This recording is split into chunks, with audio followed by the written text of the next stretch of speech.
specific person was involved in the campaign. This was a their way to victory. Like, it's amazing. Reminds me of human beings are. It's sort of like the Joker says in that thing. We need to think there's a plan.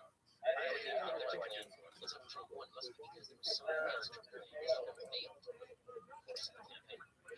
3 weeks before the election, he was caught on tape saying that he wanted to grab women by the feet. No, there was no master plan. Okay, it's just that he wasn't no one liked her. Ride other people's dicks and like the idea that the Trump was like, even the idea that there was like broad national. just like you see other photo bullshit and just like talk about it and make money and just like and Rabbi didn't won the state.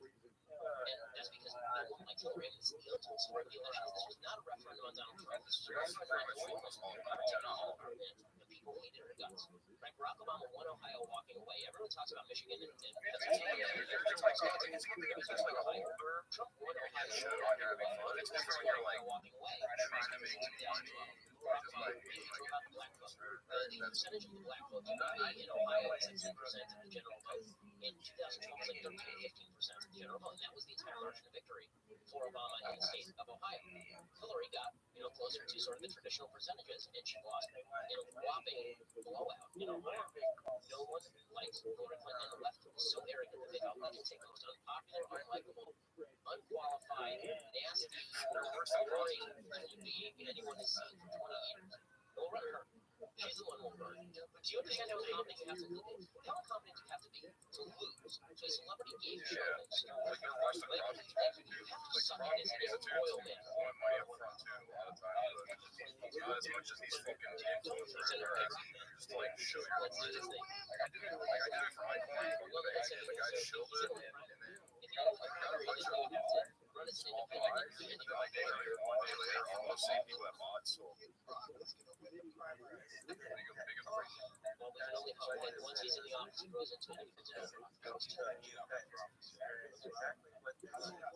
I just saw Jim Brock tweeting a conversation about running for president. It's hard. I've been working for 11 months straight. First of all, you gotta have money. You gotta have a Bitcoin. That's why I quit. Bitcoin's gonna do really well. They got money. They got this. You know what I'm saying? Like that's why I've been here. Like my whole career. And they can get selected. And that person will just be there to look pretty and strong. Exactly. No power, because we keep conflating the presidency with who actually has to do the things that make people who want to represent the country. And it's insane. That's pretty wild. It's pretty wild. We all think in cinematic films now, and don't be as jackasses. Like, I grew up with all these people. These are not people who want controlling the narrative, and they're like, you know what? Let's take Tom Hanks. If Tom Hanks, what makes you think Tom Hanks would be a good president? Like, did you look at Trump and go, God, he's doing such a brilliant job. What we really need now is Patrick Castaway. Is an actor did well with Reagan, but another actor did great with Schwarzenegger as the governor. Like, at least Reagan was governor for 20 years before he was president of the United States. I mean, let's put him through the ringer. I mean, Schwarzenegger proved in 8 years that he was not capable of doing anything except kind of selling. Well, you ever talk about it the way he did from his perspective? It's like you don't really understand how much red tape bullshit you have to go through. Because I would meet with people and they would agree with me that it's a good idea. However, they would say, my voters are never going to agree with it, so I'm going to oppose it. So even though I know you're right, there's a bunch of farmers that are going to be mad at me for doing that, so I'm not going to do it. Well, this is the other thing in politics that really drives me nuts. There are two promises that politicians make that are complete bullshit. The first promise they make is, I'm going to go to Washington, D.C., and I'm going to get things done. No, you're not. Okay, the system is built for gridlock. It's built for gridlock. That's why we have two separate houses of Congress. That's why we have a president who can veto. That's why we have a Supreme Court that rules on cases. It's built for gridlock. That's why we have states that are supposed to be able to check the federal government. All this in the Federalist Papers. It was built for gridlock, and some people are happy with that. That's how Trump is being like sidelined at every time. That tries to make something really important. I think we all should be happy with that because the only way things were supposed to get passed was with wide public support. Right, which is probably a good thing. We don't want the government shifting wildly and veering on its axis every 4 years or every 2 years. I like the gridlock. My big problem is that the gridlock now protects a huge system that I don't like, that's been built up over 100 years in the case of growth of government. But I like the gridlock, but that's one promise that's made, and then people are disappointed. Oh, if we get in there, we're going to repeal Obamacare. seem like you can promise it, but now you're not going to do it because you were full of crap when you said it, and now you're not going to do it. And the gridlock is there, and it's hard to change things. You know, it takes a tremendous effort of will and electoral power to actually change things in a big way.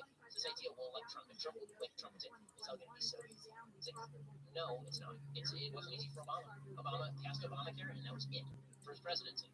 He didn't do anything for the next 6 years.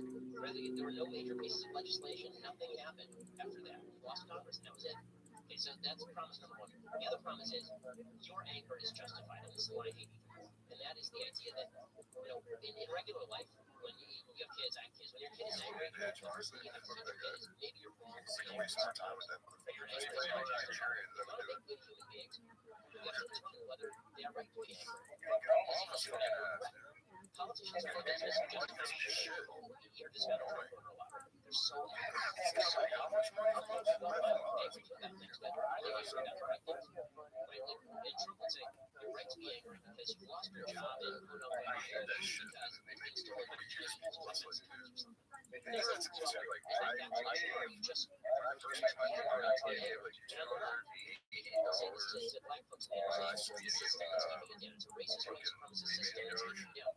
Because that truly right to be angry because it's hard for a culture for it's like you're not right to get off your ass and do something about it. It's true. Go out there and there's no deciding. No one in the United States cares about you. Wants to stop you. Wants to throw obstacles up your own way. And that's a reflection on the basis of go live your own life. Even though everyone keeps claiming they want to live their own life. That all of their complaints about something are justified. The politician's going to solve all that.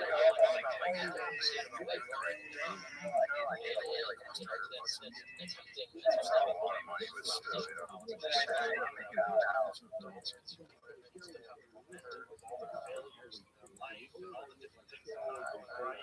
And then here they are at this moment today, right now, and they want to figure out why and why they're not on track, how to get on track. And the easiest way is to point the finger or blame someone else. And everybody has their own hand. I'm not saying that people's hands are fair. And, no person doesn't have it easy. A lot of people have it easy. I have it easier than a lot of people, for sure, absolutely. But the reality is, there's a tremendous amount of psychological factors that go into why someone does what they do. And to play on those psychological factors is, not being your own fault. It's very tempting because people love to hear that. They love to hear these things like, and I think that's what politicians are in the business of doing. And it's both right and left. It's people saying that it's not your fault because you're being screwed by some foreign country. It's not your fault because the immigrants are doing it to you. It's not your fault. Maybe some of that's true, but you have to show them why it's true. You have to show them what the answer is. Because you're trying to it's your job because you're in an industry that is being crapped out because of technological change. It's being instructed created wages to let's look at the actual logic here. Is to end is something that works in matter of getting a right to you see a lot of people now who are stuck in this mindset of stay there for 20 years.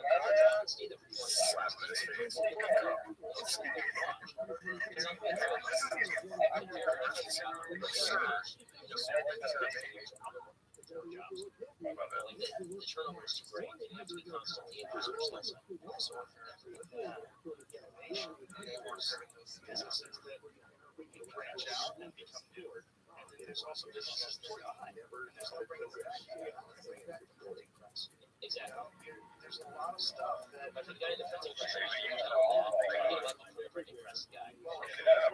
Trying to stop automated cars. Was a vote, right? Was there a vote like within the last day or two to try to block automated cars?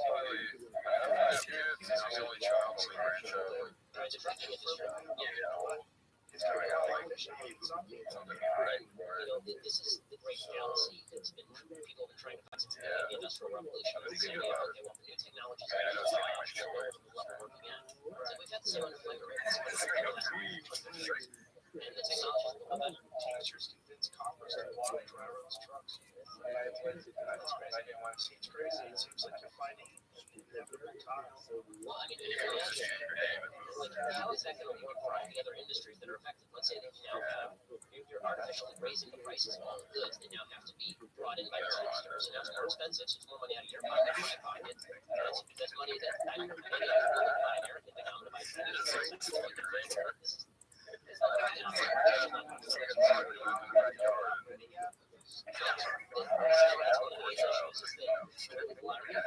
automated trucks basically are dedicated plants.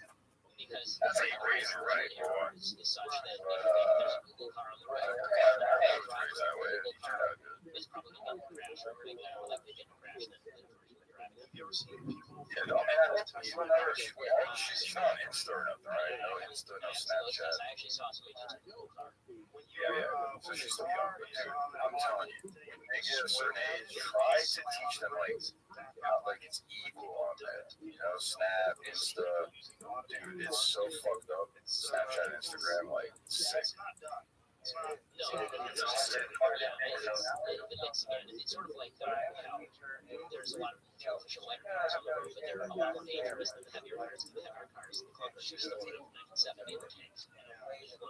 3 Priuses. How do you feel about universal basic income? It's so easy to follow it. Elon Musk is talking about driverless cars. One of the things he's saying is that one thing that we're going to have is universal basic income. And we're going to have to figure out something to feed all those people that wage out market because their jobs are So I think that universal basic income is for when technology gets so good that they're legitimately on their jobs. I don't think that we're there yet. So if you have a machine that can do everything basically for free, and there's a bunch of people who don't need it, then you can talk about universal basic income because there's no scarcity. Scarcity is what creates a need for labor. So if there's scarcity in any industry, then if you're labor, there's going to be need for labor. People still have to work on these trucks, deal with technology, and the computer industry didn't destroy jobs like the United States type of one now. So I think it's a little premature. I'm not sure there will ever be a day when there's a machine that can so well developed that it can take over all jobs. I do think you're seeing bifurcation in the labor market. So you're right, bro. Here's in mind. This is a creative job. It's hard for machines. I feel bad for them, like, because I got to go out there, you know what I'm saying? Like, I'm girls on this a lot more of those will be technologically driven. And so people are going to have to, work the right side of the brain. They're going to have to train people in a different way. But my perspective on universal basic income is when you have 4% unemployment rate, it's very difficult to say universal basic income. Like, if it's 96% of the it's not that doesn't just cast on the class of people who are totally incapable of working. You've seen actually disability programs in the United States, right? Disability government program, disability program. People declare themselves basic income is work and also so people still need something to do with their day. How many 60-year-olds do you see tired of their day? The utopian idea is that some kind of these people's inherently find something. That's what I believe. I mean, how many people say, again, I love that he said, yeah, like 30 for all, you ran 30 for yeah. Like you're 33, you must determine. Yeah. Again, I'm never retired because I just know too many people who retire and they're all and 6 months later, they're dead. Well, people enjoy doing things and feeling like they're well.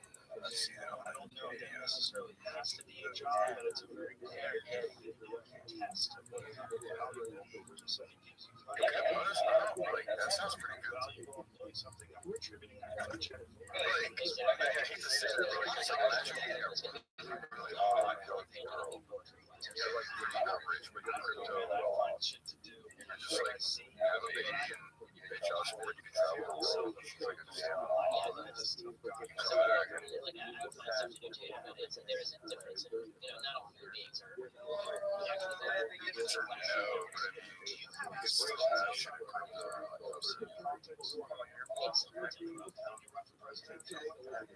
Apparently anyone can. This is what I'm finding out. Sure.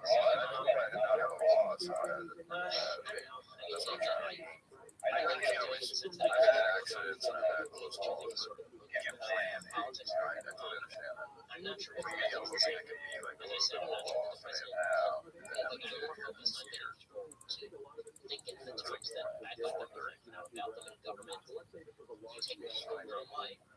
maybe we do more good. I'm gonna go back to Promulgating Ukraine. message. Yeah, I speak So more Russian. we're very lucky. Yeah, nice girls Podcast on right now. Instagram. Like 300 episodes now. Yeah, that's all now. And it continues to grow. So as that crowd continues to grow, it's actually hard to say that much.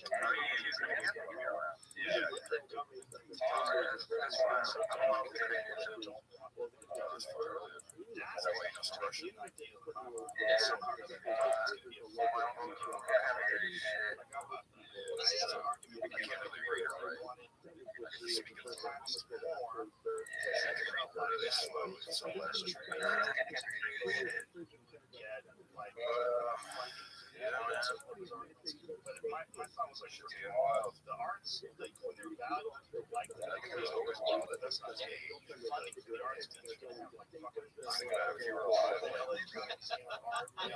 fucking someone's calling a piece of art. That's true. He said that the guy, I think he went to it was either San Francisco or Latin, went there and he took off his glasses and he just put them on the floor. He was standing there and just rubbing his chin. So there were 30 people all around him staring at glasses on the floor. It's amazing. There was another one where he said something like that.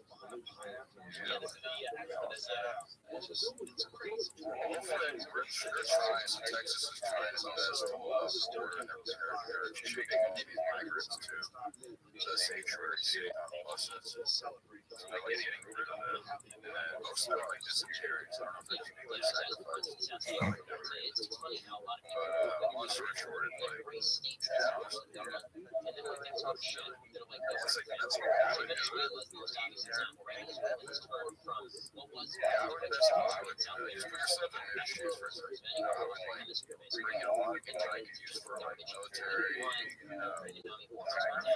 documentary stuff down there. And he was one of his cameramen got shot. He was watching people like destroying dogs in the streets for food. that's what we're doing. Let me tell you something. I was down on the border. So ready for civilized war. That was a fed. They're like, you're a fed. And then I try to come back to the country. They're like, you're a drug smuggler. Like, bro, I can't fit in nowhere. It's like, exactly. So it's from Sean Penn and Jesse Jackson and Freak Jeremy Corbyn that had a little party. Great Chavez, great guy. And now, Venezuela's going to shut the world. It's sort of like Donald Trump and flip. Yeah. I was shocked when how nice the wall was that Trump had installed. I thought the walls were a lot bigger. But I like walked up to it, I snuck up to the wall, and I couldn't squeeze through. So I was trying to hold beside that. So the parts that are nice and then all the parts that are have these giant shitty. And it's not like on, it's like further into the border, like further on the more into the water where it's like dried up on the river. And so where the Rio Grande has sand patches or land patches, they have like giant shipping containers that are empty, I guess, or on top, and then military personnel vehicles. So it's like Texas, Florida, and about 12 other states all teamed up now. And now we're just realizing we don't need to wait for Biden to do anything. Like, we just get to do stuff. We got money, we have personnel. That's what's happening. And Some sort of we should have United States military, which should have shot. I hope they would try. I hope they would try. find out where Bernie and his wife's ideas to buy a bunch of land and expand Dude, we have so many guns here. We have power grids, roads, forts, and cities, and millions of guns. It's all Bro, based we on can make America great. Texas doesn't. right? So there's always talk. We can sort of survive no matter where. First of all, Our contract is shit. 60% We're fucking tax rates. Interesting. He's coming down here and starts with that. It's really That's all I gotta say. Let's start something that will be raised right. So everybody's These motherfucking guys that come over here silos and start some shit on the a giant welfare state. Then they're cheating. This is what we have. And now they've had the left right-wing governments just I like think that. I left in Ukraine. It turns out the capitalism is the sanction that drive like Singapore to nothing on Singapore. Singapore's like a rock. Basically, there's nothing there. Singapore is one of the most powerful economies on earth because they basically You become the Texas of America. Now they're trying to fucking fuck Texas up. That's like, fuck. They're just fucking up my country, right? They're fucking up Texas. But it is difficult if you think that life is See, I'm not passionate about propose. Like, what would you propose for the United States? I don't know, it's just stupid. Like, why would you do that? But it's like, Is reinvigorate they're pushing, like, they're pushing it. in America. Yeah, It's like they want to push us to more. It's like that would be jobs are going to better. overseas and other countries in South America. It's weird. It's a So I weird think thing that's a going on. bunch of slogans for him. That's what they're so lax about. I don't think Like, no more job. Like, if you're trying to go us into Russia, the job is a job. It's not thriving. Actually, if you're trying to go us into, like, Iraq, as well. The job China, will disappear. any other fucking country, you see, when I went to Mexico, they treat you like a fucking piece of shit. Certain industries over time. They're like, get your fucking food down to the first You don't make t-shirts or Get your just food made down out to of the $5. They treat you like shit. So my view is, I'm not going I to was thinking to myself, like, I'm I'll come out and show up the fucking time. I'm saying, however you want it, and I can hear it. It's like, you fucking use that shit broke me the long way. my view is there's a lot of private economy. We'll leave as much regulation as possible. Lower the It's not bad. It's not bad. It's like, Kyle just comes to my house all the time, eating on my fridge, chilling. Every day coming in, it's like, I go to Kyle's house, walk inside, he's like, you should get pockets. You take all this shit from my pocket, like a fucking criminal. Yeah, that shit broke me the long way. Without even knowing how to do it. Economics is not my career. I am free to work, I get to make my money when I can, please, and you don't get to stand in my way unless there is some sort of moral thing, right? Like if you want to say, look, let's put sanctions on Iran, let's put sanctions on China, right? It's kind of a chill 7 years. National security, or let's put sanctions on China, that's a national security thing.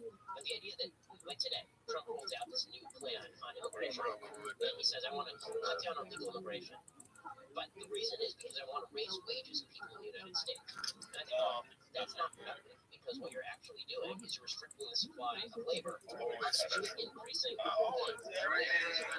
which means it's not competitive on a global scale, which means that companies outsource. It's the exact same as minimum wage. You create a minimum wage or artificially increase prices, then it's not competitive.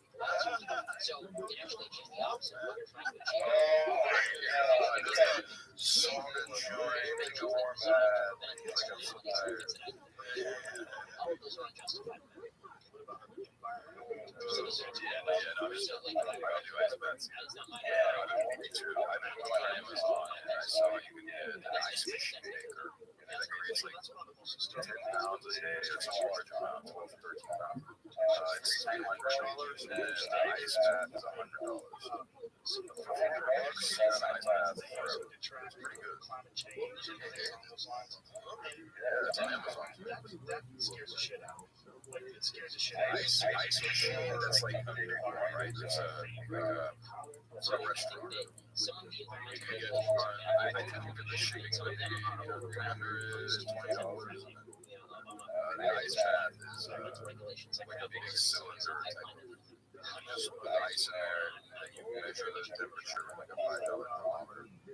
And you jump in and you sit there as long as you can. You jump out and it's like, Water supply. like everything is tracked. There's like earthquake evidence is young and like vibrant. yeah, It's that's crazy. what I It's sort like an animal. again, if you present me evidence that I find convincing, I'm happy to change my mind on it. Testosterone. As far as water pollution, again, the evidence has been pretty weak. So if that changes, then I'm happy. As far as When you say it's been, there has been. North Europe, somewhere, I forgot. but that's not Germany, yeah. Do you guys have like ice? how broad is the regulation?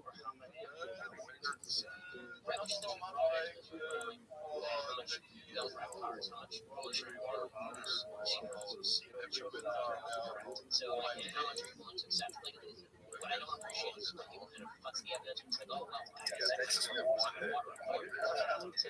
it's nice. And we like it's been getting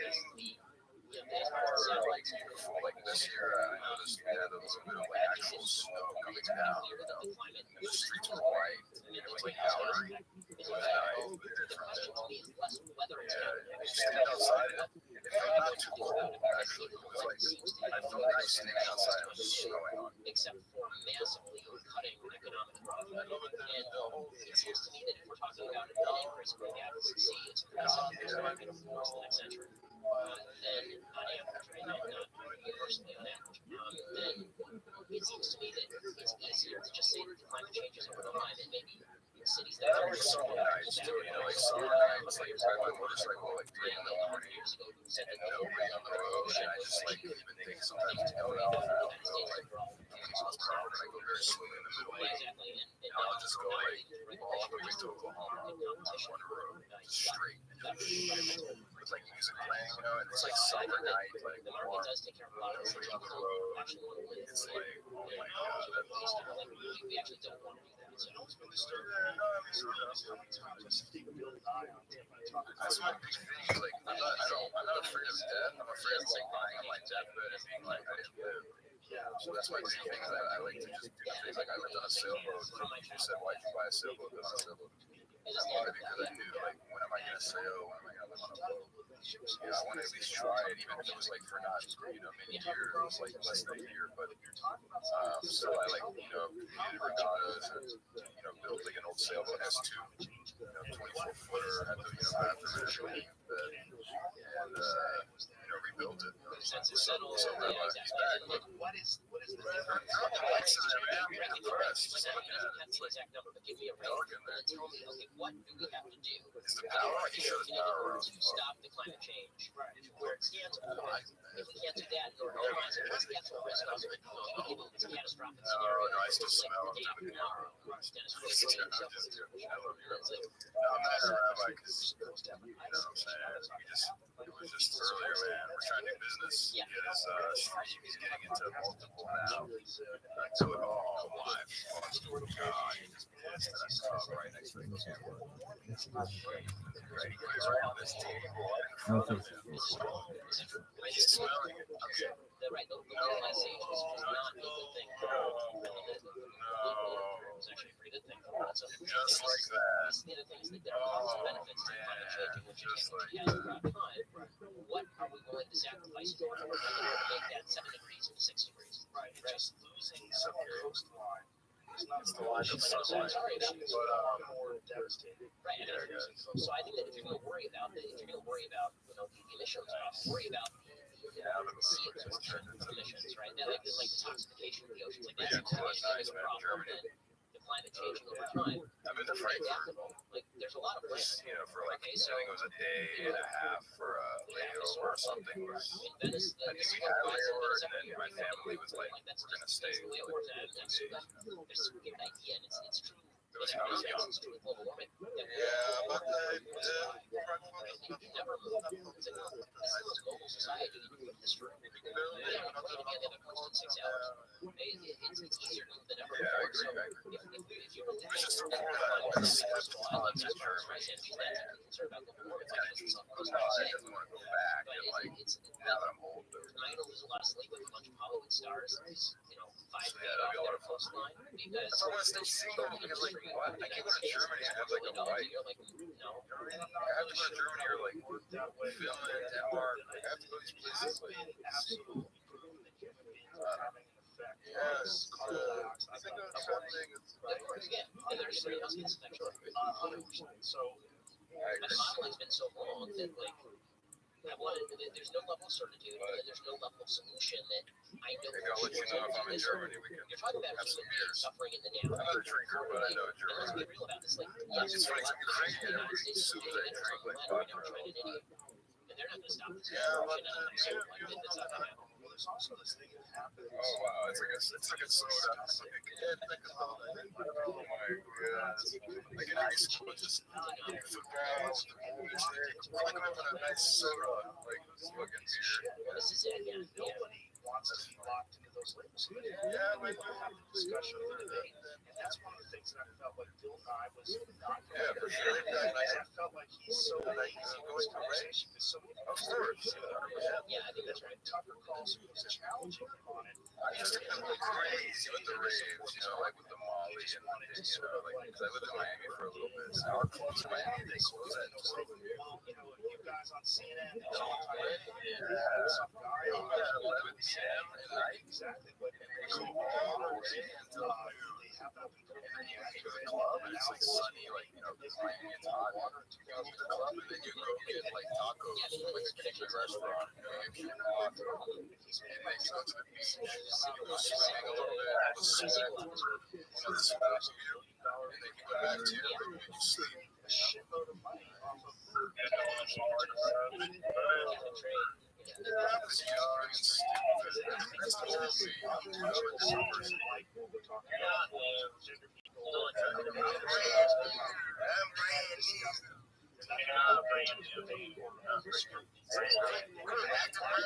How's the song go? Yeah, for sure. I think of Berlin raves. I think of like under a giant building with huge concrete columns, and it's like only one light, strobe light, but it's like really fast, and it's just like a bunch of sweaty people in like underground bunkers. And it's like, it's just like crazy. Is that like kind of?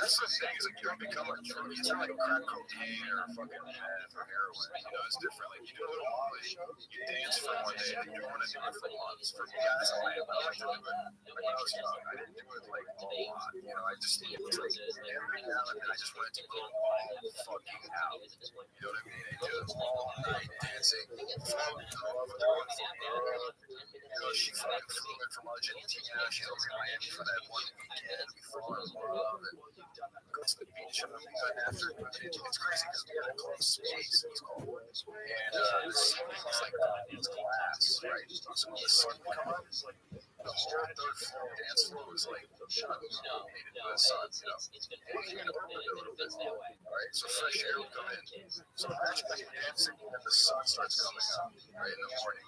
Just vines everywhere. There's vines everywhere. It's crazy.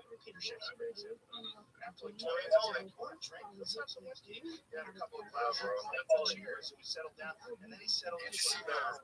Can't you see me trying to remember good times before we got into crypto? I'm just kidding. It's just, Fellas went up to number 23 in the top splits, the number 23 on 10 seconds. Do I have one? this person's Yeah, talking. it's actually really that nice. Wait, so what's the flip like? Yeah, I mean, it's really You're saying the number 23 on 10 seconds. like this one or like mine. I just I appreciate it. to actually expand on a point. I mean, you know about it, I know. You have 30 seconds of a I point. appreciate it. Excellent. We can get Yeah, I mean, I'll cut you off. Like, I'm not really going to sell them anytime soon. I don't know. But, Yeah, but I appreciate it. I need to start learning how to do airdrops all Something along those lines where no one's there but you get to expand and express yourself. There's no conversation like a podcast where How's the dating scene in Berlin? talking and as well as I know that conversations sort of evolve. They, when I get questions to ask and expand more and What do I think of when I think of Berlin? Women, I think of like text, tattoos, dominatrix. Yeah, I watched too many movies. it's crazy. The panel on CNN, it's like it's all it's where it's going. I mean, Is there like BDSM clubs? You know, like in America, in LA, you have Club Sinister. standing and trying to have this point that they think is going to be a zero road last night. That's so The best you can hope for is that you have well, it's not like it's weird. It's like I've been to those swinger parties where people are just fucking in every room. That's not right. You know, if you get the right one, you know, sometimes I hug people. But the ones that I like is like when it's a club and it's like a deep house, but it has like BDSM, like upstairs. They have like in LA, they have like upstairs rooms. All its posters like, you know, no phones, no recording. And so like they'll talk to certain things, they'll tie girls up and like whip them, and I think that it's fucking crazy. Like it's a fun. there are It's like yeah, you could definitely show their specialty that might move on a lot of stuff. Climate change is the first thing that's the next one. Climate change, I'm not know as much as that. Sure. But, you know, there are a lot of people who think they're generalists and have never, you know, like I know one fact about one thing that's so that's so that's so all through. Yeah, I want that. I want to try the music songs About the left. the It's not songs. there's not some sort of Some good music. Some artists I should look up. Yeah, like some like deep house. I like deep house. It's a on Canada. lot of issues with the side effects For stuff from America. I don't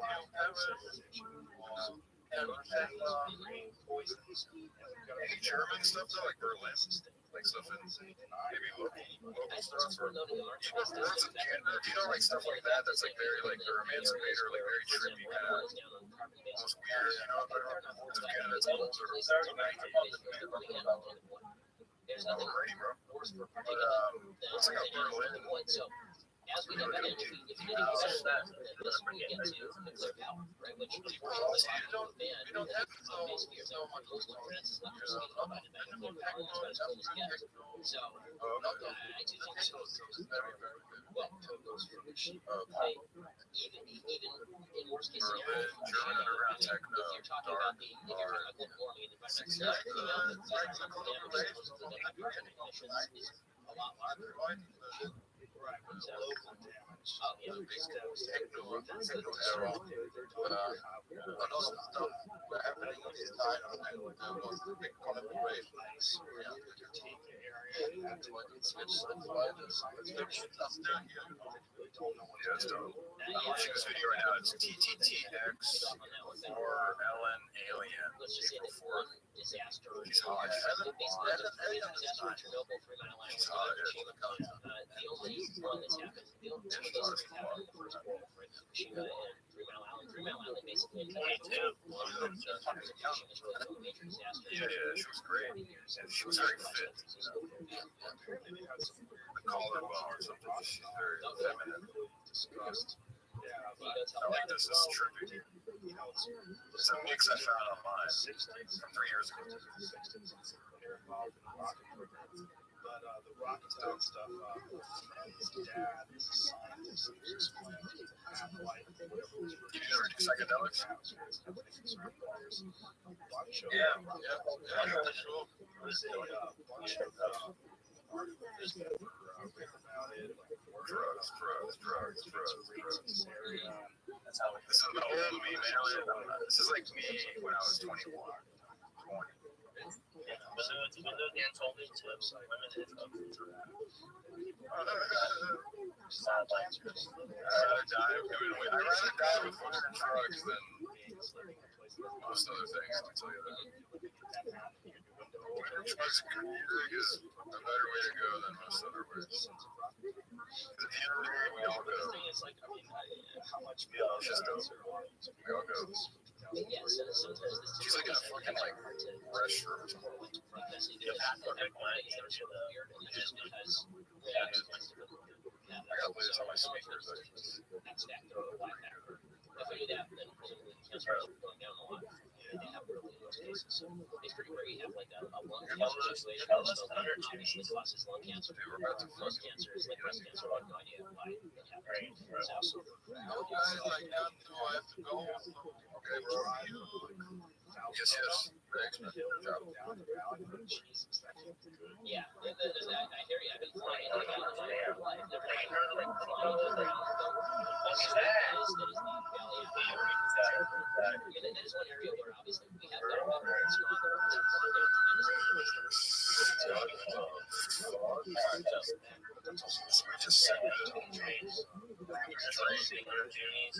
and don't even know where fucking flow is.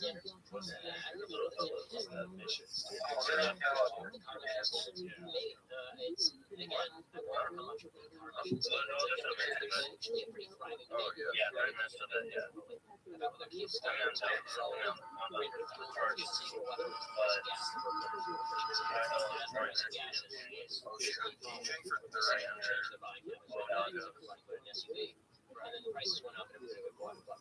So that was pretty gross. They went down 22. That's environmental disaster. Yes. This is like they're gonna hand by hand. They're gonna do some gray area. They're gonna do a little slack. And I think that the one thing we know is that there are millions of people all over the world for all human history living in poverty and misery. And now 2.7 billion people on the planet. And the rate of global poverty has dropped by 50% in the last 30 years. A lot of that is technological change. A lot of that is possible. And so before we always have to balance. These are two things that are worth thinking about balancing. And this is what's, again, a little frustrating. Sometimes you see people in environmental labs who say, well, this has to come out of the world.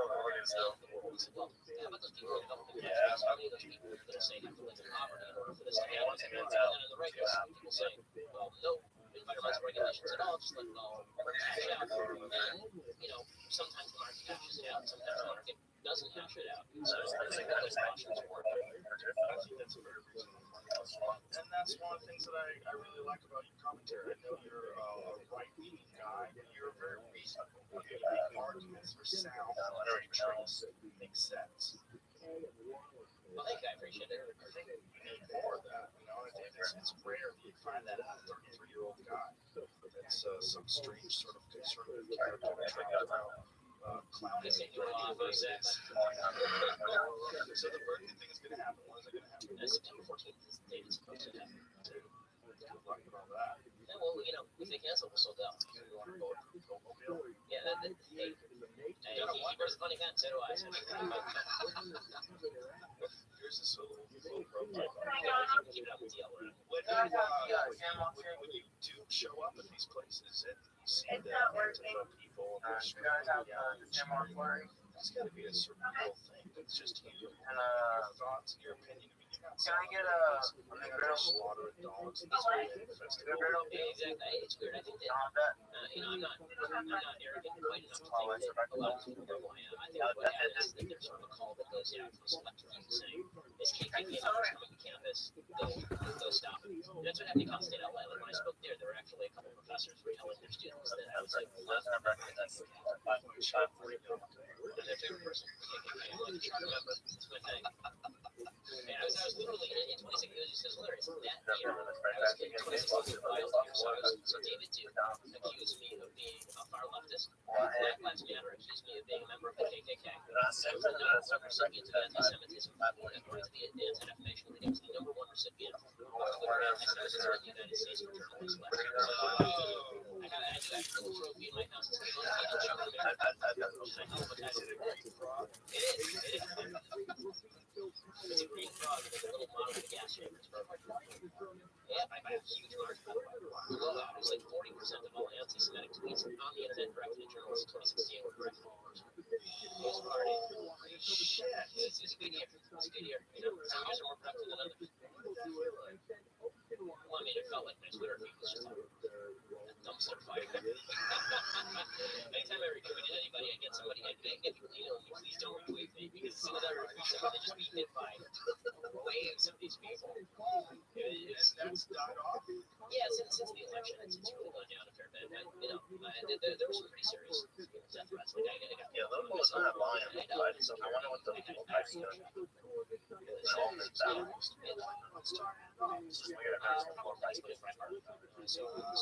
I was, I was not a Trump supporter. I didn't vote for either candidate. In the primaries program, I supported him in his position. He was the closest to me politically. So, I was not pro-Trump during the primaries. I didn't vote during the general election. And I thought that there's two ways to look at your vote. What I always said was vote who you want to vote for. For me, there's two ways to look at your vote. Expires November 9th. And so either use it or use it. it's just, it says something about what you are going to accept. It's possible because the election will come in and it's sucking. You still want either one. So what did you do? I voted down to get the Oh man, I sent you a picture. so which is the first time I've ever done that. So I don't think either of these people is qualified to represent the United States. Once Trump was elected, then it was like, okay, if he does good stuff, I'll praise him. If he does bad stuff, I'll hit him. As I would any other president. So I've been sort of, calling balls and strikes with him. Some of the stuff like Gorsuch I love, some of the stuff like intelligence he's probably not so hot. So it's but yeah, so the I think what led off was it was a combination of three things. One, I'm trying to obviously so. Two, I was working at Breitbart and I quit in the middle of the election cycle. And I thought that was that one, the Michelle Fields incident. And then Roy Lewandowski, Breitbart by the online. And then Breitbart actually. I mean, like, she didn't make a report to the cops. It was, unless you believe she was herself.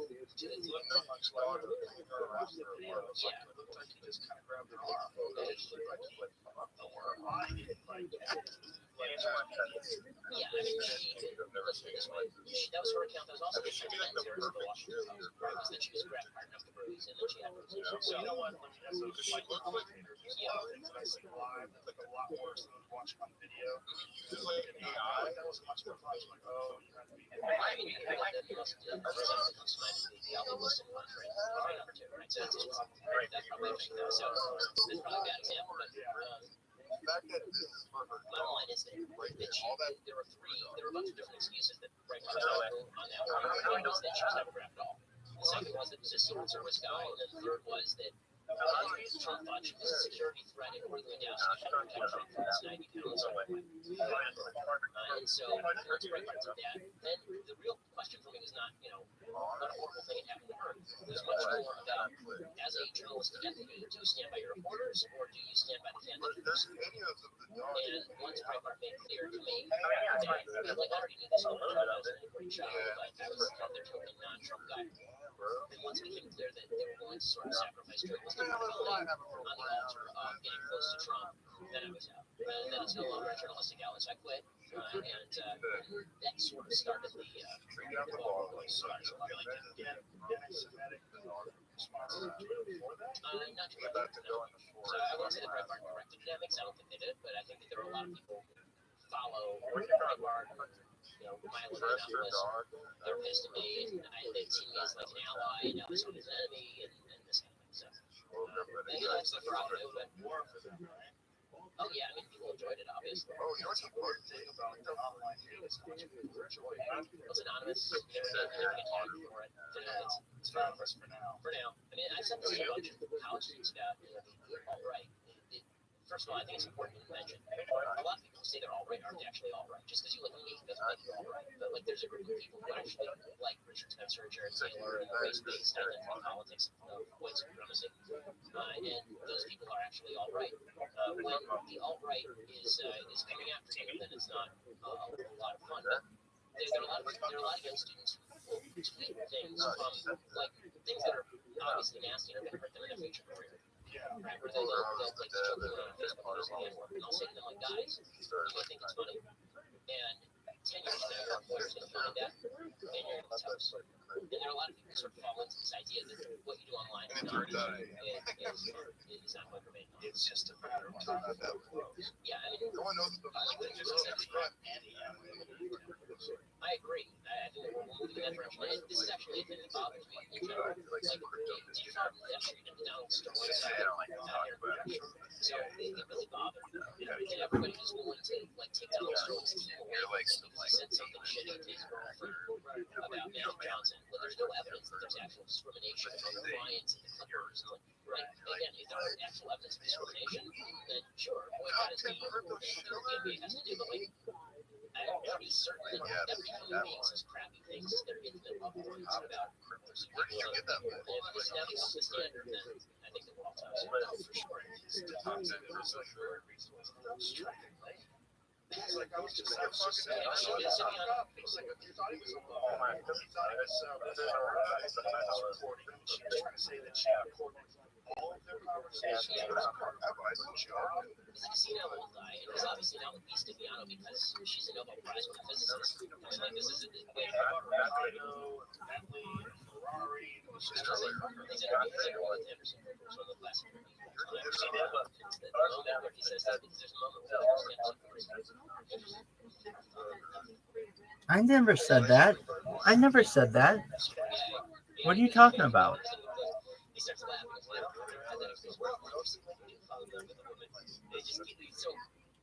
Shut up, you.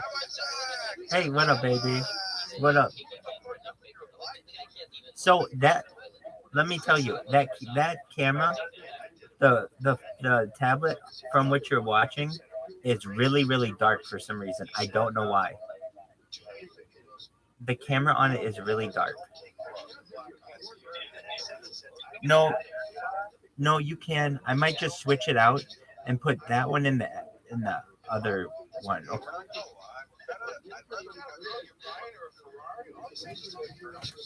Sure. I think that was a big whole thing. Was just like it was our capacity to get ourselves outraged and show everybody how outraged we were.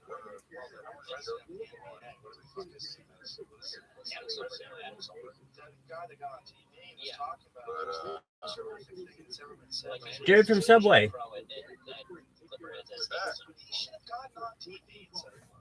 What?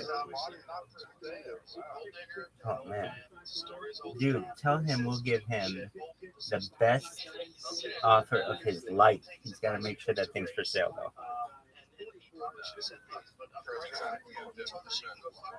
So, hey, everybody's happy. Better press I bet I can find it on Craigslist. I bet somebody's selling a Mevbot on Craigslist for cheap. Like, I don't know, probably like $25.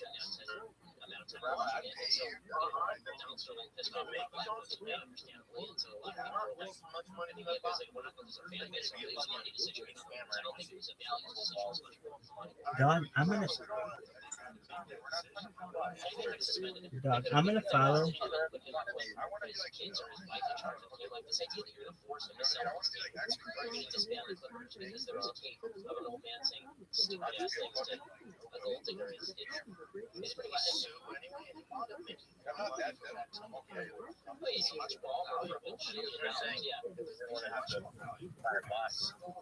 We're not gonna buy anything. We're just gonna go on the dark web. Dude, we might try to find people in the missed connections page. Perhaps you know something about Mevbots. We might try to find a little unkindled love. You never know.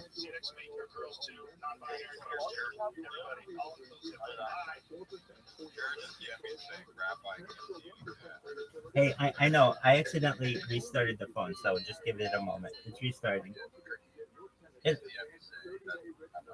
Jared, baby. Jared from Subway. I'm here. Don't worry about it. Don't worry yourself.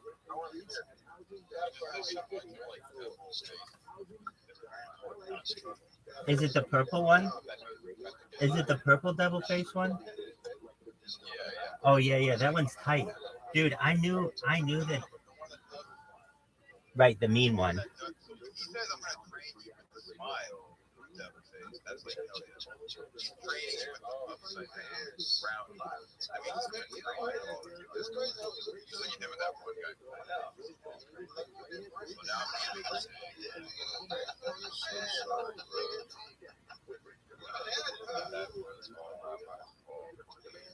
Word, Mockingbird, 100%. Okay, we're good now.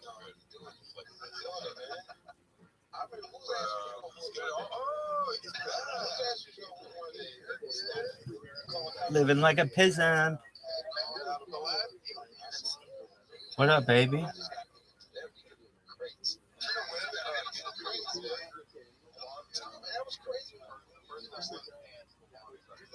Oh, dude.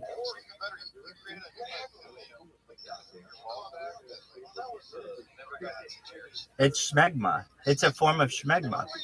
If you really want to know, it's a cheese-like substance. Yeah, no, you got that right. That's why I read that book sometimes before I go to bed.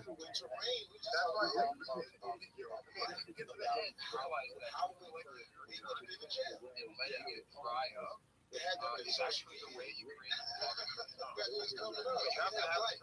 Double life. That's how you create the most. Cum flakes, and urine.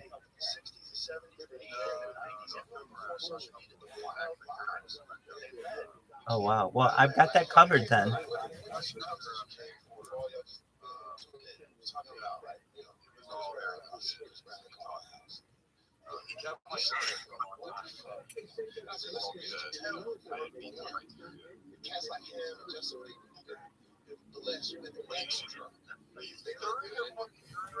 No, I poured my urine into the toilet and then took the piss Pyrex and put it in the shower, washed the piss Pyrex out in the shower, and made ramen with shower water. That's the end of the story.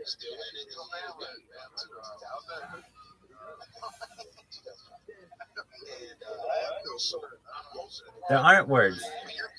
There aren't words.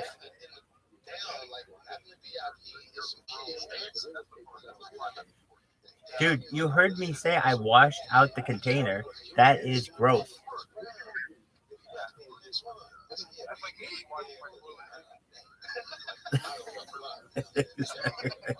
Can I tell you something? This is really funny. Wait, can I gotta tell you something. No, this is really funny. So I make spaghetti, and when I make spaghetti, the marinara will stain the inside porcelain of my toilet to the point where it looks pink.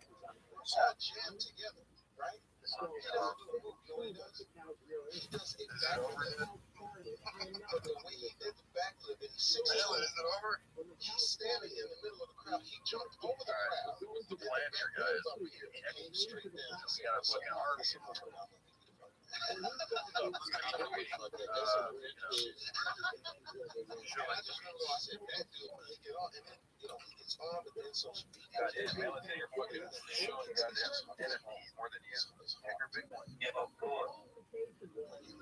Social media, I tell them all the time, you have to social media so that you can like inside the line. We'll try to. Like this. It makes you tuck your artistry in sometimes.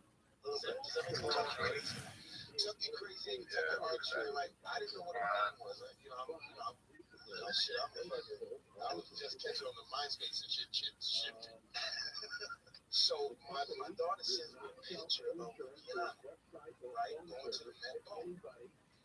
And by the time I got the picture, whatever happened, the picture was Rihanna in a yellow dress. And I hit my daughter and said, I love her dress. It's amazing. I don't understand the pizza that's in it. But, maybe that's, she's gonna nod to. Jamie Foxx on Joe Rogan. Do you know who Jamie Foxx is?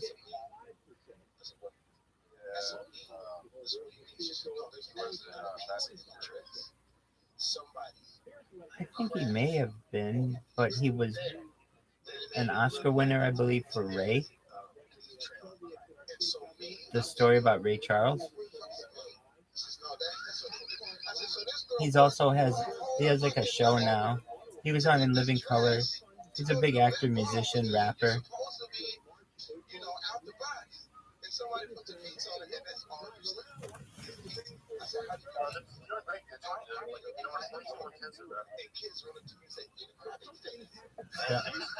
Doug, apologies. I didn't know. I didn't know I had one of those mics open. So it should be better now. Anatoly, can you hear me? Anatoly.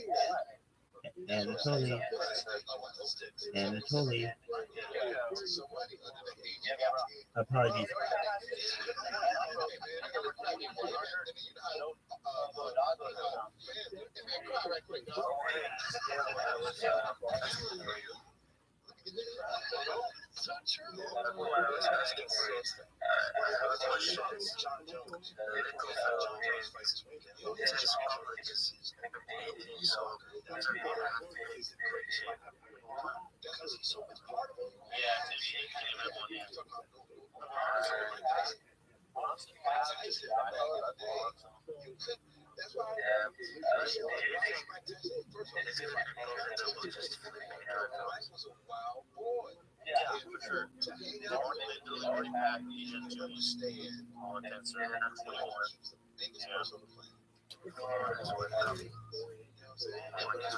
Yeah, you have to. She's in the club, this girl is back in my eye.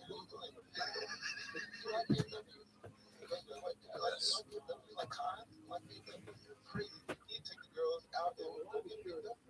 I mean, was that crazy? You know what I'm saying? Come on, open up the BMW dealership. But he was wild. But I say, just like how we said, you can't have that type of task in that area and not have it. You can't drink milk and almost kill somebody. You know what I'm saying? You can't go through that. I'm about to go. Yeah, there's got to be something about the time control. Impulsive, wild, dangerous, and that's what makes him so great. You ever talk to some of the people in the world? They have to have something. Because that's God fucking. God's going to give you something incredible. But he's also going to give you something to anger them. Because I believe, this is what I believe. I believe in the end. When there's absolute light, there's absolute darkness to balance it out. That's what I'm not going to get away with anything. Like anything that happens to you in life, you have to pay that. It's like the grocery store. Okay, I got the cream. Okay, I got the money. I said salt.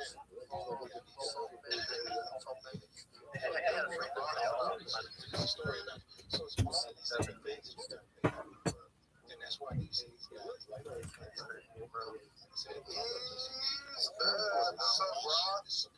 What up, baby? How you? What up, baby? How are you? It's impossible. No. Oh. Some shit about your cats on his tour. What up, baby? How are you? He's just going crazy. Jesus Christ.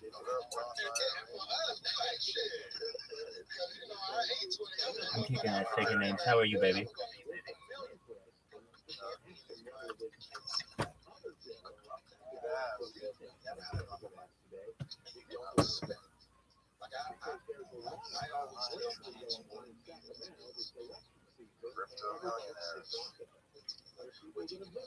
I was able to be grown and have some grown shit happen to me. Just regular life shit happen. So when this happened, I still have some point of reference to get back to.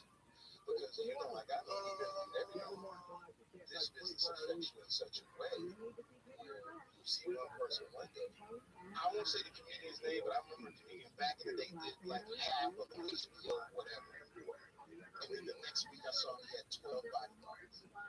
And they were pushing me back. Just got crazy. They get crazy. And I'm saying, I won't say the names, but there's been a couple of guys I never knew was around here. And I wanted to try to say something to him, and for some reason he had a white suit. And we were in the club, and they knew him. He said, not right now, man. I'm rich. He said that. That's what he told me. In front of everybody. Not right now. He got rich. Just let me get rich and famous right now. I don't want to hear your pitch. Because I'm going to pitch you. Get away. That's hilarious. And then he said I had to shoot it like, but that's what happened. Well, you got to be careful. That tide goes in and it goes out. People come up. They remember when you fucked with them. And you've seen it. But being a comedian, we get a chance to sit in a different seat because we sort of, our jobs are observation. We still have our own things. It's just different. Y'all still get humbled a lot as a comedian. Yeah, those jokes. You're performing in front of a live audience. It's all live. It's got to work. If it doesn't work, shit. It's got the drawing board. It's got to assess. Actors don't get a lot of that. It's what they're shaking. They're more shaking. Yeah, right. You don't get a lot of like that testing and whatever you got. It's tough. I was talking to an actor. It's tough. I see, I'm a comic, but you can't. So I'm cheap. You know what I'm saying? I ain't gonna do this, and I go. I'm gonna be in St. Louis tomorrow. I'm gonna do jokes, so I gotta get the thing off. Just act. It's tough. But you just got to win about sing. You can do anything. You're a weird guy in that way. You got a lot of weird talent yourself. You're talking about Justin Bieber and Chris Brown. You got some weird weird ability to shift too. Not only have, but I've been fortunate in the fact that now things have opened up. Like, back in the day, one day I got to get a key to my plans, so he said, yo, what's the signature? One of the ones that I can't see, trying to sing, I said, I was trying to sing, I'm like, can you see that love is real? The girl like, oh, Jamie, stop. It's funny in the face. It's funny, I see one singing to me. It's funny, that's gumball, stop. So I was like, fuck, maybe I'll never sing. So I was doing, of course, the stand-up, doing the fun and shit. And then it wasn't until literally, I was throwing these parties in my crib, and I would always throw parties for like musical guys. So I would throw parties for Puff Cons, big parties like 2,000. Puff is in, and it's all about him. And I'll never get, he got mad at me, looked at the face. I would follow him. I would actually follow him on camera, because at that time, Puff was the biggest guy. You couldn't get in his party. So around in his party, I showed him the camera. Bro, that's not worried about, bro. Like, I mean, y'all really I'm gonna just tell you right now, I can totally see fucking Rabbi, he can't pay that motherfucking fee, have abs, sleeping one night, just, Riley,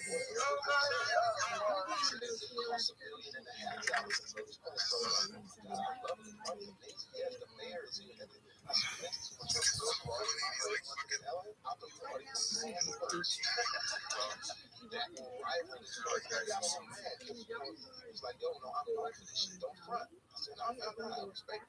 I said, but LA, I said, all right, so he gets to LA, and he calls the girl, because she had pretty sad. I said, I'm going on my phone. And by 12 o'clock in my small house in Tarzan, and God bless my neighbors, and the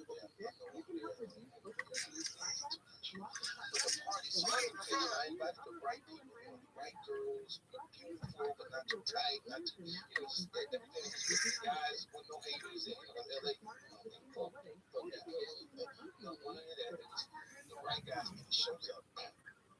And when he shows up, he goes, that's the girl that that's the girl that's in here. It's like, well, yeah, it's all good. And that's a good thing. I said, we look at the party. I said, look at everything. I got Kentucky Fried Chicken, but I put in a nice drink. I got Coca-Cola, but it's just in a pitcher. I said, right, $250. Right? Okay, I won't work for him. And he had the most incredible time, right? But at that party, it was all musical people. And I did it for a reason. At that party, Missy Elliott, of course, she had her. Everybody wanted her from Missy Elliott. I'm going to my garage, and there's two guys, a little guy like this, and a tall guy. The little guy goes, it's like the song told me. I said, yeah, Joe. He said, I said, it's serious. That's how long ago it was. She's like, you're trying. I said, just go there. Have a great time. There was another guy standing on the wall, green jacket, like green shirts. Nobody was talking to him. So, no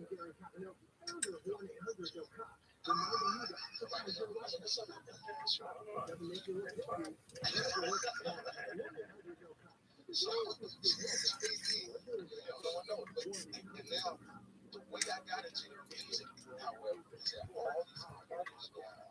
And I would have like different music people who play music in my little studio that I built. I went and got this great studio back in the house. And so one day, in comes this kid, backpack on, jaws busted.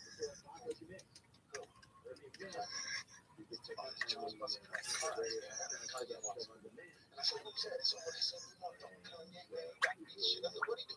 Well, he produces, but he also raps. I said, well, anybody come to my house, they got to perform. So I said, yo, man, they say you rap, so you rap, the most incredible shit. I don't know if he said it was real. I said, I don't know why you want things. He did it with Purple Jaw. He had a little Purple Jaw. Swole. I was broken. He was swole. Because it wasn't too long after that accident. Right? And then he goes, I got a song, dad, you'll be good on, I got this song, I know you can kill it. Song? Goofy face. Wanda. Yeah, so we should go. So we go in the back. Well, let's ask the studio. So he said, the song's gonna go. She said she wants Marvin Gaye. So we'll go ahead and go. So I said, I got it. She said she wants Marvin Gaye. He's like, what are you doing? I said, well, I got to put two in there.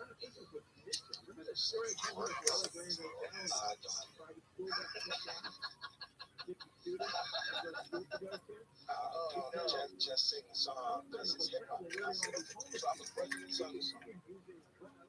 I'm thinking, song's whack. He's not going to make it. So I did a bad movie. I come back about 6 weeks, 8 weeks later. That song is #1. My boy goes out, that song said, when shit is #1. That's how I got into music. So, long story long, it's like, yeah, you can do all of the things. There's a lot of actors and actresses that can. You just need those opportunities. Just like in life, when your opportunity comes, if you prepare, now you can jump into it and grab it. And what I was told was by my guy Leon, it was all about he found slow jams, he found gold, he found playing on the alcohol. He says, you gotta stop singing funny shit and sing a real record. And once you sing a real record and not say you singing it, now you gotta let it go. So now, after all of those years, the people that grew up with me, watching doing stand up or watching comedy, they're older, and then the young folks is like, you the Kanye man. Just like how, the guys now going to the so as I get older, you hope that you're blessed with opportunities. Some old folks are saying, but to so you introduce yourself to people. What's also guys like you have other interests, more than one interest, just one. Yeah, there's a lot going on now. It's a lot, but like we all want, like comedians, you got a lot of shit that we want to get out. And like I said, we had used to have it's getting crazy. Yo, dog, Adele, we're really happy you're here, dog. As far as everything we say. Yo, Adele, we're really happy you're here, baby.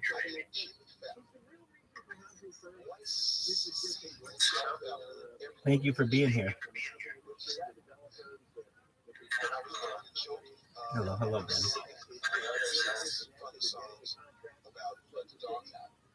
So we took let the dogs out and put it in like a vaudeville or show to the dogs or whatever it was, right? But the beginning of that, I saw that as like I was watching these dogs. Look, if you guys don't want to watch Joe Rogan and you want to watch something else, let me know. I'll put on whatever you want.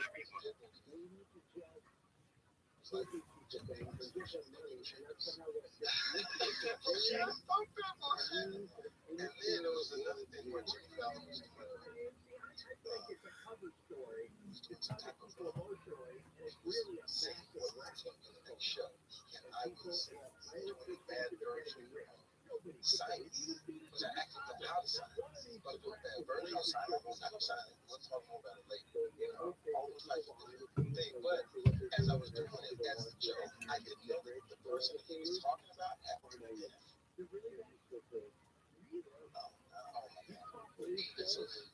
So it's just all these things, and then I try to tell people, I say, listen, definitely hope fun. That was kids. So it's getting tough. Well, it's just what we're talking about social media, comment and everything. Comments is just too easy. And people are looking for something that's recreational outlet. Comments that ass, comment to hit you right where you are sometimes. Right? Well, it's good too, though, a little bit when they're right, when they're actually right. Like someone can say something ridiculous about you, and no one's ridiculous because of you. But if it's got a truth, Somebody says something about you. I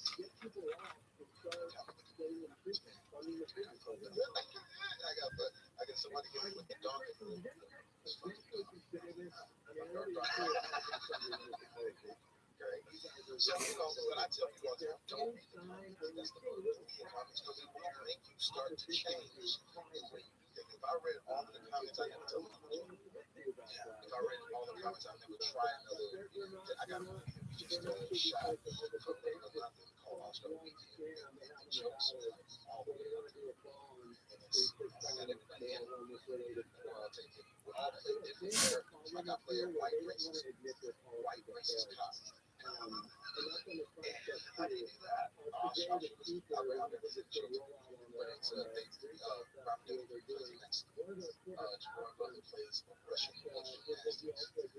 Benicio del Toro plays this crazy tennis sports, and they're all, we're all doing their thing. So it's like if you read the comments, they don't make you talk. This is so brilliant, and it's a cool little thing too. It's called All-Star Weekend. It's about two guys. One guy loves Steph Curry, the other guy loves LeBron James, and all the time goes into the All-Star. It's sort of like this whole journey. It's dope, but it is some things where it's like. See, is there anything you well, Robert challenge just from trying to think about that. You can't apply it. You know what? I'll say this. People have to understand where it comes from. There are real people out there that really like outside of us. There's some real people who really go fuck with whatever.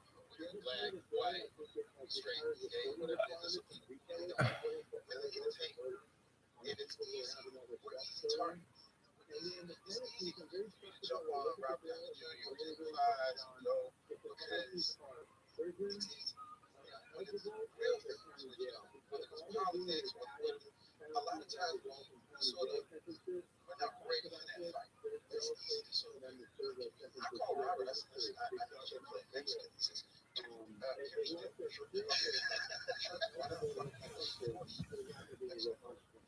then he texted back, he said, I'm nervous to play Mexican. I said, well, shit, you play the black dude. When you kill that shit, you're just all, you gotta be careful. I don't know about that. Because we talked before The Wire, too, though. It was like, when he was chopping thunder, I feel like that was like 10 years ago. Wow. But the music did. We talked about that, like, that's my guy. Like, I did his birthday party. And my first joke was, how dare you take all of these roles from me? And everybody's laughing. And so it's sort of like the entertainers, man. You gotta give us room. You know what I'm saying? To play. I'll show you. Well, I'm gonna take that. You got that. You can't worry about. I saw Chappelle somewhere. It was like, asking about his jokes. I was like, yo, man, people said more shit. He said something about Donald Trump saying that about some shit, whatever. But it was true. It was like the one thing that you look at what happened with politics this year. People sort of stripped away a lot of things. So regardless of what you believe in, whatever person you believe in, there's a lot of things that were sort of addressed about like maybe playing things a little too close. Like some of those politicians were afraid to say what Donald Trump was saying. They ended up being that that's like, well, he's got a point. He says that we're playing things a little too close. So when you look at it as a comedian, like, wow, that was good for me. It was good for me in a certain way. First of all, it's great jokes. So it's like it does say we become too fragile when it comes to our race, like black folk. Like I say, yeah, some people are racist, some people are perceptionists. You know what I mean? The perception is, okay, the perception in America was the white man, Donald Trump, is the president. The woman can't do it. Perception doesn't mean that if you vote for Donald Trump that you're racist. I don't think everybody thinks that was a big thing. Sometimes it's perception. I'll make you I do a joke in front of all black people. And I said, black people are very interesting people because we deal with racism and perception. I said, because we're very nervous flyers, right? We don't like to get on planes. First thing we do when we get on the plane, we see what's flying this motherfucker. We look in the cockpit. And we look and see a black guy, we will stop and go, hey, how long you been flying? You got your hours with you? And then what's the perception? And don't let a woman sit next to him. Oh, shit, we good? It could be a bright, sunny day. So how's the weather? Oh, we're good. And then if you sit in your seat, anytime you get a bump, same situation you go in, cockpit, you see that white guy with the soft pepper hair, and those aviators, uniform, hair like this. If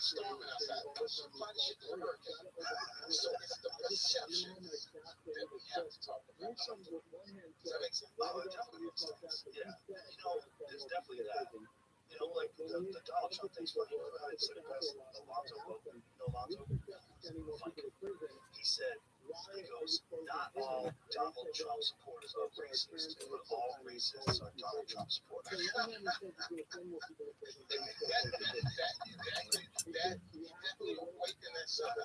But I will say this, like I said, the perception is assaulting. Like my daughter, it was interesting. My oldest daughter, like when the election happened, when the results came, can you take it? I said, yeah, we're gonna go for it. I said, do y'all know? Not all of us, but I said, well, you gotta get out there because their perception was she had a bag. I said, so you gotta get out there. Yeah, whatever that is. It's weird times for everybody. Because I think social media allowing people to express themselves. Everybody's expressing themselves. Form groups. They're just like, they're progressive, or they're liberal, or they're conservative. Just everybody has a voice. Everybody has a voice. There's so much voice. I'll say this.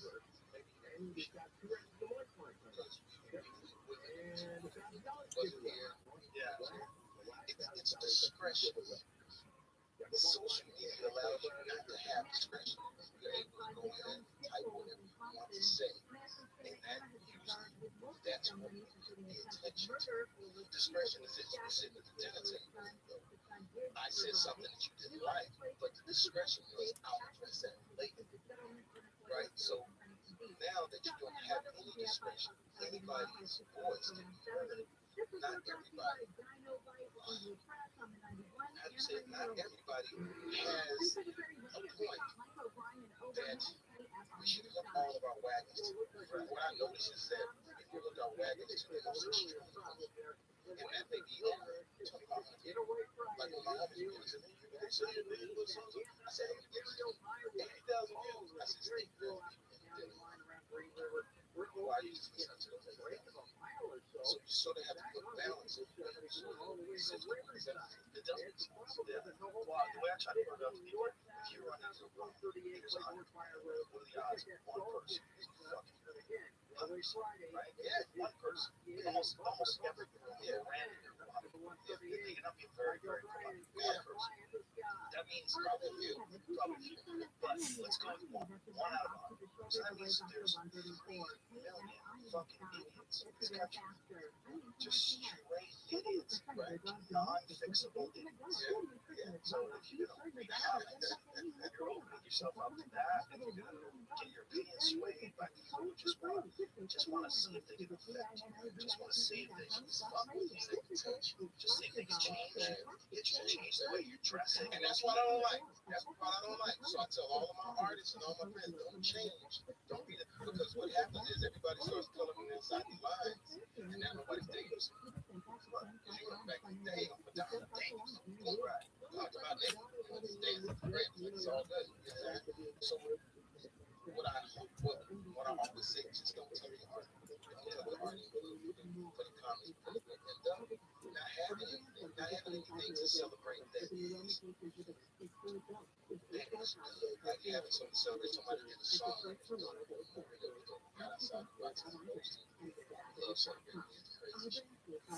Yeah, well, especially for comedies, it's one person you go crazy. It's a lot of people on stage who say something fucked up. It's just I got back out, so it's about that. Yes, I'm going back out, and how much time did you take off?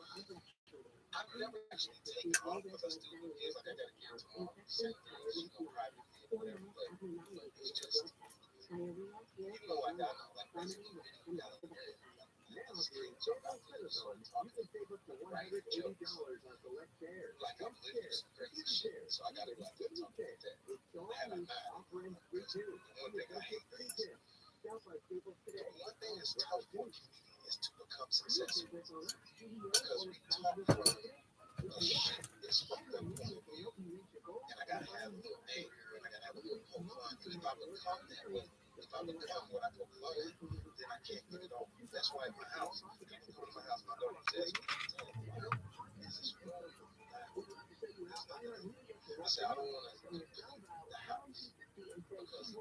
sense of like, I'm still trying to get off. Like, I don't put like all the pictures. Nothing is like perfect in my crib. But the curtain right now is torn up in my bedroom. And I just gotta leave it like I keep my house a little sort of the dysfunctional mansion. I'll talk about that. The dysfunctional mansion where there's always somebody like the other night just walked up back into my house, battle dancing Chris Brown. You know what I'm saying? Like, who does that? You know what I'm saying? I just crazy shit happening in my house all the time, so I have something to remind it's about to get whack. So you create chaos on purpose. I just leave it. It's like I don't remove myself from it. I don't get behind the gates. Behind the gates is the worst. Behind the gates, when you get behind the gates, there's a certain point behind the gates you can't really see. I'm out. I gotta be out with the people. Like I had a BET party, 3,000 right. Counting. At the gate, trying to get in. And as I look at the party, that's when the lady like, oh, such a box.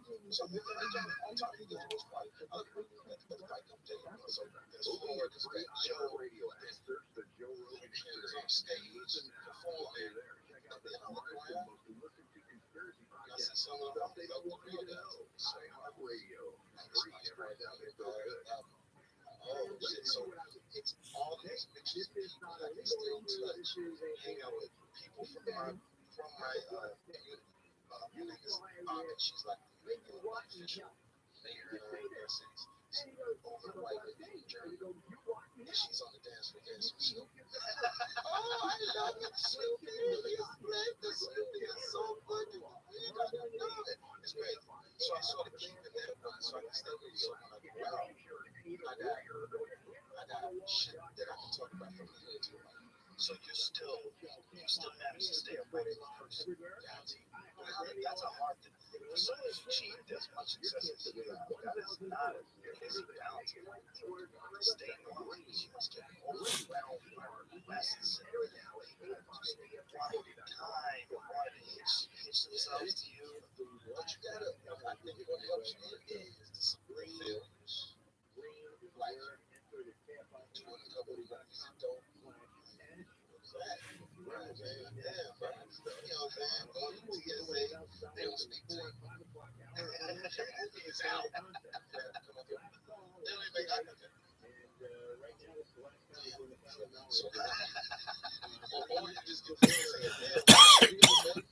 what was that shit that last year about racism on my stick with it? You know what I'm saying? Like, oh, so it's like, you appreciate those. It keeps you away, it keeps you home. And you just gotta sort of look at other people and see how people in our business, they can get behind the gates. You see comments, 1,000-pound stare, throwing out the phone. Sexy. They all fall into the sexy. I love saying funny. Keep the teeth between your head, like whatever it is. Because that's what I draw from. Right? Because people can sense. Yeah, I think the stand-up is kind of, in some ways, it's massive doses. You connect to the audience. There's anything false about what you're thinking or what you're saying.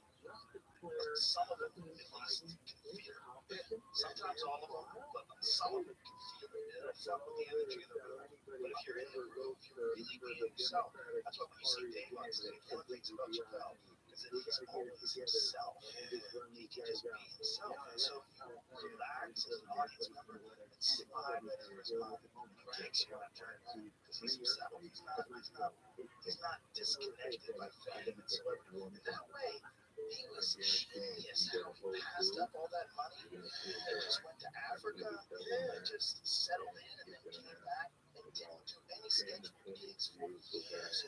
He would show up with a speaker and set up a speaker in a park in like Seattle and just gather a crowd around and start doing stand-up. See, that's what I'm saying. It's like, how do you find your place? He did it. I agree with that because, like I said, success can sometimes be our calling, especially when, like I said, when you're even when you get down to reality.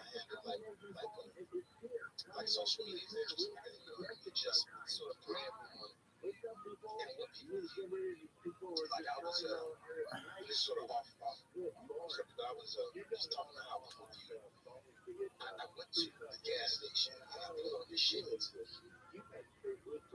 then I took my job. I was going to $14 I put it on. I took a picture. And what we're going to do on my Instagram as well.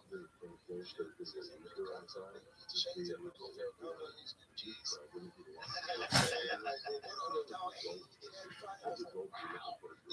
Oh shit, we're back. What up, pimp? How you living?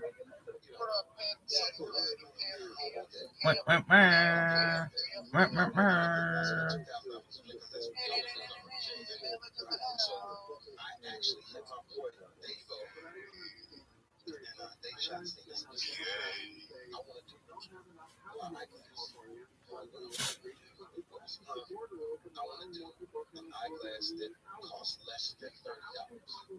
I said, well, what we're going to do is we're going to look at each frame. The frame is tight like the dope. Like, amazing. Because I told them a story about being in the gas station. And they were like, wow, I did this good. I did. So we ended up doing this whole line with all 200 frames. And we did this line, it's called pre-labor vote, right? And everybody thought that it was something else.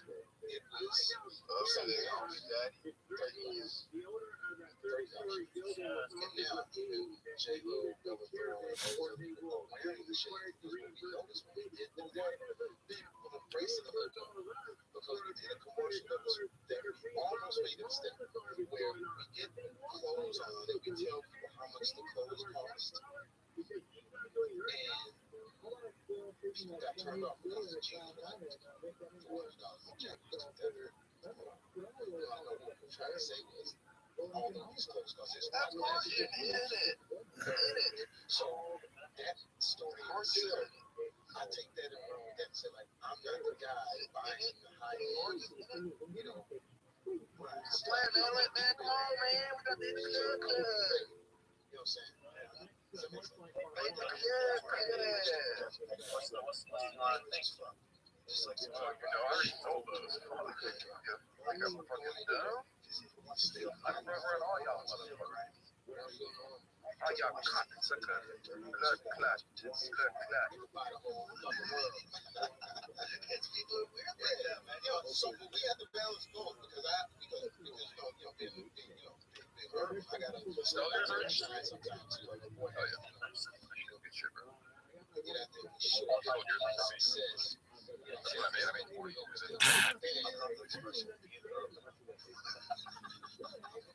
how did that happen? How did it become urban? I came by rap for a year. Like, I'm black. I tell people all the time, I'm like NICCA. It's like, if I was being there, I live right. I was being there. One man, one yarmulke. And that's fun, John. It's fun too, but I gotta have that. Always have that sort of. He was an enemy of his day. Or I came from an enemy of Israel. They try to stop Christmas.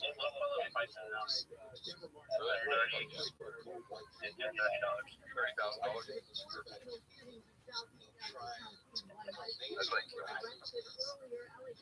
yeah, little fellas at $30,000.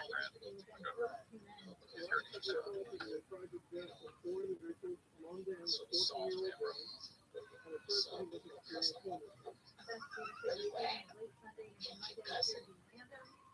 I think the problem with Shiner is when it defines the problem. Just everything is like Floyd.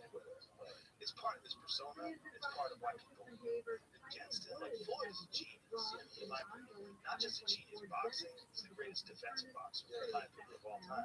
But also a genius in that he figured out a way where he has a style that's not appealing. But when he's appealing to people, he gets out there. And it never fucking happens. Floyd's the one. Floyd comes by the house. And I don't want to put everything out there that he does. He's super, super good. That's what's amazing. Rabbi Rothschild. Also understands that what's the name again? Rabbi Rothschild. So he would sit at my crib and speak for an hour. No, it sounds similar. Trying to turn these boxes right. Similar, but and then he talks about what you said. He says, I know the reason that I fight Oscar De La Hoya on Cinco de Mayo is because they want to see that he carved out an niche of being the charismatic devil. Does that make sense? Yeah, and he wasn't even killing Floyd. But He was pretty good. Floyd made Tell him all the spice money. But had he stayed pretty good with From the But not really, because she had lost a few guys. Like what Floyd did, he hit like 6 times. right, Really hard, like 6 times. Remember? him and Zab Judah. Yeah. Zab Judah. His defining fight was the Morales from Morales. He also said that hit the Sugar Shane hit a few times, and that hit Sugar Shane touched him. He said that really, she said, should be something. I said, I killed him. Hey guys, meet your opponents. So it's like, okay, he was standing around. He got Oh, robbed. that you're calling 3Cs. I heard that guy. So I thought you were calling my name. Sorry. Well, Connor's not that level of boxer. So I forget what it said. I think it might have been. Yeah, but Was that my new nickname, Fat Guy? he's got to. Saying that he has to. Name's Fat Guy. I think he's got to like fight that clinch. He's got to like dirty box. He's got to figure out a way to tie him up, manipulate his body around. He's got to figure out a way to do that. He's got to. Those are all like high risk, low field possibilities. Especially, this is the way I describe it. How would you expect the greatest figure skater in the world to do the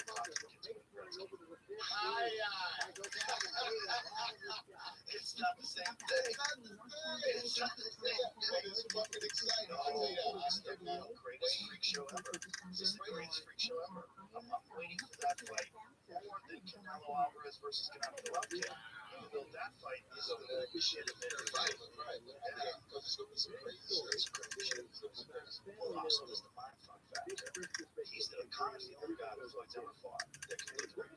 If this was a real fight, he'd be fucking dead. And he knows it.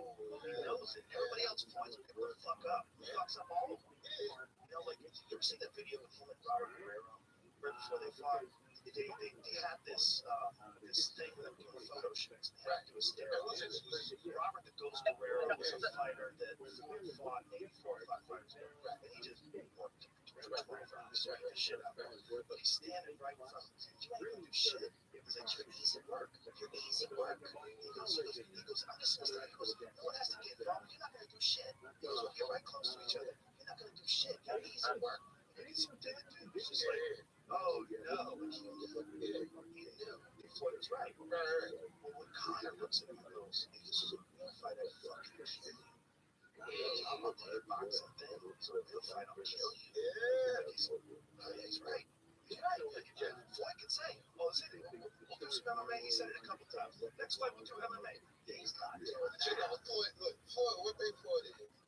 So, look, he got him on his play field.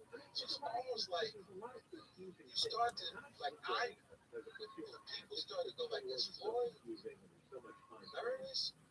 So I don't know, but I tell you this, he's definitely allowing this guy to play through in that fight. So it's like it's gonna be great. And the one thing Floyd would always tell me that it's a big box. He's the one thing they know ready for is the lights.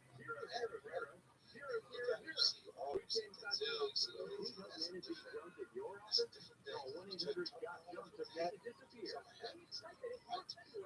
So that's why I think I've been fighting. So it's gonna be interesting. Yeah, it's gonna be interesting.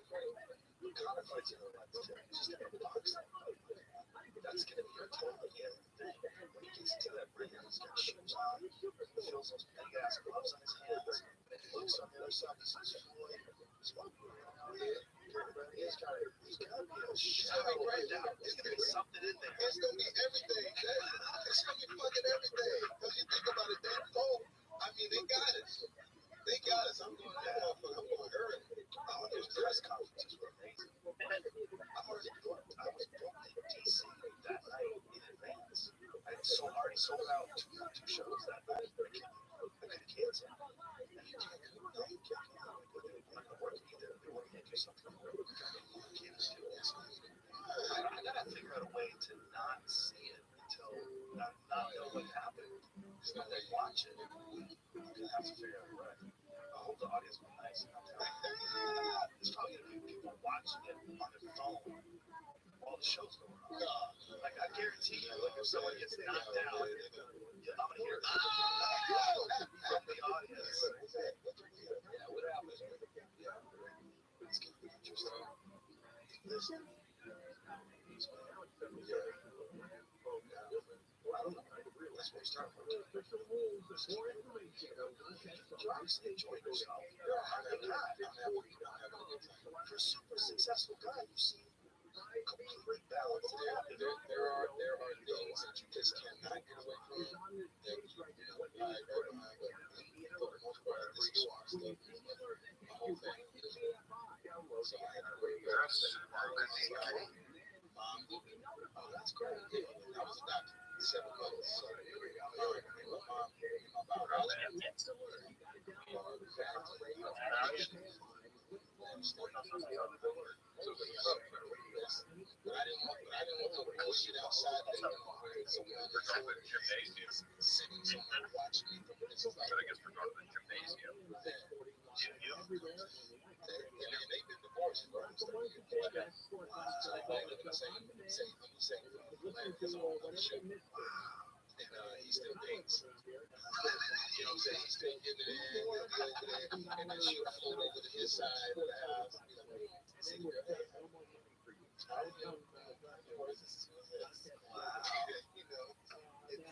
I just want to get some other refrigerator spoils. That's a character. And then you had on my daughter,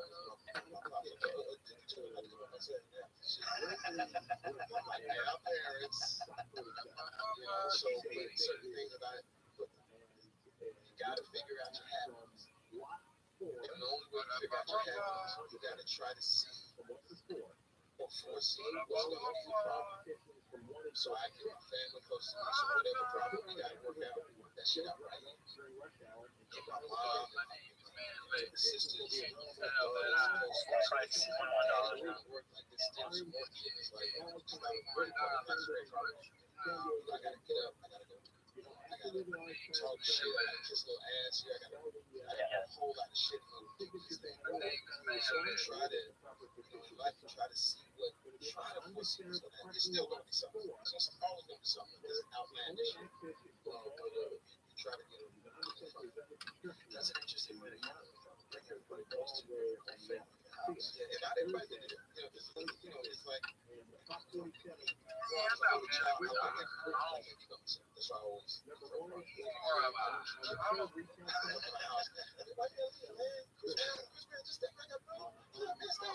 because I just want to now have my family. Like I said, not everybody can do it. It's interesting. My father was a great school. Stefan was a great school. He was on drugs. He had a signature about crack. He ended up going to jail. I wrote him out there as a get out.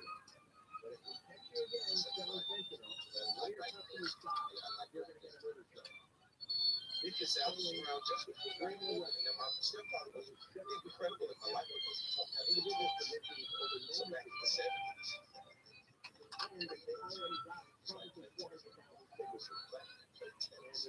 so I learned something. So people like Yanni and Noah and Stas, people like so we taught me how to play tennis. So when he gets out of jail, make sure he is. I take him to so there you go.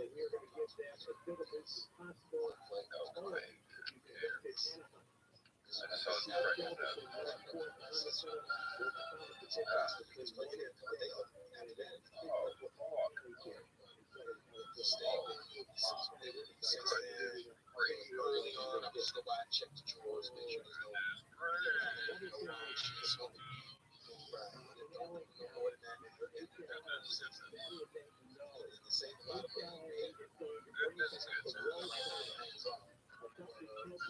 My boy Mason Lab really flat love.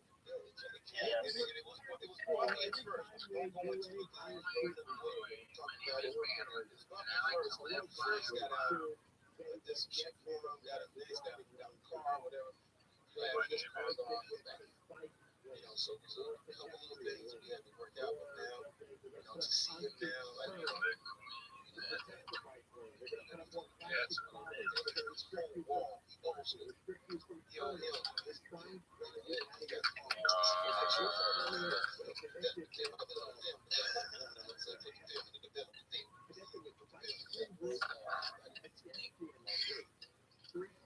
so, like I said, I try to look,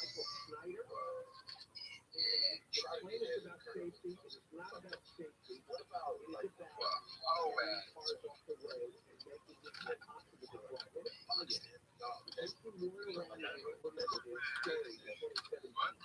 I can try that joke out. I try this night and see how they respond, because your family don't get it.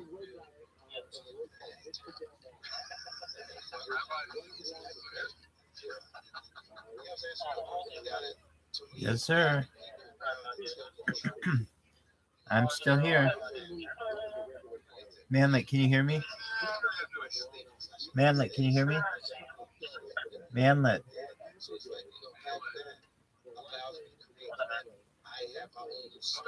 How are your dogs? How are your dogs?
Go pound sand, you fucking cunt.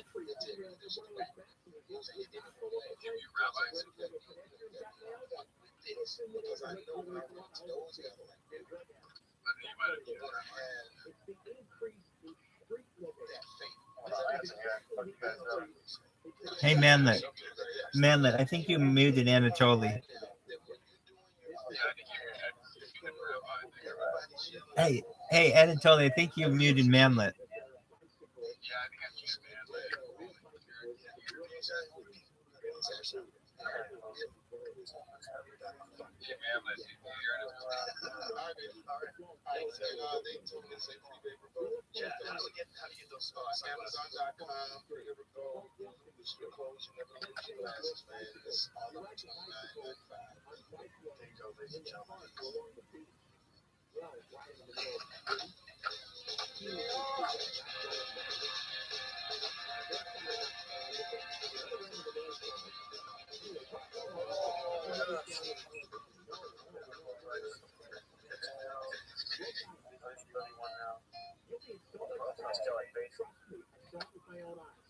That's crazy.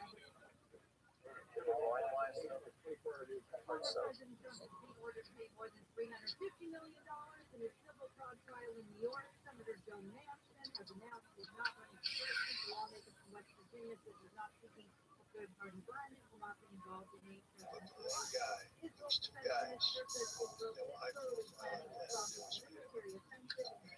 Thinking about it, almost 2 million. The other night, I was Really?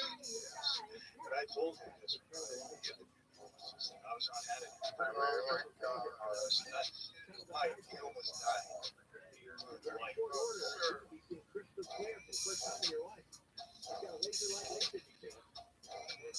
Gotta go downtown. Hey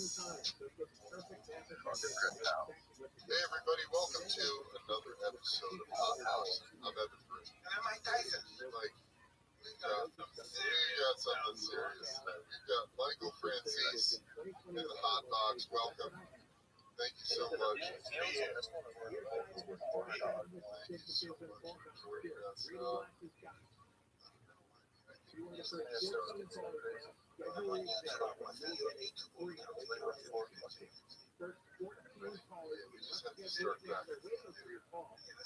back in the beginning, I grew up in Brooklyn, Great Point section, and my dad was the underboss of the Colombo family back in the 60s. So I grew up in that environment. And he was very highly publicized. For some reason, I found out later on, all the guys around us just picked my dad as kind of the main guy, the guy that nothing was after all the time. So I grew up in an environment where we had law enforcement around us all the time. I grew up actually hating the police. I hated them because my dad was my hero, and they were kind of like the enemy. They were always looking to indict him, arrest him, always around the house. Their tactics back then were very different than they are today. Today everything's very covert. You got a lot of informants, a lot of high-tech surveillance. Oh yeah. Back then they had 7 or 8 different agencies following my dad, and they'd have a cop walking around my house. So wherever we went, I was one of 7 kids. We had a parade of horses. I got into many scuffles with that, many incidents. So I grew up hating him. And my dad, he was indicted 3 times in the state. Murder, for grand larceny, beat all of those cases. Then in '66, they indicted him in federal court for mastermind and nationwide convicted and sentenced to 50 years. It's the longest sentence for a bank robbery conspiracy case ever given in that. Which is all his appeals in 1970 stripped it out. 11 So I was, my dad wanted me out of this life. I was actually a pre-med student at Oxford University in Long Island. But when he went in, I was devastated. 50 years. He was 50 when he went in. It's a death sentence. So, Joe Colombo was very close to me at that time. He kind of took me under his wing. I started meeting a lot of my dad's friends. And I just lost interest in school. And I went to see my dad. Michael, I'll never forget. I said, Dad, what's this all about? He looked at me and he said, son, I was frank. I'm innocent. I'm not a bank. And I believed him. And until this day, I'm telling you, my dad did 40 years. He did it for a crime he didn't commit. That was the way. And so I said, I got to hook you for something. Dad, they made him nail on the deal. He beat him so many times, I had it for something. So, at that point, we were in the penitentiary in Leavenworth, and he said, look, if you're going to be on the street, I want you on the street the right way. And so at that point, he was me for the first week. That's how things started.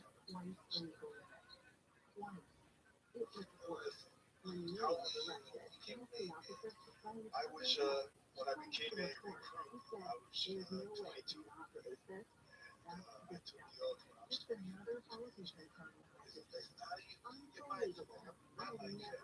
So I'm the main guy in the neighborhood. Nobody could find me. Put your hands on me. How do you do that? I'm an athlete. I'm young. Very well said. Hey,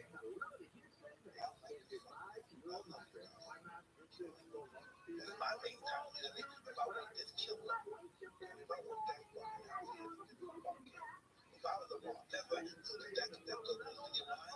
your mind. Like, honestly, I got robbed. I really don't. That was my motivation. How would you say so selfie? local stuff from the mob comes, it's self-absorbed.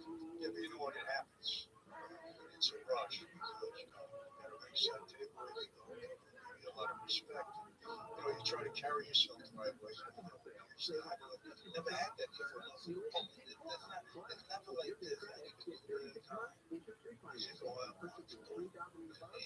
Yeah, but understand, I grew up with, you know, I mean, look, I spent my childhood about meeting everybody from scratch on town. So, you know, my dad was that kind of guy. He walked into a place, he was a different guy. Really looked up to him, really respected him, carried himself. He was a tough guy. When I grew up around it, I really admired and respected my dad. When I got into the life, you know, I wanted, number one, I wanted to get him out of prison. And number two, honestly, I wanted to be the best possible mom guy I could be. What that can tell you, what did that mean? You know, in that life, you kind of make your own way. The head guys, I'll give you an example. I took the old 1970 Halloween night. And we had 115 aid guys in that chain. Out of the 115, 20 of us were earners. The other guys were just, yeah, we were earning really for everybody else. The other guys who got a union job, just doing a little bookmaking, you know, trying to respect you. So I was determined to make money. And I had a head for business. And I used the life. I knew how to use the life to benefit me. So I took advantage of that. You know, and I got involved in a lot of different things. You know, I came upon a scam. I'll tell you what happens, man. There's a Italian guy around me, right? He kept coming to me. He had a couple of gas stations on the island. He had like a wholesale operation. So he comes to me and he says, Mike, he says, you know, I got these two guys from another family that keep trying to extort me. He said, you got to help me out. Because I was kind of the guy on the island. I did some research on this guy and I found out that he had testified in a case, a civil case against the governor's brother at the time. So I don't want to have anything to do with it. He kept coming back. He said to me, listen, if you help me out, I got a way to defraud the government out of some tax on gasoline. So he got my attention, right? I needed the government. So I said, well, explain it to me. So he tells me this little thing. I said, all right, so I'm going to go into business. So I want to form a company. That's it. So I get rid of the two guys that were bothering me. They can go away. And I put this guy, Vinny, around me. I had a guy around me. He's a big guy. He's a butcher. Big cigar across his head. Yeah, I said, Vinny, watch this guy, Larry. Let's see if these guys come over this guy. About 2 weeks later, he comes to my house on Saturday. He used to bring me meat every Saturday. He's got a box on his shoulder. What's it called? I'm saying, all this meat. We have a party, something. I don't know. He says, hey, Chief, come into the kitchen. Puts the box on the table. He opens it up. $320,000. He said, this is the first week's take in the gas business. It smelled like gasoline. Right? I didn't kill this one. He got my attention. So what happened, Mike, over the next 8 years, I took that from $320,000 to almost $10 million. We had about 350 gas stations. We didn't have money. Well, you know, I was supporting a lot of people. As you work, and I was kicking out to the field. I was giving them $2 million. We had $2 million a week to buy some lot of oil. You know what I mean? So I was thinking, hell yeah, go ahead and do what the fuck you want to do. So they made me a captain. They elevated me to that position. And I grabbed, I got a deal with all the Russian guys at Long Beach. They want my partners to be very partners.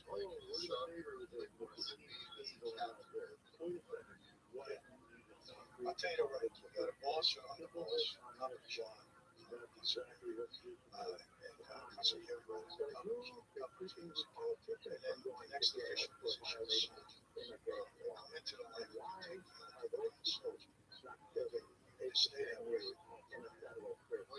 What are you doing?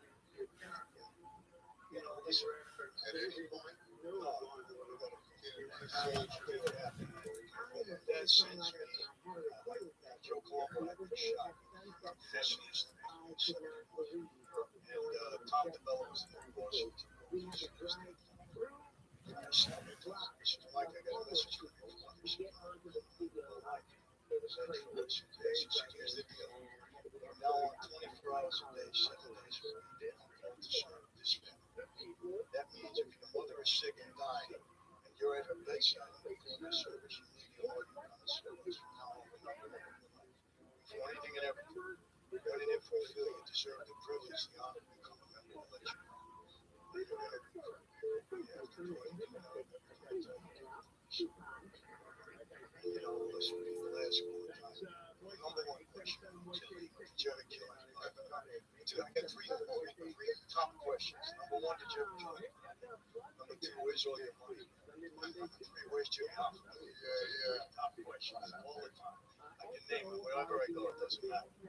So, you know, after about 2 years, I proved myself. I got called in on Halloween night, 1975. On a secure place. Built around. So then you became a soldier when I came in on 75. 80 Did your father know Louisiana? Yeah. My dad, 102 years old. He's the oldest living mob guy in the world. He was born in 1917. 1917. You know, when you start figuring out, you can basically do anything. It's just about how you I'm getting involved in drugs. It's all straight out. You get involved in drugs. How guys doing it? They were doing it on the side. You know, it's crazy. I see a lot of guys. John Gotti. I was friends with John. You know, John and I tell you about John. The psyche of the society. I think number one because he made no bones about who he is. You know, a mob guy, I'm gonna die a mob guy. I don't want to be anything else. That's it. So he was true to that. And the way he carried himself, he just became a media star. He kept beating the government. But socially, he was great. We had good times. We made clubs all the time. Business, he was very hard to do. Very hard. But, you know, we had a few scraps. I like it. I like his business. You know, at the same time, yeah. We had the same thing. We grew up in MDC together. You ever looked up the Sam? Same thing. You know, I always say this. On John Gotti's worst day, he's a better guy than some. His worst day. I wasn't a fan of his. He had kind of a bully complex. He was a small guy. He was just very arrogant. So a lot of people didn't get along. It was a different group. But I'll tell you this, Mike, I don't know how you feel about it, but there's a guy that admitted to 19 years the government. It's all this is the United States. When they got stuff, they want to 19 murders. You make a deal with a guy like that, put him back on the street. You know what he was doing? And he got involved in ecstasy in a club that I was involved with on Sunset England. Key Club. Yeah, Key Club. Remember the Key Club? I was involved with that. There was selling ecstasy in the club. He just got out. The family? Yeah. You understand that? Yeah.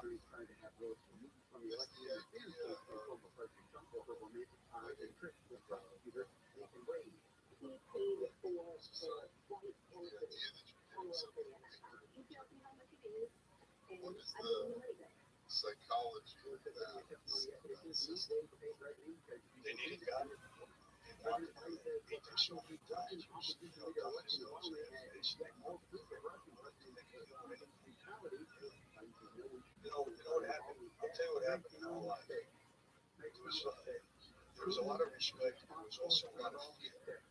What happened in our life, the guys on the street started fearing the government more than they were fearing our life. That's why everybody started fearing really in the 80s, you know, they started using the racketeering. I was in the next cell. I'll never forget. It was, we were in NBC. What up? back live. Rabbi Rothschild. How you doing, Channel 7?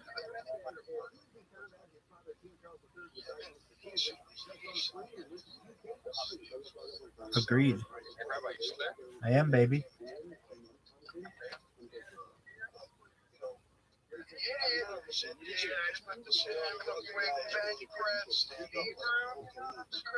My answer to that. Now we're back into the game. Beyond mobile. Who are we gonna get laid with tonight? Let's keep it easy. We're gonna work, make a little money. You got 20 years right over my homo. You're doing 70. Yeah. And if you get 20 on every coach, you're lucky. I was facing 50 years. Already. Because when I was in DC, these guys are all in trouble. Coming back 3 years. I'll never get out of jail. But, you know, I took my shot anyway. I took a plea. I did my time. Unfortunately, I beat him a couple of times. That's why guys don't stand up. You know, one guy that's, my dad. My dad, he could give me 5 million. How do you think?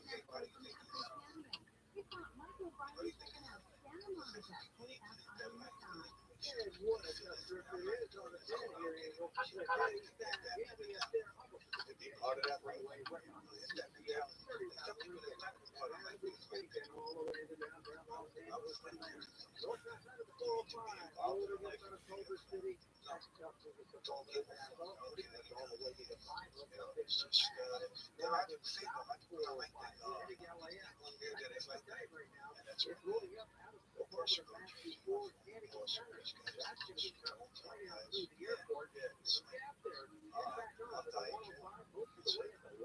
My dad, worst thing you could ever call him.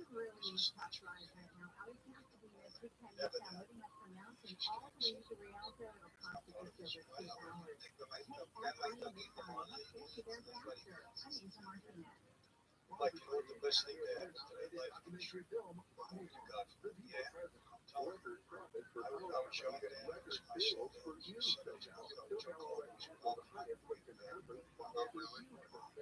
He actually edited the script. He took the original script, edited it. He took it out, changes.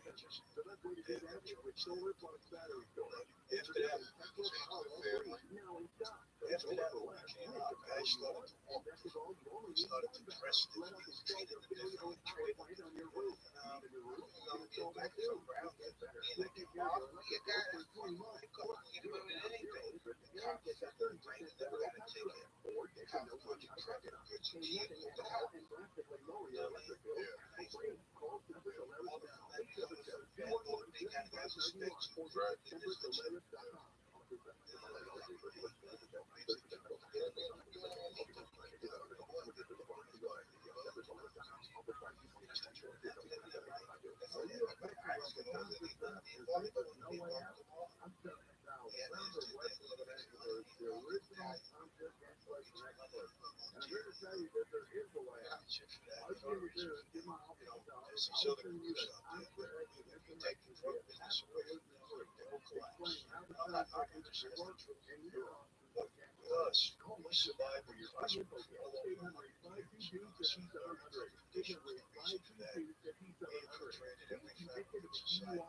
So what are the businesses that Like I said, I had a head full of look, I had a gambling operation. The reason for that is we're making on the street. We're not going to allow top of it. It's just keep it there. They're always there. So we had a bunch for that. And that one is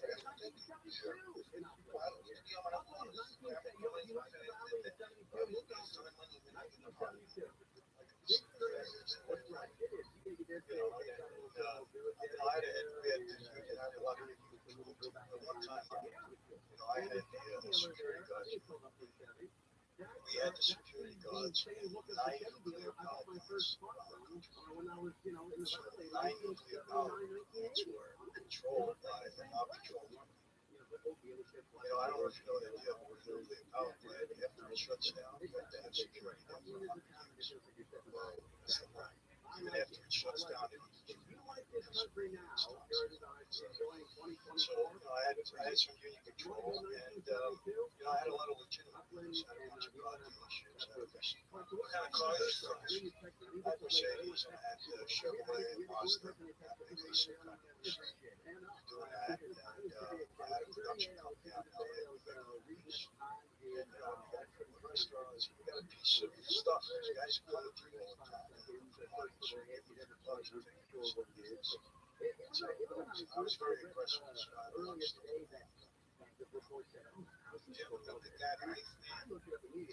never met him. Yeah, he was around us. Like I don't think I really don't. But, yeah, I didn't know at the time.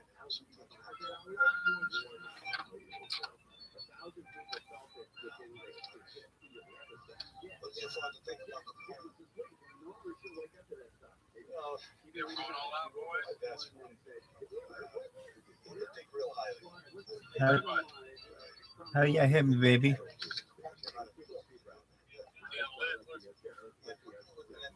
What is Dr. Pepper? You're going crazy.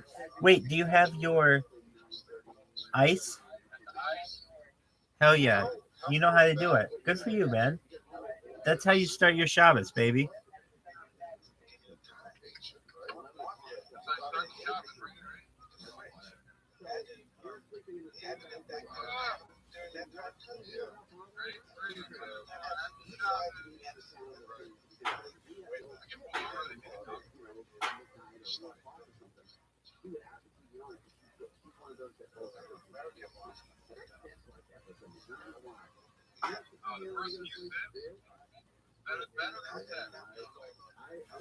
I like when the bubbles are going up my nose.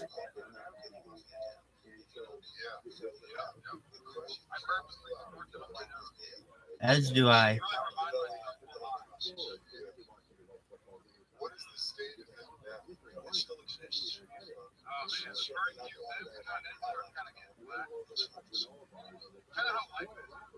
The government did a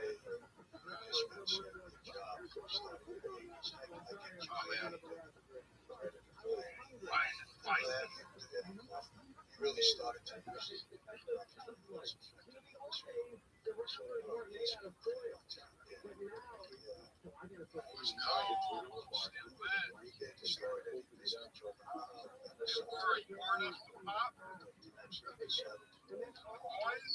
I believe, that was came down from Washington. So I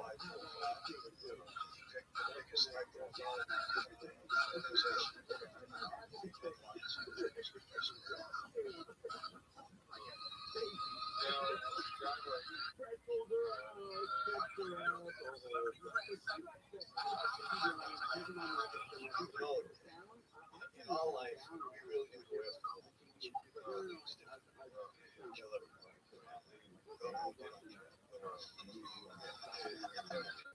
as a matter of fact, they wanted me to do a book signing again. You guys ready? I had a body double or something. I know they don't we never did that. But the one guy, there's 2 guys that were high profile like that. They were thinking of Really? But I told Oh my God. Mike, he almost died. Yeah. I told him off camera. There's two guys, you know, really hate him. They had a deal with him.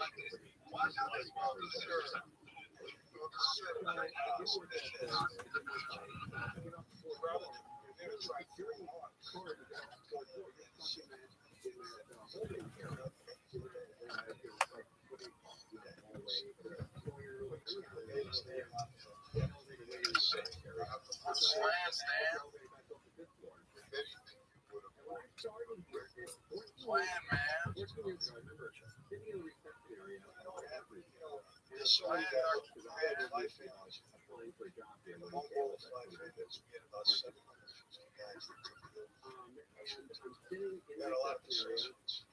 But there were so many of us that we had so many relationships. We had cousins that were house. We had neighbors that were house. So we were able to get around and they liked us. So we were able to, it was the scientific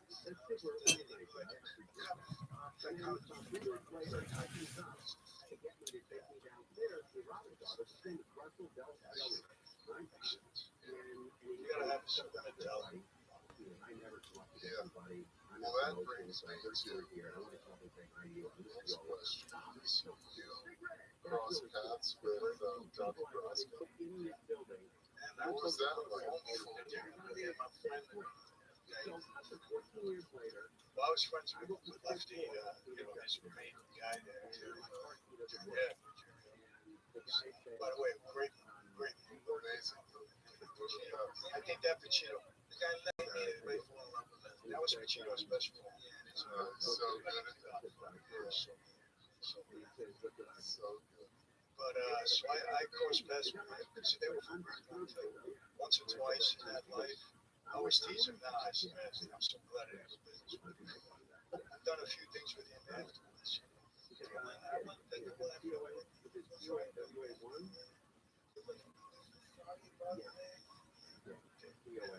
got so glad you said it was that.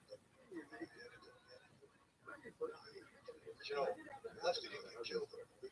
Sorry. Yeah, that movie that shows him taking off his stuff when he was going to get killed. He died in natural causes. Son of black got killed. So good. Is that a one?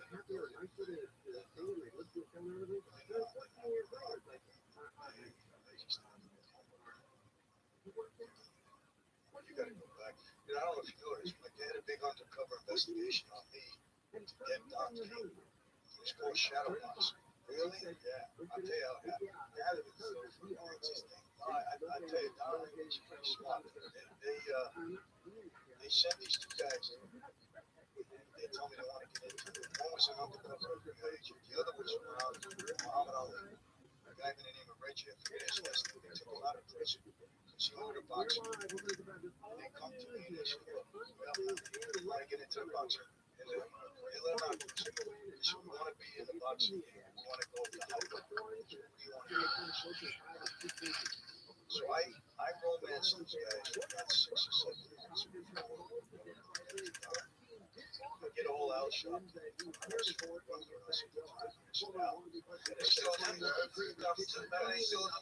cowboy hat on the two guys. Yeah. Those are the two guys. Because they posed as drug dealers for South America. So I tell them, I said, look, I'm not going to bring you to King unless I see the money. So the FBI sets a bank account. They show that they got $15 million. So Sharpton sets up the meeting with Don, and then we go to see him. Before they let these two guys go, I go some tenants in Dallas. I only traced the year 6 or 7 months. I verified the money. But at this table, don't see anything out of it. Talk straight. Tell them how the business runs. He does. He doesn't say anything wrong. And we walk out of the room. And now I'm getting out. I said, we got to break it up. And the FBI wouldn't allow him to go that far.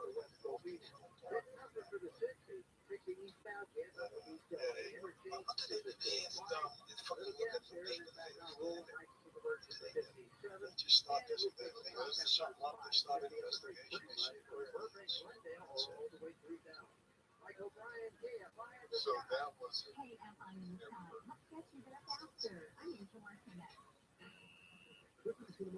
not to the level that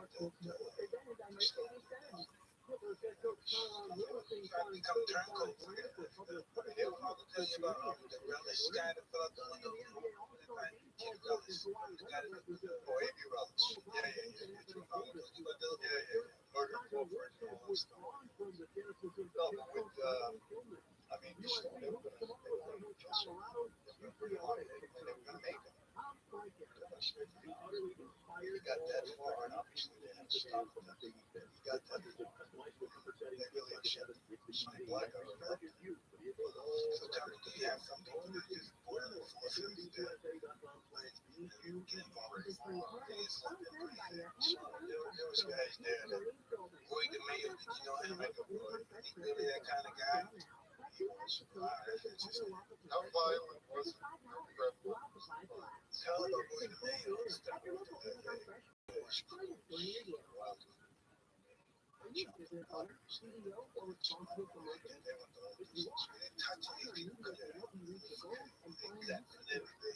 Great Starbucks guy with us. Another guy that stuff to be around. We had that kind of crowd over him. You know what I mean? Like, it's kind of like that. Yeah. Actually trying to say, man, you can't believe anybody outside the cool big thing. Yeah, it's kind of those guys. There were some guys that I know that just enjoyed that. There's other guys that just didn't. We all came with attitudes. You ever in a room like a big league for a guy get put to sleep? Yeah, that must be a trip, right? That's always what happened. You never feel me for anything. Like I tell you, one of the horrors of that life, that's right. So they were, I had an incident where some newsday article came out and said that I was making millions of dollars. So the boss, first of all, at the time, was kind of questioning this. What's going on? So you're making millions. So Jimmy, I'm making $2 million. So I'm taking all the risks every day. So one night, I walked into a room. I didn't think I was going to walk out. It was kind of a death walk for me. People said to me, why did you cut him off? He was almost robotic. It wasn't like, I'm a macho.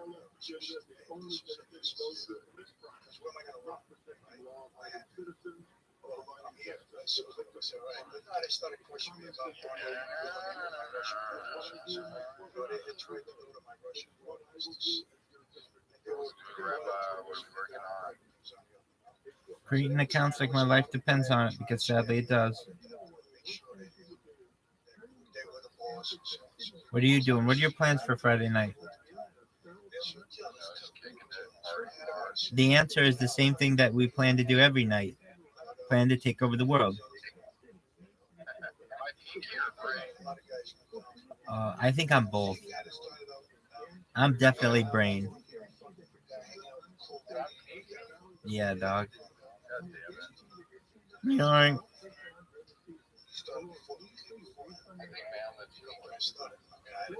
he'd like that.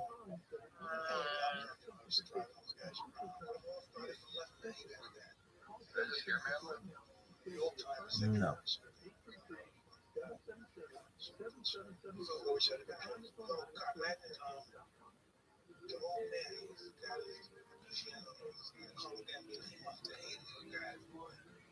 You know, I didn't know, but I had it. You guys were out there. He was a little quiet, but you guys showed me.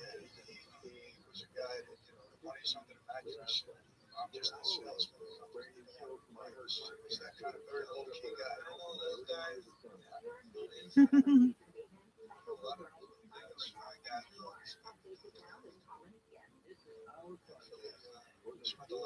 What kind of black? Anatoly, can you hear me? This is so funny. Reading what these people are saying in German and translating it on my accounts. They're like, what kind of accounts are these? If you black it, the next one is there immediately. It's so funny to me. All these German people are pissed off. It's hilarious. It's hilarious.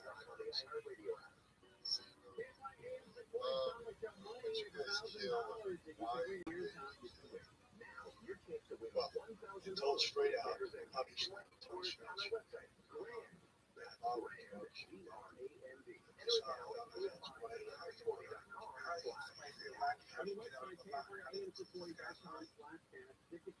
lot of times you gotta lie. That you're innocent. Well, here's the thing. When you sit down with another main guy, we have a sit down. If I call you a liar, at the table, you always had to be respectful. You can't call somebody else a liar. You had to try to outsmart them. Because if you break the rules, you have to sit down. So you had to learn how to be very cagey, very technical, not to fall into a trap, not to let somebody get you so upset. What's this guy named Anastasia? How about Anastasia talk down and have a decent conversation with you? You can't do it at the table. Now, maybe if you're the boss, you're not supposed to. And if you yell, you're going to yell. It's a lot of times, that guy.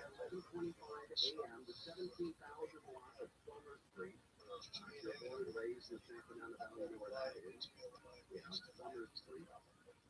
It's all honor and definitely to begin it. Even more so. Victims were transported to a local hospital for treatment undisclosed injuries. That person's condition is unclear. Although the rumors are that they like Luciana to follow like the suspect is described as a woman in her 50s. Like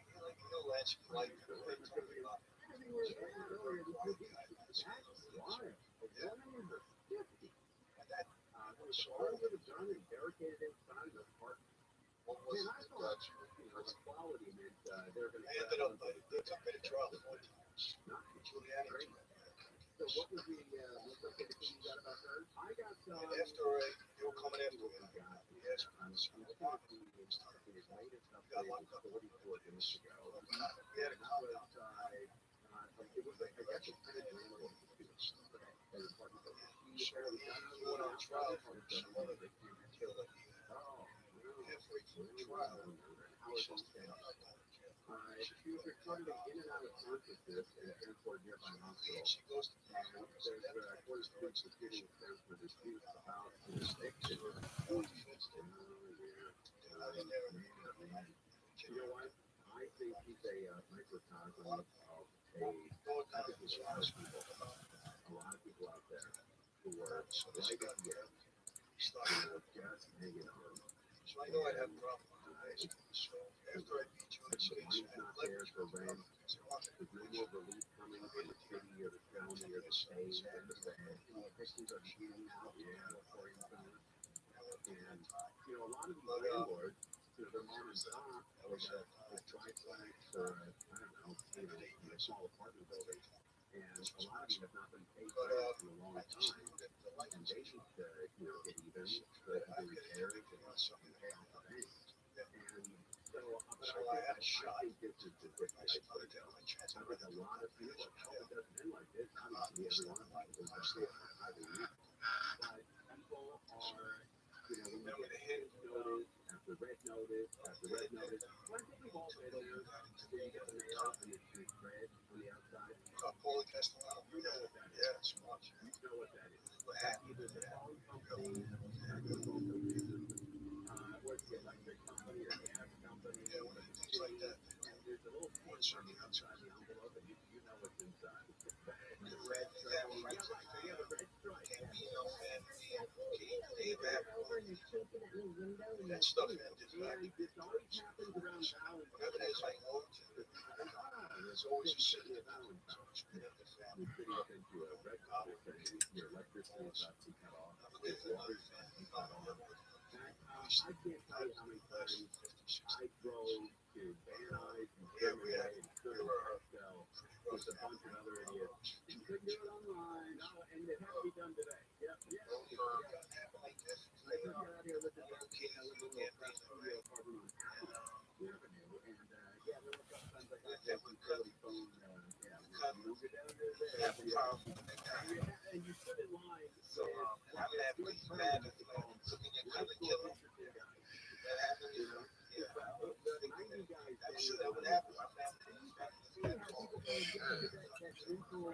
Somebody just bought $82,000 a month.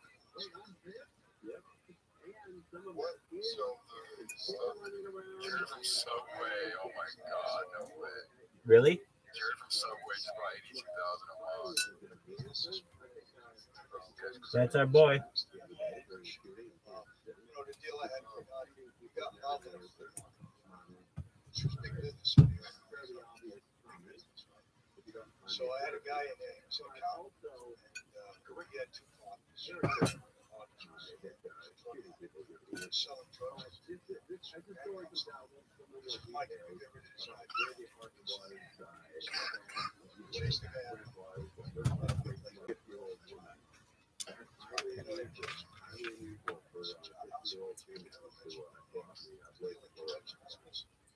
This makes me think like crypto is like only 100 people. You know, because I'm like, oh my God, somebody did buy 82,000 a month. Wow. But you know him. This is Jared from Subway. So I had this whole In my estimations, it's really about. In my estimations, it's about 10,000 people. knowing that John never takes you can have an emoji as your ego. Do you have a big ego? Right. This guy has like that cold face, pretty cold faces that he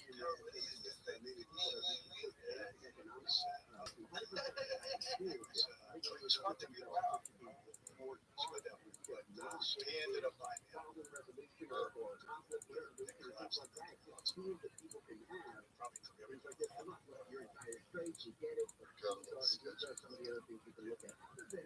But again, it was never like, you ever meet Carlo Gambino?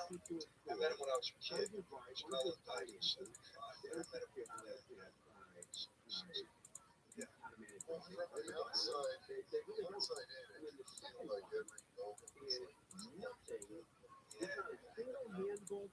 Isn't that way? You feel that way when you're in it? Or you're just accustomed to mistakes? So, don't think about that. Well, you do at times. You know? Look, you always have to be a little bit on edge.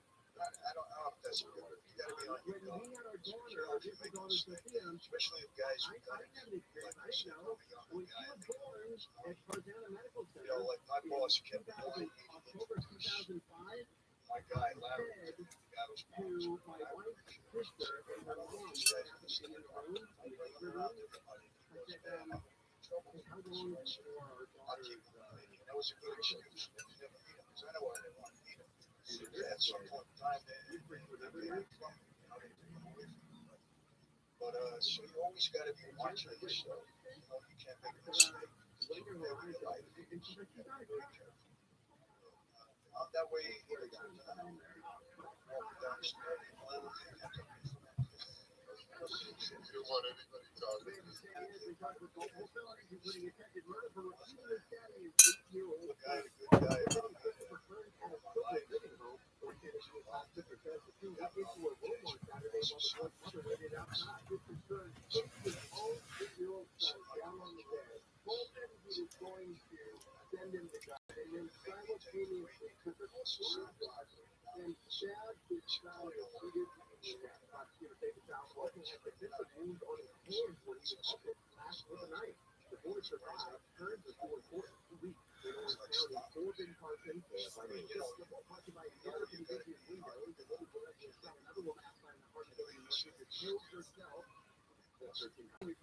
I'll tell you something.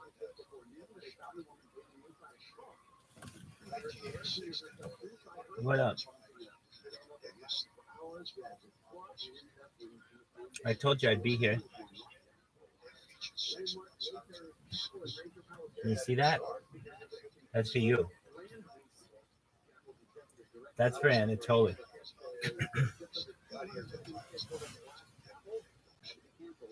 Go to SBI and make a list of all the it was all nonsense, but it sold a lot of magazines. It's with nonsense. Out of that list, 50, 3 years later, 48 went down. One of them right now is the likeforlike. The other one is called. So that's Yeah. 48. Yeah. Yeah, I'm gonna roll with mine. Sick. And then I can be. Slow as I get it done. I don't know about that. You're kind of somebody who procrastinates and then doesn't do it. You are really good though at telling people you're going to do something. I will grant you that, Anatoly. In fact, you're one of the best people I've ever met in my entire life who will tell someone that they will do something, but you're also one of the worst people in following through. So it's just one of those things. When you follow through, though, it's good. When you follow through, it's good. Yeah. Just take some time. You'll see. Obviously, diet old age, diet free, stuff.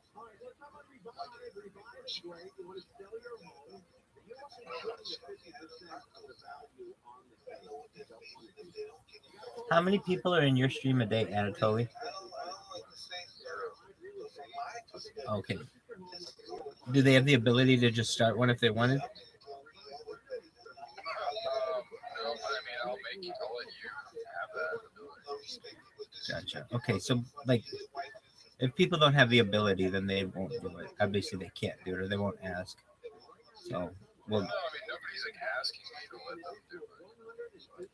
right, But if you start one, you can just keep one in there at all times. exactly. You know, honestly, you make a ton of money doing that to just the biggest coins. If you had like one spoke on all of them, and then you just rep them, and everybody could connect to it. It's actually a phenomenal idea.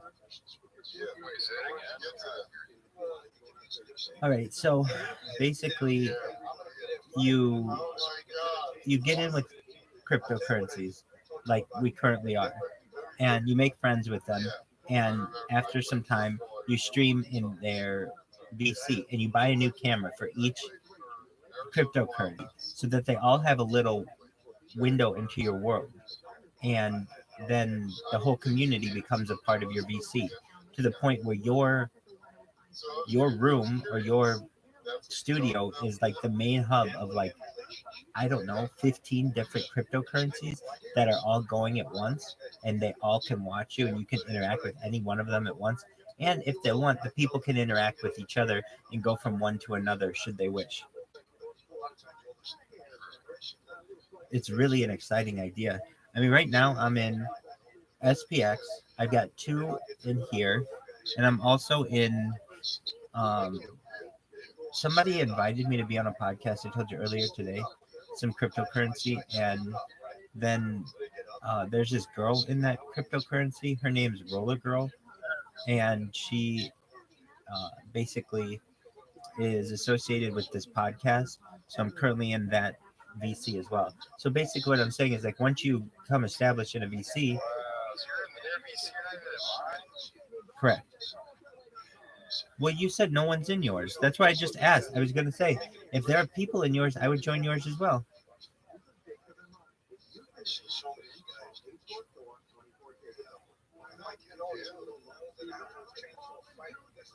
I mean, honestly, the SPX one, I told them that I would stream in there, and I am.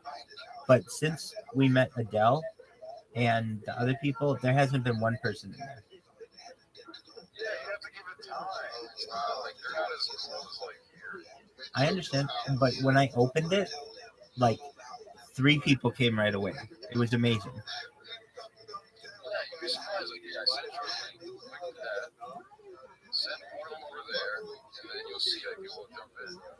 Now they're kicking with some points. Just throw them in there. Like I said, I'm gonna overtake it your phone or something different.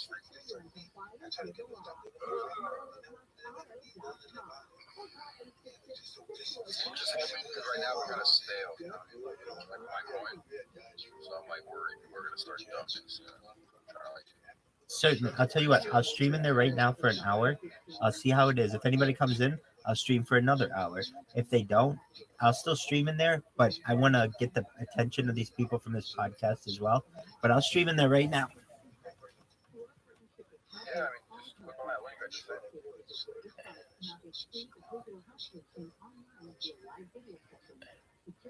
And I'll open it. I'll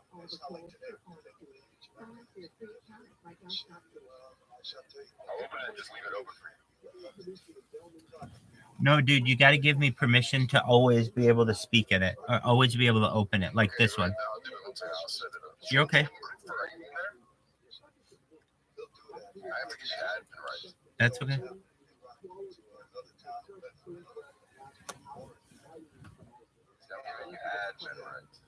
Okay. And I'll name you like host or something. Or just so you got it. Let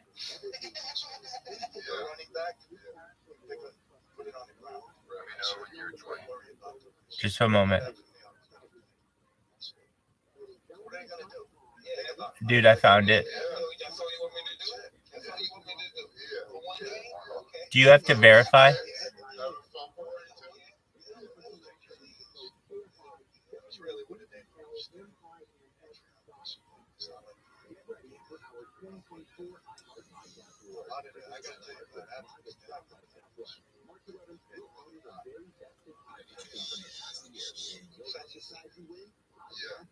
Yo, dog. Hey, my app is glitching. Just one moment. I'm gonna have to close it and reopen it.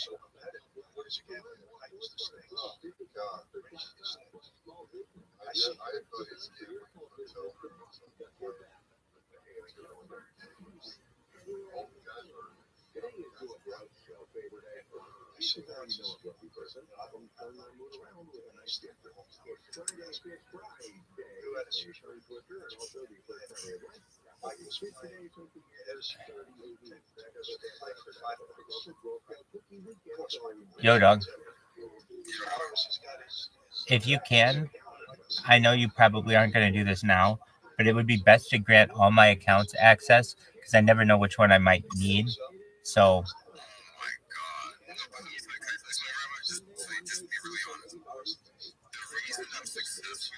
Because you see how many admins there are? Zero. Only me.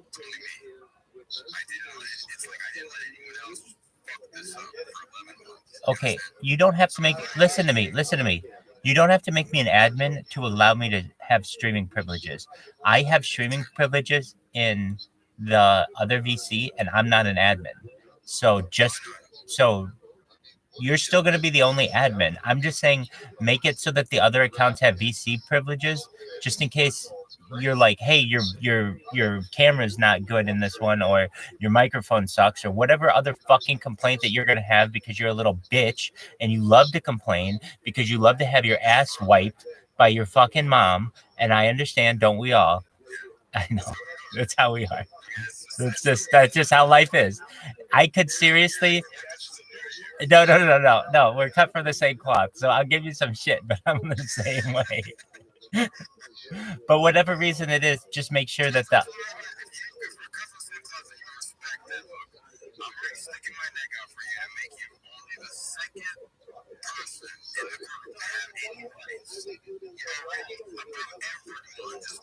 Let's start with one. Let me get out the rest. Just give me that so I don't have to, because I'm going to have to explain it's like 5 or 6 people are going to DM me. He's like, who the fuck is this guy? He's like, it says admin next to your name. He goes, like, you didn't want to write.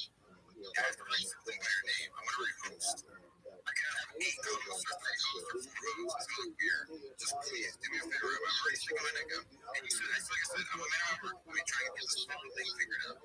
For you, seriously. And you can call me if it's not done in the next 3 weeks. You can call me a bitch, loser, Dude, I'm calling you a bitch fucking loser right now for even mentioning 3 weeks. You could have a phone to my house in 3 days. The fact that you say 3 weeks is a joke. No, you're not. You're absolutely not. Dude, you own dog grooming scissors for some girl you abandoned at a wannabe TGI Fridays.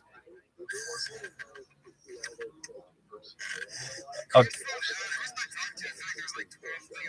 Wait, here's the thing. Here's what I love. Here's what I love. Here's what I love. You live in your own fucking world, and I will just call you out on your absolute ridiculousness, especially when it comes to just irrational thought. I'm just like, no, that's not how it's supposed to work. But I understand what you're saying. Hey, dude, how are you able to have some kind of Japanese writing underneath your name? So I've created pretty much every language from Turkish, Japanese, Chinese, Russian, Ukrainian, and all these different accounts for Fuck the Bank. That way I'm kind of preparing for the future in case we explode, go viral. We have like multiple languages already prepared, different rooms. So how many Telegram accounts do you have? Probably like 8 or 9. Oh, so you have like 8 or 9 languages. That's really smart. So why don't you do? So honestly, why don't you do? I mean, I think it's an honest question, and I'm not saying this in a critiquing manner, but it's your coin. What up, Ruth Alex? How you living? Hi, Ruth Alex. What up, Ruth Alex? It's a pleasure to be around OG FTB. I'm Rabbi Rothschild. Pleasure to meet you. I was saying, why don't you just buy yourself a camera and stream your room or whatever in a VC alongside me so that you have the same thing? Basically, Yeah, like I'm I might like to jump around. It's really that I'm building my reputation outside of just this coin. That makes sense. So I can bring people to the coin. Because like right now I'm the one admin, one dev. No, I recognize that. You have 8 Telegram accounts though. So all you need is an old device, and literally you can just always be in another VC. You could always be in here. What up, Brian? How you doing, Brian? I hope. Yeah, no, you're absolutely. You've got people here, so I'll be here the rest of the night. I just didn't.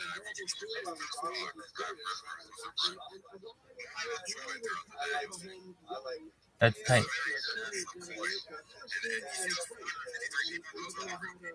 That's cool. No bots. Everything's been for 11 months every single day. No fucking days off. 3 days I'll be slow. Wait, Alec, or Anatoly, listen here. I watch you work every single day. I know what days off are, okay? I know you work, and I know how you work. It's not like you're hiding anything from me. I know you work very hard on this coin. You do. I've been doing lately is trying a new tactic where I go and put myself out there. So like what you're doing, join communities and I'll help them for free. And slowly people just getting, hey, you do your own thing, you're a cool guy. Let me just throw in $50. So like, him like a good amount, like not good, but a good amount, like $100 for it. He's already given me a lot of NFTs in return that are worth about the same, Yeah, I understand. He's very good at like doing those airdrops.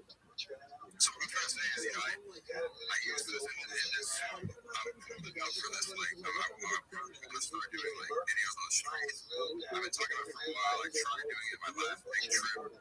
You'll see once I have my laptop, I can start going on these long trips again, and I'll be more free. And like I said, I'm trying to like everything's coming together. Like all the tools, whatever, all the skill sets I need, the people, it's all coming together. And finally, this could be my big break. And I just need to follow through with it. And yeah, man, it's just it's what it is. So. And so the fun is, but I'm gonna start interviewing. Like I had this idea, like college professors traveling the country, economics to college professors, interviewing them. Pretty much giving like going on campus, finding some students, being like, hey man, I'll give you some crypto, like $100 for it. If you can give me like a warm opener, like introduce me to your economics professor. We talked about this, and that was a difficult lift.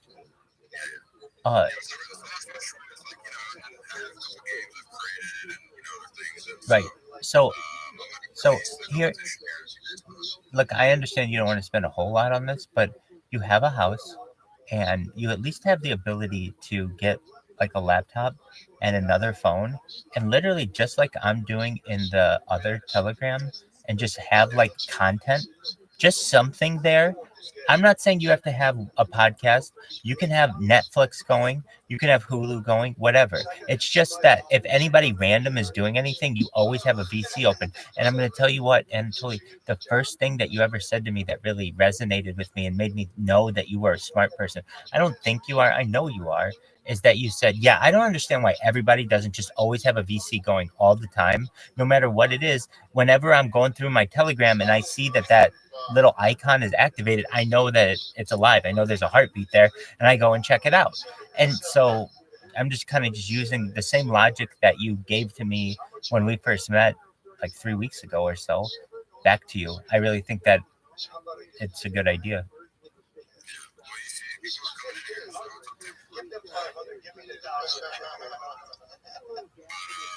Yeah, I mean, it's definitely a group of people here at FTV. Like, everybody's from, like, different communities. It's just been all the people I've met the past year, you know, and all the different communities I've been in. You know, people consider like I was shilling, but I really wasn't. I mean, I just became friends with people, and then they asked me, like, what I'm working on, and I tell them, and a lot of times I give coins for free, you know what I mean? So I'm giving away more coins than I've sold, let's just be honest. But, you know, I think that's really cool because the people that give the coins are usually just like normal people, you know. And so if this war gets really crazy and Fuck the Bank goes viral, like many regular people become, you know, wealthy, and that would be really cool. I feel like, you know, not only that, you know, good karma hopefully will come my way, and you know, help build a reputation, and I can have like a voice, and then maybe run for office. I'm actually doing stuff for other people as well, you know. I'm in agreement with everything that you said. Yeah. I think you're in a good position. You know what the strongest part of your coin is? I would say two things. One is the duration, and two, it's got a good name.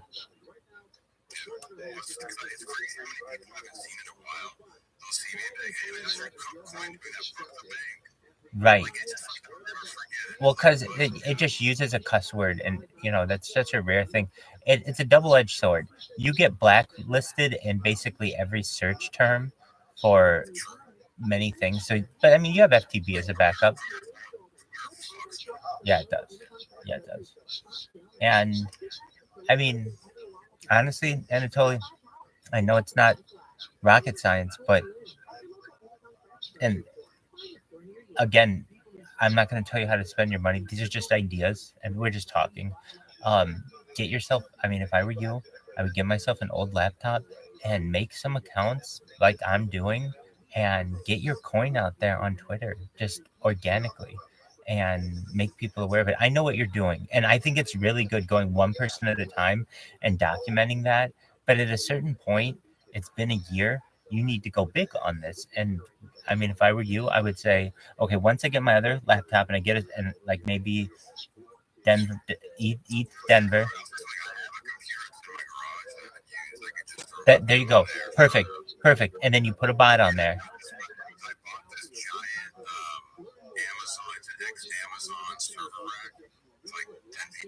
Wow. I thought about creating a couple miners, putting it in there, and then I could put like some kind of whiteboard, right, and then point the webcam at this miner that's running with like something on the whiteboard I can change, or put stickers, or put like memes, or write some message, or you know what I mean, whatever I need to do. But then I can just have that running 24/7. You know, like kind of like I used to. Just something. Yeah, I mean, anything really. Just something of interest.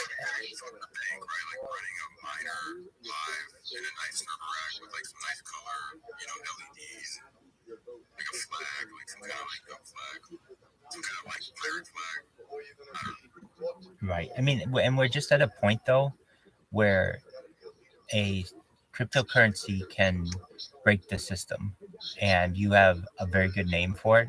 And it would, I mean, like, how many people follow you on Twitter? How many? Less than 1,000. Nothing in comparison with an influencer. Absolutely not. I know those 1,000 people. Wait, I know those 1,000 people are organic, and I know they're loyal to you. But if you lost them, they'd find you tomorrow. I mean, meaning if you lost that account, they'd find you. They know who you are, and you'd be able to find them. You can download that data. Essentially, what I'm saying is, it's worth you're a small enough account. It's worth your risk to go big on fuck the bank, especially when you have a community. I mean, look, yes, I am one person, and I do spend 24 hours a day on this. But if I had even like 2 or 3 other people, we would be I mean, I think we'd be trending in Twitter right now. And so what I'm saying is, you could basically, I mean, I'd even help you with it. You could say Ruth, Alex, and you and anyone else. All right, here's what we're going to do. I need everyone in this community to make 10 FTB Twitter accounts. And you give them. Okay, let's be real. So we did that kind of already, and so it's like people want to work, and they do, especially when the price goes up, people start tweeting, right? And right now we've been consolidating for a month, so right now it's a little stale. And because I'm working on things in the background, and that's why I brought you on. Not what I'm saying though. Not what I'm saying about tweeting. Wait. I'm saying, hold on. I'm saying you don't send a single tweet. It's not about the tweet. No one gives a shit about the tweet. What I'm saying is, it's about the follow. If you come through with 100 accounts with Fuck the Bank, all of a sudden people know who you are. Then all of a sudden you're in this consciousness of a meme coin.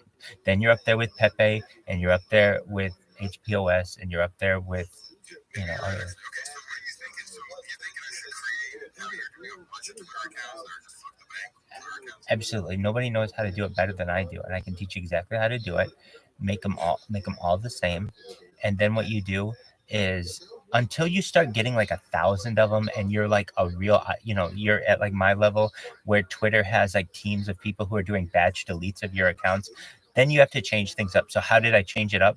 I don't make them all ViralRabbi anymore. I change it up. So sometimes they're Sexy Rabbi, sometimes they're Rothschild 0001, 0002. But basically, like, now it's really hard. It's much harder for them to find, and they can't just do batch deletes of the entire name. And the reason why is because some random people out there, some good people out there basically have changed their names to whatever my name is. And so that Twitter doesn't want to delete all the accounts with those. So they are allowing some of them. So in your case, what I would do is take that old computer, or whatever kind of computer you have, if you don't have a computer, and say, this is the computer that I'm going to dedicate to FTB. I'd also get an old phone, and I would take that phone and show the computer all the time, so that people within my community know that we have a bot working for us. Okay? You can do that. The app usually crashes after about an hour, though, of screen sharing. It won't last all day, and it certainly won't last 24 hours. So just unless you have, like, I would say probably the newest and greatest phone, but still over the course of yeah, on the PC, depending on the PC. And so yeah, I think that's certainly an option as well. So you just do a screen share. And then, I mean, honestly, if I were into cryptocurrency and I came into its VC and I saw that it had a bot working for it, I would be jazzed. I would watch that bot all the time. I would want to know how the bot worked, and I would want to build one of my own and help it or do whatever. But that would be really exciting to me. It's basically entertainment. Basically, it's just always clicking and doing, whatever it is. But it's exciting that you go in the coin, you can see it. And that's really what FTB is about, is fucking the bank. X wants to become the world's banking app, essentially wants to become the everything app. And so you're fucking it essentially in your own way by following these people. Here's what somebody wrote about me recently. And when I say recently, within the past couple hours, but they described this perfectly in what I'm doing and what my strategy is. They described it as something like somebody trying to take a BB gun up against an aircraft carrier when they're trying to take down my accounts. They said it in German, but essentially what they have done is essentially very nicely summarized what the strategy is. If you want to take down, if you want to do a batch delete of my accounts, that's fine. I now can create accounts. See, here's the thing. I can create Twitter accounts faster than any person on earth, I think, at this point. And why is that? Because nobody uses like I'm using an old Amazon Fire. Like no one's using an old Amazon Fire to create their accounts. Why are they using that? Because it doesn't have a complicated CAPTCHA. And so instead of me having to do 20 different things for a CAPTCHA and literally making this take too long to make each account, I can make an account in like 5 seconds, in like literally 1 minute, and just churn them out. So the fact that I can churn these, one moment.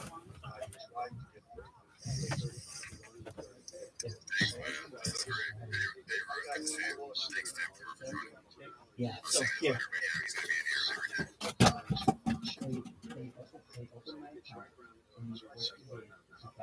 Yo, Rabbi, where you at, bro? Gave up on us. Gave up on ticker Bitcoin, bro.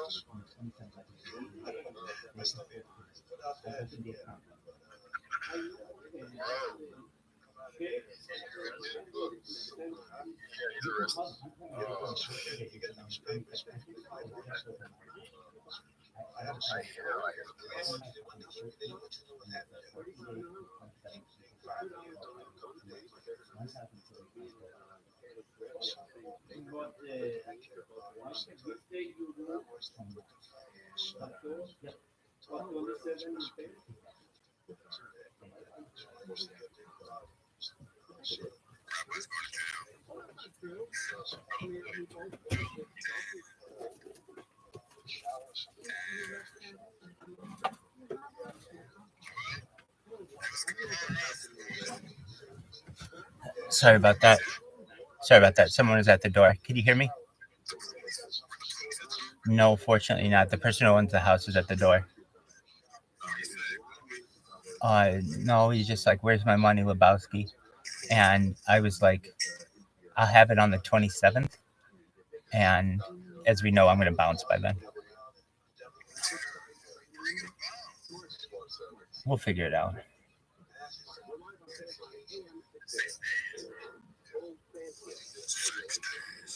No, it's more than that. Dude, Tempura, what's up?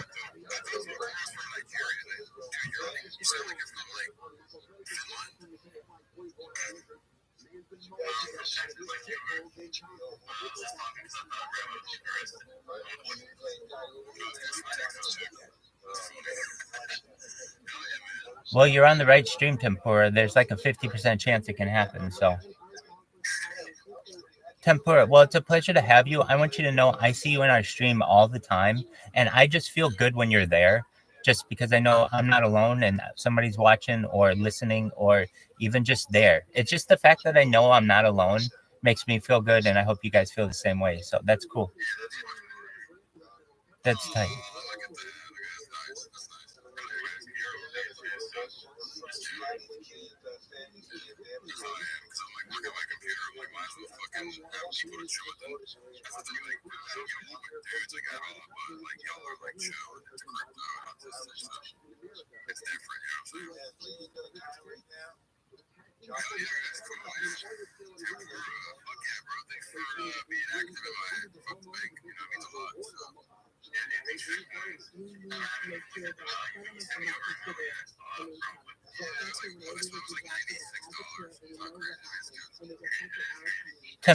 Tempura, you're in Texas as well?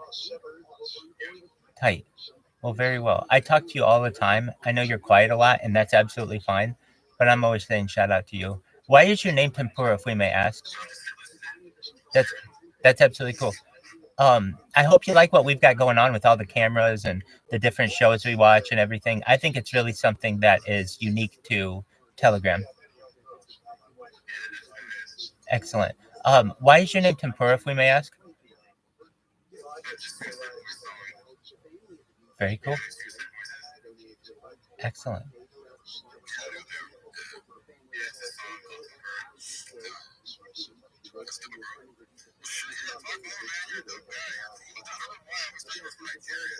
I did not.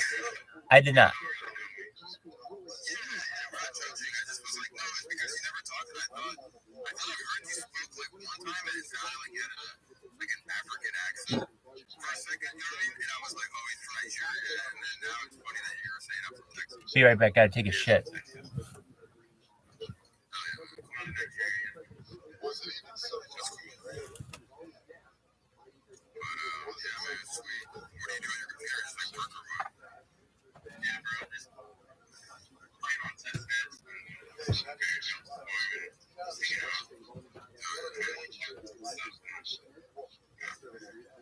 yeah, I need to get better at airdrops.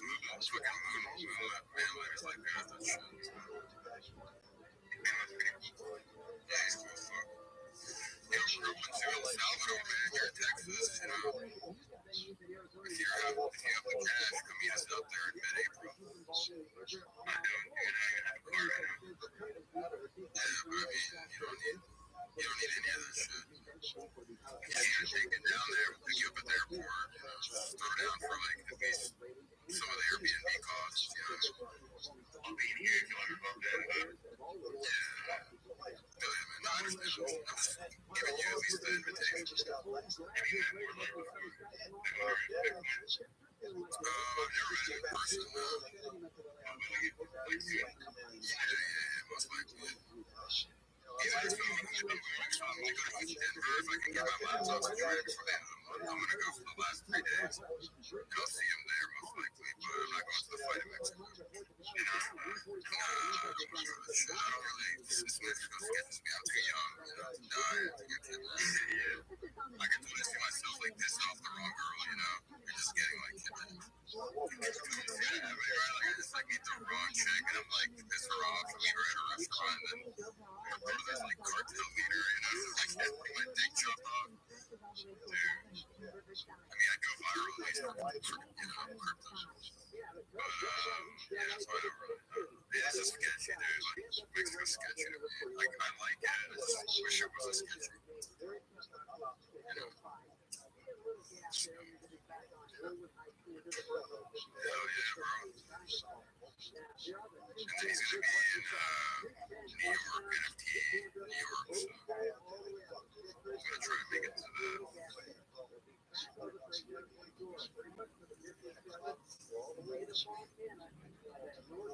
Have you ever met the guy or what? No, I've been here for a while, just hanging out.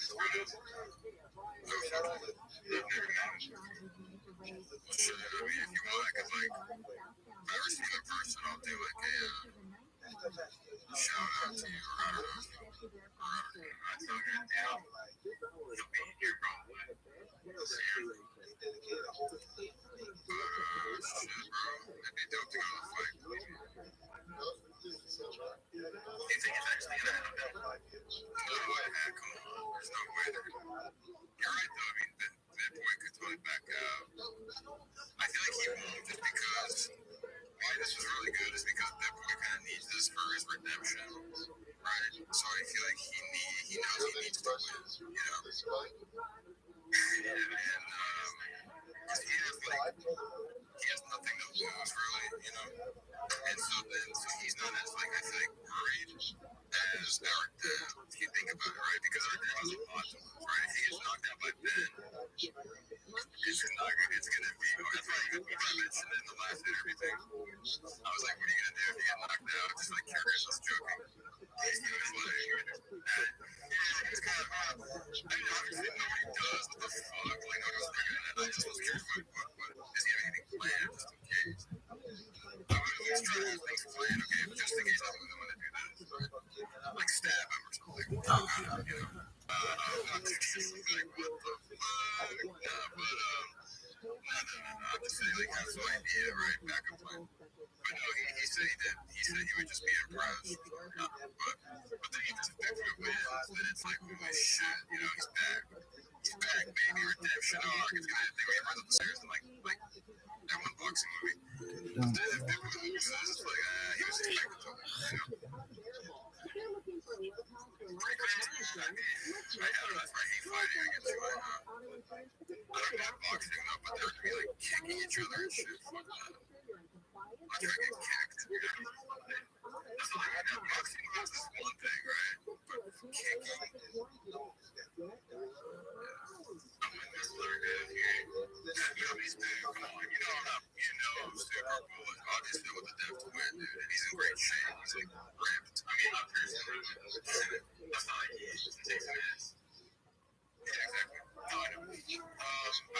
trust me, the way I see it going has been just getting out of breath and, getting knocked the fuck out. I mean, that's really like the most likely scenario. There's no way, I don't think Ben's gonna make it all those rounds. But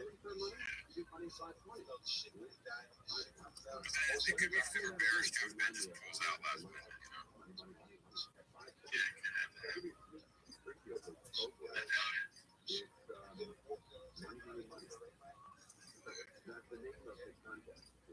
Yeah, low-key, I'm glad you spoke in the fuck the bank chat, man. It's bullish. You felt comfortable enough here at fuck the bank. No, I'm just kidding. No, it's really dope, man. I'm excited. Like, that's the thing. Like, fuck the bank for me is like a 10-year thing. You know what I mean? Like, I really don't care if we can buy or sell right now. I think it's smart. Like, because it's not on that screen or anything. Well, that's the thing. Like, so it was on Next Screener, and we had like over 300, 400 upvotes, and then it just got removed. It's like really fucked up. Like, CoinGecko, CoinMarketCap, all these people, it's like they're all trying to suppress me. Like, none of them want me to succeed. It's weird, dude. Like, I've never fucked over anybody for almost there, and they still don't list me. There's coins that are out for like a day, and they'll like list them.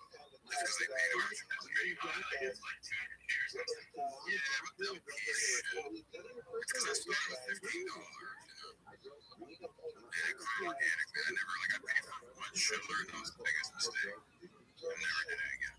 So it's all organic. I never paid for trending. I never paid for, the only reason I got next to was updated was because I made friends with Moon King or Moonlight, something like Moonlight. Something like that, but she works for Nextdoor, and she like manages the customer service thing at Telegram. So I became friends with her just by kind of being nice, and then she was like, "All right, I'll push this through," and she pushed it through. But that was like maybe the first week that I had made the coin, and she pushed through the old logo, and when I tried to get the new logo, she was kind of annoyed, and then she stopped like talking. But she at least got me that much, you know what I mean? Yeah. It was like $1,000 savings. So I gotta get my Telegram link on there updated, a few things updated, logo. So I'm trying to save up for that, but it's like it's not my top priority right now. It's just a little bit organic. It's really like, I don't know, there's really nothing else like it out there. It's been just one guy grinding for years. You know what I mean? Building, and everybody's just like falling and going up and going down all around me, and I'm just grinding every day, little by little, you know what I mean? And there's this like shit like manipulated and like, dumb. There's like Ben.e's and all these fucking follow me, they're creating like 20 coins. All got rugged. There's just one guy who's just doing the same thing for 1 year every day. You know what I mean? Everybody's just like, why? And I'm like thinking, dude, either my coin just blows or like, it's all about reputation. Like, you know what I'm saying? Like if I had a Lambo with like a big burning thing on it, and I was making TikToks like in the Lambo, being like, I'm corny so much, just like, oh, like I'm in an Lambo, I'm meditating. I like that. More like just do some like motivational things, more like respectful shit, not like boring shit. But having like more nice whatever, it kind of like gets more views, and you get like more known and whatever. I'm not trying to sound like shallow, you know what I mean? I'm just thinking like marketing perspective. And so yeah, I mean, I just feel like if I have a really more reputation, my coin would do better. But that's why it's just slow. I like build that reputation. It's not overnight. And hopefully, if I do well this bull run, then you know what I'm saying? Like, then flip the bank will be right. And I haven't sold one coin in a year, not one. And it's like I know it sounds too good to be true, but that was what I was like. That's what I was like going for. Was like being like long term. I'm like telling people like this is a 10-year project. And so. Yeah, I mean, that's just, I feel like, I think Rabbi said this, everybody should have a coin tied to themselves. Because if you succeed, if people like invest in you early,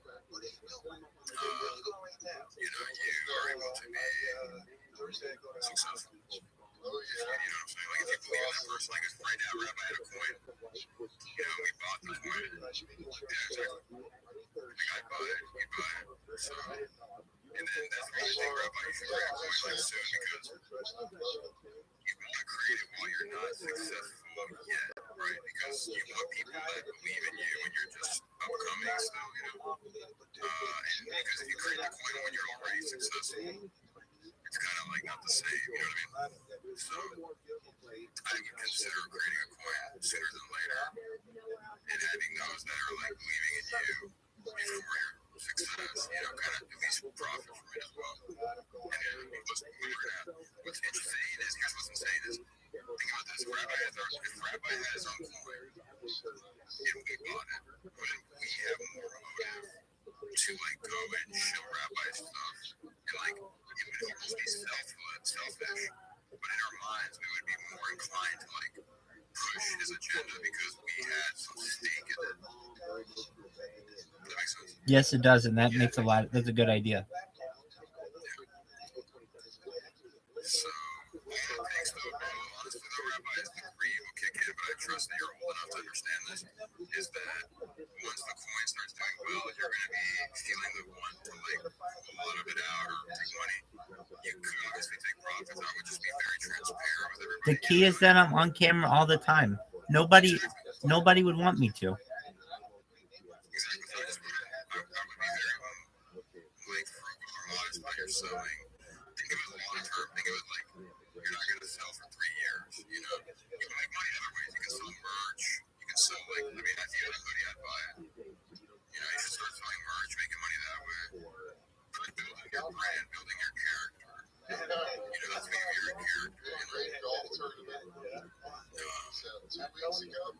So is that a fun or? Yeah, honestly, it looks like you're in a van right now. I think you just need to get a van, like live in a van.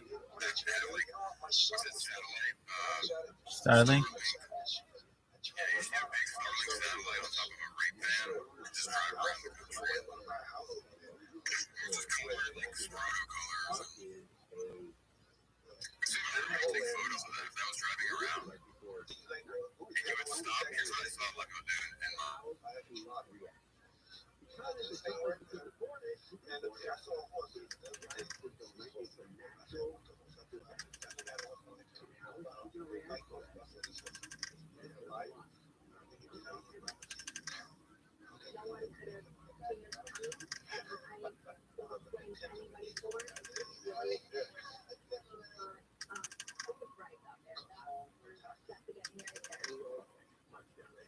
what's it called?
Never NPCs. They're just so rich. What do they do over there?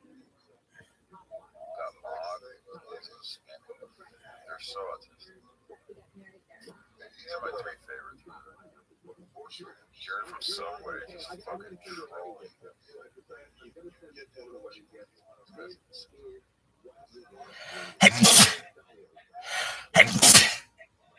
from Subway has been going on clean merch. Kill-tacular. Kill-tacular.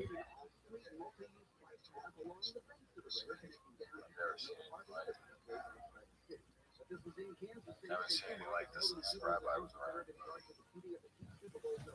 I told him what he needed to do to fix his bot. I think he took my advice. His meth bot is firing on all cylinders. He like came in and you started fanboying like a fucking. No, you're right. I absolutely did. Oh my god, it's fucking Jared from Subway.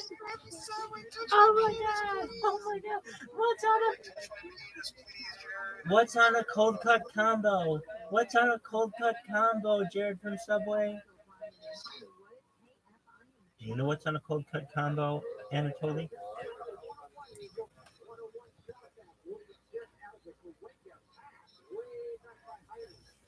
Anatoly, I asked you a question.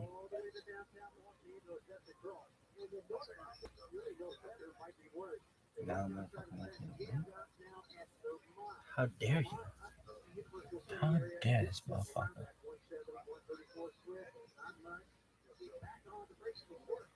Yo, dog, this sucks.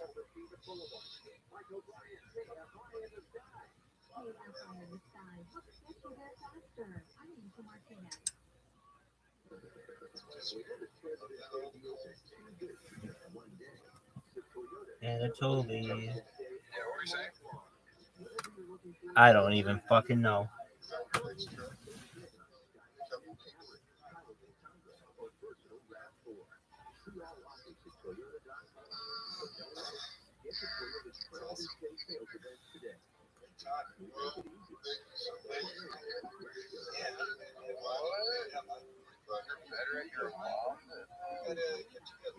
Huh?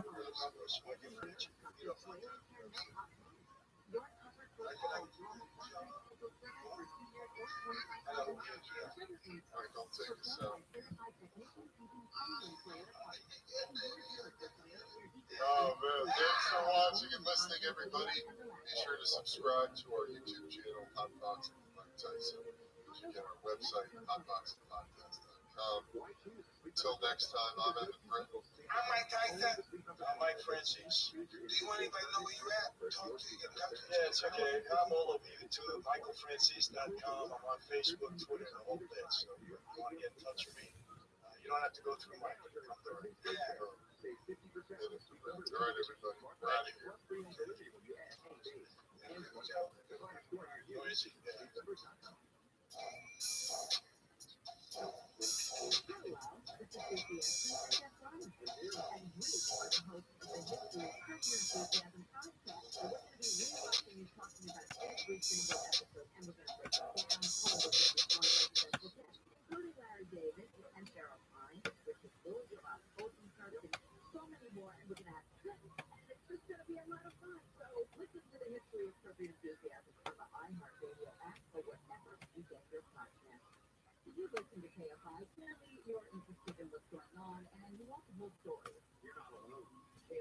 I never, ever claimed to be a scientist or a doctor.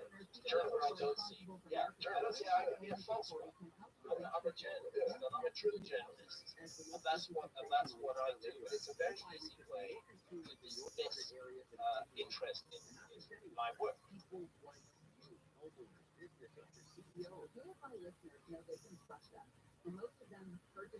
course, this idea is upsetting to some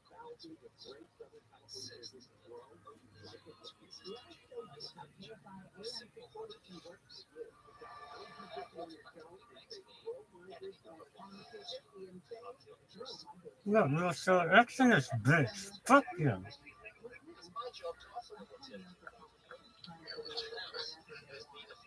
What up, baby? How you living? You're living like a pissant.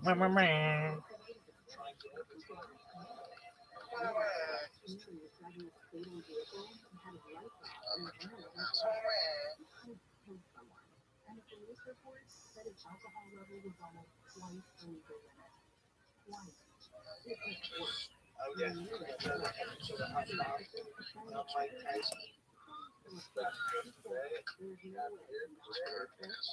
Yeah.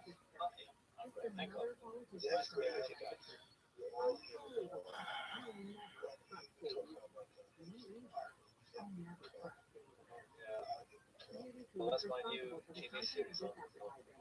Thank you for doing that. Thank you for doing that. Yeah, it's getting it's quite hot. Archaeologists. How can they tell something a tree should die? Okay, so there's the most commonly used dating method is carbon dating, and particularly radiocarbon. And what happens after an organism dies is that the amount of carbon in its remains reduce at a steady rate. So anything over than 50,000 years old is not used for carbon dating. Anything up to 50,000 years old, they can say how old that. They can say how old that piece, and it only works on organic materials. How do they say, Well, that's based more on there's no direct objective dating apart from looking at the stratum of the earth and the shoots are dug up. It's more based on notions about the evolution of the human species. And Lucy was supposedly our first upright ancestor.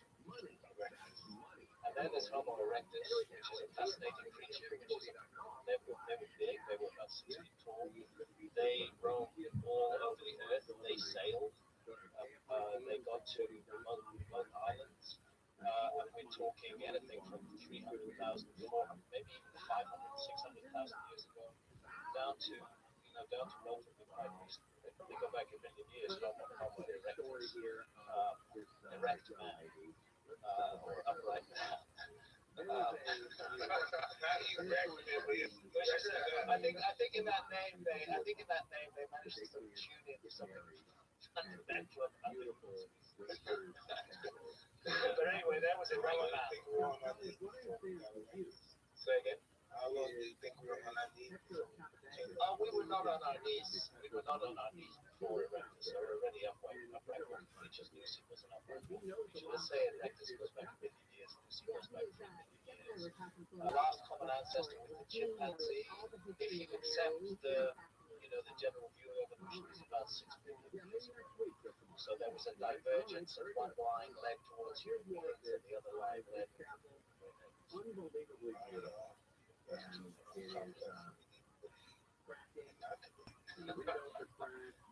well, it's the story that's told. I think what you understand is a lot about prehistory and about past history. It is a narrative where people are doing their best with very limited material to reconstruct the story. I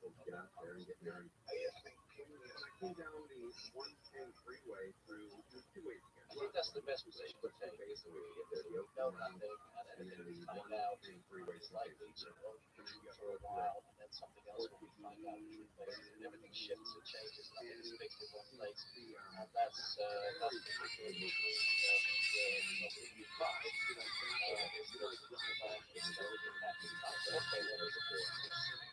There was Homo erectus. You have the first anatomic model. So far, the first anatomic model found on European, 196,000 years old, Morocco. So these are creatures which look exactly like us, had the same size of brain, so far as we know, had brain capacities and abilities that we have, and they moved around. Anatomic molecules that were around the planet for at least 300,000 years. We don't know rocket evidence on that. You've got these other creatures, the so-called Denisovans, named after a particular cave in Siberia, and the Neanderthals, which had a bad rap generally down the ages, where Neanderthal is used as an insult, but it's become clear now that the Neanderthals were not stupid. They were intelligent, they were sensitive, they did art. They may well have taught the ancestors of anatomically modern humans how to do art, how to do cave art, many different strands. France, for example, but again, all over the world, also South Africa, there's fantastic creation, rock and cave art in South Africa as well. So we have a very complicated story. We have lots of relatives. We have the Neanderthals, we have the Denisovans, we have anatomically modern humans, and everybody these mixed together, and people carry the Neanderthal genes and then certain genes today. We're a hybrid species.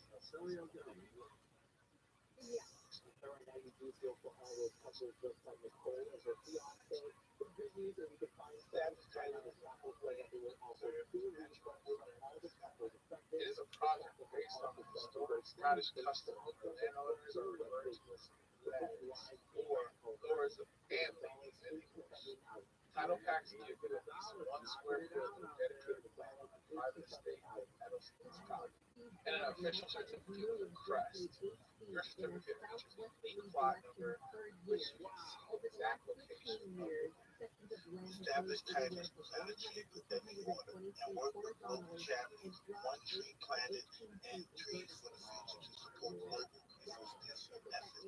Cool perks are you could officially change your prefix of your name to Lord or Lady and get it on your credit card, plane, tickets, or whatever you want. They even have a couple packs that come with adjoining plots of land.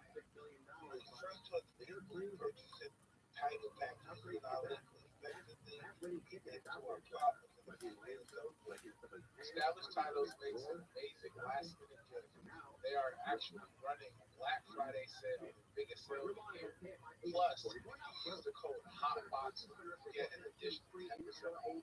Go to establishedtitle.com/hotbox to get your gifts now and help support the channel. Again, that's establishedtitle.com/hotbox for your additional 10% off.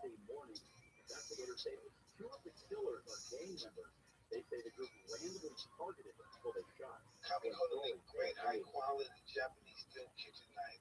This is a traditional technology from Japan.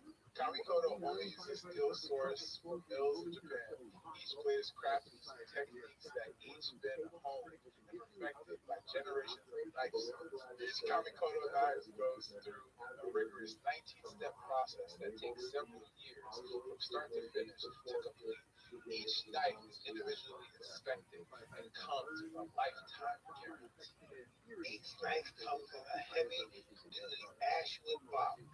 This makes Kamikoto a great gift because of the wooden box. The knives are limited. The product range features a vast array of Japanese steel knives, such as a 3-piece Genbeki knife set, which includes a nigiri vegetable knife, which is 7 inches long, a slicing knife, which is 8.5 inches long, and a utility knife, which is 5 inches long. The Kamikoto Senteku blade is 7 inches long. All the blades and the handles have satin finish for a subtle yet stunning luster. With a single double-edged Kamikoto knife, you can achieve an unbelievable sharp edge. You just can't get one without a knife.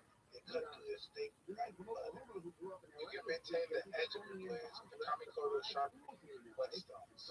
Kamikoto knives are used by several chefs working at Michelin-star restaurants all over the world. Kamikoto is now running a Black Friday sale and offering our viewers an extra $50 off on any purchase with the discount code HOTBOXING on top of a special offers. Go to kamikoto.com/hotboxes to get your knife set.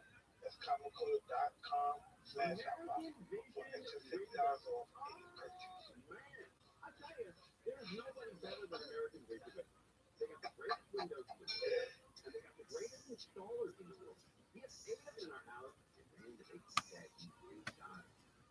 I think the most interesting thing that caught my eye in that documentary is when we're on that island in between Italy and Malta and Gigantea, Gigantea is what used to be thought to be the oldest, what they call megalithic structure. So when they say megalithic, they literally mean big stones, and you have blocks of stone that weigh 100 tons in there.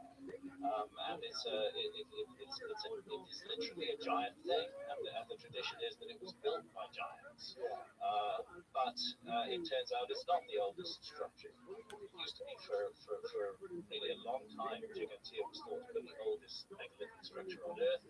It was thought to be 6,000 years old, and then some people find Göbekli Tepe in Turkey, which is 11.5 1,000 years old, 1,600 years old. It just pushes the timeline back 5,000 years to when human beings were capable of organizing themselves and mobilizing the necessary skills in order to create these fantastic works of architecture. There are pillars of Göbekli Tepe, some there in the previous slide. That one. Yeah, those go left. Those two pillars there weigh about 20 tons each. They're what's called enclosure D in Göbekli Tepe, and that's the oldest enclosure that's so far been excavated, and it dates to 11,600 years old. The thing is that there's many other enclosures in Göbekli Tepe that have not been excavated to the ground. We know they're there. We'll pause on that slide because I have something to say about it. We know that they're there because of ground penetrating radar. You can look beneath the earth and you can see what's down there without actually getting in and actually digging it up. And these kind of enclosures that we're seeing excavated here, there's more underground in Göbekli Tepe waiting station. That pillar is in that same very ancient enclosure D. It's pillar number 3. Finding buried chambers. They've not found anybody buried there. Not at all. Although there does seem to have been some kind of cult of death. Many of these places are associated with the history of death. This is a question that every human being asks herself or himself: what happens to me when I die? That's a question that our ancestors were asking. All about death, yeah. The fear of death is just a fundamental human characteristic. And some ancient cultures, like this one, like the ancient Egyptians, explored that mystery, began to ask themselves the question: what does happen? Does the light just go out and there's nothing left of our consciousness, or does consciousness survive death? The ancient Egyptians were sure that consciousness survives death. The physical life is the opportunity to evolve our consciousness. And then, in the ancient Egyptian system, it's rather eerie. There's a judgment scene. I guess we know where the Christians got the idea of the day of judgment from. The soul is brought into a chamber which is called the Hall of Ma'at.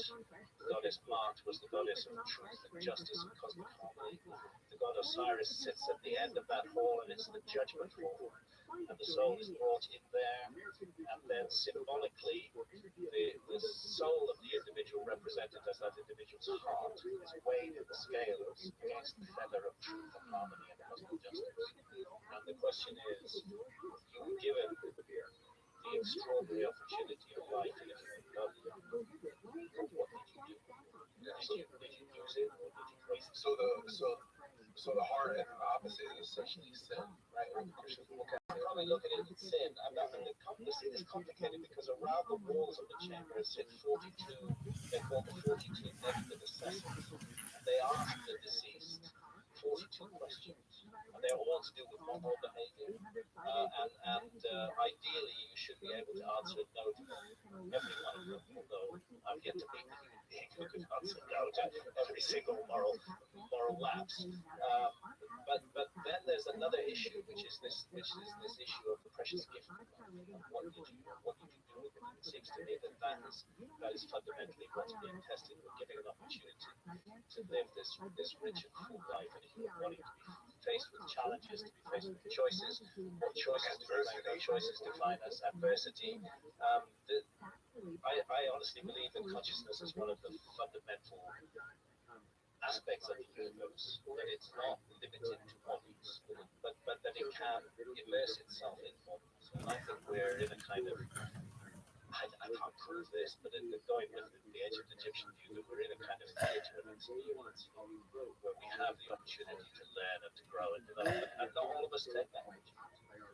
Many lives are wasted, and our society invests a lot in encouraging people to waste their lives just to pursue goods and services, just to define ourselves by how much we own and how much money we make and the possessions that we surround ourselves with. And all of this is completely, it may be nice, but it's completely fucking trivial. There's nothing lasting about it. It all just fades away and it's gone. So did we get something meaningful and useful out of the life we live? And I think that's the opportunity we're given, is to make mistakes, We're all going to make mistakes, but do we learn from those mistakes? Do we integrate them into our behavior?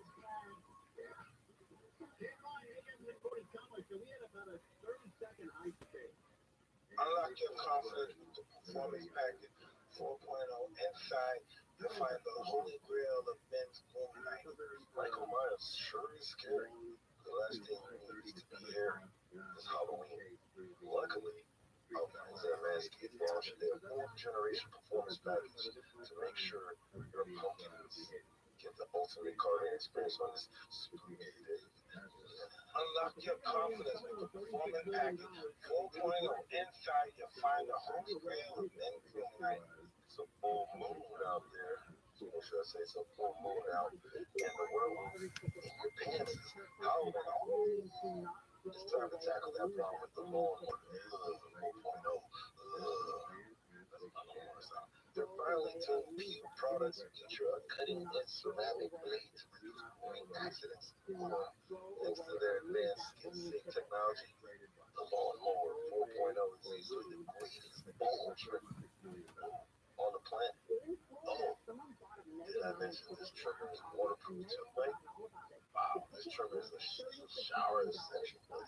Wow, the performance package 4.0 also includes a weed whacker, a nose and ear hair trimmer that provides proprietary skin-safe technology that helps prevent snags and tightness.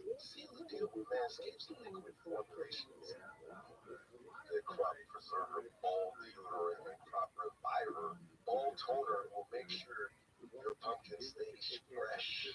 Trust me when I say this, fellas, the balls will be thankful. Also, if you're looking like Wolverine and haven't cut your nails recently, be sure to look into the Shears 2.0 nail kit. Manscaped also launched their new body buffer, 100% antibacterial body scrubber.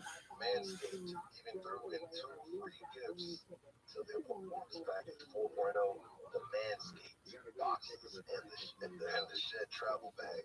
Bring your comfort and boxes to another level. Get 20% off free shipping with the code HOTBOXER at manscaped.com. Again, that's 20% off plus free shipping with the code HOTBOXER at manscaped.com. Say trick or treat. Thank you for calling Instagram. Instagram is now available at select locations. Visit us at Instagram.com for a live menu and 2% cashback rewards. So that's pitiful. Service, step 1. It so happens that it's the creatures upon it. Colleagues of mine have worked very, very hard on this, and they seem to be consternation bound. Hi, I'd like to order 2 grams of your Rove punches. Do you have that in stock? The vulture represents the constellation of the Sagittarius. That's correct. This defines the date. This actually, that combination of the sun and Sagittarius Punch, the grams. only occurs twice in 26,000 years. This defines the date of around 12,800 years, which is about 1,000 years before the Mexican was built. Okay, let me go with 1 sherbet. And do you have any, just like a 1 pre-roll? It's interesting that around the world, the division of the day into hours. Let's go with 2 single $5 ones. And that'll be all. Oh, okay. Then give me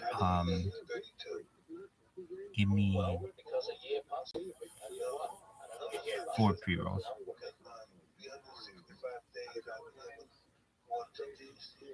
Do you have any more of the Roves? Okay, that's right. So yeah, 1 the sherbet and then 4 pre-rolls. Please.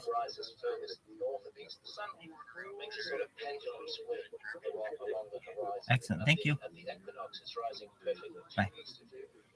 At the winter solstice, it's rising as far south of east as it can possibly rise.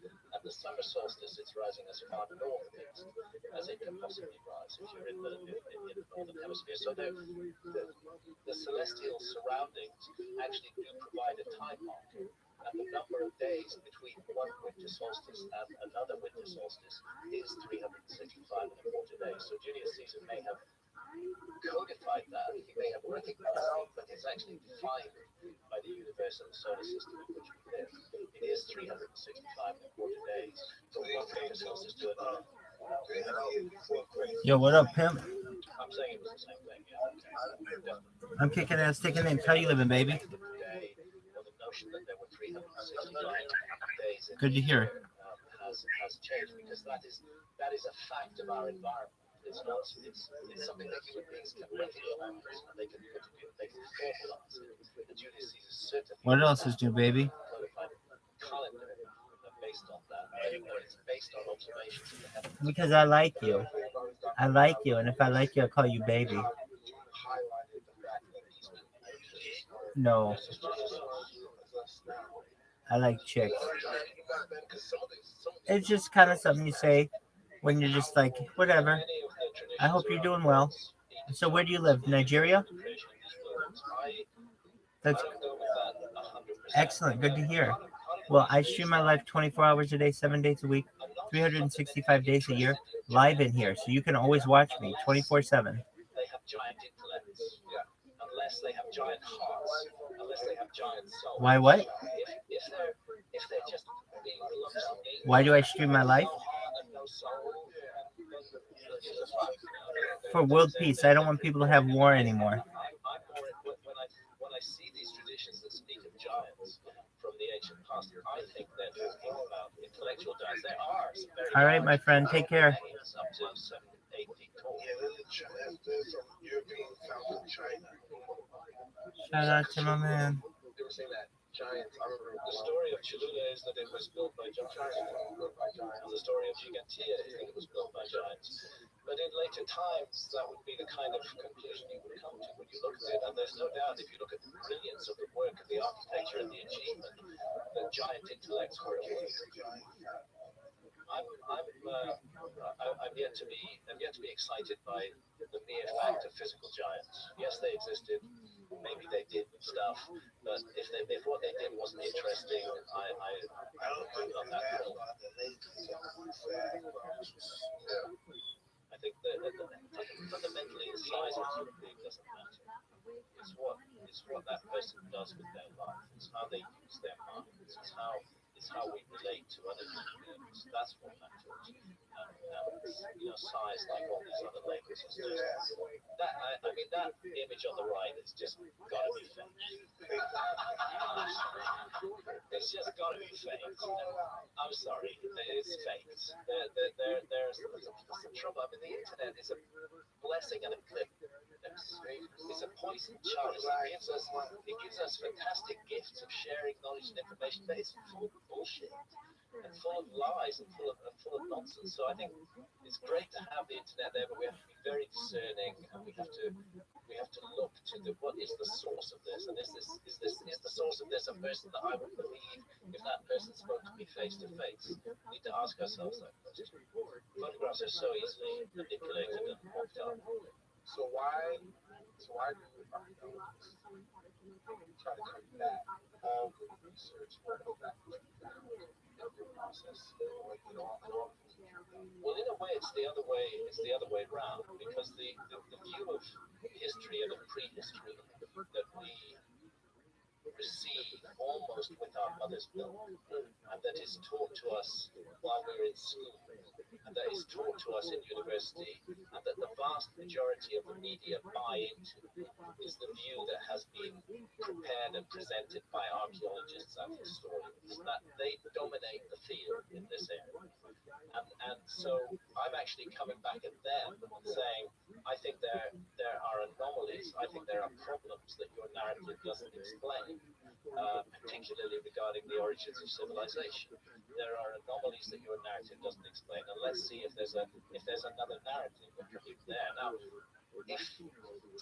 if things were different, archaeologists and historians would say, well, perhaps this is an interesting idea. Let's look at it. But what they do instead is respond by trying to destroy the idea. And often they respond by trying to destroy the idea in very lazy ways.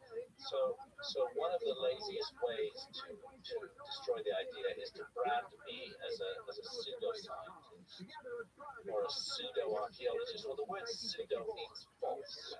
Okay, so they say this guy's a false archaeologist or a false scientist. But I never, ever claim to be a scientist or an archaeologist. Whenever I don't see how I can be a false one. I'm a journalist, and I'm a true journalist, and that's what I do. But it's a very easy way to dismiss interest in my work. It's just to say, oh, he's a pseudoscientist, and that I have to say this. That is what is on Wikipedia. If somebody hears my name for the first time and think, oh, that might be interesting, the first place they're going to go is they're going to go to Wikipedia. They're going to see what Wikipedia says about Hancock. And Wikipedia basically trashes my work and says that Hancock is a pseudoscientist and promotes pseudoscientific theories, but never actually says what those are. Okay, it's just an easy dismissal. Sometimes I'm accused of being a white supremacist. This is another very easy way. This is sort of woke culture, which is many of my there are calling out the racists. I think I'm calling out the racists. And yeah, there are a lot of racists. That weighs heavy on their conscience, so they call me a racist. But these are ways of putting me down without actually engaging with my work. And there's very little direct engagement with my work. It's rather, let's just get rid of this guy. And that's why this series on Netflix is a blessing for me, because there's the biggest television platform in the world, and they're putting my evidence out to billions and billions of people, and it's going to make it harder for archaeologists just to dismiss that. And it opens the door for anybody who's curious and intelligent and willing to investigate for themselves. They're investigating without changes. Right? They're going to rewrite history, and they want to do that. No, they don't want to. They don't want to do that. And for understandable human nature reasons, ego. They've invested their own careers in a particular model of the past. If that model is criticized, they take it as a personal criticism of them. And if that model were to be overthrown, then all their work would be for nothing. So a lot of people are for that. They would kill for them. Absolutely. And that is a brutal thing, archaeology. It's not only me they attack each other all the time. It's like dealing with the pack of wolves. Survival of the boss. Basically, the hierarchy of archaeology encourages young archaeologists to buy into the theories of older archaeologists. Because if they don't, if they challenge those theories, then they're not going to get recognition, they're not going to get research funding, they're not going to get grants, and fundamentally they're not going to be able to do the work. So there's moral pressures in the discipline to conform and fit with what the discipline says. This inevitably results in the criticism of my work. I'm very happy for my work to be criticized. Criticism is a good thing.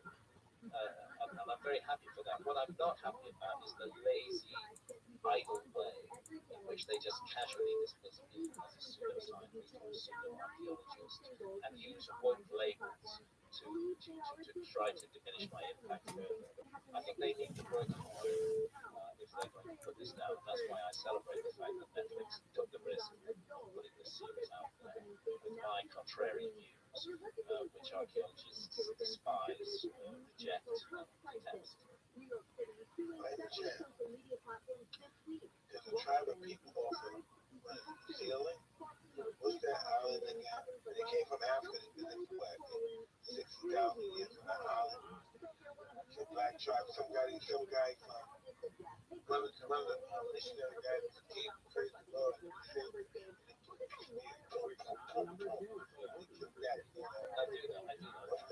Well, there are, for example, there's no doubt that human beings came first from Africa. This is a fact. Africa is the origin of human story. And it's clear that there were many migrations out of Africa, going back in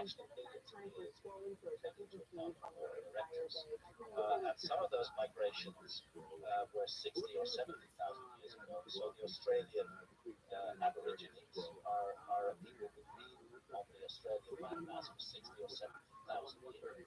And that's no easy task. They had to get all the way from Africa, they had to cross the sea, and they ended up in Australia.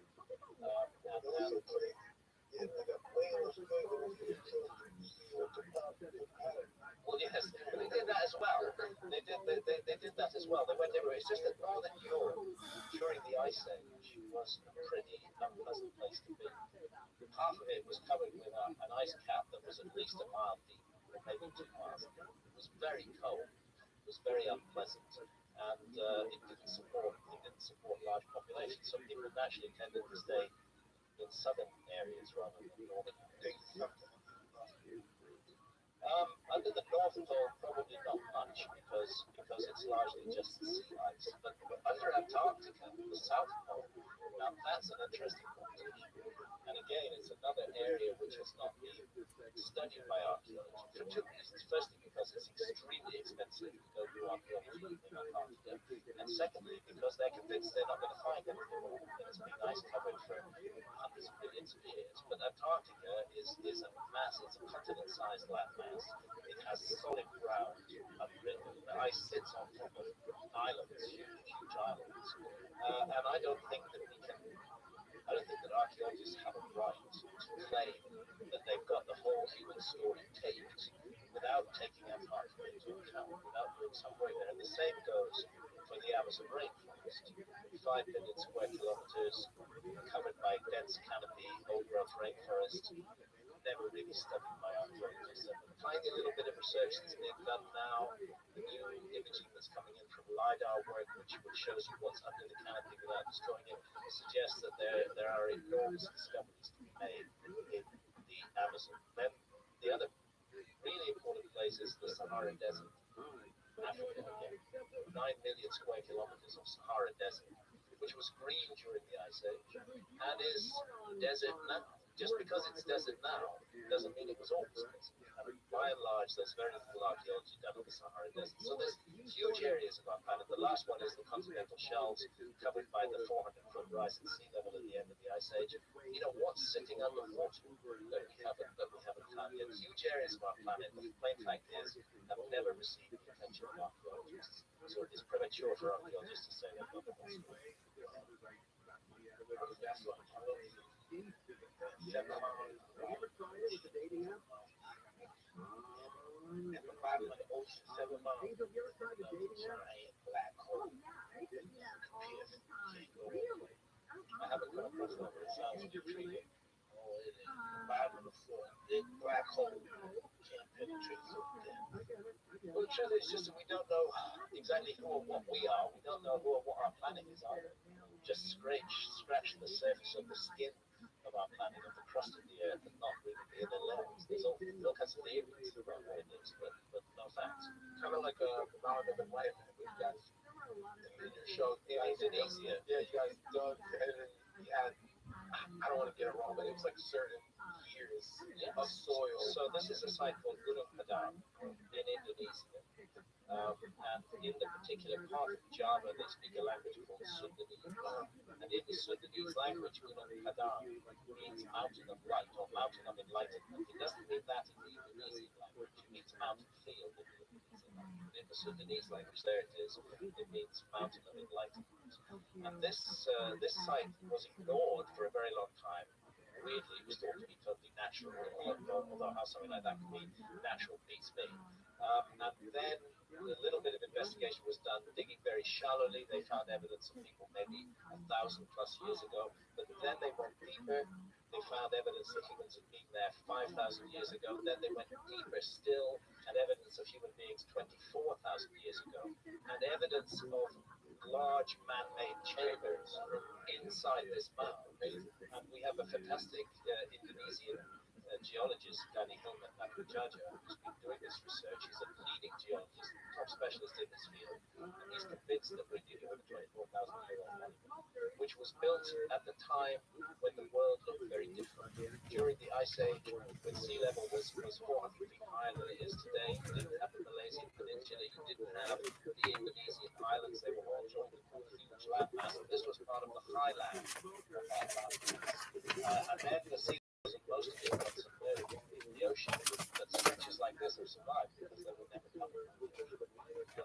And the evidence suggests that they were the work of an unrecognized civilization. Yeah, I love that. Grab Tyson. Well, whatever deGrasse Tyson talks about, you can be sure it's endorsed by the mainstream. Yeah, he's a company man, a very good talker, quite entertaining, but he never goes against the trend. He's always supporting what the mainstream view is rather than challenging it. And I think it's important. It's important to challenge mainstream views. They shouldn't be allowed to have a monopoly on our understanding of the past and our understanding of what we are.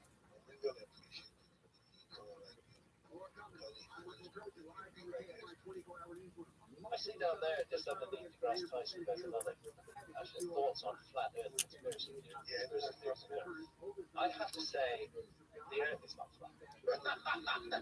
We live on this huge ball in space, I just have no doubt about that. It's an unnecessary thing. Why is the Earth even flat? What is it? Even if it was flat, who cares? We're here we're here to live our lives and hopefully to live them well. But the Earth is not flat, and the ancients knew this. The ancients knew this forever. The ancient Egyptians knew this. Everybody knows that the Earth is not flat. You just need to stand on a cliff and look at a distant ocean horizon and see a ship come towards you, and you'll see the funnel of the ship first before you see the deck of the ship, as because it's coming around a curved horizon.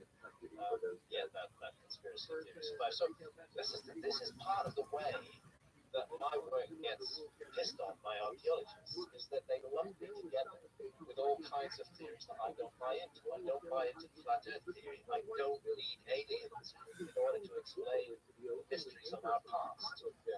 The simplest, clearest explanation is that there's been a forgotten episode in human history, and we have lost part of our story. There are species without these, and that's the argument that I've been trying to put forward to explain things that are not explained by the mainstream narrative. Looking at the Piri-Reis map, one bit up. That's an interesting map. We have an episode in Ancient Apocalypse that touches on the mysteries of the Piri-Reis. In this frame, it's actually depicted on its side, but if you were to turn it vertically, you will see that it's showing a bit of North America and South America, and it goes on down to Antarctica. Now, we went to the island of Bimini in the Grand Bahama Banks, right off Florida. It's about 50 miles east of Miami, and we dived at Bimini because there is this structure underwater at Bimini that's known as the Bimini Road, and it's a classic megalithic structure. It's blocks of stone, 10 to 20 tons each, which are laid out in a very regular pattern on the seabed, and which were covered by rising sea levels at the end of the Ice Age.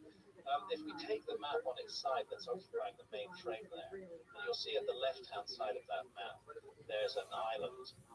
If you could bring the cursor down onto it, just keep going down. Keep going down. That big island there, that big island occupies the place where the Grand Bahama Banks are. And that big island didn't exist in 1513 when Piri-Reis took the map. It doesn't exist today, but did exist during the Ice Age. And he shows it remarkably accurate, the right size, and what is pictured in the middle of it looks very much like an image of the Bimini Road, which is now underwater. So we went to Bimini, we investigated the Bimini Road. I think that's in the episode 3 of the series, or maybe episode 4. And then we looked at the implications for ancient maps, because Piri-Reis was a Turkish admiral. He did not just draw that map out of nowhere. He drew that map in 1513, but he tells us in his own handwriting on the map that it was based on more than 20 older source maps. And he suggests that those older maps were associated in some way with Alexander the Great. The implication is that they may have come out of the lost library of Alexandria, which was a treasure house of ancient wisdom until it was destroyed. It's his reliance. There's the Bimini Road. It's a beautiful, beautiful place to dive. I've done a lot of diving, but that's a very unchallenging dive because it's only about 20 feet deep and it's lovely warm water. And at the bottom of it, you have this anomaly, which again, archaeologists, because they don't like the idea that our ancestors were creating something like this during the Ice Age, they say, oh, it's entirely natural. That's not the Bimini Road that we're looking at there, whatever that is. But the Bimini Road is these huge pillow-shaped megalithic slabs. That's the Bimini. Archaeologists want it to be natural and say that it's just naturally formed beach rock. But I've seen beach rock all over the world, above and underwater, and none of it looks like this. And I took along as a diving buddy Michael Haley, who's a marine biologist who's done even more diving than I have around the world. He also agreed that he's never seen anything like this. And furthermore, we found that these blocks are propped up on little stones in some cases, so that we're using the stones to level the feature out where there was a slope underneath. So I'm confident it's man-made, but whether or not it's man-made, the fact that it appears on that map drawn in 1513, based on maps that came from the Library of Alexandria, raises huge other questions. The Pinkerton map, it's worth making a point about that, the Pinkerton world map, because let's find the bit that shows the southern hemisphere and shows us keep going down. We want to see the view from the southern hemisphere. There it is. There it is. This is the Pinkerton world map, and I believe it was drawn in around 1813. And in this case, it did not rely on ancient source maps. It was because by 1813 there was a lot of navigation and we had explored most of the world. So this map was based on the latest navigational and exploration knowledge in 2013. But obviously, if you look at it, something big is missing from the picture, and that makes something that's missing from the picture is Antarctica. It's not there. And the reason it's not there is because this was an honest map. It was based on what they knew in 1813. So the weird point is that Antarctica then does appear. It does appear on much older maps. If you search Orontius Phineus world map, for example, or RONTAEUS, Phineus, FINNAEUS, Orontius Phineus world map.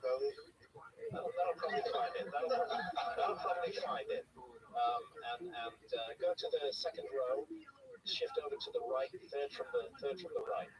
There, at the tip of South America and at the tip of South Africa is Antarctica. And that's on a map drawn in 1534 by Orontius Phineus, 300 years before the Pinkerton map even know Antarctica was there. And how does he know it's there? Because it's based on older source maps, now lost. Even the Piri Reis map is only a fragment. The rest of that map is lost as well. We only got a little bit of the Piri Reis map. So maps get lost all the time, but what the Orontius Phineus map is preserving is knowledge of the world during the Ice Age. Somebody was exploring the Earth and mapping the Earth during the Ice Age. That's a bigger Antarctica than it is today. It's much closer to South America and its coastlines, because that's how it was during the Ice Age. It was a much bigger continent than it is today.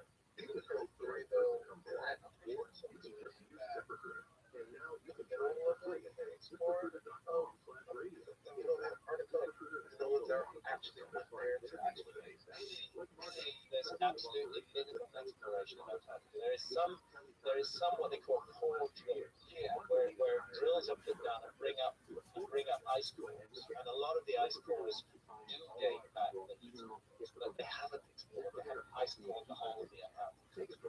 And there's so much there that the possibility of something else being found needs to be taken into account. There was a theory which I explored in my first book that looked into the lost civilization history, a theory called Earth crust displacement. And in Fingerprints of the Gods, published in 1995, I investigated that. And what that theory suggests is that the crust of the Earth can sometimes move around the inner air layers of the Earth, rather like in comparison would be an orange with a loose skin. So the fruit of the orange stays in one place, but the skin moves around it. And the argument was that Antarctica was once in a warmer zone, and it was shifted south into the Antarctic zone and became the frozen continent we see today.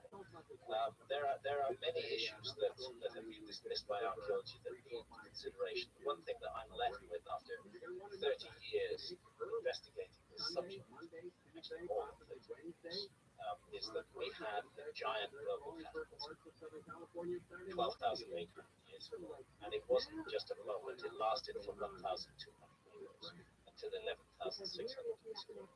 Whatever arguments there are about the cause of this cataclysm, some people say it was the sun. I go with about 100 major scientists who believe that the Earth ran into the debris stream of a fragmenting comet. Comets come in from deep space, and they can be trapped by the sun into an orbit around the sun that crosses the orbit of the Earth. The comets are loosely bound together, huge chunks of rock and ice, and they break up into multiple pieces. And the suggestion was that 12,800 years ago, a disintegrating comet leaving a huge debris trail, that the Earth passed through it, and we were bombarded by probably 1,000 fragments of this comet, some of them pretty large, a kilometer in diameter, landing on the North American ice cap in particular. Some of them small enough to burst in the air. One of those took place very, very near to Göbekli Tepe, at a site in Syria called Abu Huraira. There was an airburst over Abu Huraira 12,800 years ago, and in every case, what do they leave on the ground? They leave platinum, iridium quartz that's been melted at temperatures of more than 2,000 degrees centigrade, carbon microspherules, nanodiamonds. All of these things are the signatures of a comet impact, and it's the Taurine meteor stream, which you're showing on your screen now, which is the culprit. We are still in interaction with the Taurine meteor stream. It's an ancient stream.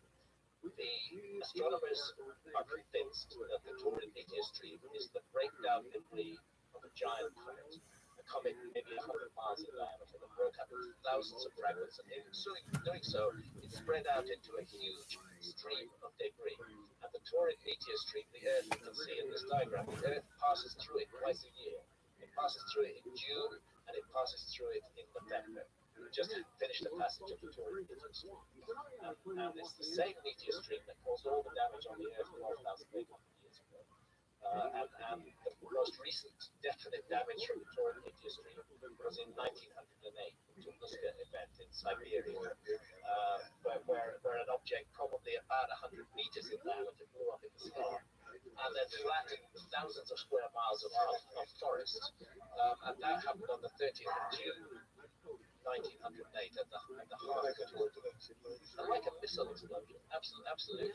And then, in the case of the Younger Dryas, going back 12,000 years, the wrecked forest of Siberia, that's a meteorite crater in Arizona, which is an earlier event. But the Taurine meteor stream is a real and present danger to my knowledge.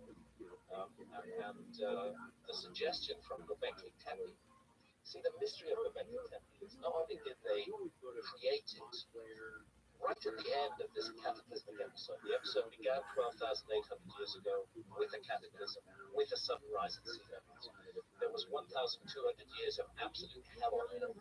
Then there was another change of temperature. Global temperature shot up very rapidly. The last ice sheets collapsed into the sea. That's the end of this episode. That's the beginning of our modern age, effectively. And at exactly that moment, Göbekli Tepe started to be built by people who were only hunter-gatherers. They weren't a settled agricultural community, but they created this incredible structure, the largest monumental structure on Earth. And in the process of creating it, they became agriculturalists. But the structure came first, the agriculture came second. And again, this is an unpopular view with archaeologists.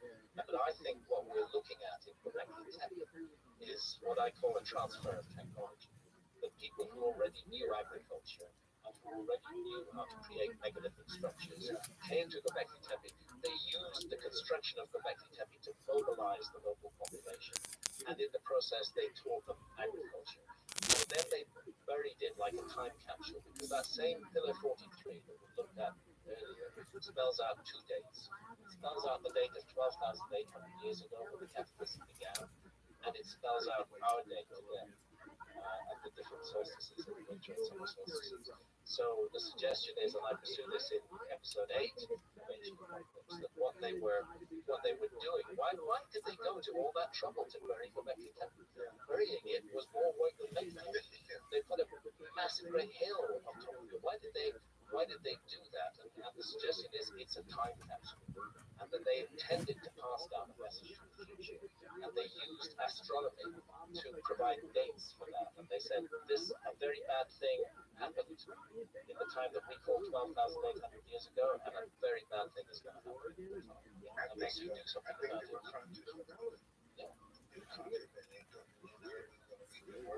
Yeah, I think so too. I think it's a mess. I think people have giant egos.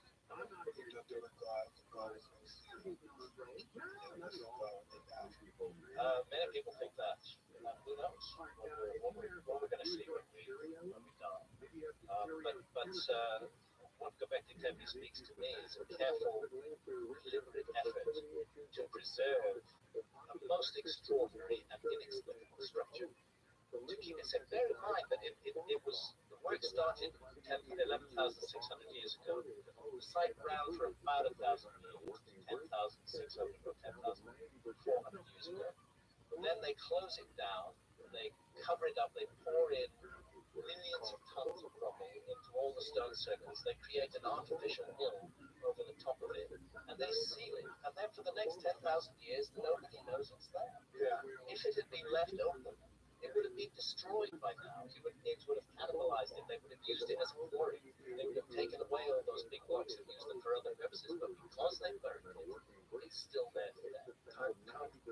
Like a time capsule, exactly like a time capsule. That's the only motive I can think of for burying it. And in episode 8, we go into that in quite some detail as to why it's not just speaking of the past, it's also speaking of the future and of our time. And what's kind of special about our time is that we do not have to be helpless victims of it. It is possible to do something about this problem. And it's a point I often make, but I'd like to make it again here. Right now, the world is so fucked up. People are filled with hatred and fear and suspicion. People are fighting and murdering one another. People are invading each other's countries. We're still locked into this tribal mentality of the past, and failing to recognize that we're all one human creature, that we're all brothers and sisters, and that if we were to cooperate on every challenge that mankind faces, we would be able to solve all of those challenges, including the Torrid Beaches. But we're not cooperating. We're filled with division, and I just don't get it. Why we're still like this. I love the richness and diversity of human culture. That there are many different cultures, but I do not like nationalism, and I do not like patriotism. These seem to me to be bankrupt ideas. Why should I be especially loyal to a particular country and government? Because by accident I was born there. Why should I be proud of my ancestors? They did whatever they did, but I didn't do it. Why should I should only be proud of my own achievements? Why should I seek to divide myself off from other human beings who are just like me? I've been privileged to travel the world for more than 40 years, and everywhere I go in the world, in the remotest desert, the remotest savannah, in the midst of a jungle, in the midst of a city, fundamentally, we human beings are all the same. We have the same hopes, the same fears, the same dreams. We love our children in the same way. We love our partners in the same way. We're filled with the same weaknesses and the same strengths. And what divides us is much less significant than what unites us. So, and I need to be clear when I make this point, because I get attacked so often for being against nationalism. I'm supposed to be a nationalist in the world we live in today, and I'm not. But I want to be clear. I'm not in favor of government. I don't want big government. I don't want a world government telling us what to do. I want no government. I'm an anarchist. Anarchist means without government, and that's all it means. I think governments are the source of so many of the problems that we have in the world today. The incredibly bad leadership that we see around the world. Very few leaders I would even want to pass the time with. They are driving us into madness, and it's in their interest to divide human beings from one another.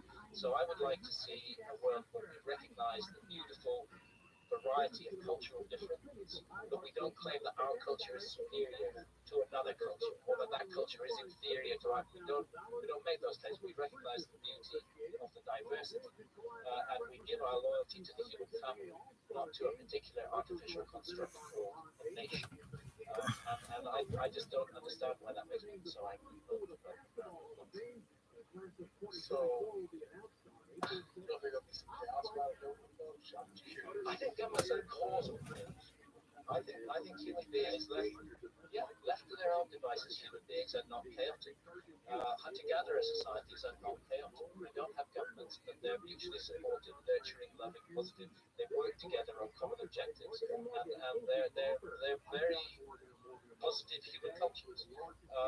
I think governments are actually the cause of the problem, but then they use the propaganda, they use our money against us to create propaganda, to teach us, to persuade us, to convince us that we can't possibly live without them, that we need these parasites sitting at the top in government, governing us, and being presidents, and being prime ministers, and being ministers of this or that, telling us what to do, and dividing us. It's in their interests to persuade us that we need them. But I don't think we do need them, and I don't think the governments are a source of stability in the world. I think they're a source of instability in the world. Look what's happening in Ukraine right now, and the whole situation that's going on there. This is a situation that's being manipulated by all kinds of governments to create more chaos and more misery, which then persuades us that we need more government. No, we need less government. Little government as possible, minimal government. And I'll take this opportunity to my particular rant, which I rant about at every opportunity, is let's make it a law that nobody can run for high office until they have had at least a dozen very powerful psychedelic journeys. Can be the mushrooms. They're wonderful teachers. Can be ayahuasca. I don't mind what their psychedelic choice is, but they need to go do a dozen journeys, and they will be confronted with their own baggage. That's part of the psychedelic experience that we are forced to face our dark side. We're forced to face our baggage, and we're given the choice: carry on being a piece of shit, or actually change your life. And I think that many of those people who are running for world leadership positions, they would back out. If they've had a dozen ayahuasca or a dozen, heroic journeys with mushrooms, they would want to be more efficient. They want to do something more useful in the world. And if by chance they stayed on as politicians, then they would be more educated, gentler, nurturing kind of people than they are. So what are we looking at there? DMT and human volunteers in London seeing the same entities. This is such an interesting thing. Psychedelics are enjoying a renaissance in the process. No doubt about it. We're enjoying a renaissance. Demonized substances 20 years ago, but now we know that they have hugely valuable therapeutic outcomes. And that's particularly true for people with post-traumatic stress disorder, for people with deep depression, for people who are fearing death, people who are suffering from terminal cancer and are fearing death. None of the big pharma drugs are any good, but psychedelics, particularly mushrooms, will lift people out of those states, will break PTSD. I'm pro-mushrooms. The mushrooms are the ancient teachers of mankind. They have been co-evolving with us for millions of years, and they are our allies and our friends. And like our friends, they sometimes give us a third keeping, because sometimes we need a third keeping. That's what they do, and so it's weird that our society has demonized these substances for the last 60 or 70 years. But now, you can't hold out against the evidence. Now the evidence is that these substances are nurturing and helpful to people, particularly to people who are locked in a narrow frame of mind. But this trial that's taking place at Imperial College in London is something different. They're not looking to see how could DMT be used to cure people from PTSD, although it may well do so. They're looking to see what actually is happening in the DMT experience. What is going on? Well, that's not the first case at the Imperial College. Rather, the first case is a it's a kind of exploration. Is there something real to the DMT journey? The entities that we encounter, the beings that we meet, the teachings that they give us, the strange realm. I mean, Terence McKenna used to call them machine elves. The strange realm in which they operate. Is it just a fantasy of the brain, or are we looking into some kind of parallel universe?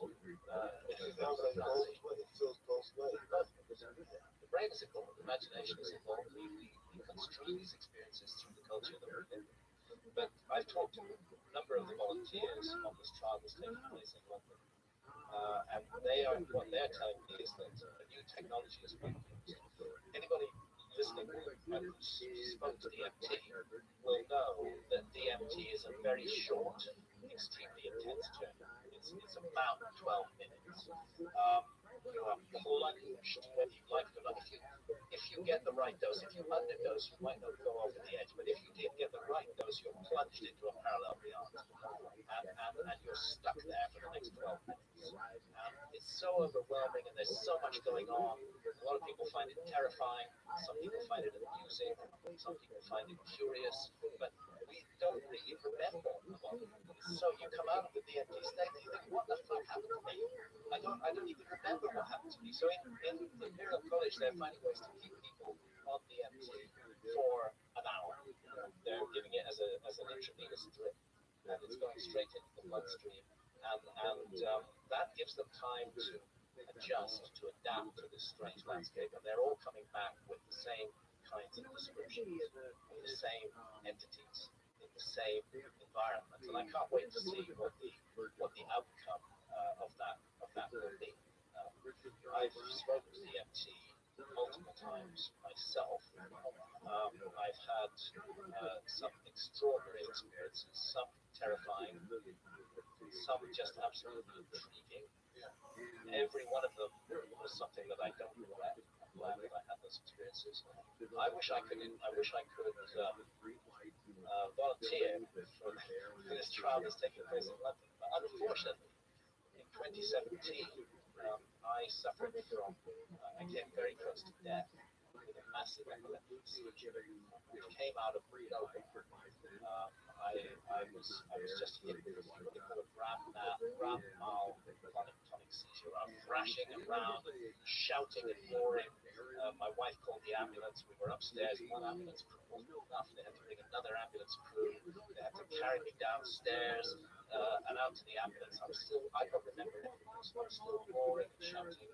Something tells me that the ambulance was shaking. They take me off to the hospital. Santa's in the ambulance, and at the hospital they can't stop me seizing. I'm still in this seizure. So the doctors say to Santa, we may lose him, and at the very least he's going to suffer brain damage. Unless we put him into a coma right now. They put me into an induced coma, which I was in for 48 hours. And the next thing I remember is the ventilator tube being pulled out of my mouth. And it was saying, get this fucking thing out of me. But I didn't remember anything else. I was just totally blank for all of that period. But because of that, because I have epilepsy, because when you get it in my age, when you get epilepsy in childhood, you often grow out of it. But when you get it as an adult, it's with you for life. And so at Imperial, I've tried to go to Imperial College. They said we can't accept you because what happens if you die of epilepsy in the MRI scanner? Then our whole project will be closed. But my wife Santa may well volunteer for that. She doesn't have epilepsy. And meanwhile, other unfortunate beings are explore that world. So how's it feel? So you explained it, but like, so you said you have good, bad. Listen, every time I smoke DMT, I have to brace myself. I mean, it's like this is gonna be rough. And I'm scared, but I'm really curious about it. So I'm gonna smoke this thing.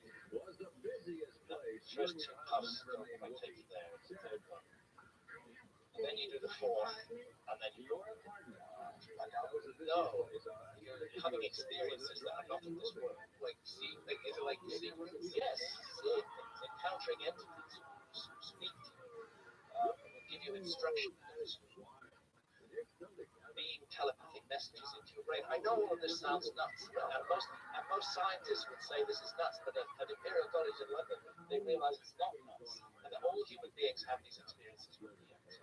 And why are we having them? What's going on? And there's a kind of nexus with quantum physics. Maybe we are dealing with parallel realms. Why did the acid part? Well, the funny thing about DMT is it's naturally produced in people.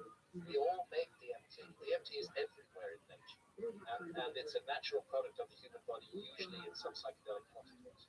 But there's evidence that very close to death, the DMT rate rises. And maybe it's something that helps us to transition. There's evidence in the dreaming state with DMT rising. There's a lot in common between DMT and dreaming. So I'm waiting to see the further outcomes of this work that's being done at Imperial College. But there are a bunch of volunteers that I've talked to are having extraordinary experiences. I just wish I didn't have epilepsy and could lie down on that table and get the intravenous infusion too. Although it would be frightening, because the nice thing about the smoke DMT is it is on the 12 minutes. And you can even, if you're utterly terrified, a little bit of your nose, you're going to be out of there. Mushrooms, on the other hand, they're mild. Depends how much you take. They're a longer journey, milder journey.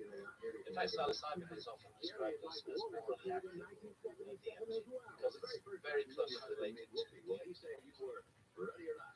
Ancient teachers of mankind have benefited enormously from these gifts of nature.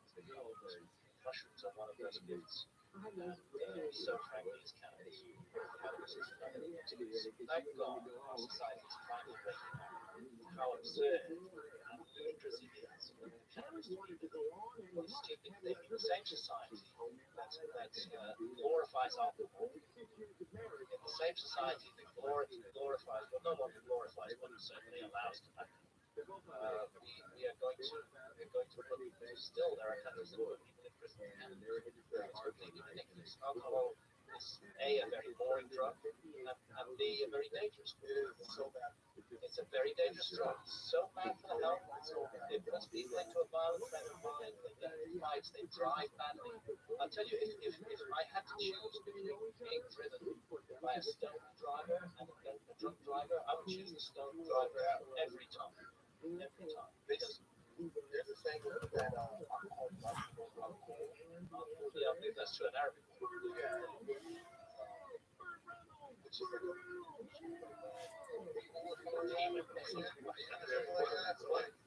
It's crazy how we're drinking because our bodies. And the thing to realize is that when people drink alcohol, I drink alcohol now extremely rare because it causes migraines. But I will occasionally, very occasionally, a glass of wine can taste nice. But nobody is drinking alcohol for the fundamentally the video alcohol change in consciousness. It produces a little bit of relief from your daily grind. And it's like, knock back that whiskey or that double whiskey or that vodka or that glass of wine, you just feel a little bit. And that's, so what our society is doing with alcohol, there's a legalized altered state of consciousness. And yet other altered states of consciousness, cannabis in many countries, fortunately not in California, I'm pleased that the American people are taking their power back state by state. And it's a good thing to see, and I hope it will be an example to other countries. But, yeah, it's a very drink and we got it.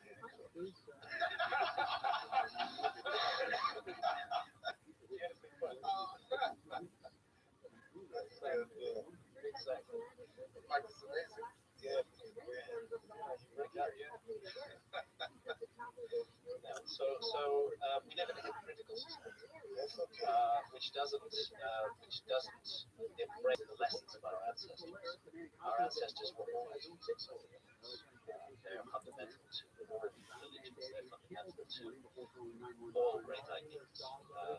And this is just being written out of history. It's another one of those things that historians don't want us to know. The whole world's a big lie. Unfortunately, there are a lot of big lies. The trick is to find the truth amongst them. The human population just hit 8 billion. What's next? I'm looking at my screen. About the diseases. The screen's looking me straight in the face. I can't help it. I have to read it out. Human population just hit 8 billion. What's next? 9 billion. I'm not sure what's next. I think when you look at the so-called population problem, it's not really a population problem. It's a distribution problem. We blame it all on the poor and say, oh, the poor, they have so many children.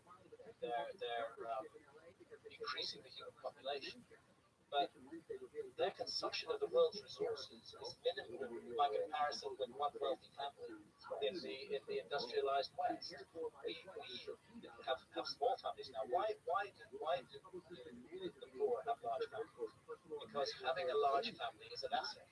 Because your children will look after you in old age. The moment that you solve the economic needs of people, they stop having so many kids. So the problem is not population as such. The problem is distribution. This world can support a much larger population than 8 billion. We have to share it a bit more kindly. It should be locked up within a few countries that are incredibly mega wealthy and other countries that are starving. It's not just a problem. Look after the people and the population will look after itself.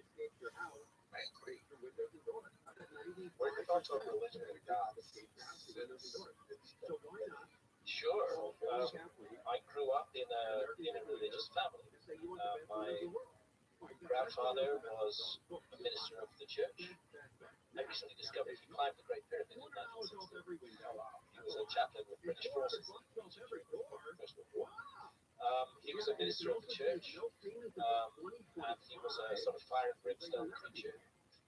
My father was brought up in that Christian tradition, but he became a doctor. And then rather than take a plush teaching job in a big teaching hospital in the UK, he went out to India with me and my mum in 1954. And he was a surgeon in a place called the Christian Medical College in Vellore in South India. So I spent 4 years of my childhood in South India amongst a Christian community and constantly receiving Christian propaganda.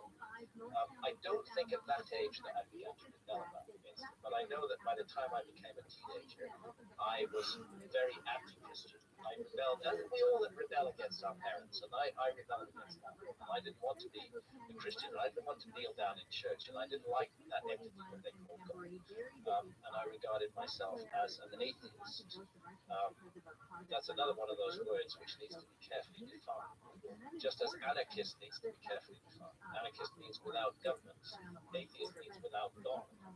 But it doesn't mean without a belief in the supernatural. It doesn't mean that you have to believe that we're just accidents in chemistry and biology. You can believe, as I do, in life after death without being a Christian or without being a Muslim or without being a Jew. These are the three big monotheistic faiths that dominate the world. And then, of course, there are millions of other faiths as well, which all have different ideas.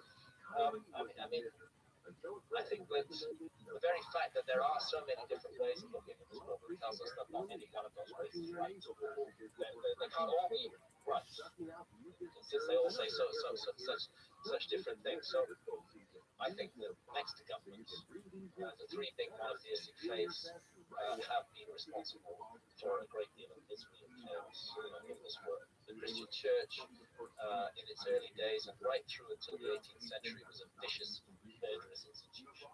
I mean, can you imagine burning a fellow or in Islam being stoned to death? A woman wears her hair together, is unfaithful to her husband, and she gets stoned to death. Yeah, I mean, it's so cruel and so anti-human in every way that we would actually stone a fellow human being to death, that we burn a fellow human being and say, in the name of God. What kind of God is that? That's a demon that we're worshipping there, right? Not a God. I know this is going to get me in trouble with religious fanatics, but the harm that the big religions have done in the world today far outweighs the good that they've done. And I think that's another area where we need to move forward as a human species, and it's an area where psychedelics are very helpful, because they give us a direct experience of, let's call it the divine. Let's not call it God. They give us a direct experience of the divine. Nobody's teaching us. We're having that experience ourselves. The more people work with psychedelics in a serious, respectful way, the more informed it's going to go.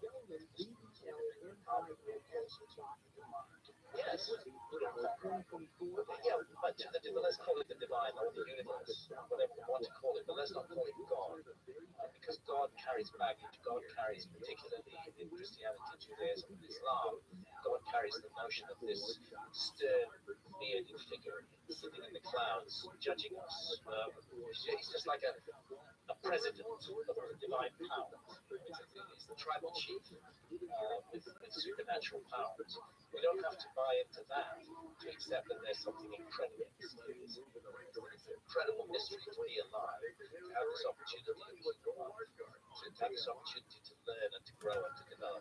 Of course, we can't prove this. We're not just accidents in chemistry and biology. There is some kind of project unfolding here, and it's a project about the manifestation, the growth of, and the realization of consciousness in my without consciousness, we're nothing. We're just meat machines. Consciousness is what the human experience is all about, and that's why I so much detest laws that seek to control our consciousness and to tell us what we may or may not do with our own bodies. You can't take that particular psychedelic, and if you do, you're going to send you to prison. In Britain, if you're caught smoking cannabis, you're going to be sent to, very likely be sent to prison, particularly if you're in possession of a quantity. The police chiefs in Britain actually are advocating now that cannabis should be upgraded from a class B drug to a class A drug, which is the highest schedule. And yet those same police chiefs are drinking alcohol every night in the pub. What hypocrisy is that? As long as we don't know how to do this, there should be no government, no institution, no authority figure telling us what to do with our own bodies and our own consciousness and our own and women's rights too. Yes, of course, very much so. These are universal human rights which should not be controlled and monitored by government. We should not be told. It's interesting. I believe God is one. I'm at a point in my life where you're right. So growing up, I grew up the same Christian faith, and I always looked at it as if you always get judged, right? Yeah. And I got to a certain point in my life where I was like, you know what? Had to kind of like go back and read more and learn more. I kind of just look at God as all sorts of other things. And maybe more so the divine, what we're talking about, maybe that space. Well, as long as we can extract that idea of God from the place that the three big monotheistic faiths are put in. As long as we can extract that from that, I'm okay with it. Because really, what else is there in the universe apart from consciousness and love that really matters? What do we value at the end of our lives on this earth? More than the love we've given and the love we've received. And love has no price. You can't buy love. No matter how wealthy a person you are, it's something you can't buy. And it's something you can't buy it to receive it. You can't buy it to give it either. That's the beautiful thing. That's the lasting thing. And that's why this world's so full of hatred, so full of fear, deliberately manipulated, so full of suspicion of one another. It's not a good place for beings to be. I'm looking at that screen. This meaning is saying thoughts on simulation theory. Yes, simulation. Are we in emulation right now? Are we a little bit?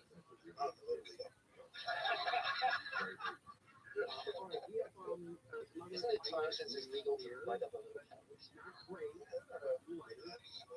Oh yeah, sure. Right, guys, let's go enjoy. And while we do that, I'd like to do a gift together. Let's light it, guys. Oh, special weed. Yeah, light it. Music to my ears. Oh,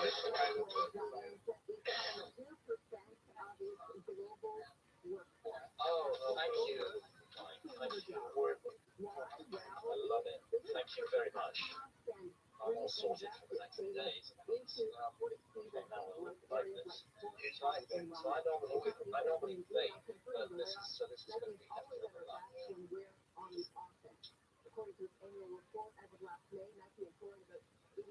You get this gear at hotbox.store. Right here, hot box in that store, right here. This is your week. Yes, yes, buddy. Best in the world. Back to everybody. See, it's nice. It's different. There's a difference between smoking and vaping. I vape usually. I used to smoke 40 cigarettes a day until I was about 36 years old. And then I quit. And at exactly the time I quit cigarettes, I started smoking. I hadn't smoked it much before, but then I smoked it a lot. And then I found vaping. And vaping is gentler on the lungs, but I must say you get more taste. Lots of simulation.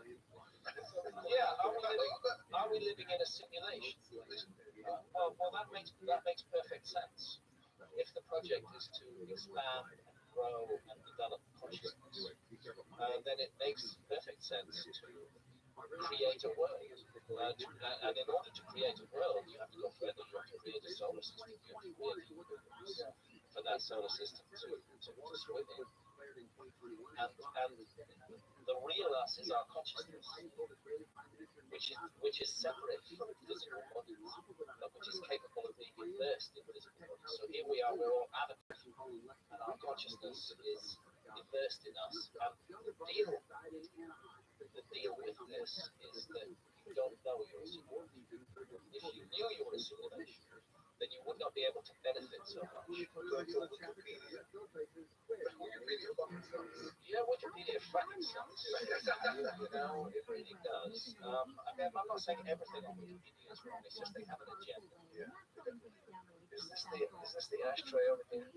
Yeah, whatever you want. Okay, how does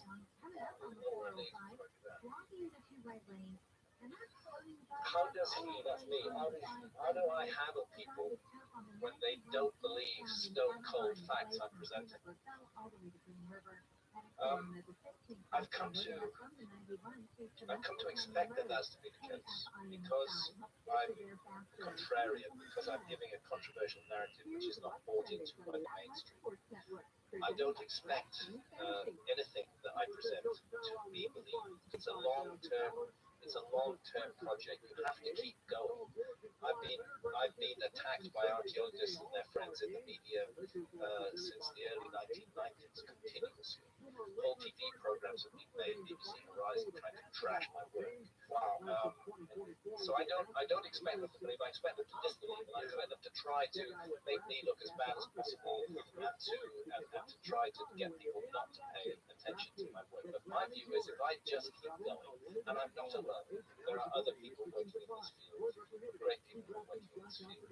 If we just keep going and keep putting out contrary knowledge, contrary information, then gradually more and more people will take interest. The history of science teaches that this is how knowledge changes. It's very difficult to shift an established system of knowledge. It's very difficult to just wipe it away and replace it with something new. It takes a gradual accumulation of evidence that cannot be explained by the established theory, and that evidence has to keep on being put forward against all opposition, despite all the attacks. You just want to keep on putting it forward, and eventually, little by little, it will become clear to those who hold power in the established theory that the theory is laughable, and that it has to be replaced. So rather than, of course, I don't like it when people call me a pseudoscientist. Hi, how are you, Andrew? It pisses me off. I want to try and explain this, which is a phrase I often use. The reason I'm going to explain it is because it came up in a comment on something I posted on Facebook. Something was puzzling by this. Tell me if it's puzzling. I say I am no more a pseudoscientist than a dolphin is a pseudo fish. Okay, now what I mean by that is that dolphins look like fish, but they're not fish. They swim in the same waters as fish. They may even have some of the same interests as fish. But they're not fish, they're mammals. They're a totally different kind of creature. And what I'm saying is, I am not any kind of archaeologist, let alone a pseudo archaeologist. I'm something else completely. I'm just basically a reporter. I'm a journalist, and that's all I am. But then somebody commented, Joe Rogan tells me that I should never read comments. Why? Because both the positive ones and the negative ones are bad. Yeah, they do. The positive ones inflate your ego, and the negative ones make you relax. So you should be. You should be open to that as well. Anyway, I still do the comments from time to time, and so somebody commented, "What does Hancock mean? I'm no more a pseudo archaeologist than a dolphin is a pseudo fish. Is he talking about the dolphin fish?" It was completely misunderstood. Right? There is a dolphin. Yeah, and was I, by saying that, was I undermining my own theories? There's some things I just don't understand on social media. I'm old school. I have not yet got to use a cell phone. My thumbs and fingers just won't work with that. Plus, there's so much shit to learn to make it work. There's all kinds of stuff you have to do.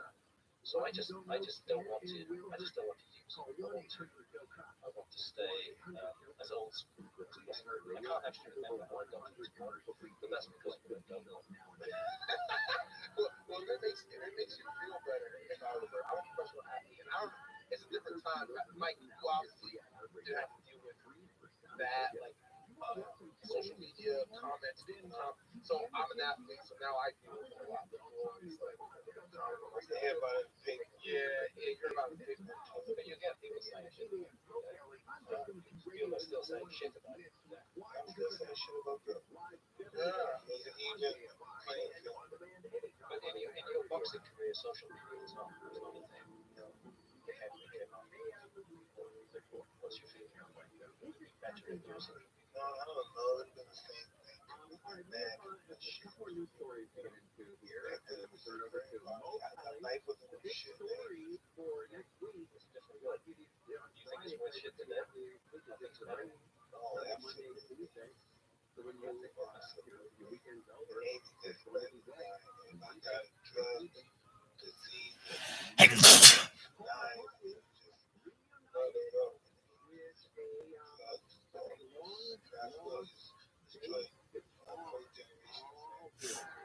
so, fortunately, no social media. But I think your story is a fascinating story. You're also a contrarian. You also have to stand up against slings and arrows. You also have an iron will. That's the thing that many people write to me and I say, what do I do to become a writer? And the answer is write. And be prepared to carry on writing and keep on going. And no matter how many times your manuscript or your idea gets rejected, just keep on going. Keep tough skin. Keep it fixed. What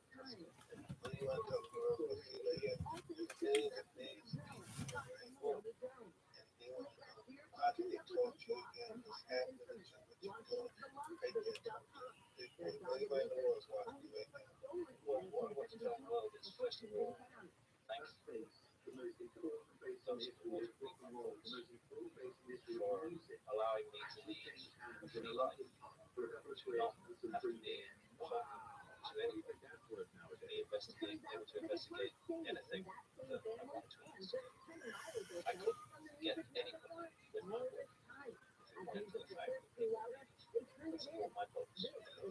That's what makes me free. And I'm enormously grateful. I'm enormously grateful for those people who said me morals and psychics. I know that there's a huge amount of love out there. I wish we could give that.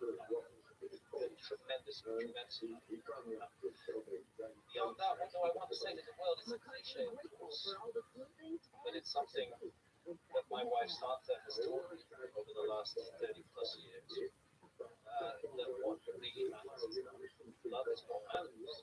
And love is not just a rosy tinted idea. I've seen this with Santa. Santa and I have 6 children. Santa has been married. Go bigger, we got 8 grandchildren. Santa has been married once before. She brought 2 children from that marriage. And I was married twice before. I brought 2 children from my first marriage, 2 children from my second marriage. So what we have here are 6 children from 3 broken families. Santa and I never made a child together, but Santa became an incredible mother to all of these 6 kids. Some of whom, as you can imagine, initially were very resistant because they had a feeling of mistrust, but she just kept on giving love. And love is not rosy pictures. Love is effort, it's hard work, it's again and again being there for that person and giving that support. I don't think I'd ever had a sense of what love really meant until I met the amazing woman who I'm privileged to spend my days with. And I know that that's what matters most. I think the roles we each share. It doesn't have to be this hate and fear. Of course, we have our darker nature. Of course, it keeps me coming up all the time. But it does with me. I'm full of error, constantly making mistakes. I may have mentioned this last time we talked. I have a real problem with anger and which I don't like myself.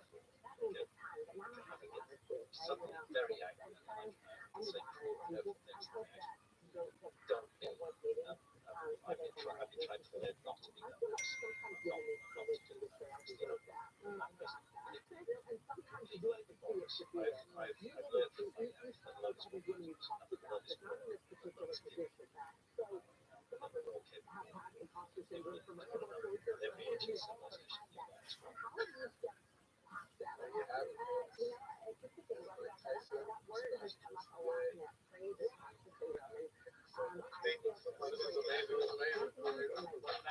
This is how boxing we out here.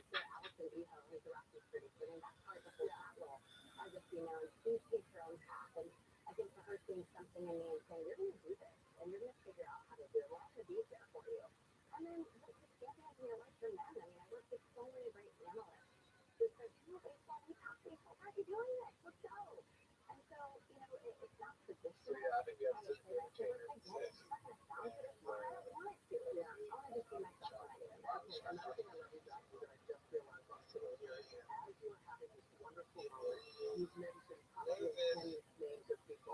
ladies and gentlemen,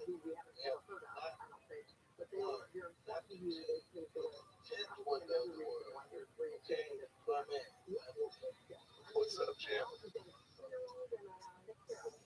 Let me see you too, man. How you doing?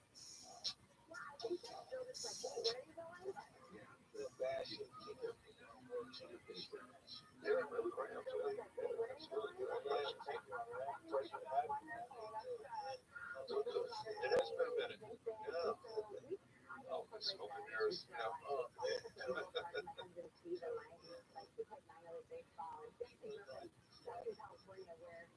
So I needed something.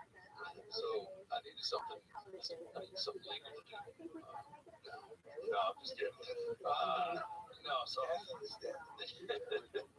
no, I was actually in school playing basketball, and I was a big fan as a kid, and I kind of gotten away from wrestling and I was playing football, basketball, doing all the other sports. Then I went on to college, was playing basketball. So my coach, between my junior and senior year, my coach is getting all these inquiries from like these European teams. And he's telling me like, hey, you're getting a lot of interest. You need like as a tryout or something over there. They just want you to get a little bigger. So between my junior and senior year of college, I started training. I was already weight training, but now I'm training to really get big. So even in 6'8", 6'9", and 230. That's a big basketball player, but in the world of professional wrestling, I look like a giant walking stick. I mean, I was thin. What's that? So, like, just changing my way I train, weights, like eating. That's all I did was train and eat, and just to the point where it's just like, I don't want to eat anymore. You gotta eat, and that's eat and rest. So yeah, I wasn't looking for that sumo physique, but I think the line. Yeah, they do, and I did, but I ended up showing up for my senior year of school. Now I'm 280 pounds. What did you do? My coach looked at me the first day when I got to school. He looked at me and immediately, he was an old school coach, right? Like, he equated size with being slow. He just told everything, he thought all my skills were going to be diminished. And so he bans me day one, bans me from the gym. He said, you cannot work out. I'm like, coach, like I can jump higher, I'm faster, and we butted heads. And it just really, we got off to a really bad start. And one day of practice, now I'm already training too. Now I'm training to wrestle, playing basketball. I'm trying to do all of this, go to school, trying to do all this stuff, right? But it's in me already. It's just like, this is what I'm going to do. But, I made a commitment to my teammates and everything that, I was going to try and make it through the year. And just like, man, I'm struggling. And what happened one day at practice, we were doing a drill. Coach was like, throws the ball up, tip drill, then you hustle, and everybody was terrified of it. You got a bunch of guys that are 6'10". These guys are like 6'9", 6'10", but they all weigh above 80. And here I am at about 280, and just mean and aggressive, and I was just nasty. And everybody was terrified to do drills with me. And this kid, he was a freshman, about 6'9", about $185. And I don't know what he was thinking. Coach throws the ball up, and instead of jumping, he cut into me. He took my knees out. So he was so light in the ass, so like it knocked him down, and then I fell down, and then I wasn't even thinking, man. I just tried up, and just like, man, the switch flipped on me. And, I walked over. I got up and I stepped on him. You ever undercut me like that? Because he could have took my wheels out. I mean, that would have been done, right? I saw that. Oh, yeah, it was dirty, and I think he was just, I don't know what he was thinking. But anyway, as soon as I did it, no. Well, he did that with me because that was like my end was coming. Like coach throws me out of practice, right? He flips on me. The other guy undercut me. Coach throws me out of practice, right? I might have been a bit aggressive, but he's like, all right, Callaway, you're out. And it was at that moment, man, bang, I'm done. This is over. This morning I went to wrestling. So I'm already in it. I'm already trying to, I'm training and I'm trying to get my foot in the door somewhere. And so that incident just kind of took school, basketball, that took it all off my plate. So now I'm solely focused on, trying to train, find people to train me.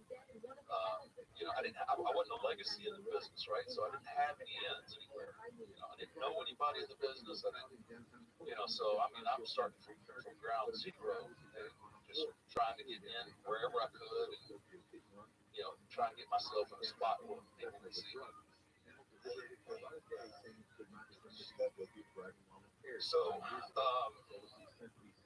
So I was in the Dallas area, and at the time, Fritz Von Erich ran. Yep. So Fritz was the father of all those boys, and he had a local wrestling promotion there. And I knew on Wednesday all the wrestlers and everybody would show up like to get their checks. And we're going back. This is like 86, 87, So I was like, I'm gonna show up. Somebody's gonna see me, and they're gonna be, they're gonna be so impressed with me that they're gonna do a good job. So I went every Wednesday. Been there 8 months. I went and I'd sit down on a couch like this, right? And there was the guys would come in this way, and like the guy that promoted and booked and did everything. His office was right here. These guys, I'd catch them here. They'd walk by. I'd start to stand up, so introduce myself. They'd never stop. They just kept walking. I was like, 8 months. I did that. I didn't know. I didn't have anything. I didn't know anything else to do, right? And I know it had to start here. To go anywhere else, it had to start here. So it's just like week after week after week, and I was about to just kind of give it up. Just like, this isn't working. I'm gonna have to try something else. And one day Fritz walked in.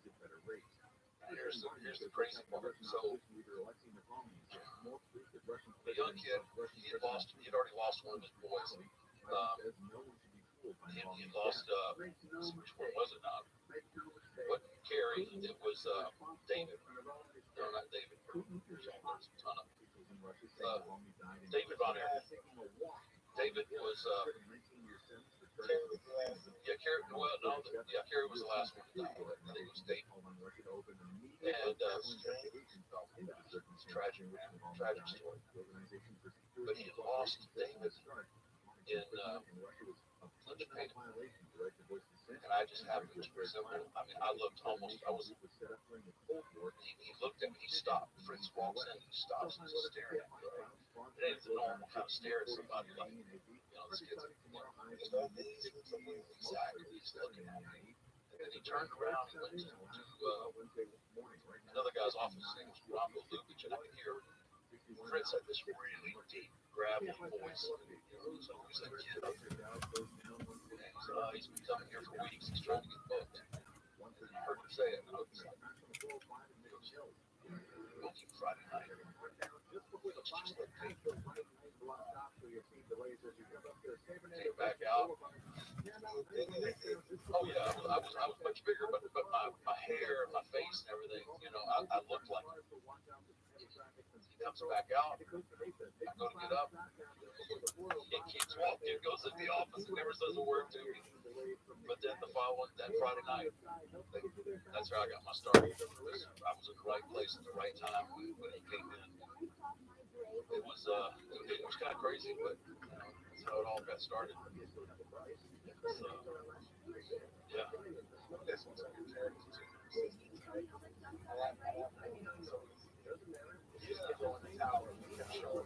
Yeah, that's I think that's kind of been one of the things that helped me.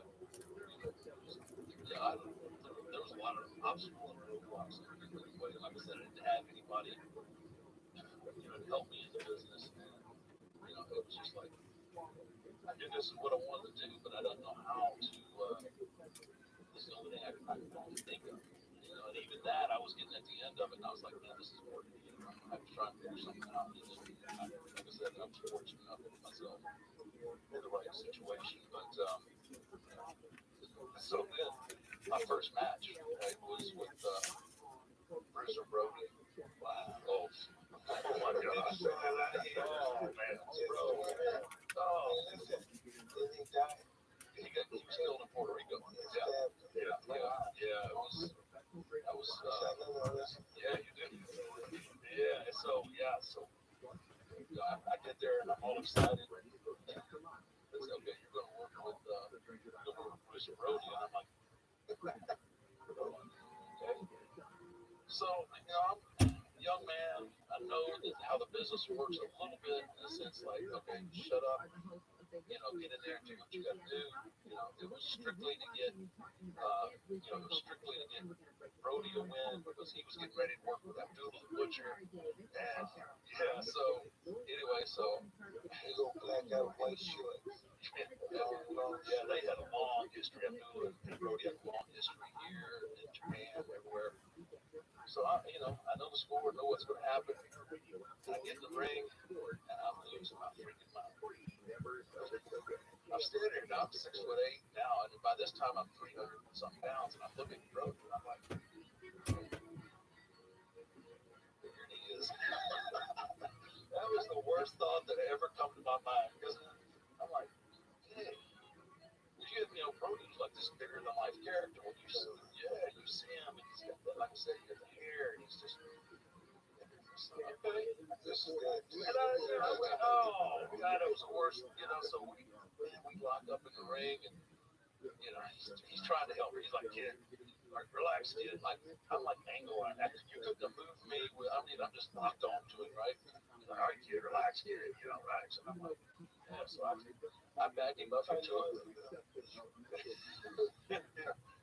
I push him back into a corner, right? And we're kind of just hand checking each other. I go to shove him off, and somehow or another, like I meant to hit him in the chest, but somehow because our hands are, I hit him in the face, and his whole demeanor just changes on me. I'm like, okay.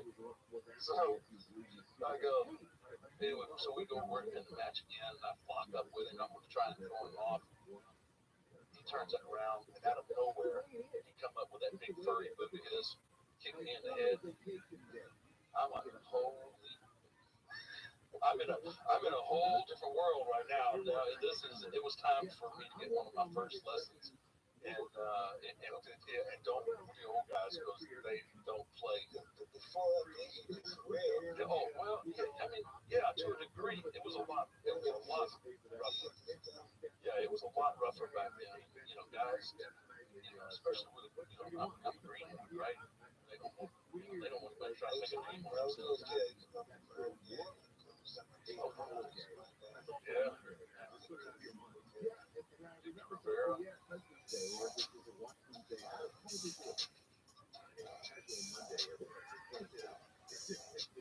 After the New Year, keeping fitness goals can be challenging to keep up. You may know that FitBod is an easy and affordable way to keep you motivated and keep you working towards your goals. You also don't need to invest attention when it comes to sticking to a fitness routine, but sticking to it can be very hard. That's why FitBod app is changing the game.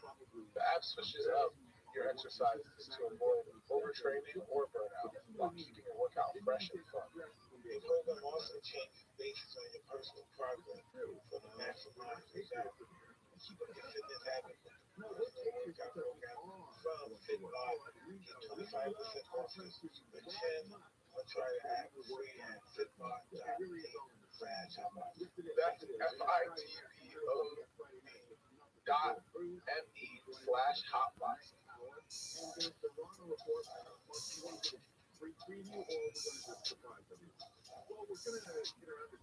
The wrestling's come a long way. I learned a valuable lesson on the very first match. It's just like, yeah, don't judge a book by its cover. And there's a reason why you're supposed to sit down, shut up, and watch, right? And it was just, I'm sure, no, you want to tell somebody, but It really sounds exactly the same. It sounds like, rookie year, and kind of just sit there and just shut up and just try to soak everything in. you feel like you got to make a name for yourself, but there's other, I mean, you want to make sure they don't put it, but then you also Don't want to overstep. you don't want to overstep. Yeah, the guys are there for a reason, been there for a reason. So some of those guys have been Yeah, oh yeah. working on this play. They've been playing because it was more physical back then. They've been busy. Yeah. In fact, shortly thereafter, they were trying to ship me off somewhere else to a different territory. And Brody actually stood up for me. He said, you know what, you need to keep this kid and get rid of some of these other kids. In a locker room full of old, crusty veterans, right? And he said that, and I'm thinking to myself, I'm like, that's kind of cool that Brody just stood up for me, but he's about to walk out of this room, and I got to look at all these old dudes. They're like, screw this kid, man. I think he is. Oh, yeah. Brody, I mean, I ended up actually getting a few of his bookings after he got killed. And with Abdullah and everything, I got a chance to work. No, I'm still alive. He lives in Atlanta.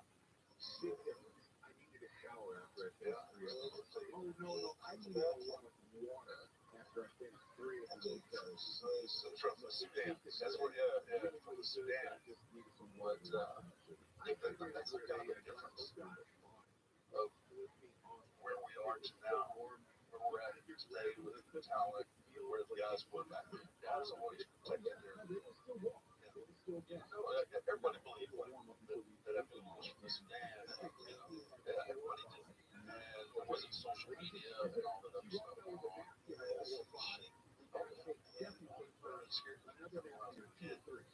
I lived in Houston. Not the Irish sheep, the sheep from always cut the I don't know, maybe 10 or 11 years old. I lived in Houston, Texas. My mom They got some tickets. She was coming in to work with somebody who was me and my buddy across the street, man. We're talking mad. Yeah, man. She comes down the ring. We're gonna jump on the barricade. We're gonna say this, right? So yeah, he was like, he was a big guy, but everybody was terrified of him. Sometimes he come out with a snake, through fire. He was a mess, right? And actually, his father. Oh wow. Yeah, Sever's dad. And so anyway, and we got ourselves all psyched up. We're out there. We're out on the rail, right? We're about to come down and start yelling at him. He makes just a lunge at us. We damn near took out the whole row trying to run because we thought the sheep was coming. He was going to get us, man. We wiped out this little lady. I mean, we were all trying to get out of the way. But yeah, so all those things, yeah, they left seeds. The sheep from.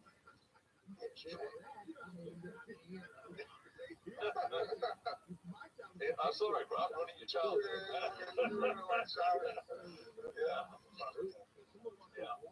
But that's these guys. And that's how they breed. That's how we protected our business back then. Sudan, you were from Sudan, and they let anybody know anything different. Social media kind of makes it harder for those type of stories now, and that's the way that. Yeah, for me it does. And just our fan base in general, like they're more concerned now with behind not so much what's going on here, we're all there, right? It's just like anything else in our society. It's all social media driven. Everybody puts their life out there. So it's hard, it's hard for me watching everything like, okay, you're this guy on TV, and then you're on social media, and then somebody different. Yeah. So for me, it's kind of a huge disconnect, but I mean, that's what it is. That's where we're at. So I don't necessarily like it, but there's nothing I can do about it. And I think it's just the way it is. But I think it's more. It makes things harder. It really makes things harder to have storylines and people invested like you are. Like you want to believe that Abby's from Sudan. It's just guys know everything away. Big charge. Yeah. Oh yeah.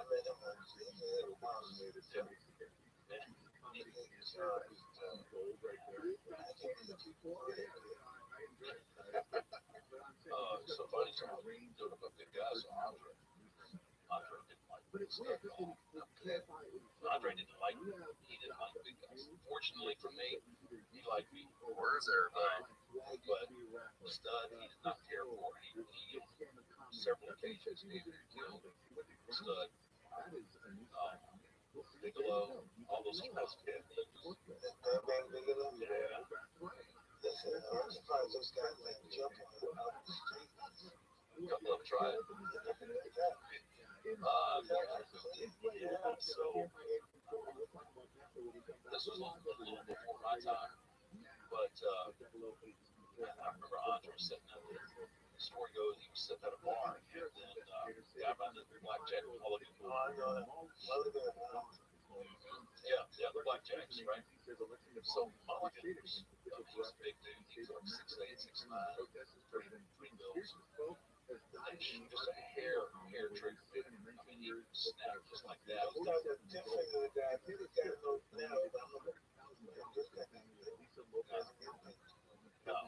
there was always the everybody had to keep their we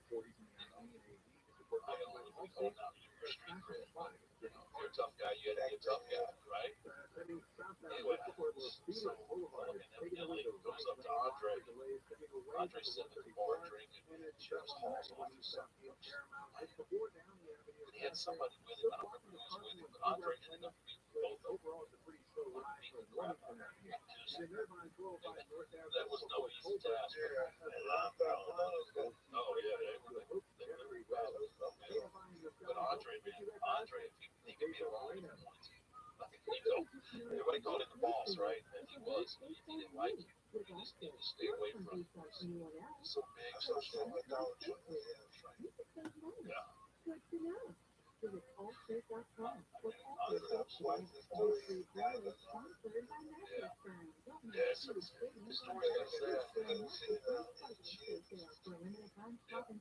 never stopped growing. Yeah, he had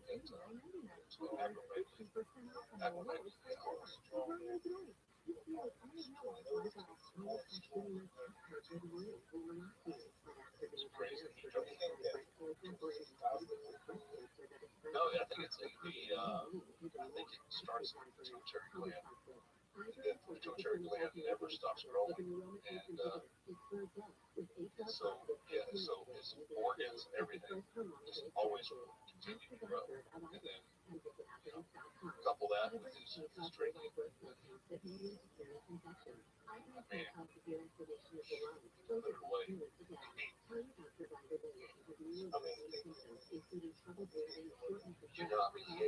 He ate a lot, but it wasn't so much what he ate as much as what he drank. He drank a lot. Guys that hung out with him, his handler and everything like that, bless his heart, he was a little dude. And he had to drink with Andre all night long. And the stories he had, man. Like one time Andre passed out. Andre passed out at the hotel lobby. They couldn't do anything with him. He picked up 7'2", 500 pounds. Oh, he's 500 pounds. Yeah, asleep. So they just brought out some linens, blankets, and covered him up in the lobby until he decided to wake up. Here's a good Andre story. I was on a plane. Red Eye, out of LA, heading back to Dallas.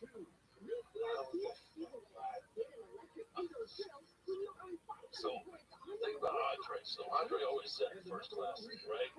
And so, that spot overhead above his seat, that was Andre's. Like, if you got on the plane before Andre and you put in that spot, it ain't gonna stay there. It ain't gonna stay there for long. And this guy come, I'd already boarded the plane. I'm sitting there and I see the guy come in, puts his bag. I don't think he knew about it. The guy puts his bag up there, and then he was sitting in first, right? He was like 2 rows back after the first class. And then here comes Andre, right? So Andre carried the Halliburton metal suitcase. He sets it down in his chair, he opens the bin, he looks in there, he looks this way, he looks that way. Nobody's claiming it. So Andre just takes the bag out, doesn't set it down, he just kind of takes it and drops it. Right in the middle of the aisle. He takes his bag, sticks it in there, boom, he sets it down. So I'm laughing to myself, he just get that bag, right? So then I'm sitting there, just laughing about it, and then I see this guy. This guy, he put the bag up there, he's crawling up the aisle, and he's reaching up to grab the, because he don't want Andre to see him, right? So he's trying to grab his bag and scoot it back down, and crawl back, and I was laughing. The guy finally got it. I went, hey, boss. He turned around, that guy was like looking at me like, why do you want to do me like that, dude? No, he was a good dude. Andre was a really good dude. He just, he believed certain things, and he believed if that was his seat, that was his spot, and, he was going to move it. But that's just the way he was. And if you weren't business, and you didn't take care of the business, and you didn't, Andre don't care. He don't care. Like, you can drink, whatever you want. But when it comes time to go to work, right? No excuses, no, you know what, I was out too late, business is business, and that does not the way he approached it.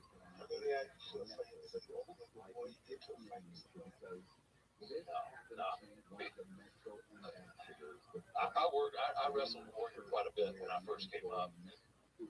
I don't think he would have been able to. He was so high strung, like he would get there. Yeah, but he'd always run down the ring with full speed, bounce around. But the thing was, after he did that, he was gassed. Oh, he was blown up, dude. He couldn't hardly breathe. And I used to.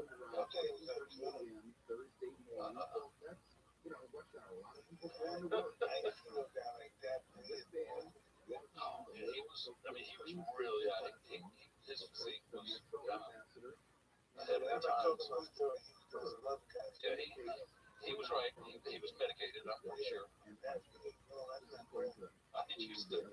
He liked me and he wanted to work because we used to run separate towns. Like Hogan would be in one town, and Warrior when they were the two top dogs, right? And so I was wrestling against Warrior, and I think like Sergeant Slaughter and Sheik were wrestling Hogan, and we're out drawn, right? So Warrior loved me, but every once in a while I gotta have fun somewhere, right? So like I said, he'd come down the ring, he'd shake the ring, shake the ropes, and he's like, you know. So especially my character early on, like, you can hit on me, bang, boom, boom, boom. I'm just, right? I'm Michael Myers. I'm walking through everybody, and every once in a while I want to mess with him, and Jim would go through all of this stuff and hit me, and I just keep coming, right? And he could hardly breathe, and finally, you get him apart. Come on, you gonna sell me anything tonight? Like that? And I was like, all right, Jim, all right, come on, let's do this. And he couldn't get it out. He was so out of breath. Hope told me he didn't like being in there for a long time. No. Yeah, that's something.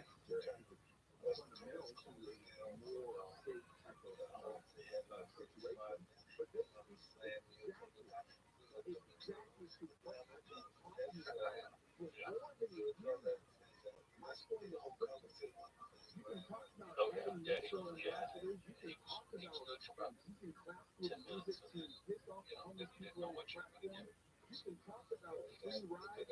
He was turning purple, so and there was a little oxygen depletion going on there. Just so big, so strong. Yeah, I mean, a lot of our.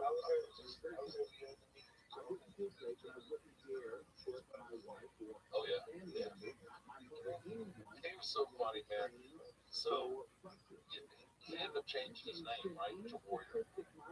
And so this is the early 90s, right? A lot of people were taking like denim and airbrushing. So he wanted to write everything he owned off. Right? So he would have this denim and then he'd have it completely airbrushed. Like he's got his picture all over. It's Warrior down this, Warrior across the back, and he's just like a walking billboard for himself. And we'd be sitting in an airport early in the morning and traveling. Back then we'd be out on the road, sometimes 20, 25 days in a row. That's a different city every day. So you're sitting in an airport at 6 in the morning. Nobody wants to be in the airport at 6 o'clock. You're grumpy, everybody's tired. But then when you have it written all over your body as well, like like me, I've got my hat pulled down, my sunglasses on, I'm in a corner somewhere just trying to be, trying to blend in. But here he's like a beacon of light that just says, yes, I'm a warrior. And I remember, I'd never forget this little kid coming up to him. So, Mr. Warrior, can I have your autograph? And he just goes completely anxious. And he was like,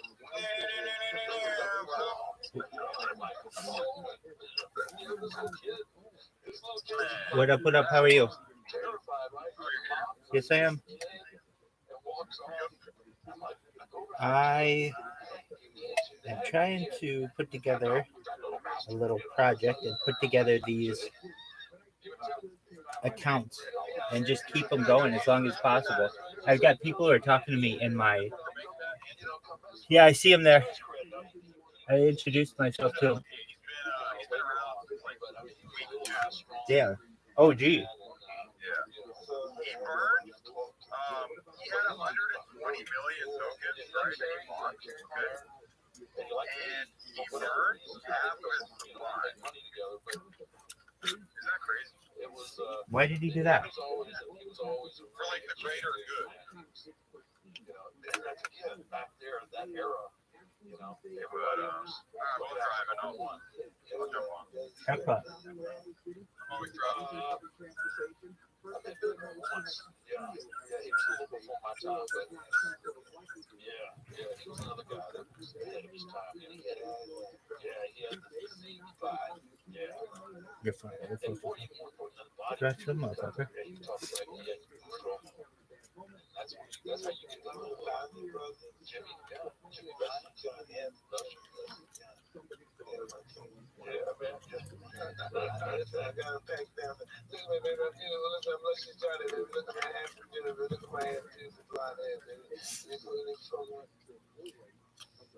Look at me, baby. I'm beautiful, baby. Look at me, baby. Look at me. Ladies and gentlemen. Yeah, baby. It smells pretty good. Yeah, you better. You can tell you're a fan, man. You're bringing back some names a lot of people don't even remember anymore. So, no Oscars, no Oscars as a kid was one of my favorites. Oh, I love the fly in. Yeah. Fly crush it. I'm Dustin Rose. Oh my gosh. He was good. He talked. He had a slight aggressive. So he was so good. He was that wrestler name? So such a clean wrestler.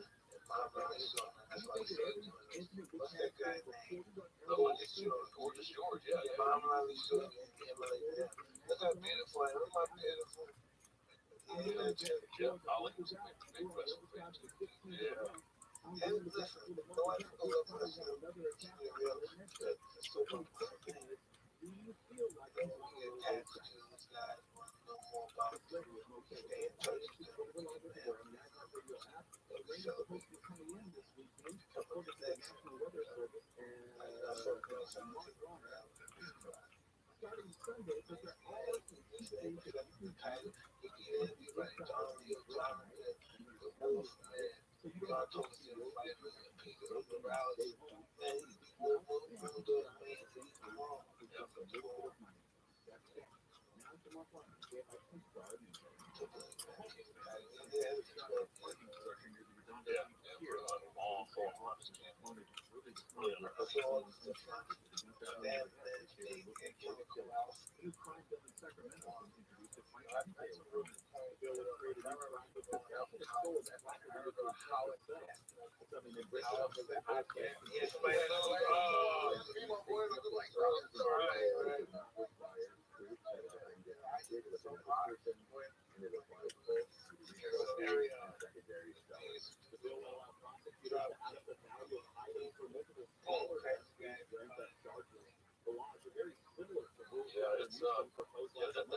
It's funny because I think people use it, especially as they used to use it, right? Because you had whatever character was out there, you had somebody for, and it was somebody for, right? And it was cool to lose themselves in reality. It's amazing now. So now I'm going out and doing, my one-man show, which for my whole career I never talked about. I didn't talk like this, right? If it wasn't Undertaker, you didn't hear anything from it. So now that I'm retired, and so I'm going out with this one-man show, we're talking about these kind of stories and everything. It's amazing. So I'll do a bakery. They love oh yeah, they love, they just, but they're good, they want to hear all that behind the scenes stuff. But it's amazing when I do my meetings, right? The amount of people that come up to me and say, if it haven't been for you, like Monday Night Raw, I don't think I would have made it. I can see that, and you kind of lose, sometimes you lose that sense of how much so you know what it is. Passion about that.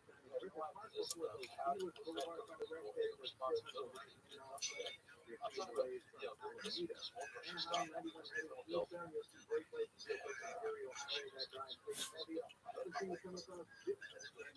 They came down to us.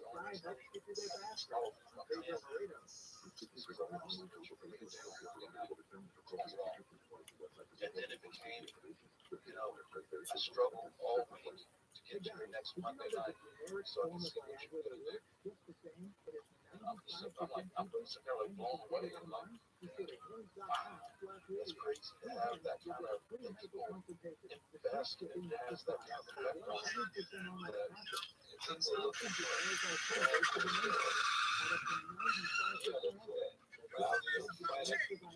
Just know you're going to go through an uncomfortable situation. Stop trying to dodge the process. Because in the long run, it's going to make you better. And don't forget that shit, you heard? It's been great adventure ride. Yeah, a lot of fun. You know, got to live my dreams, but really things get put into perspective when you have these encounters with people like that. Like, you know, I was just going out doing my thing, and you know, Like, there it is. Go right into it. Let's go. Be confident. Be confident. Yes, sir. Yes, sir. Be confident. Finish it. Finish it. Yes, sir. Come on. Come on, you're there. Come on, last word. Let's finish it up. Nice. Let's get to that rope. Beautiful. Pull through and go. Come on, let's go. Oh, we got fans. We got fans.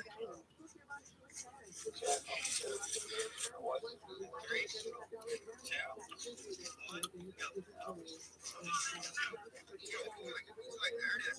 Right into it. Let's go. Be confident. Be confident. Yes, sir. Yes, sir. Let's be confident. Finish it. Did you know you can get a free smartphone to get around?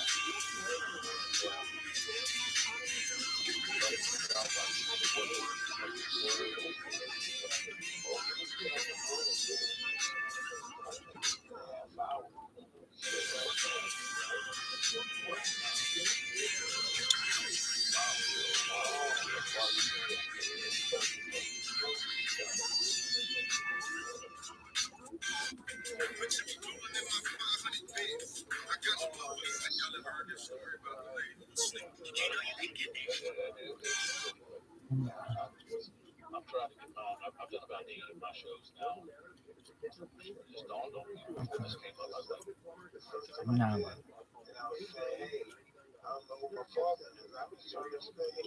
My man killed me all started to laugh. The whole place. So I run back to my wife and the baby was going on while you laugh. She said, just go out there, keep on doing it. Because I wanted it to be pretty and tough and hard. She came up to get a comedy. I wanted to get a comedy. I wanted to get a call. He had it hard. He was grinding in the street. Before he get killed. They told me, I'm talking to my heart. I'm still alone without a family. Mother out for all to go after the man died. I was over my father. You never know. After that, kind of people. After the show, I'm around. they were entertained. They were whatever. They enjoyed it. Suffering. That's our society now. That's our society. Somehow, I can't get it straight because I'm a fan. They want the show over there, so they let me go over there. Funny how that works out. Right, but they let me go over there, so I'm on stage. They called me out, and I came to the show. Why? Chill out.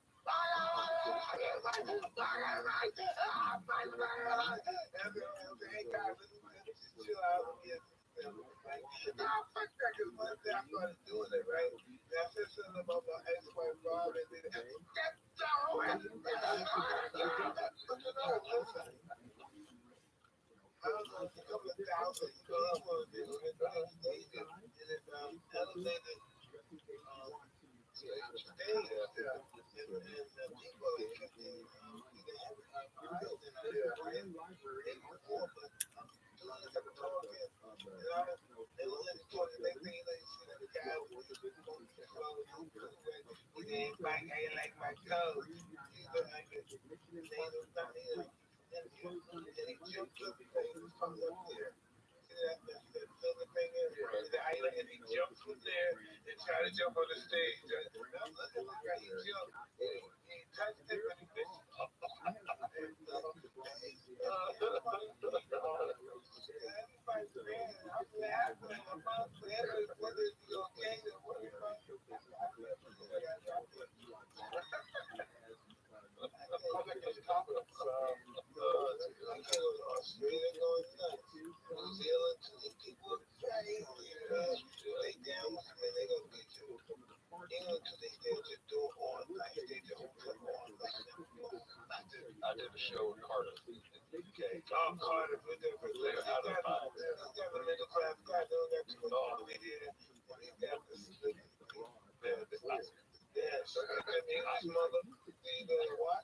I was entertained by them, but I think they were by me.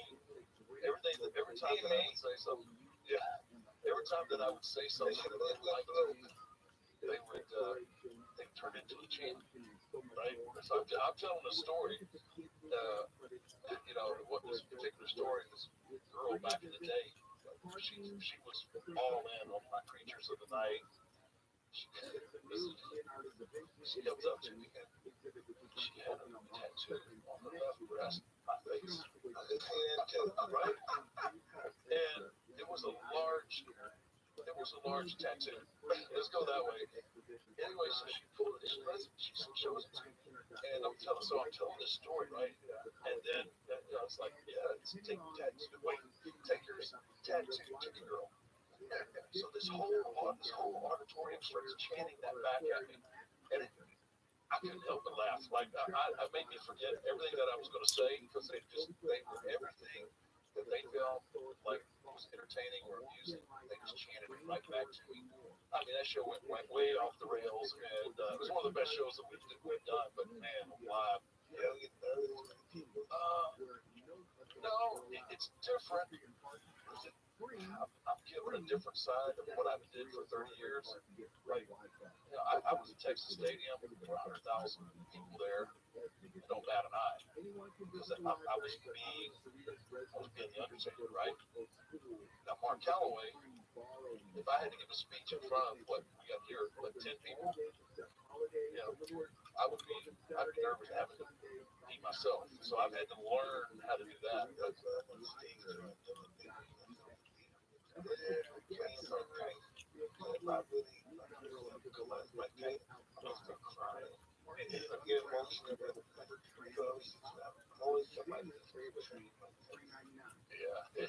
It was crazy. Like I had this huge fear of being myself in front of like early on I had people offer me all these speaking engagements, and I was like, that's money, but no, I don't think so.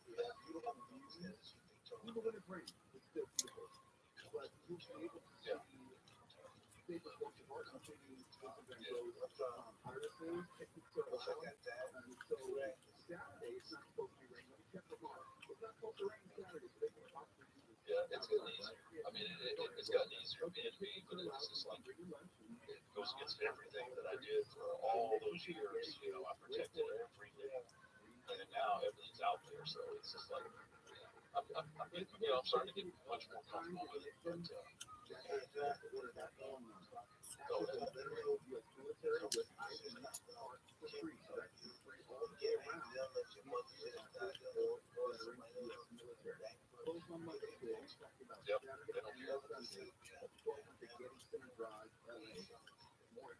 and you only got to be off once in your journey, right? Right? No one knows what's going on.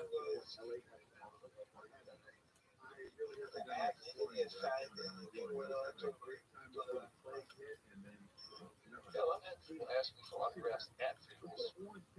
That's crazy. Like, right? I mean, people don't get that. No joke. That no joke. Was it a funeral? So my wife's side, man, pastors. I'm selling this big church. Uses me as a, as a kind of a joke. And I'm like, my wife, and I'm like, tell me you say that, right? I'm trying to speak, and I'm sitting in this pew, and I just want to start sneaking down. But I know everybody's looking at me like, oh, you got to be kidding. Why would you do that? And I think my wife ended up chewing him out with that. I was just like,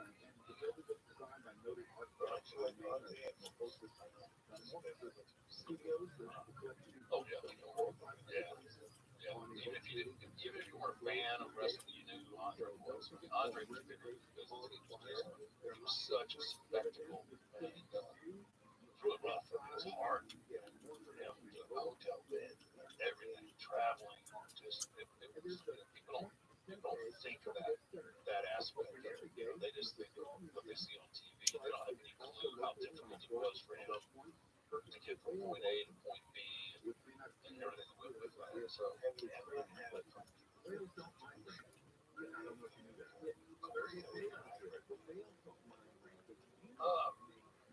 me, so for Andre, I'm sure somewhere, Andre probably, yeah, he's obviously extreme with King in France, but yeah, just, yeah.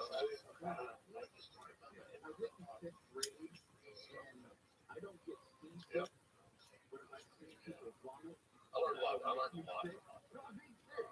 Good and bad. But just, real good. So what was the first time you heard Andre? Yeah, it was, I think it was in Fresno. I was on the show for a while. Yeah, when you were referee, Stone Cold. Yeah, Mike, I think we met in Fresno. That was probably Mike was a badass.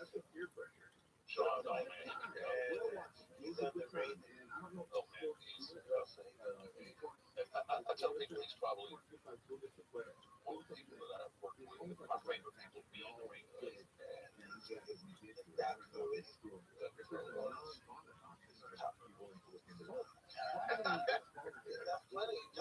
No, he was ahead of his time. He was, he could take a punch and have a good match. That's how talented he was. Even guys like Flair, spend a lot of time with Flair now. Even Flair, just in ring, he was just a match. We had a match at WrestleMania 25 in Houston. Whatever it was, where Texas was. And that's the closest thing to perfect that I'd ever experienced. This guy goes underrated. This guy, he needs surgery and he's flying through the air. He needs surgery. He needs surgery. How much pain and everything. That's why I really want the president. He's paying women shot up the gun. I think that's probably one of the things that, as a wrestler, everybody, How you living, baby? I think people who are fans of wrestling, they don't Do you like wrestling? I think that's one of the reasons why. Do you like wrestling? Like WWE? I don't either. I used to when I was a little kid, but I don't too much anymore. But anyway, this old wrestler who I used to watch is being interviewed by Mike Tyson. I gotcha.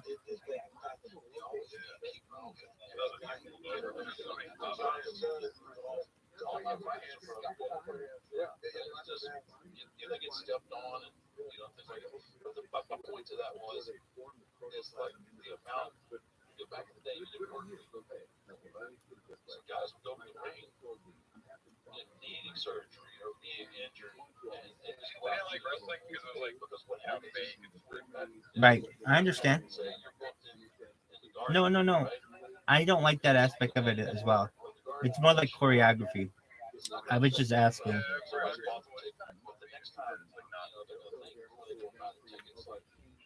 And you don't like sports too, so you don't even like get the gymnastics part of it because it's fake. Tough in the sense whether it's a fighter or the amount of pain that guys in this industry take at a high level is really off the charts. I saw how big you just can't. This is not natural. He didn't have surgery. He needed surgery. He didn't have it. Other than surgery, that is fine. Stone Cold, throwing him out the ring. Man, I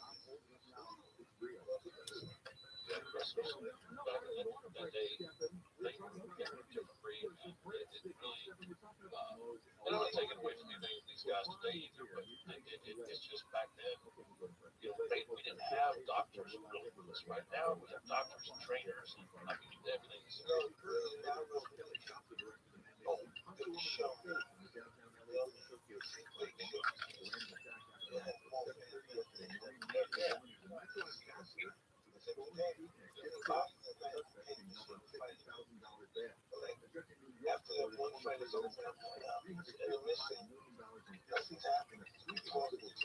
you'll see they have ammunition in the park. Something gets good for the park, you told them.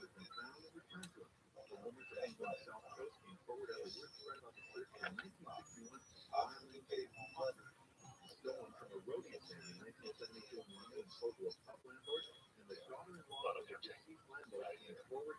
And I think you guys like oddly realize that, right? You know, I mean, We don't got to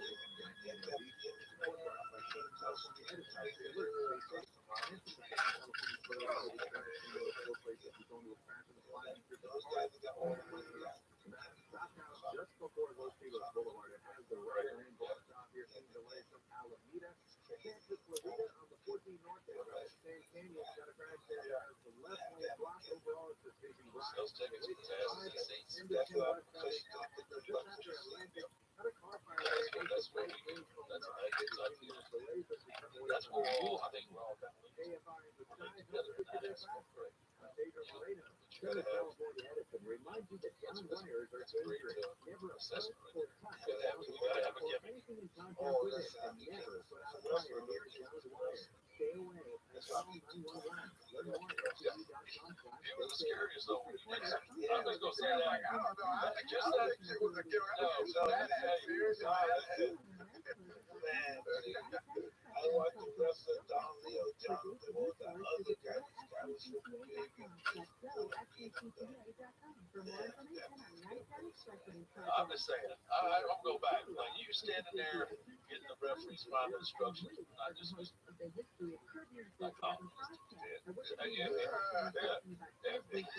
Never running eye contact. you evolved the character later on when you started talking to going up. Like, yeah, we talk.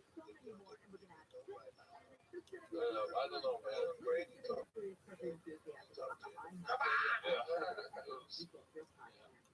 So I'm curious, what do I have to do in order to be a special guest on Raw? I go to Stash and Change on someone's side.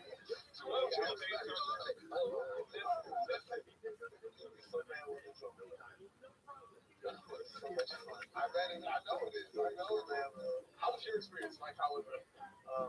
He can't remember how old we are, Chinese.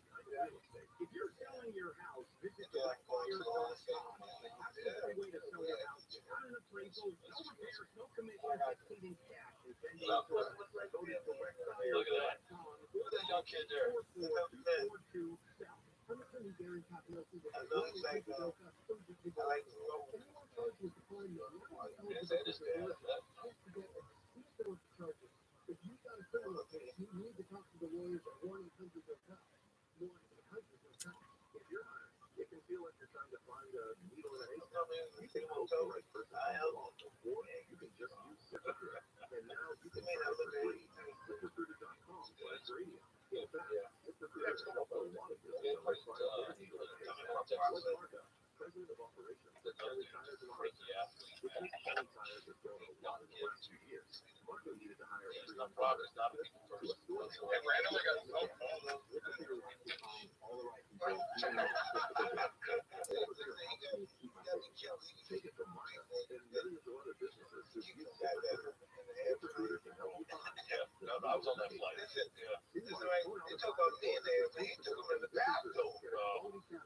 Right? Yeah, Brock's not a person. That's right. Free at ZipRecruiter.com/radio. Brock's just ZipRecruiter.com/radio. ZipRecruiter.com/radio. ZipRecruiter, the smartest way to hire. Where do you think of that, right?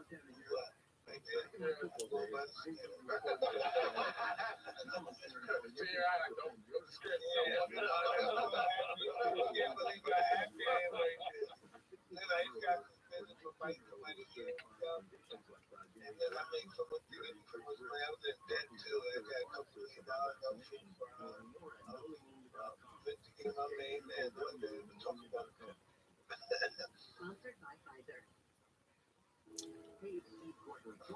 Yeah, so what I gotta do, man? How do I train? How long's the training regimen? How long's the training regimen? Let's go for it. Let's get everything we get out of that first. You guys welcome me on the show and stuff before. I I don't blame you there. It's going to get much more fun. That baby's going to do it right. Yeah. I don't get that. Yeah, the company just had a huge I love this guy. That's what you're thinking, right? It's like everybody's thinking, oh, it's going to hit Austin. Mike's just having fun. I love this guy. This was actually, this is the best time in our industry right here. This is when everything's sold out. This is just off the charts. And then you get a crossover like this. The mic was really huge. So bad. It all worked out perfectly. It really did. Both sides.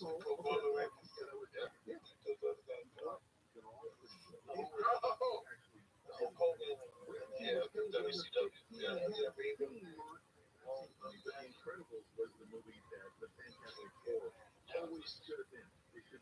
It's really started taking off.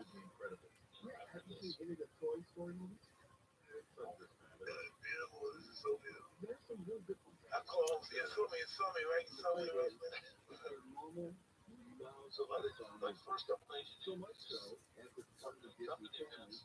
Just get seen on camera. And then catch once football's over with, then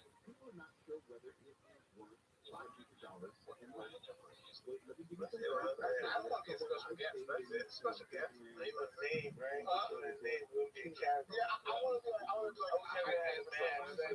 I didn't joke around, right? Just throw the chair on someone's back. This one, that's one, right? you gotta be my tolerance, but you gotta be willing to not only give but receive. That's it. Yeah, man. I got listen, guys. Let's go Mike Tyson wrestling match, and I wrestled some people. I was in so far. You heard of it? I was gonna look Mike Tyson in a wrestling match. $500 per night. Yeah. But it's also one of the hotels that is so long wrestling. No, yeah. Hold on, no, go down. That's me right there. That's me right there, right? Yeah, that's WWE, right? No, it's I don't want that. Well, Mike Tyson wrestling in the ring.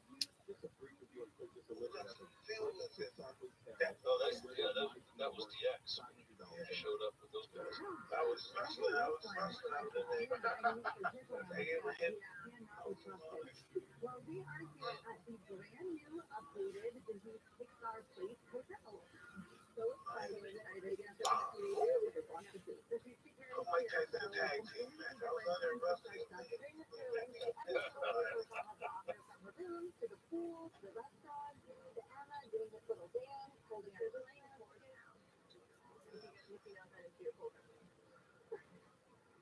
Pixar Place Hotel is the first and only hotel in the world to celebrate all the fans of Pixar Animation Studios. We'll expect to see contemporary design weaving together responsible Pixar artists and lots of fun details. For instance, with the top, I thought it had all of us, and then Emma pointed out, no, it's a car ride with this Tough, man. I know the long thing like the top of the cell. Can you put that up? Can you go ahead and try to wait?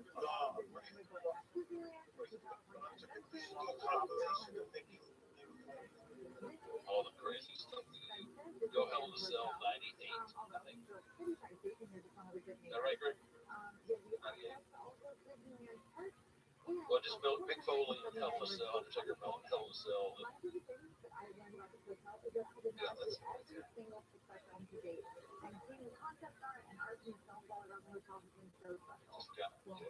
just speed it up just a little bit. How long is the recovery process after? I tell you what, after this, next day. Oh, man. No, this ain't right, man. It ain't right. Oh yeah, the rivals. This was my biggest rivals in the 90s, man. You're about to see what I'm doing.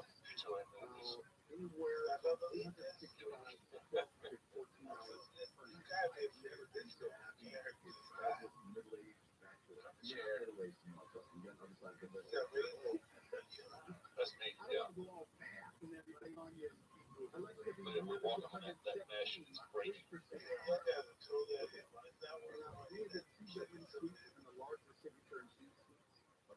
No, same at all. I'm not done that. Freestyle, no. Look at her feet. Oh, what happened? What do you think? I was like, oh. But the show goes on. But I couldn't say. You'll see why in just a second. But I couldn't say a whole lot because. Oh no, no, I'm not. Don't worry. All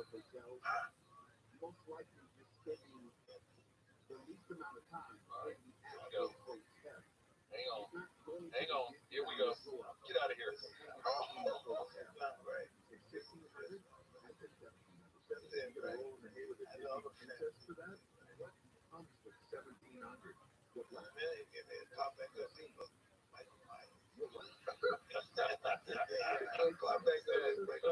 What you do? Scoot up. Yeah, you gotta. Yeah. Yeah. You aren't looking.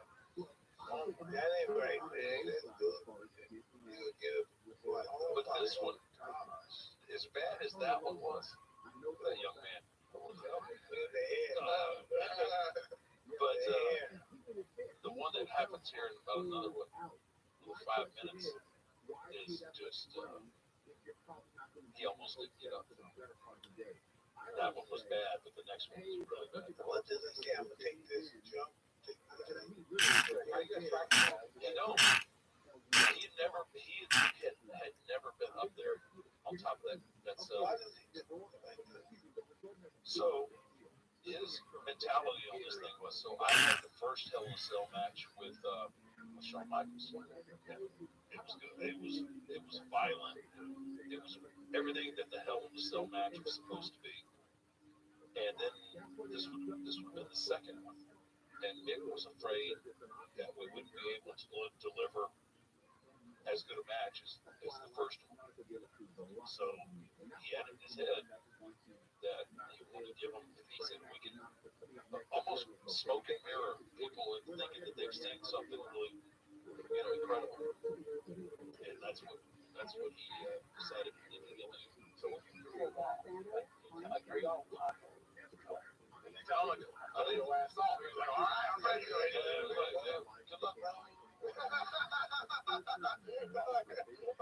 Like in that moment, like there's no fit because you're just right? Yeah, and I tell people this. Man, this is how you told me over. I knew I told him over. When I got over the edge, I was like, I hope he hits that table. That concrete's going to be a concrete.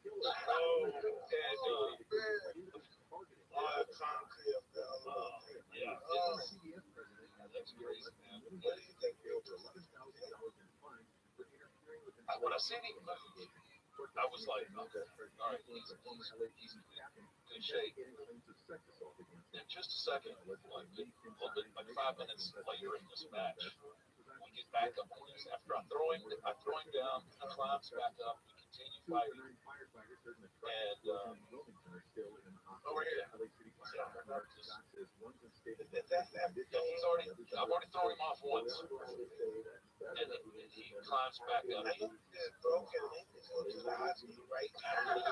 He's about to. He's about to really leave the hospital. Just.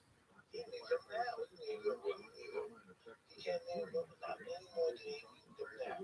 He's gonna take off the same right now.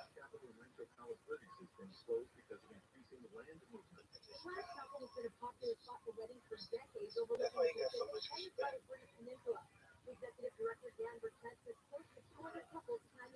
Oh shit, I was like, damn, I'm slow. I didn't realize we were in slow motion there. Yeah, you need to see this on an actual speed. Watch this. This is nasty. Yeah, he's out. He's out right now. I'm looking down at him, honestly, in my eyes, I'm looking down at the dead guy. That wasn't supposed to happen. That one, 2 more inches of rotation when he hit it. So he separated his shoulder, got concussed, broke his hip.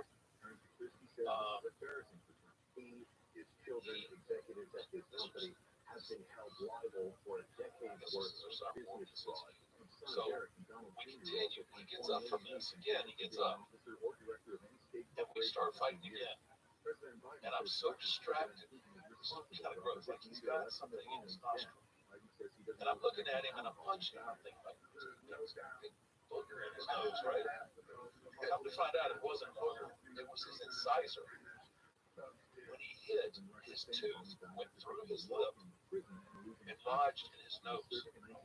It's crazy. You got to go back and when you have more time and look at this. There's a point where he's sitting there and he's bleeding and he's all beat up. He sticks his tongue through the hole in his lip. He goes, and anyway, at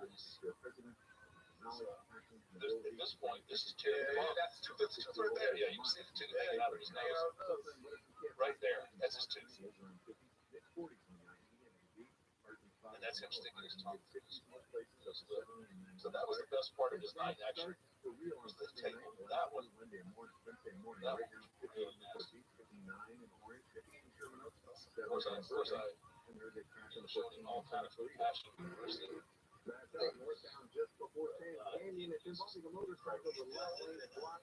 doing well. He's a sweetheart of a guy, really. But he took a beating on that.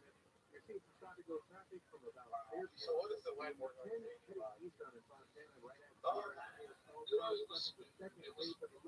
It was fun, and it was kind of, hard again, because like I said, I've lived my character for so long, to kind of pull that curtain back and let people really understand that, I'm a normal guy, and I'm not a,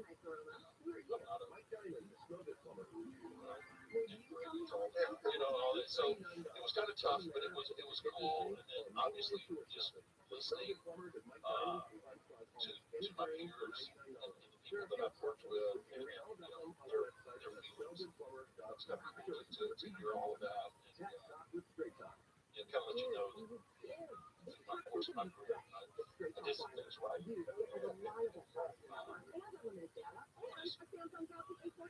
think my mom stole the show.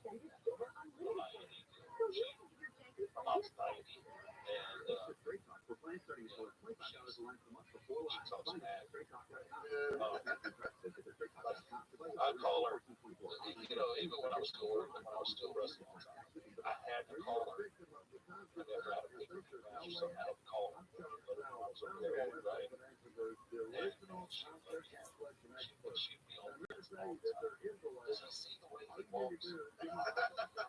Does he do that on purpose? I'm like, and then she'll like, why's he gotta have that thing up hammered all the time? I'm like, this is part of the deal. Well, I know, but nobody likes that. Nobody likes you too. So she would just let loose and play. I had 4 brothers. Yeah, I was the youngest, and they all became growing up. That's what they did. I do, yeah. Yeah. And, but, yeah, my brothers, I think I set the tone for where I was going. Yeah, as the run, man, I was bigger than everybody, but they were all quite a bit older. Sold the earth people, man. Dad, middle class, worked his butt off. He worked for the Houston Post. He worked in the press rooms. He kind of coordinated how the paper came out on the printers. And then during the day, he did extra jobs. Right? He was a master plumber. He did all, he was a grinder. And, Your kids, growing up, how was it that their dad, obviously, the U.S. dad, right? Right. Probably growing up, they had to have kids. yeah, they get that. They get into school. We just kind of try to downplay it as much as possible. My in-laws are pretty funny. They kind of try to take people get real excited, like out in public. Like I can't hear, like they're like, my father-in-law is awesome. He's really over. So, and everybody, they all keep me humble and grounded.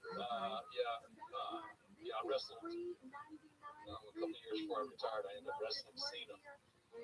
My daughter at the time loved Cena. Like all the kids love Cena, right? So he's we go and have this match at WrestleMania. I end up beating Cena. Now I look over at my daughter like, and I'm ready. I'm gonna give her the boy kind of deal. And I see her, and she's on the rail, and she's got like one thumb up and one thumb down. You know, I can't really go right then, so I gotta wait for him to come back, backstage. And I'm like, kind of, what was the thumb up and the thumb? She goes, Dad, really happy that you won. I can't believe you've seen it. I'm like, are you kidding me? I'm your dad. I got to beat everybody. She was, yeah. So this is no lie, and this is kind of a testament to the person that Cena. And Cena actually had to go and console my daughter. She's like, well, he was telling her, he's like, I talked a lot of smack about your dad. I kind of deserved it. So he had to make things right with my daughter. Yeah, he's like, I kind of talked a lot of crap about your dad. So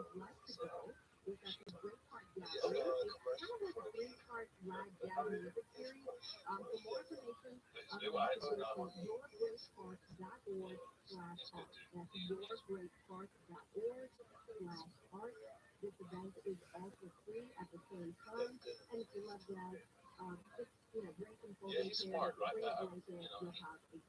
care what kind of role, whether it's action, comedy, he does it all. Man. I think that's kind of cool that he is. Wherever he just adapts, sees the big picture of it all. So it's good to see guys like him, Rock, Batista, those guys be able to cross over and do other things. Because I don't think Rock, Black Adam, has made a ton of money. Yeah, Rock, he's just.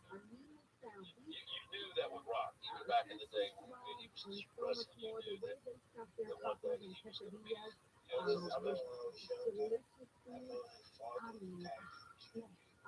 Tony Atlas and Rocky Johnson, yeah. They beat everybody. They were pretty hot tag team. Yeah.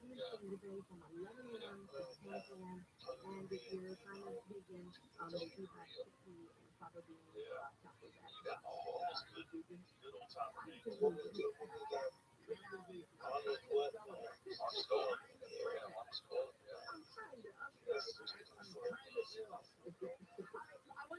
When I came to WWE, it was WWF at the time. He was one of our road agents, right? He handled the live events. For years there, was my character. Flowers and black roses, all this stuff. Arnold the dresser would play cards, right? I'd bring these flowers and say, hey, Arnie, there's some flowers. He'll take them home. To his wife. The flowers somebody sent me, he'd take the card out and he'd take them home to his wife. There's flowers to his wife. It was pretty cool. Or he saw him first. Come in, hey, kid. There's some flowers in the production office. What are you going to do with those? Like, they're yours, Arnie. He's like, that's smart. Always had that stogie in his mouth.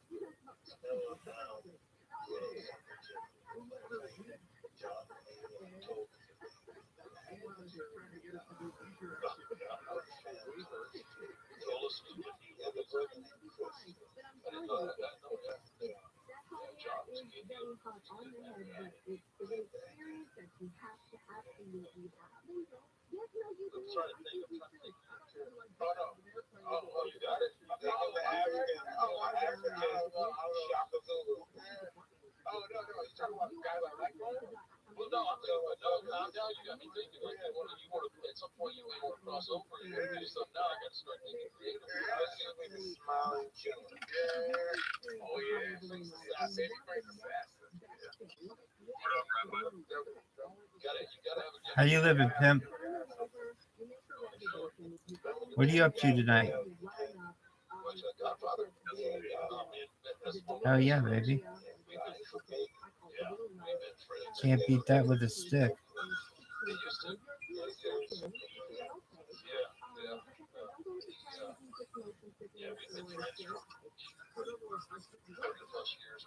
we met. This is a good story. We met in the ring in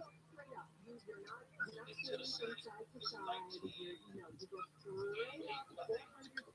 And I was in Texas. I just finished up in the Texas territory, just working territories in that big mass production of WCW in those territories we all went to.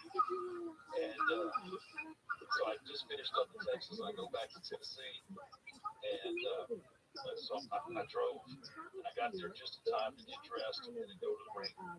So I go to the ring, and who's there waiting on me? This Godfather, his name at the time was the Soul Taker. And he's 6'5", 3, black guy, all tatted up. And I'm looking, right, and we hadn't had a chance to talk. We met.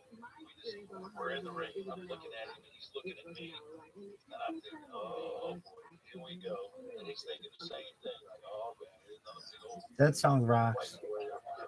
and so we're kind of sizing each other up and not even, and little did I know, it was like his third match, and it was his third match, and so we lock up, and I'm like, oh, this is strong, and he ends up taking me shooting across from one corner to the next, and I hit so hard, like the top rope snaps off, right? So I'm like, oh, and here he comes. Like, he's coming back, throw me back to the other side, right? And like, I'm trying to put on the brakes, like, whoa, big fella,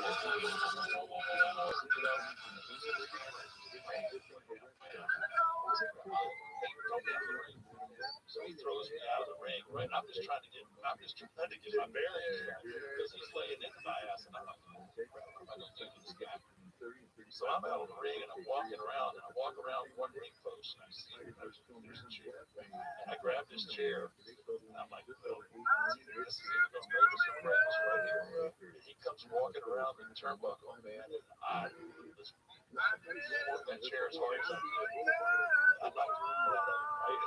And he's looking at me, he's like, I'm looking at me, and I'm like, oh, bro, do this the easy way, or we do this the hard way. I said, I would much rather do this the easy way. TGI Fridays. And from that point forward, we've been best of friends, and we've been through so much together. He just had he's got to get his knees done. Good move. Where did you take her? Oh yeah, slick. Yeah, slick. Kind of the first of that character, and then Godfather came along. He upgraded the whole thing. So it was so much fun. Yeah, he's still in Vegas. Godfather was trouble with that too. Cool. Fortunately not. We got away before we ever got arrested. But there's probably a couple of cases chance that we should have been arrested. But we had What was the wildest wrestling? those long list of those guys.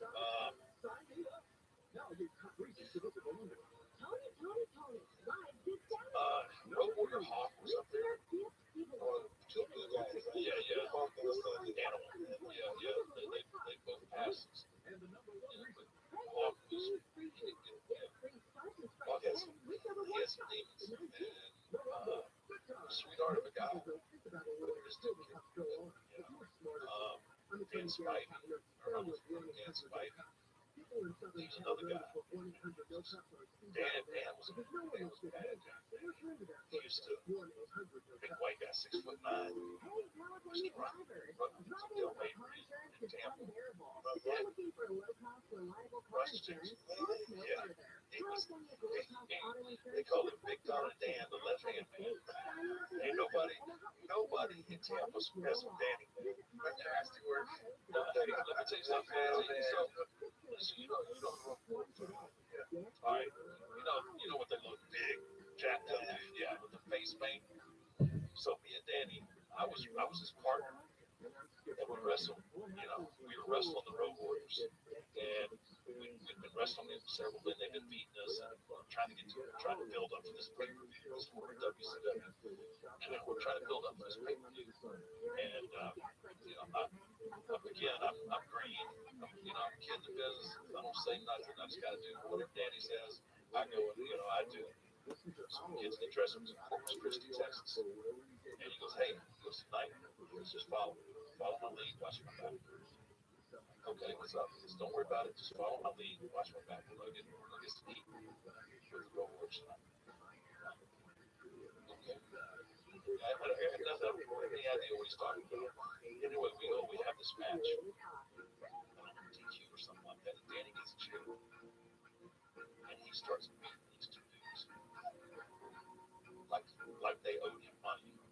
And I am just like, oh man, we're about to fight the little force. We're about to fight him in the dressing room for real, right? And I'm like, oh man, here we go. And so he beats the crap out of both of them. We both lay in the ring and we go back to the dressing room.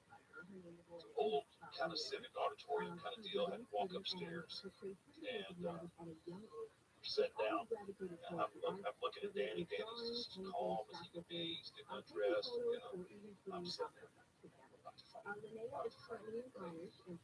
Danny looks at me and said, Mark, he says, we had to drive to Houston from Corpus Christi. And I'm like, no.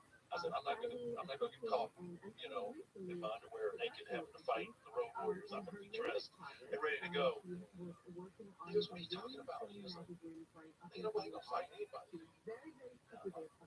Yeah, okay. Yeah, you keep telling yourself that, Danny. I said, I'm not gonna get caught, kind of in between here. So he's like, man, ain't nothing gonna happen. Now I can hear him coming up the stairs. And I'm like, oh, here we go. So I'm kind of positioning. I'm sitting on this bench and I'm kind of giving myself, like, so I can spring, right? So I'm gonna get off before one of them gets to me. So I'm standing there, right? And these guys come up around the corner and I'm looking at them. And they just completely walk past me and go right to Danny. Oh, Danny, that was awesome, man. Thank you for that. Thank you for that. That was great what you did, right? And I'm just sitting there like, what the hell's going on here, right? And then they kind of walk past me again, like, thank you, good job, kid. And I'm like, what the hell is this? And then I look back down at Danny, right? Danny just kind of gives me this little shot, like it gives me the wink, right? And somebody comes up to me, kind of gives me the background on Danny, right? Danny, nobody, you'll appreciate this. Danny beat the living out of Adrian Adonis right in the middle of the ring. Danny had come up the first time to WWF and Adrian Adonis was messing with him. Danny knocked him out, bam, right in the ring, out. And then they woke him up, and then he tried to fight him again in the dressing room, knocked him out again. Danny was a bad man. What happened to him? He still lives in Tampa. Yeah, but he was one of those guys like business was getting rough. He just go home. Screw it, man, I'm done. He was waiting. Yeah, he was Big Dollar Dan, the left-hand man. Yeah, he's good. Things you learn, man. There's some characters come out of this business. Right, shalom. Yes, I'm very gifts. Oh, yeah, yes. They won't kill you. They gonna kill me? Oh, They won't kill you, but they'll make you stronger.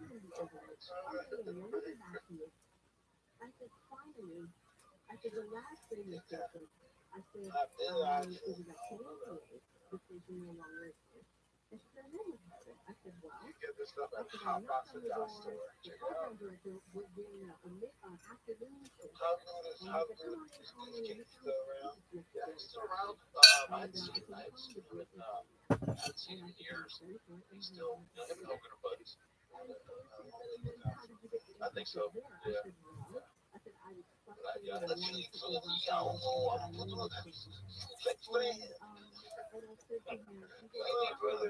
That kind of see that little bit of Macho Man in that. Oh, yeah. A little bit of Macho Man. I love Randy. Yeah. Here's another one. He's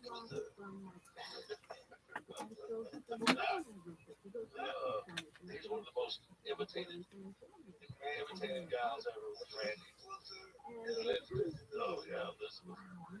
Who's the finest my wife.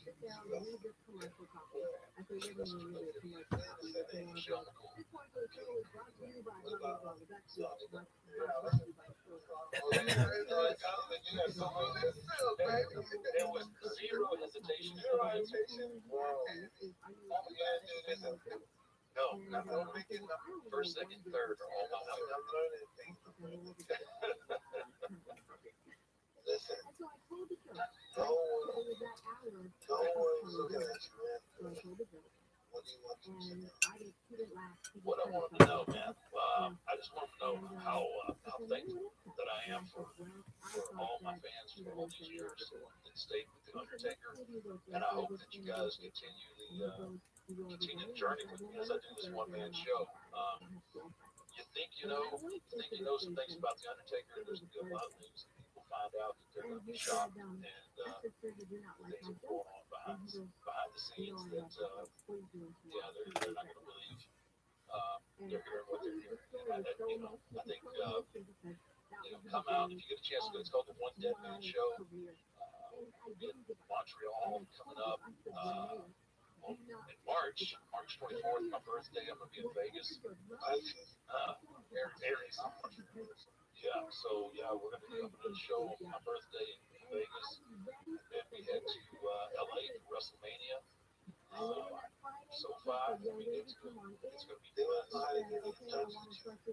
How to get in touch with me? IG, at Undertaker on IG, Twitter. You got a 50-50 chance of actually being me. I'm a dinosaur. Anytime I try to post things on my own, I'm not super dumb. It's not my game, but I know it's kind of important. So, either somebody from WWE, usually my wife, or I think the first thing, I tried to post a picture early on when I first started. I took this picture and put my head on. Posted it. It's still on my IG. I just like that. That's awesome. It is. I like it. Yeah. So, but it is that. That's where we're at in this day and age. So, I gotta play the game. Man, I really enjoyed this, man. It's always nice talking to people that are fans about what we do. Obviously, I'm a huge fan of yours.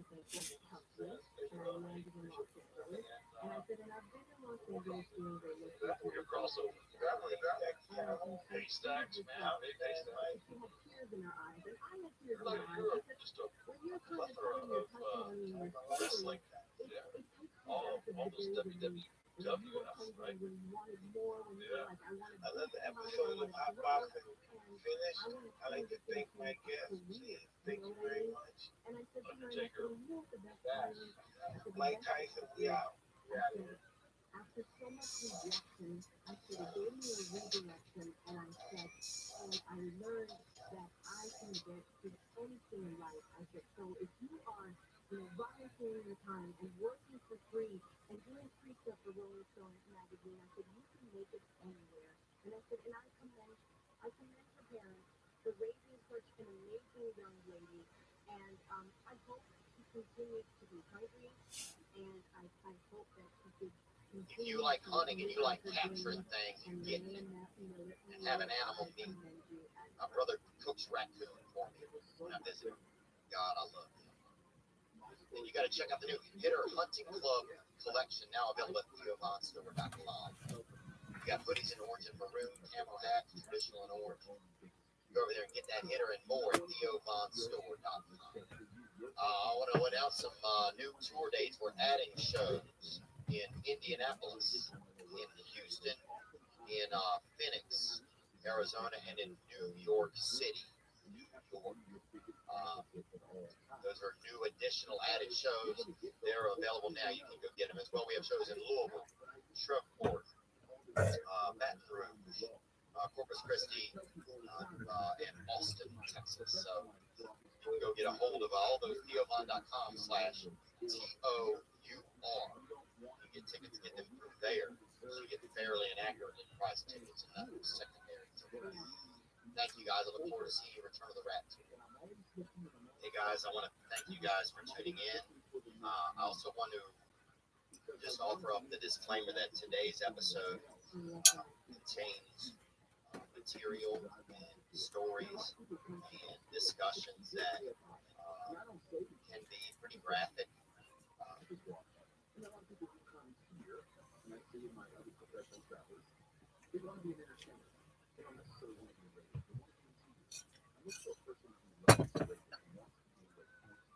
Today's episode is one of the funniest men maybe in the planet, maybe even on other planets. We don't really know what he's doing with his spare time. He's one of the wonderful hosts of Your Mom's House podcast. He's a conspirator.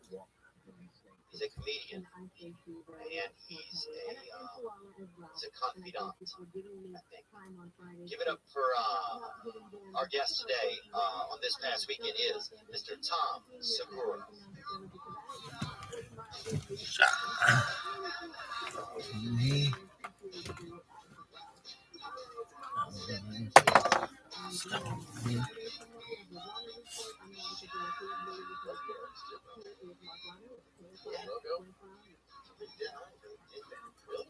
You start to get amazed at like the level of fan, like the interaction you get from your listeners. It's like, And then sometimes, oh shit, like songs. We have a lot of songs. yeah, So people sometimes fuck around. What's it called? SoundCloud. Yeah, no, the Apple one. Anyway, GarageBand, and you can tell that it's like, this is something. Okay. Sometimes like a music composer. Jesus Christ, this is like a real song. Yeah, it's worth doing. Like Chopin or like a Mozart or something. It's like, Wow. Yeah, it's impressive. And artists too. I'm most impressed with the artists. And I think a lot of like the Photoshop. oh yeah, yes. That comedy and content collective is like a group of them together. So funny. They make, memes, videos. They're so funny. Hats too. One guy Yeah. sent us a bunch of hats. So Sometimes they make, some guys made me some children's clothes. Well, I've gotten some strange stuff sent in. Neat things. Some things are great. Like we got a guy that sends these candles. That's great. Yeah. Sometimes it gets a little wild. Like somebody chiseled something with some deer feces or something like in a certain place and brought it. We got some boobs and dried meat. Yeah. I don't like so nice. I have this for you. It's a 6x4 foot bat or I got 5. They don't think about that. Actually, if I don't like it, I'll take it. Right. But if I really like it, Oh, that's nice. That's a good way to do it. but ship's the thing. If it's a big, right? Yeah. Oh, yeah. If it's real big. I'm trying to think of interesting things. It's definitely some heavy stuff. That's been the craziest thing. Yeah. Some guy did a bronze bust. He said it was a meat. It looked kind of like a black meat, which is fine. And it's but I wasn't ready. I would go Latino before I go black. That's me personally, but you are probably right. But I go full. I'm talking about having a pistol being on a fucking animal's back. I'm talking about fucking drinking aloe vera, dude. Under a fucking wagon somewhere. Okay. Yeah. Or like, Get that nice like tree. not mucho. What? Yeah. I was told to do that. Speaking enough to survive, and probably I speak enough to work in the kitchen. I got you. But I'm practicing. On the side. Yeah.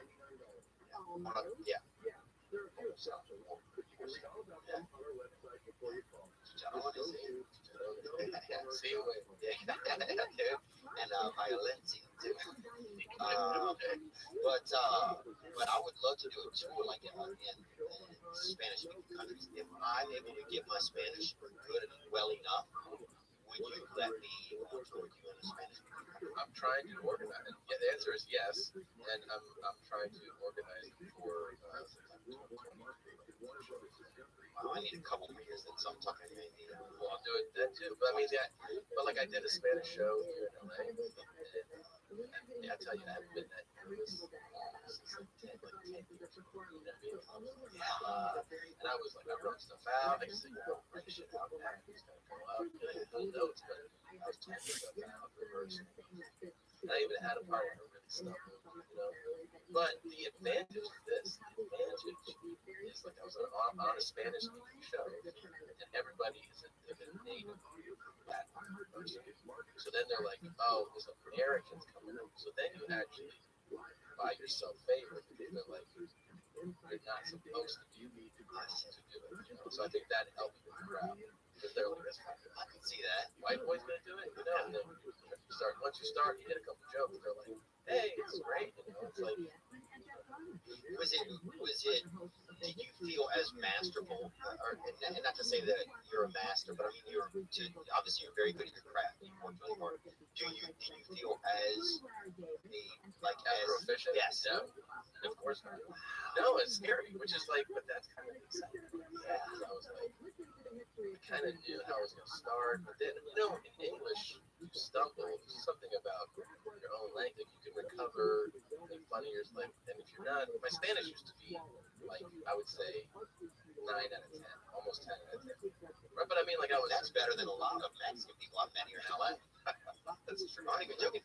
No, second generation. Oh yeah, totally. But I mean, when I went to school, it's like in Spain, and like classes and writing term papers, I was dreaming in Spanish. You get like really proficient. Duerme, huh? Yeah, exactly. Suerte. Okay. Is that luck? I'm swifting. So yeah. Oh, yeah. Sueño. Swing. Yeah. But I mean, when I came back from that, I was on the most proficient level I could possibly be at. Now I would say, maybe on a good day it's a 7 out of 10 because it just diminishes if you don't use it. Yeah. So that's the tricky part. Is like practicing it to a point where you feel like. I mean, I'm good if I go do it. I'm gonna be the American doing the show. Yes. So like they're right. So they're already going to be excited. Exactly. I think that's a big advantage. And if you were to do it, it's the same thing. They'd be like, an American person's coming here to do this. So whatever level you're at, they're going to be like, you know, now even if you were like, I did not read it, I think you'd be better. Wow. Yeah, that's so bad. Yeah, that would be so tough to think like, okay, now I'm just going to go. What if you can have with your sentence and your conjugation swag? It happened on my show. They kind of forget, like they get you're trying to do it. Yes. Because we've all seen foreigners do English standard. Right now, we have to school. Yeah, you're so supportive. You're like, oh wow, they can even do this. And then if they fuck up a sentence, it's funny. Oh yeah. Saying is wrong, actually. Yeah. Yeah, I would love to be, I think. I think I would love to be Mexican. I don't know if I would love to do You would love to be Mexican? Yeah. It just seems like not like incarceration. You know what I'm saying? I'm not trying to go deep. You know, I'm trying to go like kind of safe Mexican. You know, Safe Mexican. Yeah, Which is like kind of I would say kind of near where the Dodgers play, I guess. You know, Echo Park? Yeah, but Echo Park, like in the actual, like in a or Elysian Park, right? Isn't that where they ended? Yeah. It's near Echo Park. Yeah. But yeah, I would love that. I think.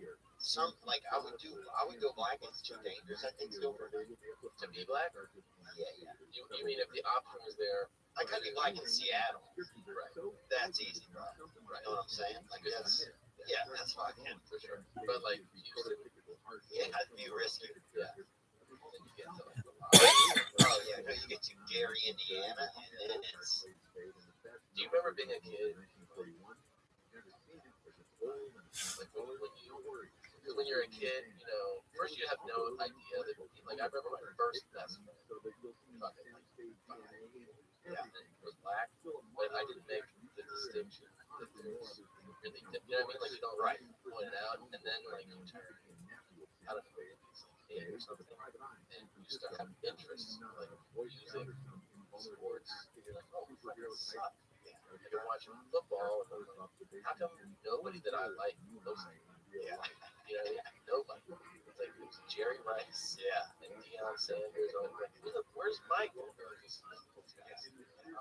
Michael Jordan. No one's us. Yeah, who's us? Us is always the guy like standing there like this. Yeah. The guy that they mock and make it fun. Cross up. And go, yeah, you're like, that's Mike. That's who you are. You're that guy. Or like football. I remember watching college football. It's like, you know, you watch all the good games, ACC, SEC, and they're like, you know, you've seen the BYU, they're having a good year, and a bunch of white guys with some slow shit. Yeah. Like, there's no fucking high stuff. Beating on the TV. Yeah, like, what's going on, man? There's no punt returns. Yeah. Just like sensible blocking, like 4-yard average runs. This fucking sucks. Some of the players even have whistles. You're like, this is erroneous. Yeah, there's no. I remember that's Yeah, I remember thinking about that. It's so interesting, man. I mean, I think that sometimes I feel like the black culture doesn't realize how much a lot of white people want to be black. Well, yeah, but what gets twisted up in that too is that, and there's a good point to it, I think, right? Is that you'll say or you'll see or like, you wish I was black, but like, you wish you were the most the coolest parts of being black. Right, but like you're skipping over all the bullshit that we deal with, which is totally legit. Right. They're like, you don't deal with like being profiled or followed through a store, being like, are you buying something? Like, all the bullshit. Right. The institutional racism that's kind of built into society. Yeah. They're like, do you want to deal with that part? Well, no, but like Not as much. from the tongue. Yeah, there's cool. Oh, okay. That's But really then you're never alone, kind of like if you go to a store, they're gonna give you a fucking time in there. yeah. You want to Well, I want to be cared about. It's like one of the reasons why I think I kind of like surgery and stuff because you like what? that I like surgery, like Surgery? yeah, or like surgical procedures. You know, Do you like watch them? I mean, I've watched some on the internet, but I like going and being a part of it. You like being present at surgery? Yeah, on myself or yeah, Oh, on yourself? yeah. I like. Well, first of all, I'm not gonna do my own surgeries. You know. No, you shouldn't. Yeah. People have. Oh, dude, I got coached up with this girl one time. I let her try to cut something out of my hip, and she said she could do like Surgery. small surgeries. Like Yeah, I can take your appendix out, basic shit. yeah, she was under fucking. Of course she was. Anyone that agreed, so did she cut you? Oh yeah. Really? Cut it in a single finger. Yeah. Now it's actually scarred up for that. I'll show you just in time. Oh, shit. It looks like a cyst. Is it? Oh, I don't know. You're not going to ask a real doctor? Like, what's going on?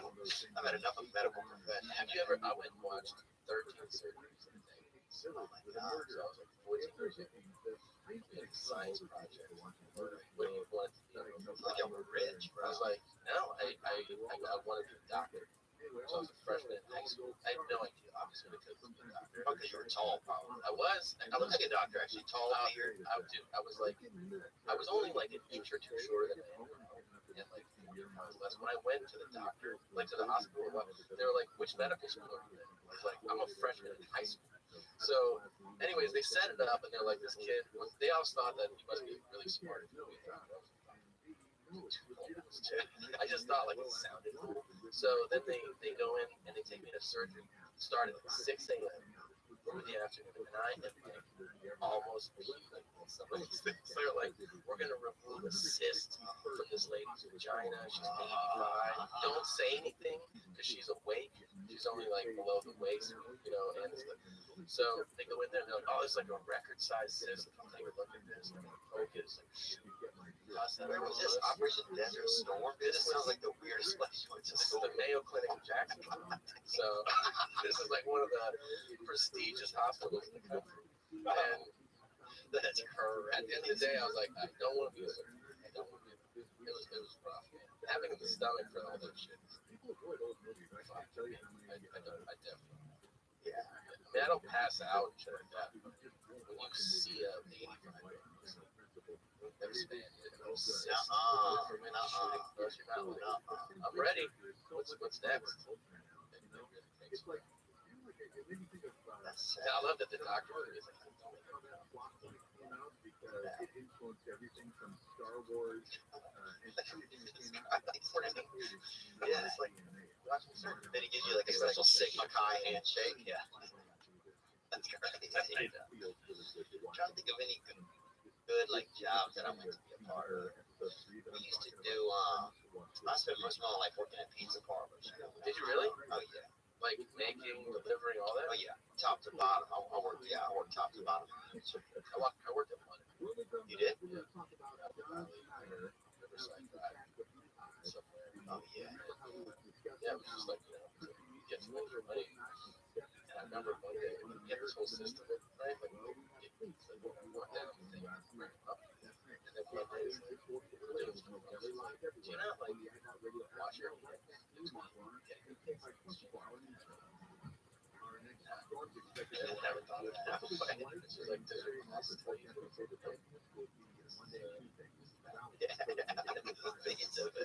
get whatever. I want that cash touch on my pizza. I want a little of that voodoo in it. How did you start? My whole family had worked there. A lot of people in my family had worked there. Yeah, to be kind of a little bit of like a generational kind of spot. And this place is called BJ's Pizza. Before this, now they have that BJ's Pizza House. That fancy one's chain. Yeah. This was just a freelance BJ's, and a lot of people that worked there were alcoholics. And You're running a pizza. That's strange. Yeah, To have some derelicts. our most popular item. Oh yeah. Dude, we had this one guy. He was always doing methamphetamines and all of that. He was on uppers and sides, whether it's alcoholic. Yeah. He would show you the big, like open lid he had and shit. He was fucked up. And he could make pizza so fast. Because he was on uppers. Was it good? I thought it was kind of wet in the middle. To me, it was wet in the middle. The crust was a little wet in the middle. The outside was pretty good. Thick crust? Yeah, it definitely got thin in the middle where it was wet. On the outside, pretty strong. Do you like thin crust? I can't handle all the crust as an adult. Or deep dish? I love the bread. That's Brendan Shaw was like really the deep dish hunter. Is he? There's a crocodile hunter. If he were the deep dish hunter, Then when he goes to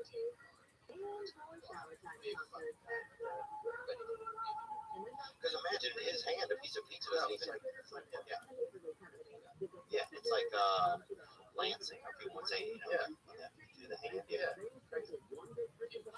Yeah, because he will sometimes text at night and be like, how are you doing fitness wise and shit. Yeah, and I'm like, that's when I know he's kind of spiraling. Oh, right. Like, A partner not working me right now. Yeah, let me make sure that other people are suffering right now, so I can feel okay. Yeah. That's so funny. Those guys call Joe's like that. I swear to God, one time I brought up to Joe's it's like, no more. Yeah, sorry.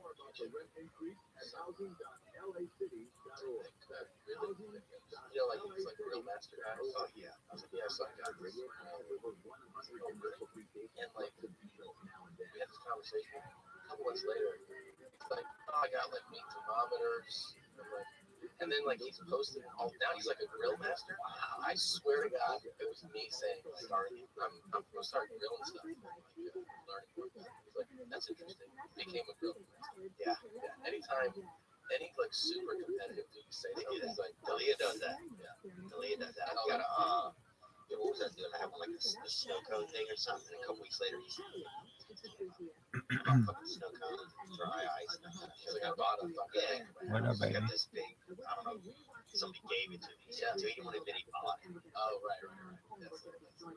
That's his thing too. Yeah, this the drop from the sky. Yeah, you see Dumbo drop. He's like, you know, this. There's a snow cone machine in my house. Just somebody forget who that was a guy. What else, man? Dude, video game was pretty wild, huh? You know, you get me even more excited about it than you did. I got Yeah. excited. You know what kept me more excited about it? Oh, it was me. Yes. Really? Yeah. And it was good because I a lot of times need to feed off of other people's excitement sometimes. Well, excitement is contagious. Yeah. You know what I That's a mean? good point. It is. I mean, you ever like watch a sport, an event that you don't care about, and you realize everyone's so excited, like, I guess I'll watch this. Oh yeah. I mean, I feel like that like during like the World Cup or something, you know, like I don't fuck about this, but it seems like half the world does. So you're like, all right, let's see what's going on. Yeah. Some guy has his face painted like with house paint. You're like, Yeah. That's not gonna come back. That's gonna be a while. Yeah, no, the other game was fun. We actually have this great, we were working on it for a while behind the scenes. Piece of like conversations with the text messages and piece by piece, sort of like a 10-minute I like this, man. It's fun. It's fun to do. Yeah. So do you like have you found that, you know, obviously podcasting was created like it creates like a world you kind of have to become like more like a producer, like a creator. Yeah. Yeah. Did you ever think that you were that kind of person really, or has some of that kind of amazed you as you like kind of walked into different, not put on different hats, but kind of really like I've always just been kind of like a, you know, I think just like a confusing, you know, just kind of a trouble kind of comedian kind of guy, and then now it's like I have more responsibilities and stuff. Yeah. No, I think so. I think I've always wanted to do more, and it's like having like the platform and like the resources and the staff to actually try to do these things. Like it's more fun. I like it more. I feel like it's another creative outlet. Just like sometimes, you know, like I love doing stand up. It's the most fun. But sometimes you're like, I want to do something creative that's not exactly like me. And I think that podcasting, like doing these videos, is part of it. Yeah. I mean, like even like I told you, we did a documentary. Yeah, about this guy with the head, huh? Yeah, that guy's a pervert, huh? Yeah, it's really cool. So I sent one of our guys to New York to interview. But like that was really rewarding to me. Yeah, because like I like the story. I like the story of like we played a video that was sent in from the internet, and then you know 2 years later we found out that there's a real like we never imagined that dude was around. yeah. And then we found his profile, we contacted him, we have him on the phone on the podcast, and then we sent someone to his house. Like I like the whole. Now it's like now this person is like. Yeah, there's like interest. It shows that there can be interest in almost anyone's story in a way. Yeah, if it's absolutely. If somebody else, it's like if somebody else cares, then other people will care. Even just like you're saying, like watching the sport. Yep, absolutely. Everybody has a story. This guy now has like thousands of Instagram followers, and he's still running his main message, which is like he wants people to come over and like him. But Yeah, bro. He's like a lot more open, kind of, but and of age, like Jerry Epstein, whatever that guy's name is. Yeah, of the fucking Jewish guy, kid's dick or whatever that guy's name is. that guy's a real monster. The difference is that this is a guy who likes grown men. Yeah. Oh yeah. And he's willing just to let you live with him. But that's right. I know. The best part is that so they interview him, and at the end, Josh comes to him. He has a bag. So because we had like merch for him, we made this shirt, and he's getting the shirts. We handed to him. He's like, that looks cool. He's like rolling his eyes, which I think is hilarious. And he's like, thanks. Then Josh, somebody bought you a laptop. He's like, oh, he takes the laptop, and he gives me an iPhone. He's like, can you set this up? And he was just like, set up your phone. And then finally he gives me cash, and he's like, thank you. And he just like takes it. It's great. But like the whole thing's fascinating. Yeah. It's a random kid. Has a story. Yeah. Yeah, you know, that is interesting. It makes me. Well, first I'm going to tell you about this kid Jason too. Who I made these with some. Yeah. So he was on uppers, right? And so I could afford uppers. This is back when you had $5.45 an hour, $4.75. They would put a different poster. Sometimes the guy would put a poster that was from a decade earlier for the minimum wage market. You fucking forget. By the way, don't forget this, but nothing pissed me off when I was in college and like our swing mates, like guys who live across the hall. Oh yeah. Would order pizza and like not tip the driver. Even though we're before college, so I was like, dude, you don't get it. It's like, it's almost a good change. It changed like 28 cents. Like, they're like, what are you tipping? Like, give them a couple bucks, man. And they were like, people fixated on no tip for the pizza guy. I thought it was just the most garbage thing. Yeah. Yeah, it's crazy. Yeah, that's crazy that people don't tip. I would rather tip sometimes more than the meal. I do that Now that I can afford it, even especially, it's like that's the person I'll always give money to. especially like when you order like out on the road. I'm always like having a breakfast place. Oh yeah, Go there, yeah, because I love breakfast. So it's like I love breakfast too. Omelet, coffee, and the total is like $11. So am I gonna be like, well, we'll calculate $1.60. Those $8. Yeah, $9. Yeah, of course. Well, this guy was on uppers, dude. I would barely have my pizza made, right? My dough out, and he would have this shit folded into a fucking, like a macho man, like a swan. You know, like he would have this folded into like a Sherman tank. Like he was so fast with the dough. You could see through the matrix. Oh yeah, he would just The uppers would even help. Oh, he was, dude. If he was alive now, then they had Instagram, and he also might be alive. Yeah. But if there was a way to know if he was alive or not, Yeah. at a mass scale, he would be a star, man. Because this guy could. I mean, he He was. would have a cooking show. Do you like the cooking show? I don't watch any of that. It's more for women. I don't watch somebody fucking cook while I'm laying there hungry, bro. What is this, Guantanamo Bay? What is that? Yeah, but still, that just seems outlandish, bro. I'm not that lazy. Okay, I know. I'm not that lazy where I'm gonna watch somebody put a recipe together. You know what I'm saying? You want to see like some high level chef? Nah. I'm like, I don't. But I still think Really? No, I just feel like, but I love chefs, but I always have that thing. I get overwhelmed at choices. Oh, to watch. yeah. So a lot of times I come on, like I get a pull up Netflix, and I'll be like, that looks fun. And it will be like a chef show, and I'll see like the trailer, and I'm like, yeah, I can see this. And I end up always going to what almost feels actual, like a crime. But yeah. Yeah, I go into those crime thrillers a lot. What were we talking about those? Oh, so Billy Comporto, remember you talked about it? Billy Comporto, right? Yes, he died. Yeah. So he was a buddy of mine when I was young. You know, he was, when I told you a little bit, he was a bus boy, basically The pride of what from Laplace. Yeah. He was a fighter. He's one of America's first homosexual not firefighters, fist fighters. What? Yeah. So he could beat anybody's ass, dude. And then also, He was a fight he was a professional fighter. he was semi-pro, I think. Like he beat people up like in the area. But you're saying he was the first homosexual fist fighter? By far. Name one. Name an openly gay dude who beat somebody's ass, bro. No, probably not. He would give you the shirt off of his back. I mean, no joke, the nicest person I ever met. And when I go, You see him fight people though? oh yeah. You go to clubs and people would start shitting. He would just beat the shit Are out you in a lot of fights? No, I wasn't in a lot of fights. I got beat up by some black guys a couple times, but I wasn't in like a regular like circuit or anything. Yeah. And he would, but he could fist fight too. And he sold weed. He was just my buddy. He kind of like took me under his wing, you know. Yeah.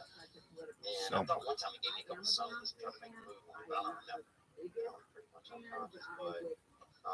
So it could have happened. So it could have. It could have happened, but when I asked my inner spirit, did it happen? But here's the crazy thing is, so now like we got T-shirts and stuff made of him. So I'm gonna surprise his mother. I never even met his mother. I'm gonna just, we're gonna take proceeds from the shirts and just go do something nice for her. Right? That's nice. So I'm gonna sit down with her and she's like, "Do you realize how many people care about your son?" Yeah. How Think long? about it. How long ago did he die? Probably 16 years ago. And was it there? Yeah, in the New Orleans or in Laplace. His whole family got filled up and just straight up drove in and shit. Like they were. You know what?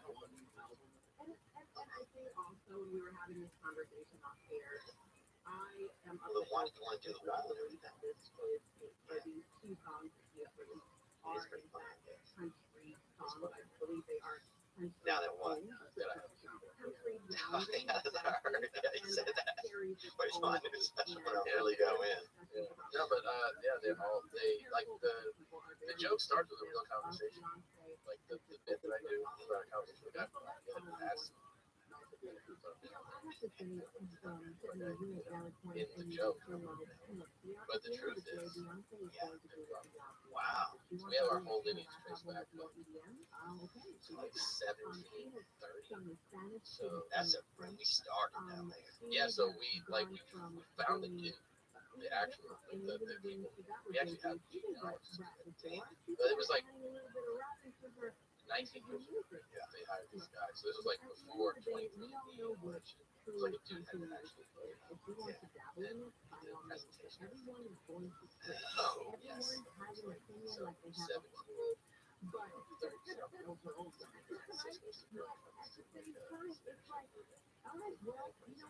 That's down by Lafayette. Is This guy, Alright, sounds really cool, man. and they're like, and he started this business. I'm like, oh, that's cool. He's really successful. Like, that's interesting. And then slaves to this person. Getting a little hot. The one mixed family, the one mixed kid in her family. Yeah, the mixed baby stopped shaking his rattle. Wow, wow, dude. So you're kind of a Louisiana comedian. Louisiana and Mississippi. I don't know. Damn, dude. And then, Oh, this just keeps getting wilder. yeah. Man, so you really, that's where you're from. I mean, That's where your your bangs bangs are are from. more Midwestern, but yeah. Yeah. And we did see Gary Owen in here. Yeah, I've never met him. You haven't? Never met Gary, no. He doesn't seem like the kind of guy really that probably likes to meet a lot of other people. Really? I don't think so. That's the vibe you got? Yeah, a little bit. Like, it doesn't seem like he's gonna stop over to say hey. Yeah. It's kind of like come to him and say hey. So what was it like? It was cool. I mean, I'm a fan of Gary. He definitely seems a little bit more like come say hey to me than I'm gonna come say hey to you. I mean, that's fair enough, I guess. But it's fair. He's been doing it a long time. Yeah. You know, and Does very well. yeah, Really locked down a lane, too. one of a kind. Yeah. I mean, he's like kind of like the athletic GoPro. You know, Is he like super athletic? like he dresses like he is. I bet he probably is. Lots of Jordans, sweatpants and shit. Yeah, Jordan has a couple like white towels hanging off him at all times. Damn, really leaning in. Yeah, he is. Yeah, he's definitely he's sort of that. Yeah, he's got that. It's kind of that dark ginger. I feel weird about claiming places because I move so much. Yeah. So, you know what I mean? Like, I left Cincinnati when I was 9. So it is my hometown. Yeah. Place, but I left when I was 9. You don't really feel like an attachment to a place. Yeah, not at 9, especially those years after years, like 9 to 18. Those are really years that you Yeah. really get attached to. And even in those, I mean, so it's like, you know, you feel like, Whenever you met your wife, did you know that like, oh, this is gonna be my wife, or was it? no, because we were both like new comics, right? And, Oh, we got a question right here. Very related. We'll take it. This is actually Gary Allen. he doesn't seem as athletic as Tom, huge fan. Brandon Paris from Georgia here. By the way, why do you guys never come to Georgia? For the love of God, please do it to Atlanta. It's a big place. People, I'm sure there's tons of fans here. Anyways, my question is, just got out of a long-term relationship. We were married. Thought she was the one. Apparently not. Tom, when you met Christina, I know you knew, I think, quite a while before you actually married her. How did you know she was actually the one? That way, I don't make the same mistake. Even in my last relationship, I wouldn't say mistake. It happened. I like how he calls it like his marriage relationship. See, I was in a relationship with my wife. I was in a relationship with this house and this lady and this cat and these future plans. How do you not know? I don't know, man. I mean, like, People make a wrong decision a lot of the times. but ultimately, you still just trust your gut. I mean, it's a feeling. It's Yeah, but I think some people's guts are less calculated. Well, calculated. Definitely. Did you know them? Like, you said you were friends for a while. So I was friends for a while. Did you have a sexual interest while you guys were friends? Well, I thought she was attractive, obviously, but I wasn't like. I knew she was dating somebody. Oh, yeah. I mean, I don't like go like I'm gonna try to pursue someone in a relationship. Yeah. You know what I mean? So we would just see each other at shows. It was always just like I liked her, friendly, cool. But I mean, I didn't go like. Hopefully you break up soon. You know? Right. It's not like You needed a voodoo dolls or any of that. Nah, man. I got a phone call from a friend of mine who was like, she broke up with her. A friend of yours who paid to sit outside of her apartment. East side guy. So, Oh, yeah, dude, where I want to live. yeah, man. So those guys, yeah, Reincarnación. they got your back. Come on over now, man.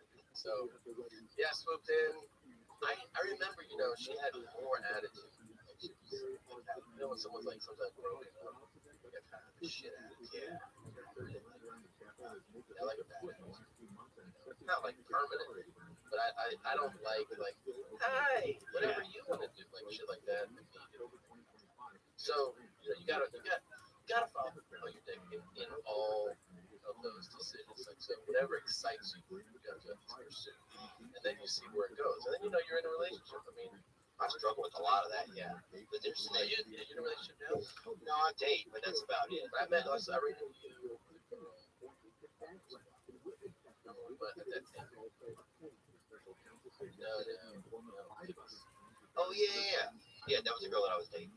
Yeah. And so she and I still kind of date, you know, but it's like, my biggest thing is commitment. You know, I just don't want, it just really scares me. I don't know if I can live with somebody. Like, that kind of stuff scares me at a level that, like, what scares you?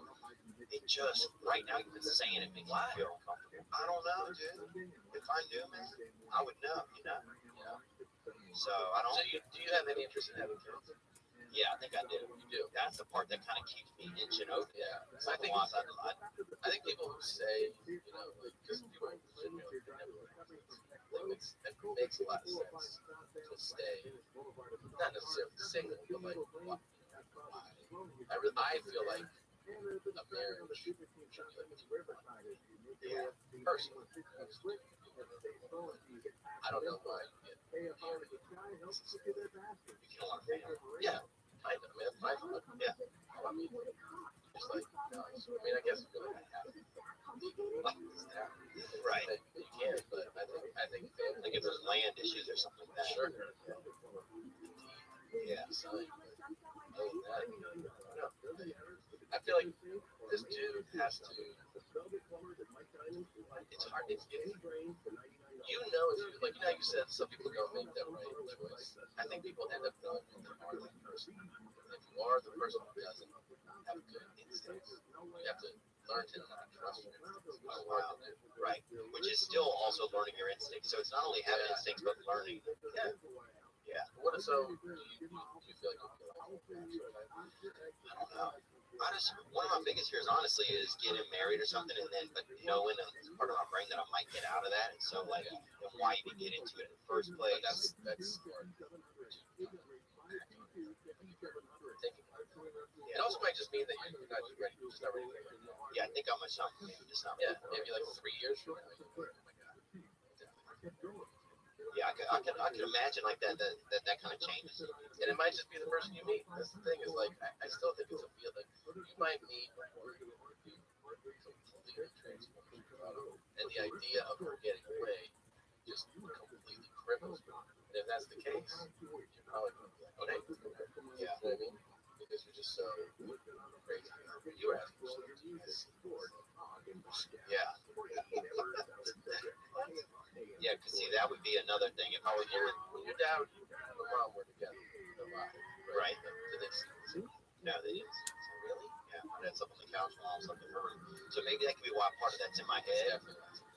But yeah, just you slept on the couch. It was comfortable. Yeah, I think so. I get he was out there, you know, like he didn't act like, oh shit, I'm out here. You know, I think he kind of like it. I wouldn't want to sleep with the same bed as my mom, you know. Right. I just wouldn't want to. Like I wouldn't mind it for a nap or something. I'm not staying there all night. And you don't think a nap is spiritual? No. Because, but it's something about your mom. I think, yeah, she's just not the kind of lady. I wouldn't play that to her next to her that moment with my eyes closed and fucking think everything's fucking. Oh, really? Yeah, I could see her. Crazy temper? No, just kind of like, making a choice in the middle of the night that you wake up and feel like, oh, this is something maybe you should consult with. Really? Yeah, she's just kind of like a go get it kind of lady. Are you close? Yeah, we're pretty close these days. I think about as close as we can be. Talk a lot? Yeah, we talk a lot. Sometimes it's more like listening, It's like, Yeah. you ever notice that with your parents at all? Yeah, sometimes. I do not want to answer the phone sometimes, but I just do it just because, like, I know I have a responsibility as a son. Like, she's probably lonelier than I am. She doesn't have, that kind of stuff. My dad too. Yeah. That's, all right. Do I get to say anything? Like something back? I wasn't ready. Oh, what is it? What is it? I just thought a conversation would be like, go back and forth. Okay. And then like, so yeah, I mean your grandkids are good. And then I'm like, all right, man. I'm like, all right, buddy. That's great. It's like to down, like they just want to get some. Do you think sometimes there is definitely a moment I notice, like in phone conversations, where I get like at the end of the conversation, like I don't know what to say, or it's like if somebody's gonna say I care, I don't care, I love you. Oh right. Oh yeah, but that depends on who you're talking to. Right? Yeah, but it's weird. Like your brain's kind of playing this mental kind of hockey, almost like air hockey. It's like what do we do right here? The weirdest Shut one. the game down. Because I have a friend. He'll be like, all right, so we'll have dinner. Yeah, that'd be good. What time? Like 7. You want to meet at 7? He goes, yeah. Hangs up. Doesn't do any type of there's, you know what I mean? Like, don't you be like, all right, so I'll see you then. All right, bye. Like, there's no ending. He just goes, so 7's good. Like, and you're like, oh, did something happen? Yeah, I'm like, is he in? Is he out? are you? Is that how you end a phone call? Yeah. Like, what made you not say bye? But I mean, that is a bold move to just be like, It's like Marty McFly kind of shit, right? I mean, isn't that strange, Jamie? I'll be there. Do you end phone? You don't end phone calls. No, not like that. Some people even do text like that. How does 7 sound? They say good, and then they don't get right back. Right. So you got to confirm. Yes. That if you're agreeing on the time, you are seeing it. Yes. That's enough. Not a phone call. You're like, I'll see you at 7. That's crazy. That's All right. great. I mean, that's like a general telling you to do. Okay. Yeah, man, that's so great. It's like, it's almost like part of Call of Duty or something. Yeah. Oh, what's that at your door? I wonder if it's a eclair or a sugar treat. Could be some steak meal or something wonderful that you want. It's been a long day. Maybe your boss, he got upset at work and threw away your video games or threw out your foot lotion. Well, you can change that. You can change your vibe. You don't have to cook for yourself today, this morning, tonight. Because restaurants come to you with DoorDash. DoorDash connects you to your favorite restaurants in your city via your phone. The ordering is simple. You use the DoorDash app and choose what you want to eat. You want to eat this, you want to eat that, eat this or that. And a dasher will bring it to you anywhere you are. You've all heard of Dasher, one of the famous reindeer. Well, this is similar but different. Not only is that burger place that you love on DoorDash already, but over 310,000 other amazing restaurants are as well. It connects you with door-to-door delivery in over 3,300 cities, all 50 states, and Canada, our strong white friend of the North. Order from your local go-tos or choose from your favorite chains like Chipotle, Wendy's, Chick-fil-A, want it, they'll bring it, and the Cheesecake Factory. Right now, our listeners can get $5 off their first order of $15 or more when you download the DoorDash app and enter promo code THEO, THEO. That's $5 off your first order when you download the DoorDash app from the App Store and enter promo code THEO. Again, that's promo code THEO for $5 off your first order from DoorDash. I gotta tell you that your confidence is important.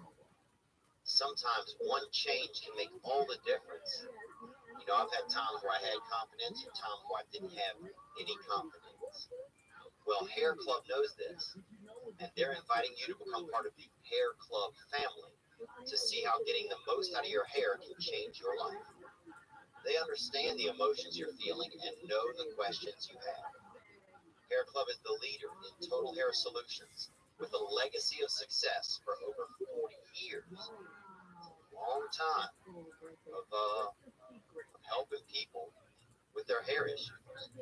Whether you're looking to revitalize the growth of your own hair or to learn more about the latest proven methods for hair replacement or restoration.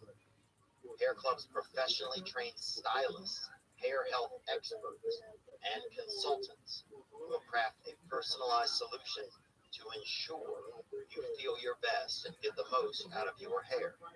See for yourself just how powerful great hair can be. Go to hairclub.com/Theo today for a free hair health and scalp analysis for new customers and enjoy a $250 savings on any qualifying Hair Club service after your initial consultation. You know I know about hair. You know I got that bad baby lettuce hanging off the back. And I'm letting you know that you can learn all you want and help yourself at hairclub.com/Theo for a free hair analysis and scalp analysis. Enjoy a $250 savings on any qualifying Hair Club service after your initial consultation. That's hairclub.com/Theo. Experience your hair and your life at its best. Only with Hair Club. I'm certain that you'll love the club.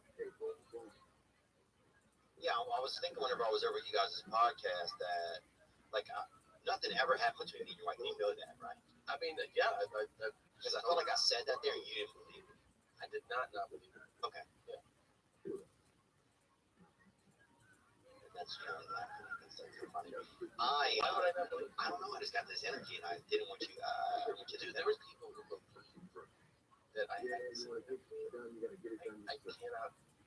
I mean, at this point, I can imagine how gullible some people, but like all kinds of people, oh shit, you see Tom reacting didn't get that was a joke. I was like, what the fuck is this? Oh, he's gonna flip out. He's gonna lose it. Bro, there's, you know, I read an article the other day. There's an estimated 1,100 people in hiding in America from Y2K that have no 1,100. That's how gullible. Like it just saying on that frame rate. Like, Yeah. There's 1,100 people hiding under fucking, you know, a Hardee's or you know, who think there's nothing up here. Like when you think about that level of gullibility existing, it's crazy. I always thought the whole thing was silly. Yeah. I didn't think it was weird at all. I mean, I thought it was just, you know, kind of nice. She was kind of taking control of the interview a little bit, and that was it. Saw that thing. Yeah. Did you feel upset that I didn't try to make any moves on your wife? I mean, I've always thought that she was an attractive lady. Yeah. I never.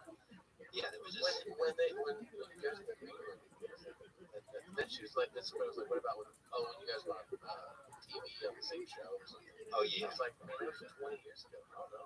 Like, yeah, no. But even if you had, I'd be like, this was 20 years ago. You get that or something 20 years ago. Yeah, would it be fair? It'd be ridiculous. Yeah. But yeah, I just want you to know there was never, you know, I've always thought that she was an attractive lady. I remember seeing on TV when I was you know, in college and stuff. Did you ever hook up with any of the and after that, you know, the cast of the reality show.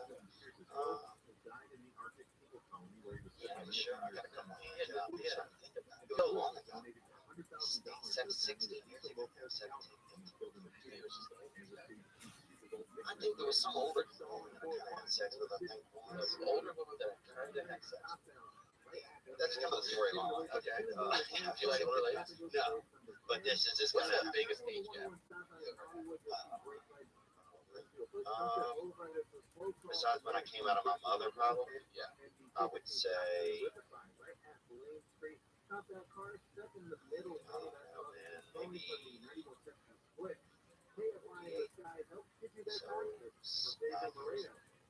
This report is sponsored by your Amazon Search Store. Make morning golden with other products from your At some point, it's almost like you're holding a bag of someone and they're inside of it. That's what I like whenever. Yeah. You don't talk about that? No, but I keep going. Next time you hug somebody that's old, rip them in the back and put their hands. Okay. And they're gonna they're gonna try to get away a little, right? And that's nature. That's human nature. Because they'll feel the grip. Yeah, just as a human nature, when somebody grabs you from your back, you wanna. It's an escape. Yeah, nature, right? So you're gonna feel that, and you're still gonna kind of. It's almost gonna feel like you put somebody in a sleeping bag and held on the bag, and they try to run. And that's how you feel like sex with older women. Yeah, that's what and I hate to say that 'cause it's kind of rude, but their skin gets kind of loose. You know? You look like what's the oldest? Oh, that's so true. Isn't it? When I was 16, that is, yeah, how was it? How was it? Yeah, This it's is crazy. Yeah. even though you're talking to somebody who was molested, brother. Yeah, How was it? Was it great? Yeah, it was kind of great in the beginning, and then it got kind of weird towards the end. I had a similar thing. Kind of weird towards the end in court. Okay, that's why. I was older than you, but I was still like 20. It's like,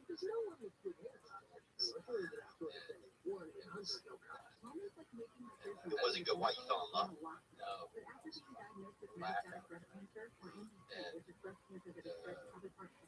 I mean, I've said this before on a pod, but like when I woke up, I was looking at the blackout. I was looking out the window, just looking into a vacuum. You know, when you wake up from a blackout, I don't know what I'm looking at right now. It's like Flowers for Algernon. Have you ever read that book? No. It's kind of like that a little bit. Yeah, I think so. he's like, that's a good story. That's right. I just feel a hand. I feel a hand. No, on my abdomen. I mean, because I was that like really black like that, and then I start, you start to have little pieces of it come alive. Right here.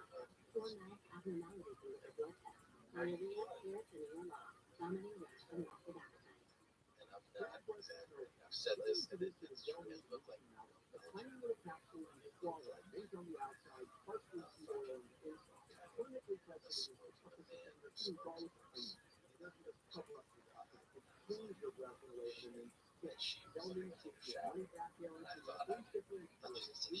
no, I thought I was like something like that. Like I realized I'm like thinking my clothes up all over the house. And I realized about to walk in the door, like, I don't know where I am, and I was gonna drive. So I was gonna wait.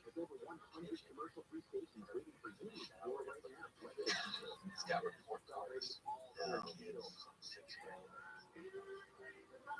Just like Feel sad. You feel like I'm trying to wonder some of the feelings that I would probably feel like ashamed. Yes, because it was like a mom. Like, once you realize that. no, I felt ashamed because I don't remember it started to become a little more alive, but there's definitely things I did at home, and like it just doesn't feel good like that. And then like Was she strong at least? Was her orders like she had a traps. yeah. She could shrugs. Oh yeah. And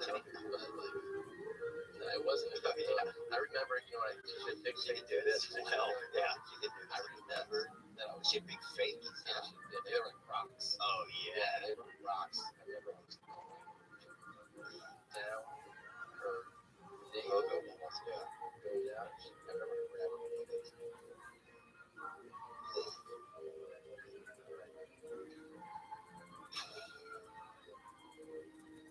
Maybe your ex-husband's ashes were down. I don't know. Could have been a lot of it. It wasn't maybe. That was Maybe she had something in her belly button she didn't want you to see. I've never thought of that, and I like that. Wait for it. No, it's, yeah. You'll never find it there. What'd you do then? What'd you do? With this 60 or 70? No, I have to, like, I would feel You know what's interesting to me, like when you're even saying like that moment in the kitchen where you're sitting there, it's like, I would have moments like that. Like, man, it's just weird how far we all go to like get some type of human connection, you know? Yeah. Like it's just crazy lengths, and then I would feel like there are certain ages where I feel like so ecstatic about it. Yeah. And then later on, I would feel like, oh, man. You feel kind of empty, right? Yes, I would feel kind of empty, which is weird. You kind of shouldn't, because you're just people that want to connect. And it's like, yeah, to go through all these barriers, you know, or you know, alcohol and stuff help kind of keep the barriers at bay. But I think ultimately, when you feel that little bit of emptiness or looking like that, it's a good thing. Right. Because it's really not how you want it. Yeah, it's a good sign. Yeah, it's a good sign that you're not, like, you know, and I felt like that, I think, on other, like, yeah, it is better when you Oh, dude, this girl's house I went over to one time. She had probably 5, 6 dogs in a studio apartment, right? And she broke out that good, bro. These animals, I mean, it was like it was Thanksgiving. They all jumped up in the bed, you know? And I was like, this is insane. and you guys have fun with the others. Huh? We tried to. We did our best. She doesn't even go into the animal. At first, she kind of like put a pillow like in front of one. I'm like, he's still gonna know we're fucking. Yeah, of course. You know, like and you could just put his neck like that. It was a long animal. Yeah. So I just didn't get like some of her, but it was crazy, man. It was almost like being, it felt like March of the Penguins a little bit. You know, Were you fucked up? Yeah, I'm sure I've been drinking this back. So, what did you like the most? Oh, cocaine, man. Did you have a top 3 cities that you would go to? You know what I mean? Like that you would look forward to, or you're like that, like, you know what I mean? Like when you get a date.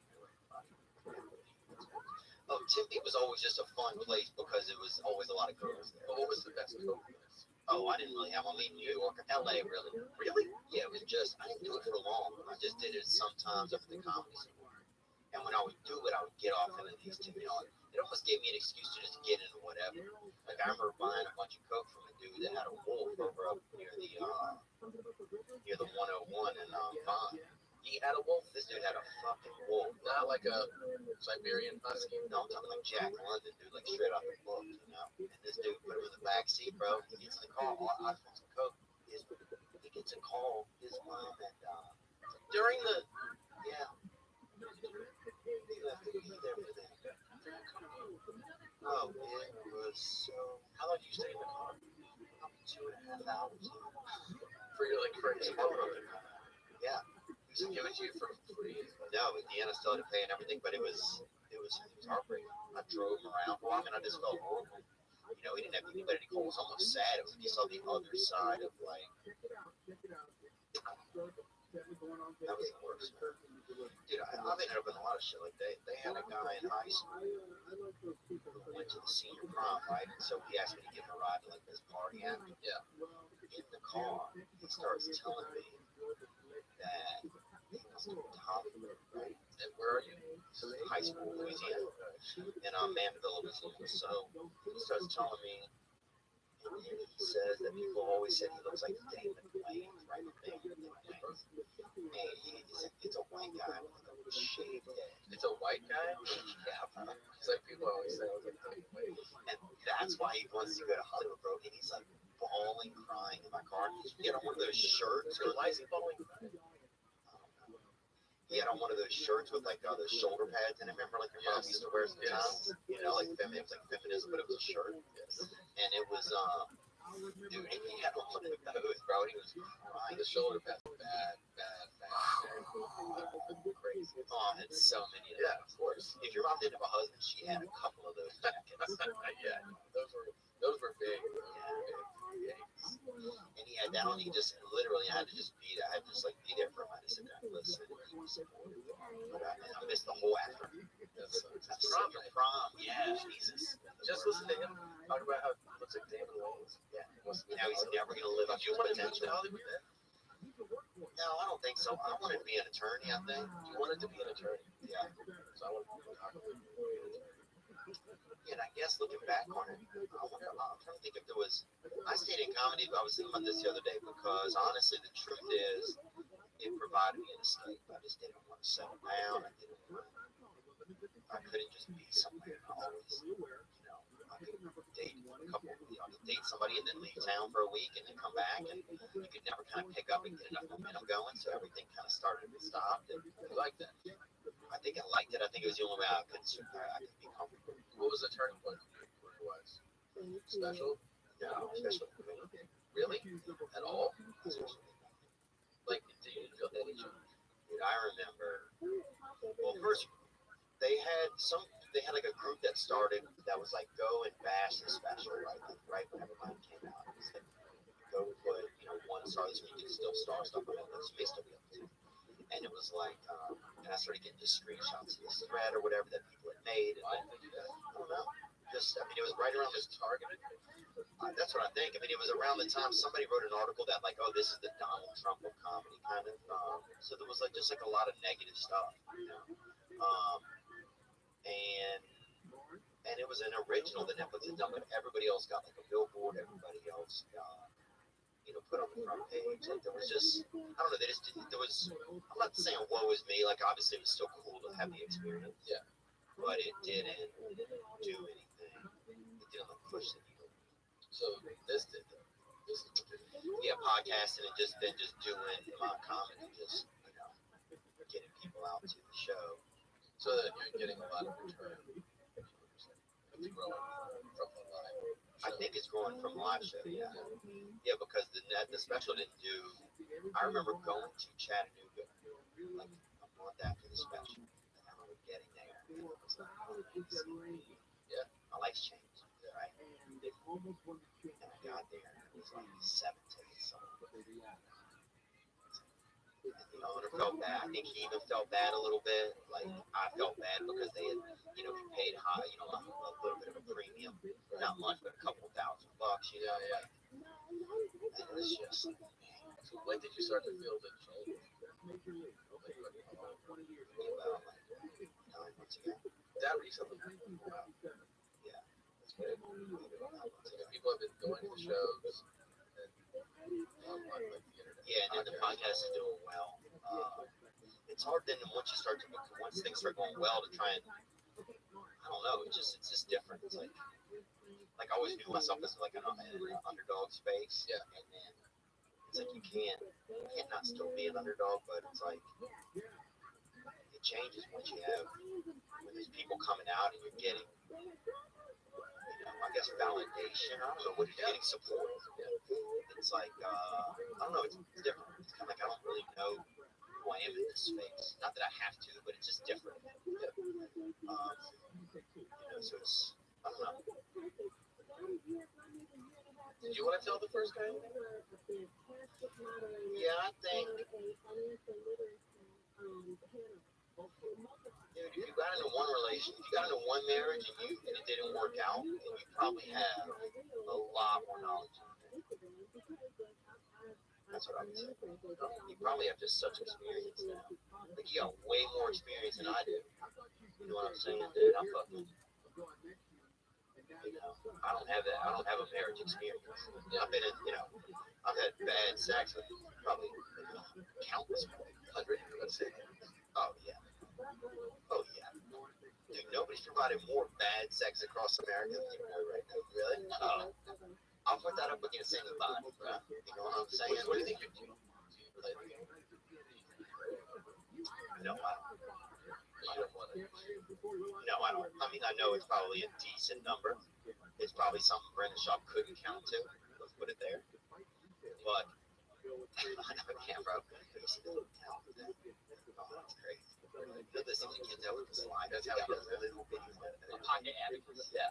This is a mini wire. And one time he ate one of the things on fire.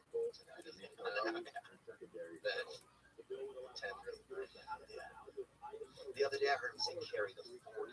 I'm like, he does, man. But before before we get to another question, I wanted to get your guys' reaction on this video of a mutual friend of your guys'.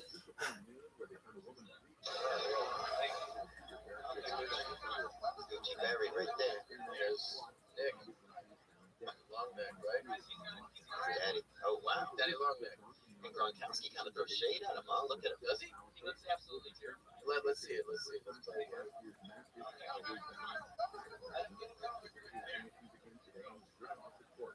He looks freaked out. Wow. Gronk is fucking massive, dude. He's not that massive compared to that net. That net's got some. Are you friends with him? With long neck? Yeah. Second cousins, actually. Yeah. Swear. So that's crazy. That's why I felt like wrong. Is he from down there? There's some shade at him. Nope.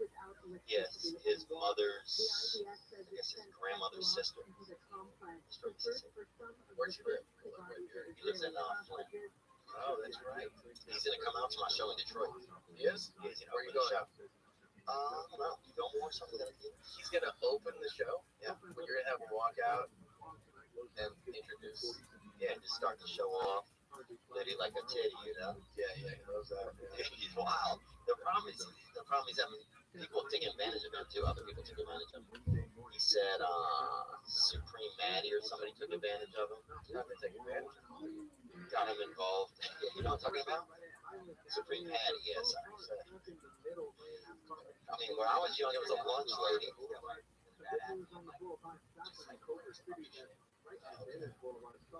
Not the human. Is it human? Whatever, superhuman. No, he's like this kid who has like a really nice house in LA and just like running to the store and like great shit. So what a skill set. So it's like he took advantage of Longneck. Yeah, I got him in new videos. Was gonna give him some money. I got you. And then where's Gucci Berry? Yeah. I don't know. I don't know that guy, and I also don't really trust him. He seems nice, but he's always with Longneck though. yeah.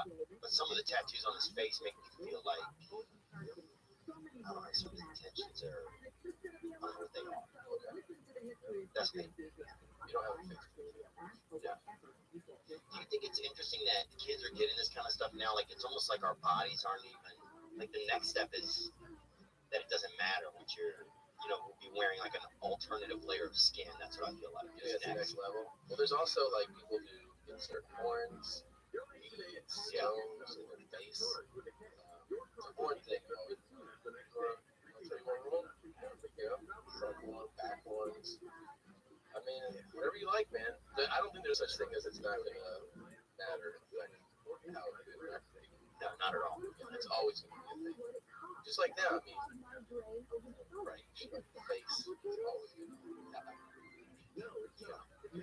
But don't you? Doesn't it seem like, you know, when we were young, tattoos, you know, when I was in high school, somebody got a tattoo, kind of, Yeah. right?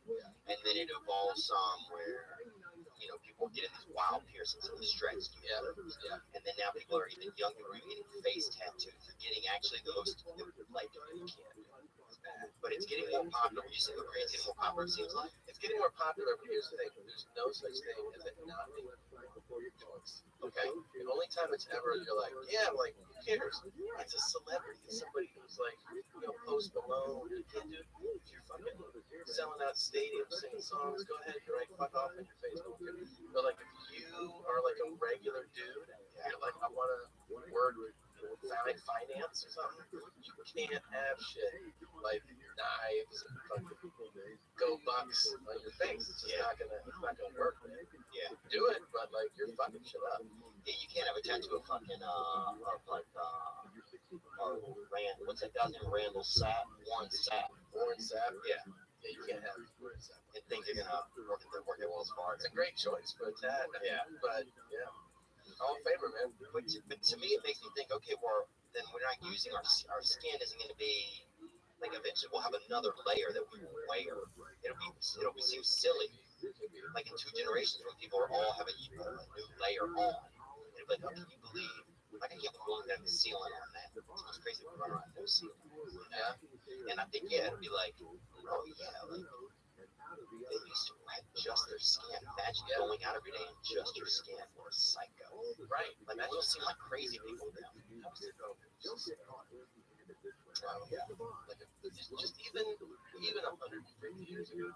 You could smell it at the menstrual something.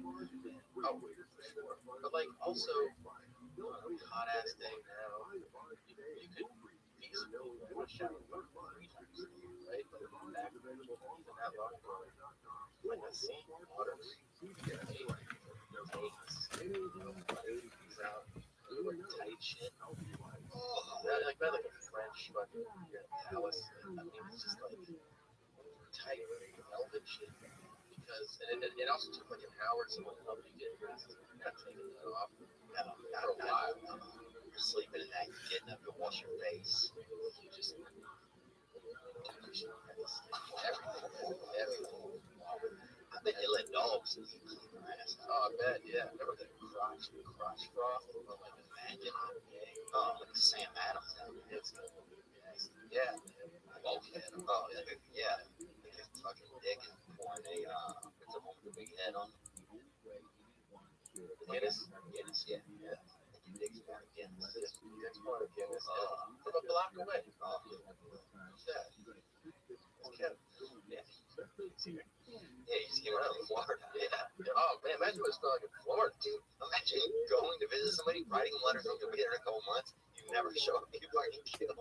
Yeah, all the time that had to happen. And you were just coming to hang out. Or imagine if you're like, I love somebody. Oh, writing letters. It takes 2 months to get there. But imagine, I bet love was so much intense. Yes. Yeah, but imagine if you're like, all right, I'm on board this ship. Let's set sail. And me and her like, that's what that had to happen all the time. Yeah. Like showed up. Like, it took me 6 months to get here. That's the slowest stalker. The slowest stalker. Yeah. It had to be crazy. Imagine they go to another country, because a lot of times like people from different countries do not smell as appealing to people from other countries, right? Just because they're not used to the scent. Very common. Imagine you both from your country, you get off in, Pakistan or something. Yeah. You go down and you lose your mind. Definitely. Like, I'm getting back on the ship immediately. Yeah. Imagine getting on a ship. Imagine when people came to America. Months, dude. You lived on a fucking boat for months. You're probably gonna die when you got there. I had to be all good, just throwing bodies off the back every week. Bodies off the back. Get another question right here. What's going on, guys? Tom, I know you're thinking this black guy looks pretty good. Oh, that's Steve from Cincinnati. Well, I opened for you in 2015, and probably the worst comedy club weekend ever at the Toledo Funny Bone. I'm sure you remember the teacher that ran over, was really disrespectful. You heard that he was dating so-and-so. I want you to tell that story because it's really funny. But Theo, I do want to hear your worst comedy club experience.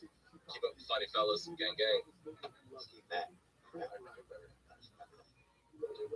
Was he a bad guy? Was he not a bad guy? He's a nice guy. Was he a bad teacher?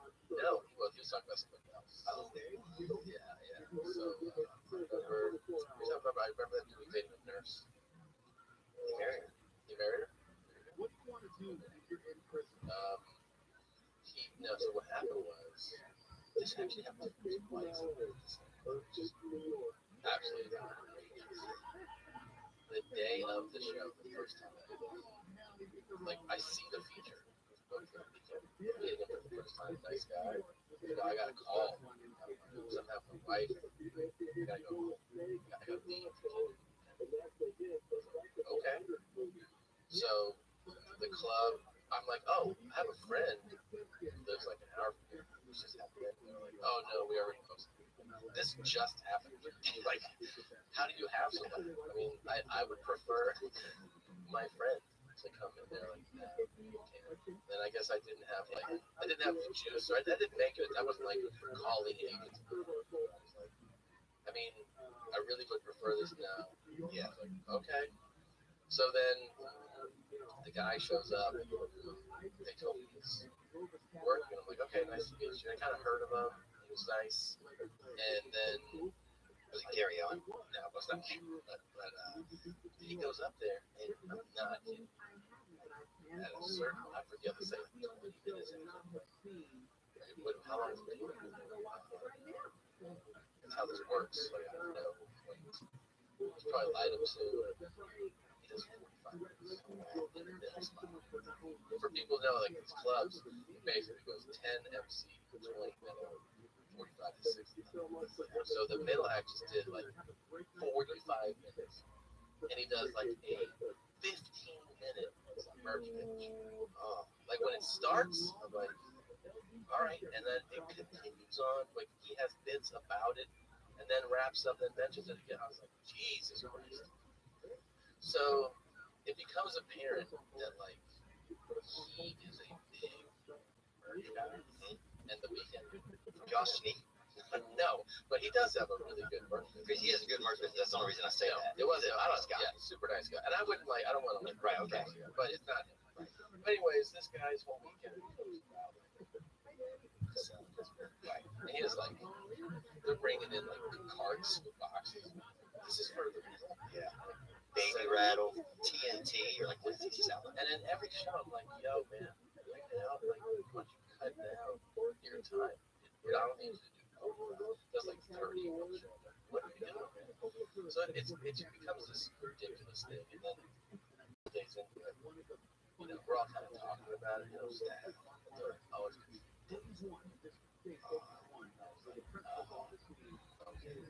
So that's why I should bring somebody. All right, so no shit. The next I show up and like, okay.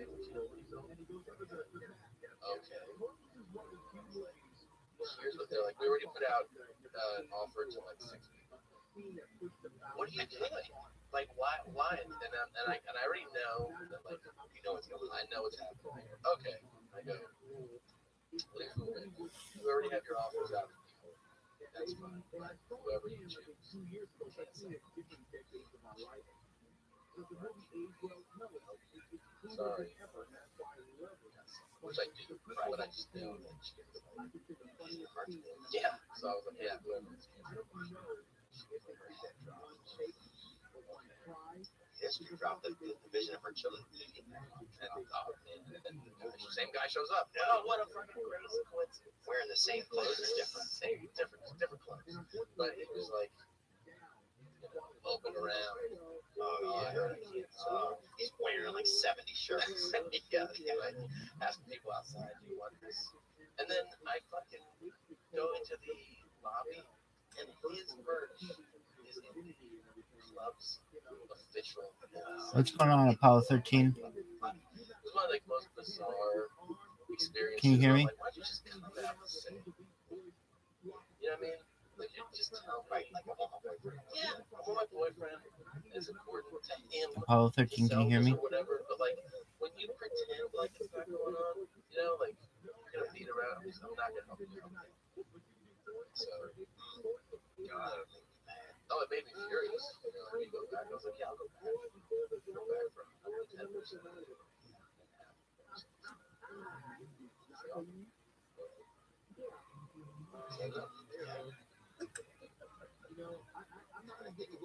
But he was great. Yes, he was. I went to, I was in Louisville. They had, and I tried to get the audience gave me $100, right? I was urinating one of the speakers on stage, right? What? Yeah. You fucked up? I mean, I was having a cocktail. Okay, so this is like, yeah, I was just part drinking, yeah. So we only got to about $80, right? So anyway, I got on stage. I'm outside. There's some people like saying, "Hey, we're going to this house party." And I was like, "Only my boy can come out. We'll go." And they had an urban guy, you know, like a tongue kind of jacket, like kind of like a black urban guy. And so I said, "Only my boy can come out." Pointed at him. I didn't know this guy. Okay. And they're like, "That's your boy?" I'm like, "Yep, that's my boy." So next thing you know, we're on the limit. This guy happens to be homeless, right? Or doesn't know where his home is, right? Or that kind of guy. So anyway, we're all going to this party, and I walked right over to him as soon as they said, yeah, he can come. I walked over to him, I was like, hey, dude.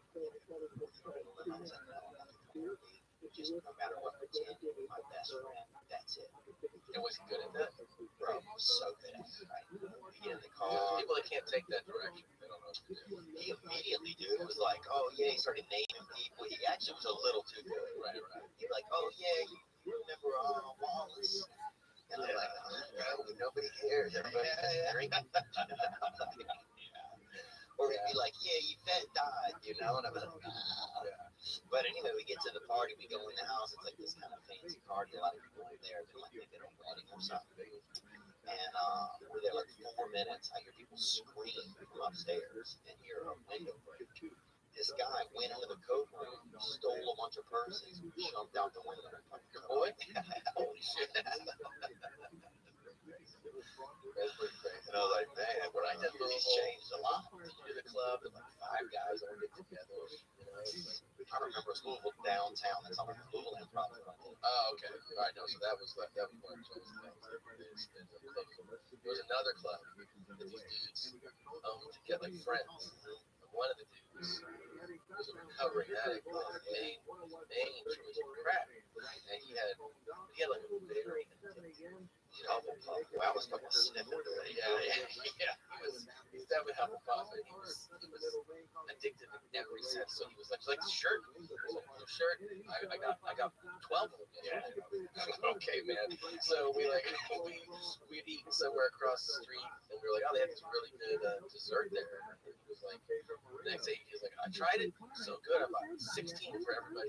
You were out of your fucking mind. So then when it comes time to settle, it's like, yeah, it's great. They sold out the shows. Can you guess what they're getting? I don't guess. I know exactly what it is. I was like, no. I was like, well, we have a deal. So since all the shows are sold out, I know the tickets, and I know the ticket price, and I know the percentage, so that I know exactly what we're at. Yeah. I was like, really? Yeah, dude. Like, that's how this works. He's like, he goes, well, write down. I go, I don't think it's anything. I know exactly what it is. So he's like, well, how much? Is it Mark Summers? Yeah, like, the guy who's called this. What are you talking about? So he gives me a pen and paper. I write down the exact amount. I can name exactly this amount. And I show it to him. That's not what I have. I'm like, then you made a mistake. You're wrong. And so he's like, I have this. Nope. So then he's like, I got to call like Sandra. Okay. So then Sandra comes up and she just like works. What's up, Apollo 13? Can you hear me? Big blonde hair. Hey, Pimp. So just to give you the lowdown on everything, There's nothing to debate here. I just contacted the group, and they got your message to more like. So he's in Mexico right now, and so he probably will see it tonight or tomorrow morning, and we'll have an answer back to you. But I tagged you as well, so you should see that you got tagged in that. Okay.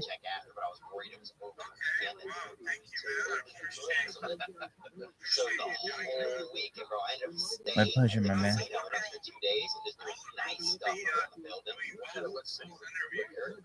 Excellent.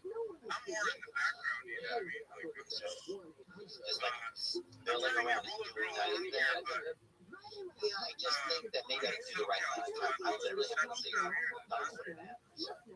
Hey. And I got it. So I got this. Fuck yeah. Hey, do you want to come visit me in Irvine? Yeah.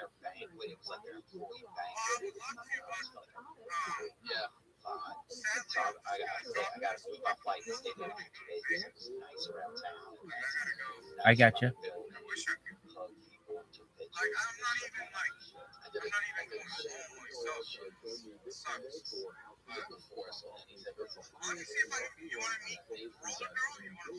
Yeah, I'm actually texting with her right now.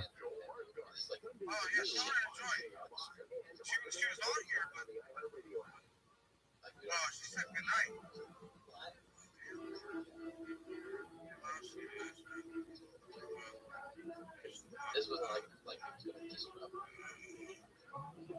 And that would hurt my feelings. Oh, it definitely hurt my feelings. And then If you're messaging your own sweet, Yep, she's coming in right now.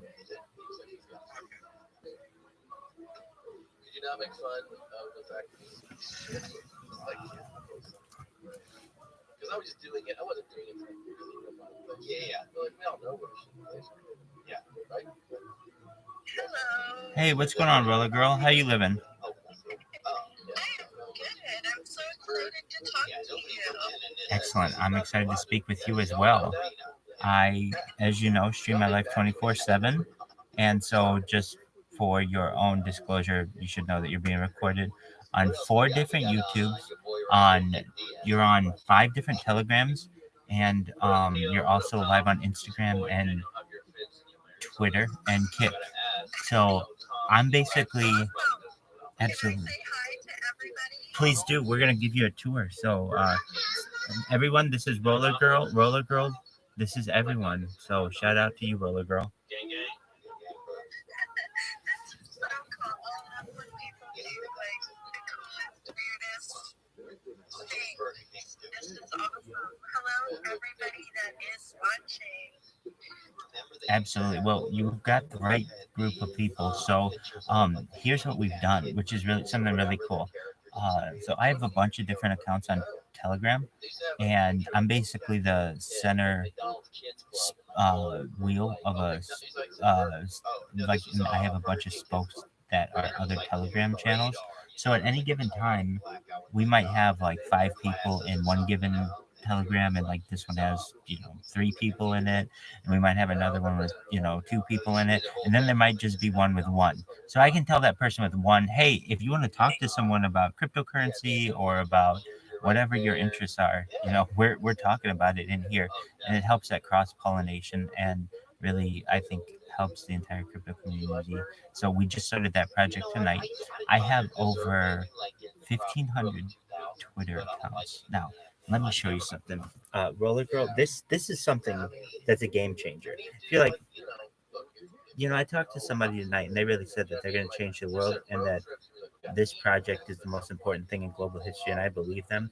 Well, then I've done my job, because here's why. Data is Earth's #1 resource, and that means it's more important. That's by The Economist magazine. That's not your favorite rabbi saying that. That means it's more important than gold, diamonds, food, water, air, everything. Data is very important. So I'm making everyone aware of my live stream, and this is how I'm doing it. Roller Girl, can you see my screen right now? You should see a little pink finger here. I have a touch screen from my laptop, and I accidentally just brushed it, so I threw off my little robot. But I've created a robot, and you're going to see it work now. So it's a little pink finger right here that just clicks the follow button on Twitter, and it's very smart. It's a very smart robot. And why is that?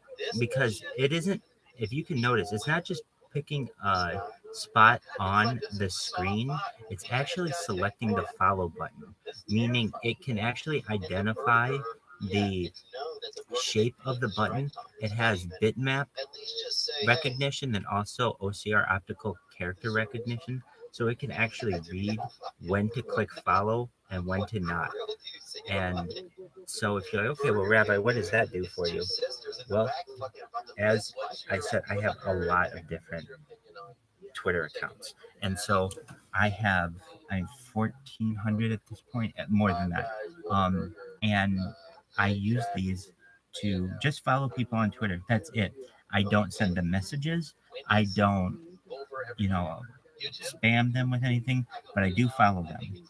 And the funny thing is, when you follow them enough times, it becomes spam in itself. And technically, I guess it's against the Twitter guidelines, so I do get some of the accounts banned.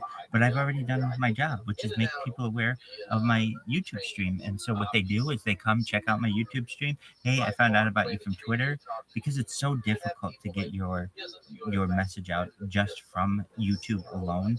Even though I have 4 different streams going on YouTube, it's still, you're in a sea of content. So when I can pinpoint my message to people on Twitter, and the way that I do so is just by creating more and more accounts and just following them, I get a lot of I would say, uh, interesting results. I get positive results. People who say, "Hey, I would have never found your channel." A lot of times, people find my channel that way, and then I bring them into a Telegram, and then they're able to speak with me just like you're speaking with me. And we become good friends that way. In fact, like more and more, my like this movement keeps growing. More and more people in Telegrams. Just oh, thank you so much. I'm doing this for world peace. If you want to know why, it's one man's mission to save the world, uh, and so the way that I'm going to do it is through data, and then this gives me a platform to be able to discuss world peace. And when I talk about that, I really mean it. Well, what do I mean?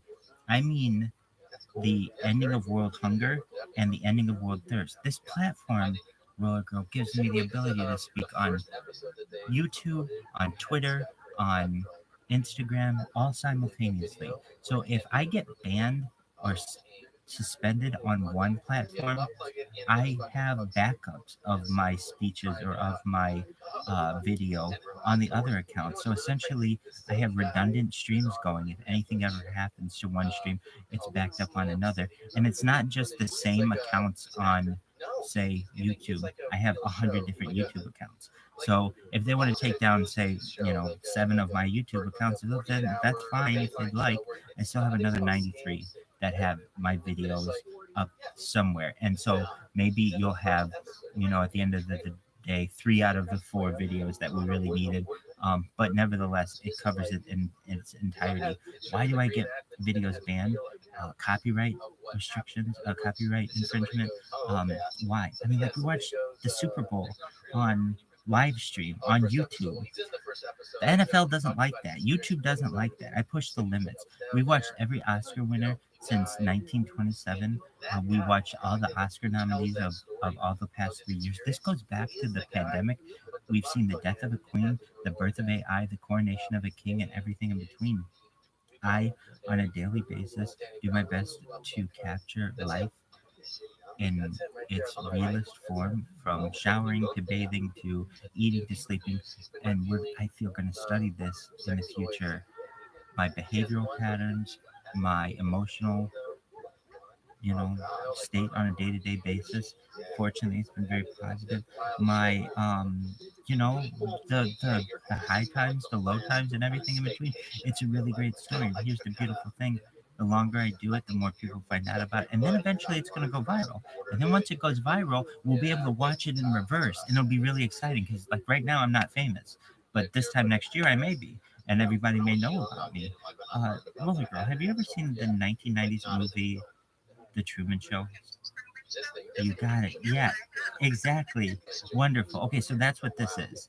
Uh, I was somewhat inspired as a boy when I saw that movie.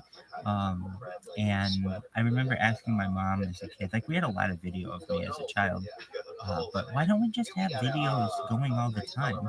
And my mom said, we wouldn't have any privacy then, honey. And that's just a child like question. And then I said, well, okay, but let's say we got past that. And she said, well, it's not really feasible.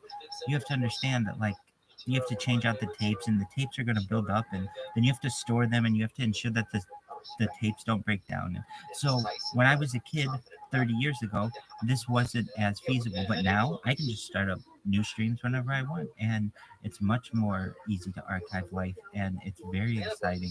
And so, what do I do with my Twitter accounts? I do this thing and I follow people, and going viral is like giving birth. You have the creation of your accounts, which is like the conception of the child. And of course, you're building your accounts, which is like the growth of the child. Eventually, though, you start making some kind of impact if you are going to go viral. And those are like contractions. And so, what you can do, literally, we don't have to do it right now, but just at your own time, go into Twitter and type in ViralRabbi. Number one, you'll see people have screenshotted, oh my God, this person has thousands of accounts. This is incredible. But additionally, yes. Oh, I do this all day long. I do this all day long. I can repeat this. This is what I do. But essentially, you'll go into Twitter and you'll see every hour or two someone posts about me. Now that's the key. It's one thing if I'm over here telling you guys about it, like, oh, this is how great I am, and nobody is saying anything about it. But no, if you go into Twitter right now, somebody within the last hour has tweeted about me somewhere in the world. Why? Because of my little robot that I have. It follows them on Twitter, and then they go to my YouTube and they say, "Oh my word, this person is streaming from all of these different angles. It looks, I mean, people tell me it looks like a spaceship in here. It looks like a server room, and it really does. I mean, I have 33 different devices going at any given time. So, with that, Apollo 15 is absolutely right. We should certainly save some of the content. This is a very exciting project. And in closing, you should know not only are we going to do our best to ensure world peace, and how will we do that? Through ending of world hunger, through vertical farming, through desalination plant, through vertical farming, through hydroponics, through um, cloud seeding, and ending world thirst through desalination plants, through life straws, through the building of wells. We're already involved in projects in Nigeria, building of wells with the cryptocurrencies with which we have relationships. And then additionally, we discuss some things on this. It's not a podcast, it's a vlogcast, or really, it's what is it really? It's a live stream, not a live stream, a live stream. I was just gonna say that. A And, live stream. and that's absolutely what it is. And what makes this one particularly special, people have streamed their life before. That's actually how Twitch started. It started as Justin TV, and it started as Justin, the person who started it, streaming their life for 1 year. And that's fine, but that's not archived. The key is archive, because then generations from now, people can go back and study your behavior. Anybody can just go out and stream, I feel. But the fact is, you have to have accountability for your actions when it's archived. And I do. Fortunately, I've only treated people, I feel, with as much respect as they've ever given me throughout my life. I've only treated women with respect with the relationships that I've had, many relationships with really wonderful women. If I had ever cheated on any of them, or if I had ever hurt anyone significantly, I couldn't be doing this. Fortunately, I've treated people with respect, and thus I'm able to do this without any true enemies. And that being said, I think that truthfully we're going to make cryptocurrency eventually go mainstream, in part because of this. We talk about some really interesting things on the stream that people don't normally discuss in society: cryptocurrency, anti-gravity, antimatter, ufology, alien species, life extension technology, brain uploading or mind uploading technology, digital immortality. I mean this, Roller Girl, and I mean this, Apollo 13. And I don't know, I'm sure no one has probably ever said it to you, because it's so early for us to be discussing this. And I recognize that I am an outlier individual on the forefront of the digital revolution. But you should know, I don't think you're going to die in a traditional sense. And what do I mean by that? There is technology that exists currently that will become more mainstream, that we will be able to scan your brain. So, Roller Girl, for you as an example, we'll be able to scan your brain into a computer for later download into a cyborg, to a robot, into a cybernetic being, into an avatar of yourself, into a clone of yourself, into an ethereal built being, whatever you want. Or perhaps you just want it stored so that you can live your life for as long as you want, and then eventually you can essentially decide to choose to be in a new body or a new type of lifestyle or whatever you want. Or maybe you just want to live as a mortal life, and that's absolutely fine too. The choice is yours. What I'm trying to tell you is that in the past, there, as they say, two necessary evils: death and taxes. Well, if you have the right accountants and you make enough money, as you know, the elite don't pay taxes. They're able to avoid that. And death is the other thing of which that they're learning how to avoid. And you all, with your investments in cryptocurrency, are going to be, I feel, invested in that class as well. And you may say, Rabbi, we don't have that much money in comparison to the billionaires out there. I understand, but only 4% of the global population is invested in cryptocurrencies. You all are, and not only that, you are influencers within Web3 and within the cryptocurrency community. So you should see yourselves as trailblazers and of a new frontier. This is the wild, wild west of Web3, but really of multiple frontiers. You have the tech frontier. I mean, in 10 years, you won't be able to make 1,600 Twitter accounts or whatever I have right now. And I say that because I have so many I can't even count. I think it's probably about 1,500 right now. you won't be able to do that. You'll have to put your driver's license on the internet, and you'll have to be verified and all of these other things. So it's the wild, wild west where we can just get on here and I can have 7 different telegrams going at any given time. And I can be the main hub of them and have them all spoke off. And when I want to talk to one group, I can, and talk to another group, I can, or make some people aware of something. We're not going to be able to necessarily do that in the future, or not such a, I would say, just creative way. Everything will be much more streamlined. So keep in mind we're at a very pivotal time in society, and you all are witnesses to it. So with that said, Roller Girl, it's been a pleasure to absolutely discuss some of these things with you. Apollo 13, thank you for allowing us to make these arrangements, and I'm really excited to speak to you more in the future. I am so excited to speak to you. You are the most You just did a lot of person that I have met in a very, very long time. And I love what you are doing. I have so many questions for you. And I hope that we can get a lot of people watching you and help you go viral. Absolutely, I hope so as well. Thank you so much for your high praise. What a compliment.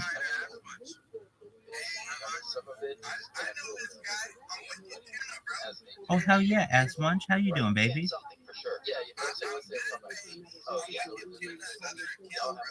Oh dude, yeah, hell yeah, wicked tuna. So why haven't you been in a Harry Potter Obama Sonic 10 Inu space recently?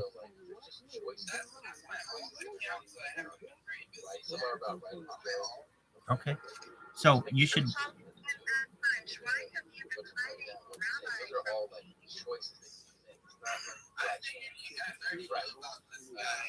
fighting Rabbi? Is going to let me interview him, and we are going to try to get Oh, that'd be incredible.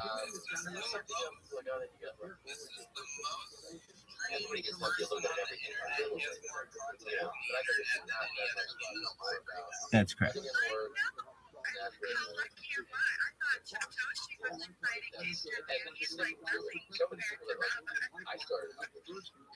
And I do, and I. I have so many questions, but I'm not going to ask them now because I want to save them for the interview. But you are making my day. I'm smiling so much right now.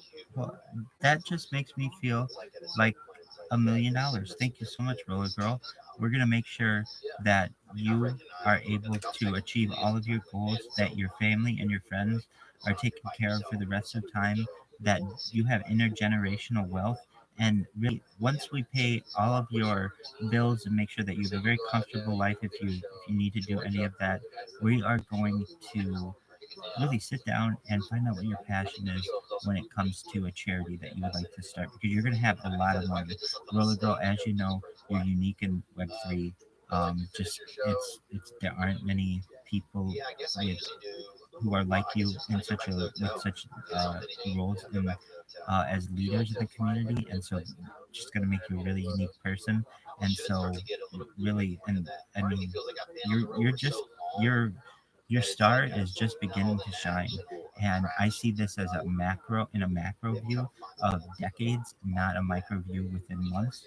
And all I can say is retain this stuff. This cryptocurrency is going to be worth a lot someday, and it's going to change your lives. So this is your way out of perhaps lower middle into the upper classes, and then from there you're going to make runs at the upper echelons of society. And the reason why is because you'll be seen as trailblazers in cryptocurrency. What has happened is our paths have joined, and you realize now the power of the archive, that anything that we do on this, now you're a part of history.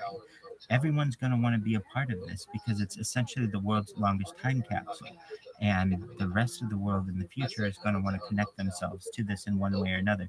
Essentially, it's a backbone of what society is. And I really feel in the future, people in the future will not necessarily disbelieve things that happen in history, but they won't necessarily believe them if they don't see them on camera. Meaning, only historical moments that they've seen on camera will really take major precedent in their minds, as opposed to like ancient or perhaps things that happened before the invention of video.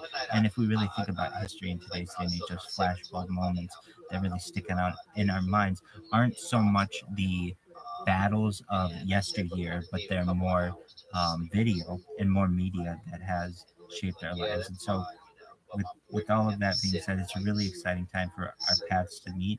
And Ask Munch, as you know, I do stream my life in Harry Potter Obama Sonic 10 Inu VC. I've been doing so now for 9 months straight.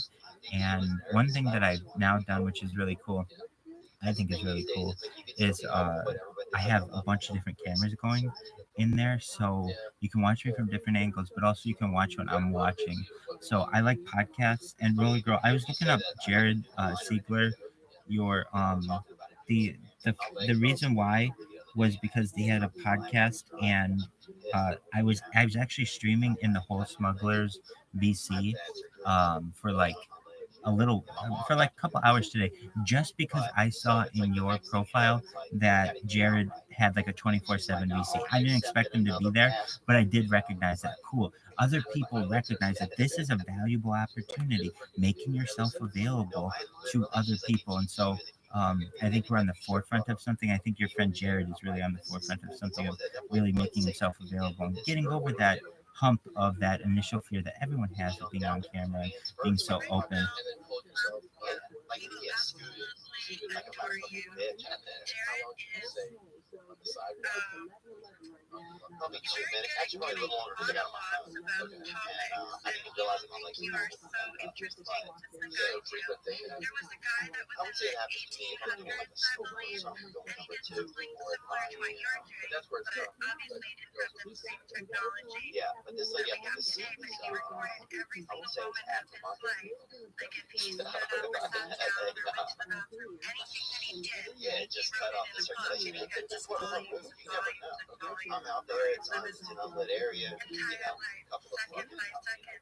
That's And fascinating. I thought fascinated me, Not a but bad now that I really. see you Yeah, doing you get it the crossbar with within this the seat. That's technology all people circulation. and recording, Get out, that can't is walk. amazing. Oh, do you have any idea what that person's name is? Yeah, Bernie Sanders, bro. That's okay. We're gonna look it up. Name right now, but I'm gonna Google it and see if I can find his name. But yeah, you might find him really interesting. Oh, I absolutely do. I love people like that. This project has really taught me particularly about the people in society that have been pushed to the limits, particularly explorers. So we've studied a lot about explorers on this, the people who, the first to the North Pole, first to the South Pole, first to Everest, all of those things. Because in my own way, I'm a trailblazer, and in that person's way, they're absolutely a trailblazer for the study of really human behavior in the most accurate way that they could basically describe. So definitely, I'm going to take a look at that. Something else that we do on this, we don't mess around. In fact, I'm going to see if I can do it here, and just to show you how. Okay, so I'm gonna show my screen. Okay, so start the broadcast. I don't know. I have this old. Well, I have to tell you that I am totally fangirling over you, and I might just be your number one fan now. You're a super cool guy. Oh my God, you're so sweet. Thank you so much. I mean that. Like, uh, the feeling is mutual. I want you to know that I think you're fascinating. You are a leader in cryptocurrency, and you are definitely someone who is, I would say, just has a huge amount of potential in the future. So, right back at you, as they say. We're going to find out this person's name because I want to know as much about them as possible. I'm gonna losing your audio a little bit. Apologies. Can you hear me now? If you can't, I'm going to go back. Go in and not check. I got you. Yeah. Like even if I don't Can you hear me now? I'm walking like I'm not gonna. I can breathe naturally in there, but I'm not gonna breathe the smell of someone has been here. I sometimes walk into a bathroom and I check myself. I go, I get like upset and how much it smells like shit. Oh yeah. Can you hear me now? Can you hear me now? Yeah. but I'm still mad at the level of shit. You know, like an airport, you're like, hey, fuck, who's coming in here? Yeah, they're all like, it's a bathroom, like, shit. Yeah, but come on, man. Check your diet, bro. This is terrible. Get upset. Yeah, I wonder if there's like certain bathrooms because like certain people come from certain parts of the country where there's more of a thoroughfare. Every international terminal. Oh, for sure. So mixing. Yes, apologies. Go ahead.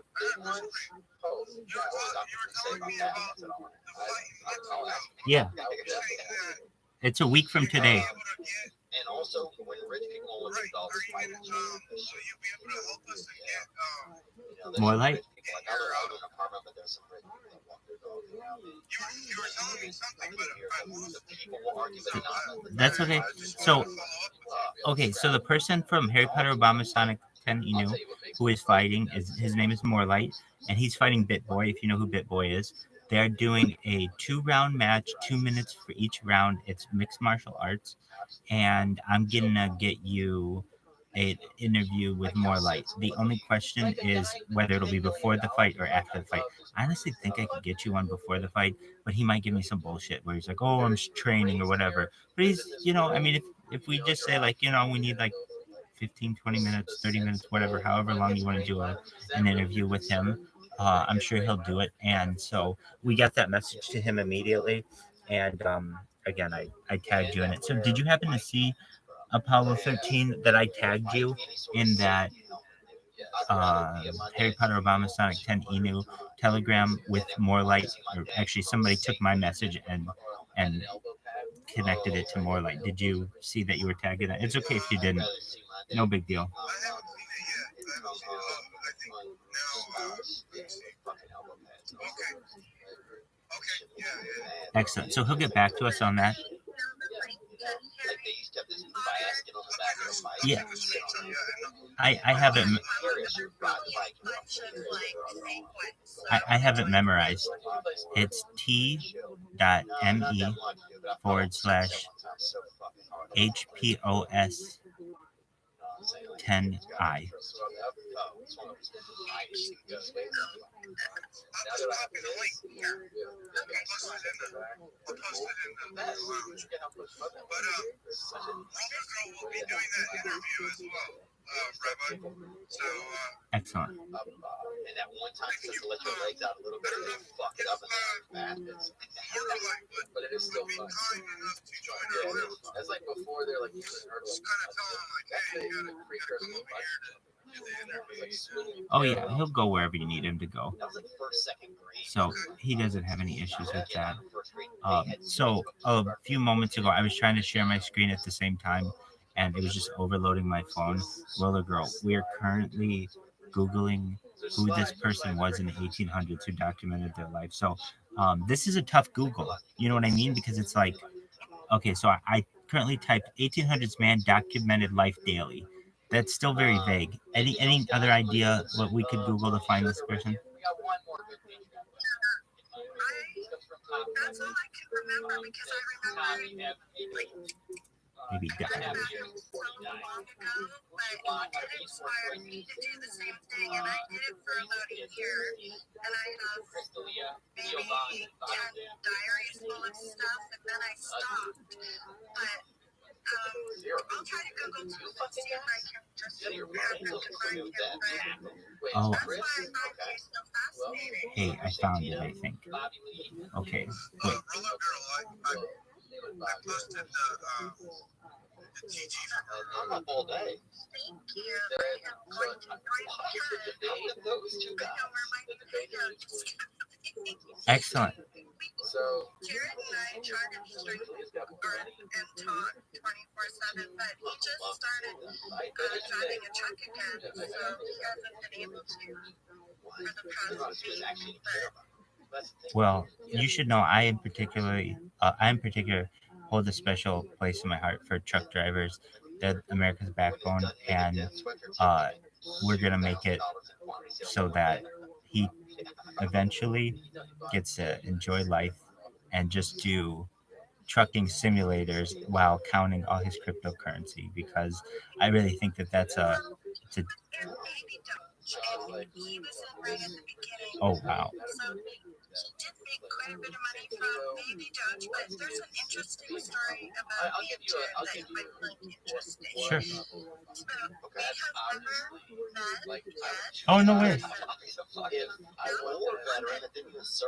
heard him talking in a different telegram. He was doing some monologue about some topic, and it was really interesting. And I heard his voice, so I DM'd him. This is at the time when I had a bigger lounge, and I was gonna interview people in crypto. And I DM'd him because I liked his voice, and I thought, oh, he's really interesting. I'd like to get to know him. And asked him to come for an interview. So he did, and then we talked for an hour, and we hit it off. And then it kind of turned into just one second, sorry. When it comes to 1 million people watching, but anyways, we hit it off, and then I was obsessed with reality shows, and at the time I was watching Love is Blind, so we decided not to share just one picture with each other, and we were going to meet, and we had an idea to have a crypto reality show where we met for the first time, but we went and survived in the woods for 30 days together with nothing. No way. But that happened, so we hope it's going to happen in April. Oh, okay. But we've been talking for a year and a half now, so we still haven't met each other. Wow. So without going into too much detail, where are you guys in the world? And is it he? Canada, and he is driving a truck, so right now he is in Wisconsin, but he's from South Carolina. Oh, okay. He grew up in Japan. Oh, interesting. That's a phenomenal story. And I want that to be. I want you to fall absolutely head over heels in love if you aren't already, and I want him to do the same, and I want to make it into a movie, and we capture it on my live stream. So wouldn't that be a beautiful thing? Well, definitely.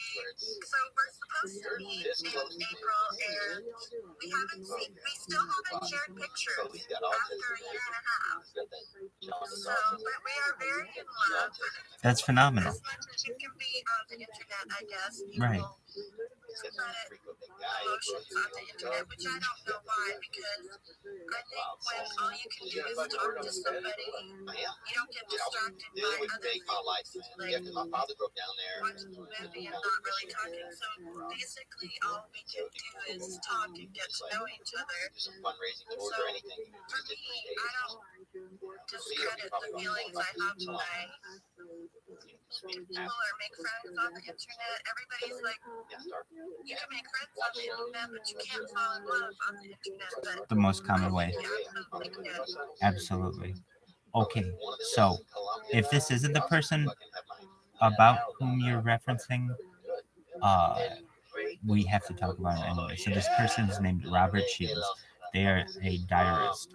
Okay, so this is from Wikipedia. They were an American minister. They were born in 1918. They died in 2007. So that's a little more recent. But they wrote a diary of 37.5 million words, which chronicled every 5 minutes of his life from 1972 until a stroke disabled him in 1997. Now, again, this is a little more recent, but it is very similar to what you're saying. Shields' diary, which filled 91 boxes, was longer than those kept by journalist Edward Robb Ellis, 21 million words, and poet Arthur Crew Inman, 17 million words, and 30 times longer than that of Samuel Pepys, 1.25 million words. So he had 37.5 million words, which I think is the longest. So believing that discouraging his diary would be like turning off his life, which I completely understand. He spent 4 hours a day in the office on his back porch in his underwear, recording his body temperature, blood pressure, medications. I mean, I'm so thrilled. Roller Girl, you told me about this person. This is exactly what I do, including urination and bowel movements. I document that because I know it's important to science. And people think it's weird, but I know that people will study that in the temperatures and with a camera and all that kind of stuff, and slept for only 2 hours at a time so they could describe his dreams. I do that too. I awake from my dreams and I immediately tell them into the camera so that I don't forget them. It's so fascinating. this, and it's so cool that we're not just reading it, we can see it. And I don't Absolutely. think it's weird that anything that you're doing. This is phenomenal. So, it almost makes me sad to know that this person was just like a generate. This was the person. This was me. This was who I was a generation ago. Basically, would have been a diarist as opposed to a live streamer. So the previous generation's live streamer was known as a diarist. And I just never put that together until having this conversation with you, little girl. So you should just know this is a really important conversation that I've had with you, and to learn about Robert Shields. I'm going to do everything I can to learn everything about him because, I mean, it's exactly what I do. Everything from studying, from changing light bulbs to pondering God to visiting the bathroom. He left behind samples of his nose hair for future study. Um, this is phenomenal. And Well, I'm so glad that I passed on a bit of information that you find interesting. absolutely. And yeah, I think people like it's hard to study him, and the reason why is because it's just not that much.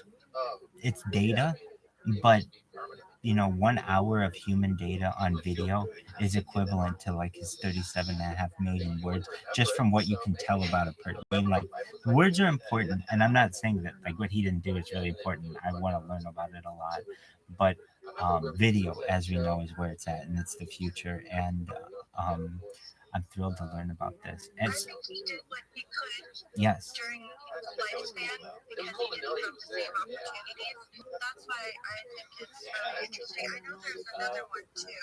Maybe if you go down a rabbit hole, you might be able to find more. so there was a lady who worked for Apple Computer, and um, she is fascinating. So she realized the importance of recording television, and so she was one of the earliest employees of Apple Computer, and thus she was making a pretty good living, and was able to buy a VCR, like a video recorder, far earlier than most people. And from like 1980 to like 2010, she recorded like 25,000 hours worth of television, and has really created a lot of the archive of what we know as television today is because of this person's archive. And she donated it all to like the Smithsonian or something like that.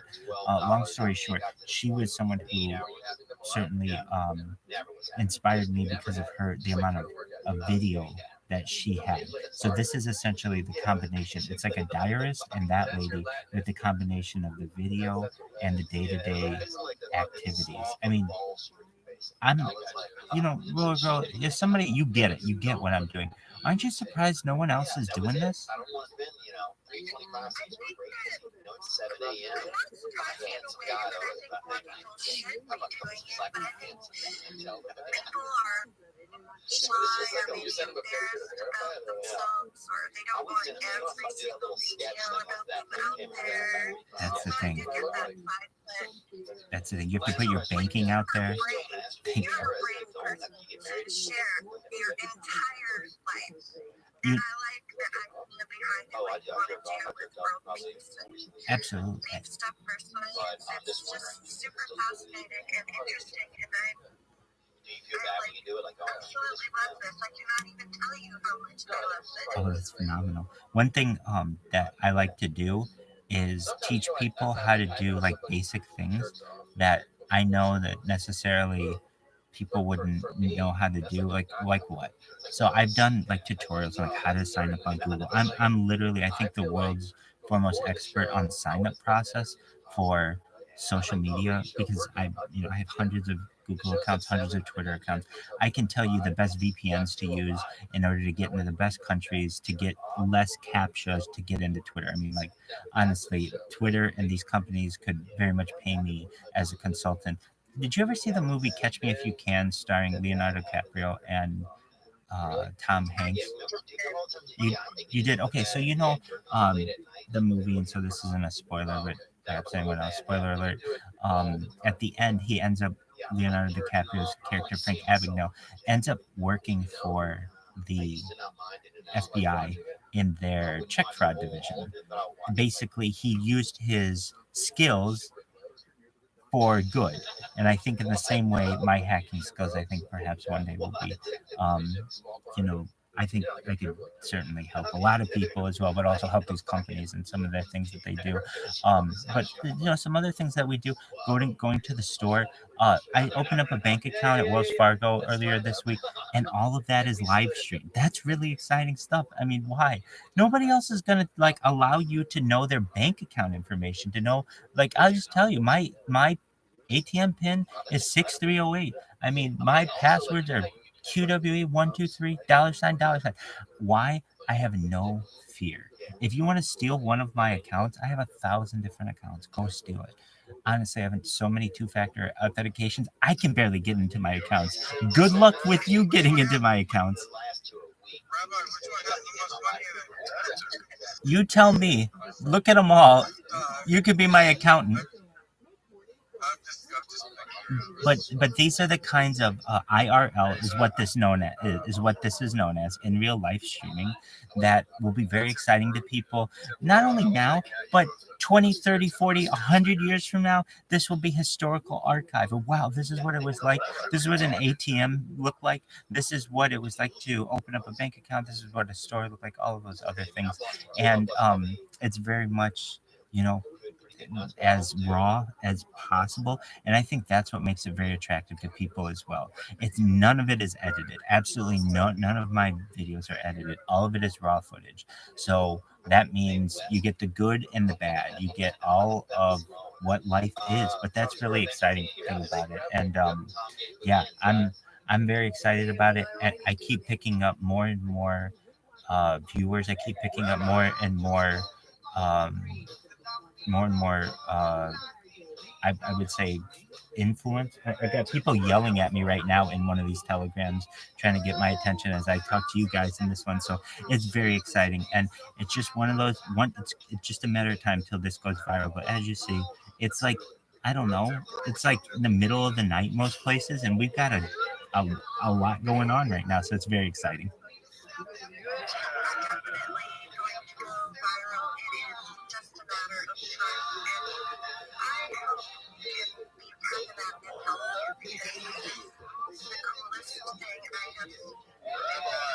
Oh, that just means so much to me. That means so much to me. Roller Girl, one thing in particular, I'm an advocate for women, particularly when it comes to technology, and I think this might resonate with you because you're a woman in technology. I feel that people should be treated equally and that we should not discriminate based on someone's color of their skin nor the content of their skin. And what do I mean by that? As of right now, I mean, not to offend you, but just to prove a point, I'm live on YouTube right now. I can show my nipples, and YouTube will not ban me. I will not lose my account. I will not lose my ability to provide for my family. However, if you did that, or I mean, if you identify as a woman, if someone who identifies as a woman does that, she will lose her account and she will lose her ability to provide for herself. The same is true on Instagram. I can be shirtless at the beach on Instagram, no issue. If my mom, sister, daughter did it, they could lose their account. And I've talked to a lot of girls on these on social media, and they're not Instagram models. They're normal women who just have gotten flagged for whatever is considered inappropriate. And I think that it's unfair that we have a double standard between men and women on the internet, and I want to get rid of that. Honestly, I am about freeing the nipple, not in a sexual way. It's just skin. And again, I don't think we should discriminate on the basis of the color of someone's skin, nor on its content.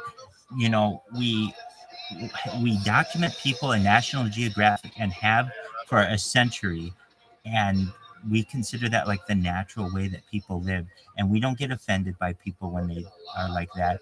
And so I feel like we should kind of use that as a lesson for the internet as well. And if somebody wants to sexualize someone else, that's their own decision. That's not necessarily on the person who is showing the content. You may agree, you may disagree, but a lot of women with whom I speak, they agree. something interesting. So there was a girl, I'm in Ontario, Canada, and there was a girl that went topless and she got arrested and charged and she went to court and fought it. So now, legally, women can go topless here and not get arrested. Most people, most women don't, but it's legal. You can if you want to. So, She's a trailblazer. yeah. I'll tell you a tiny bit about me because you Please do. asked. Absolutely. Someday I would like. So I'm Yes. a single mom and I have a daughter, and she has autism. So if I could ever donate to a charity, I would get service dogs for kids with autism because they're very expensive. They're about $25,000 a dog. But if I could get kids with autism really needed a dog, that is what I would do. All right. I have one job for you before we provide for this in its complete funding. So it's my job to make all the cryptocurrency to fund. It's your job to come up with a really cute name of this charity. So think about that, because we could integrate dogs and autism or children or whatever. Pause with a cause or something like that. You name it, we'll come up with something cute. And then I just have to find a way to fund it. And that won't be too hard when we have more data on the internet than anyone else. I think that's a wonderful charity, and $20,000 is certainly quite a large sum. So, with the right amount of cryptocurrency, we'll have more dogs than these children know what to do with. Some kids might even have 2 dogs. I know this because I tried to get a dog for my daughter, and then when I went and did all the whole process, I was like, and unicorn $20,000. So that is why it's like one that's close to my heart. And I saw her interacting with the dog, and it was wonderful. But it's like, sorry, Mom, Well, hey, it's not too late. It's not too late. And, your daughter has a strong mom and seems as if she's going to be a very successful person someday. But maybe we can make it for her, or maybe someone younger than she is, perhaps in the future. So, so I would probably get it for like a younger child now that could grow up more with the dog, and I think it would probably be more helpful. when this blows When I up, tried to get her the dog, she was only 5. when this blows up, your daughter, she may be 30 years old, but she's going to have a litter of dogs. She's going to be the most famous autism dog owner in the world. Why? Because this isn't a well-known thing that people with special needs, it's known, but it's not really anything that people focus on. I'm focusing on it right now. People watch this 30 years from now and be like, oh, you mean that autism dogs weren't really well known like seeing eye dogs are, or like PTSD dogs are? No, they aren't really that well known. They're becoming more and more well known, but they aren't like they aren't a normal topic of discussion. But we can make that more mainstream with these types of discussions, and then hopefully help people. And so, I mean, I'm sure dogs help children probably more than adults, and I'm sure autism dogs help adult people as well, correct? Wow,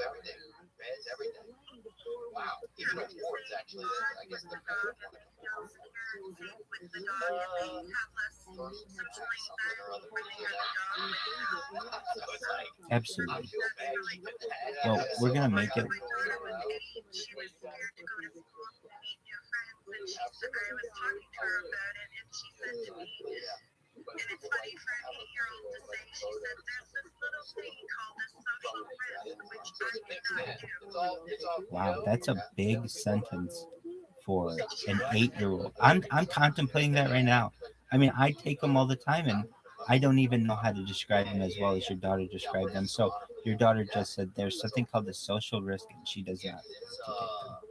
Yeah, there'd be nice ones for arguing, like, holy shit, I'm first black, like, I actually recorded her saying it. I don't know why I always just make little videos of her and stuff. So I It's a profound thing to record. and I was so happy that I just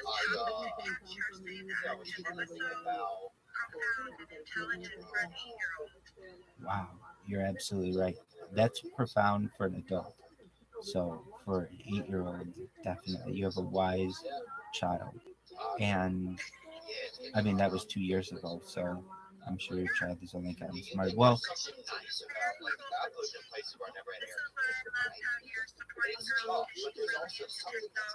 that's a big thing. Real about like the dreams I had at night were a little more like I would be sweating in my sheets. You does that make any sense? Well, it is as much a normal life as you generally would see, where someone eats and sleeps and interacts with people.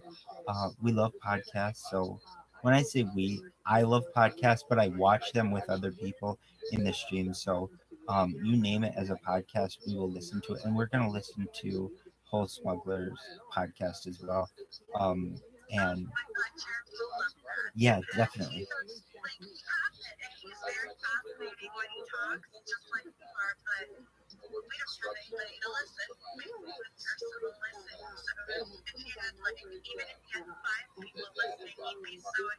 Oh yeah, definitely. And on top of that, he gets a reaction video because everything I do is a reaction video because it's all recorded. So we can actually see someone react to his podcast.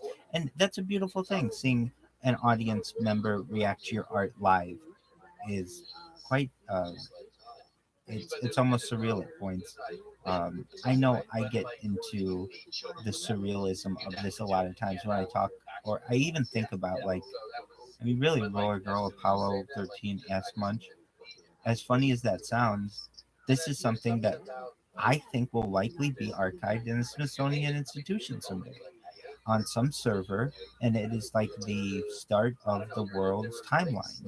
Essentially, maybe like I don't know, two epochs ago, you had the Epic of Gilgamesh, and then you had like the Bible.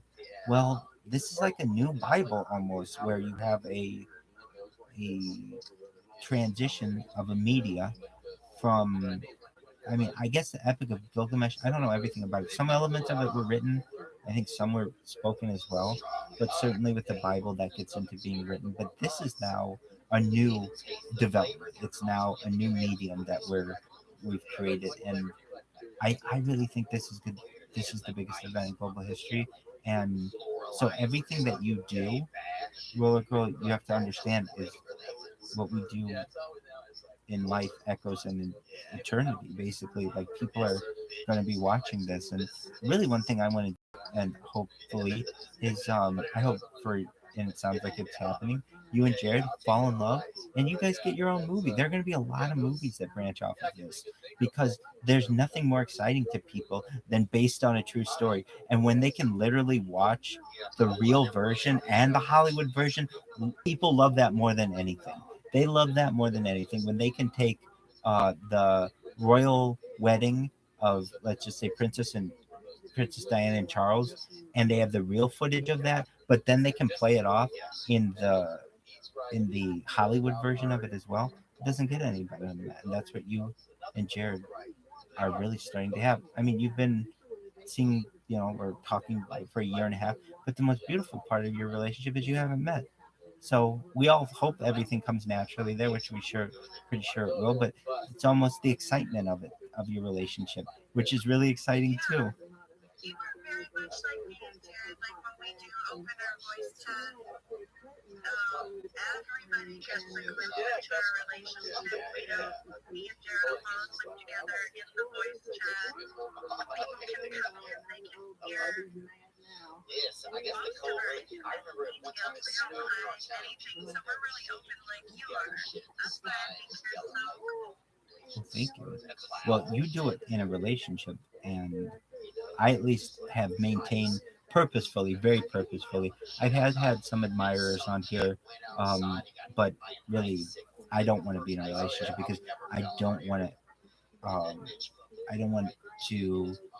Um, I don't want someone to be exposed to some of the things to which I'm exposed if they're not ready for it. You and Jared are both public figures somewhat. I mean, you're both comfortable being online, and so your love is public, and it's okay for that to take place over, in online.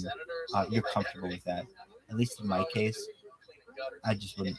I mean, I'm not saying I wouldn't feel comfortable, but I'd have to find someone who was in a similar position. All they do is stream their life, and that's gonna be hard to find. But if I were,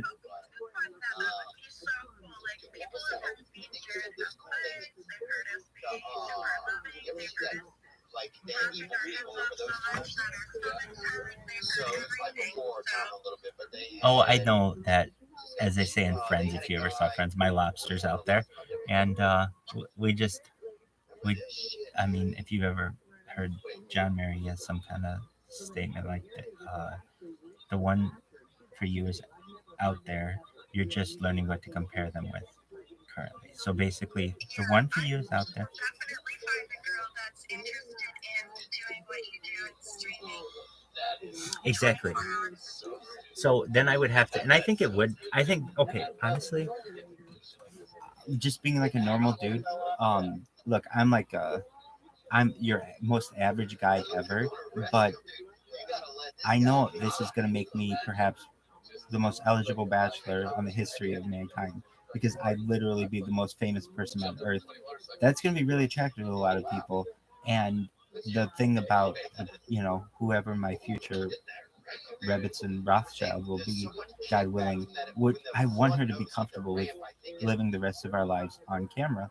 I want people to be able to study this like that diarist we were learning so that people can literally study what human life is like and our children's life. And I would really want to document our children's life. This without getting too graphic, I mean, I think you understand I'm a scientifically based person. I read about this couple that they had made a blog actually of them uh, fornicating, and it wasn't like sex tips. They made a blog and they were studying it for scientific purposes because they wanted to actually have the moment of conception of their child on camera. And I thought this was such an interesting thing because yeah, people have births on camera, but rarely do they have. I mean, do they know the conception, or would they have any kind of confidence in like any kind of recording of this? But I really think that this this this genre, this live streaming, once people find out that it's a thing, it's gonna open the lid off of all of this, and people are gonna be streaming everywhere, and they're not going to worry so much about their privacy. Look, to be honest with you, I was the most private person that I felt I could be for like 15 years on the internet. Not streaming, not being online, yada yada yada. But I mean, if you know anything about Edward Snowden and all of those, clandestine services are essentially recording everything that you're doing. So I've just leaned into it. I felt, you know what? If they're already recording me, well, I'm just going to do it better than they are, and I'm going to record myself. And hopefully, if they missed anything, I've got their footage. And if I miss anything, I have. If I miss anything, they have mine. And just kind of thinking like, what we need in society is one human life from birth to death, basically. And I want to. I mean, I'd have to talk to my wife about it, God willing, but I would want our children to be that.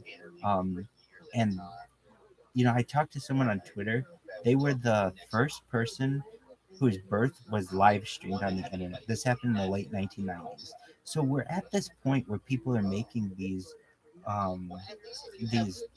like achieving these um, milestones, but yet no one has just taken it all the way. And it is what you're saying. You have to be very honest when you do it.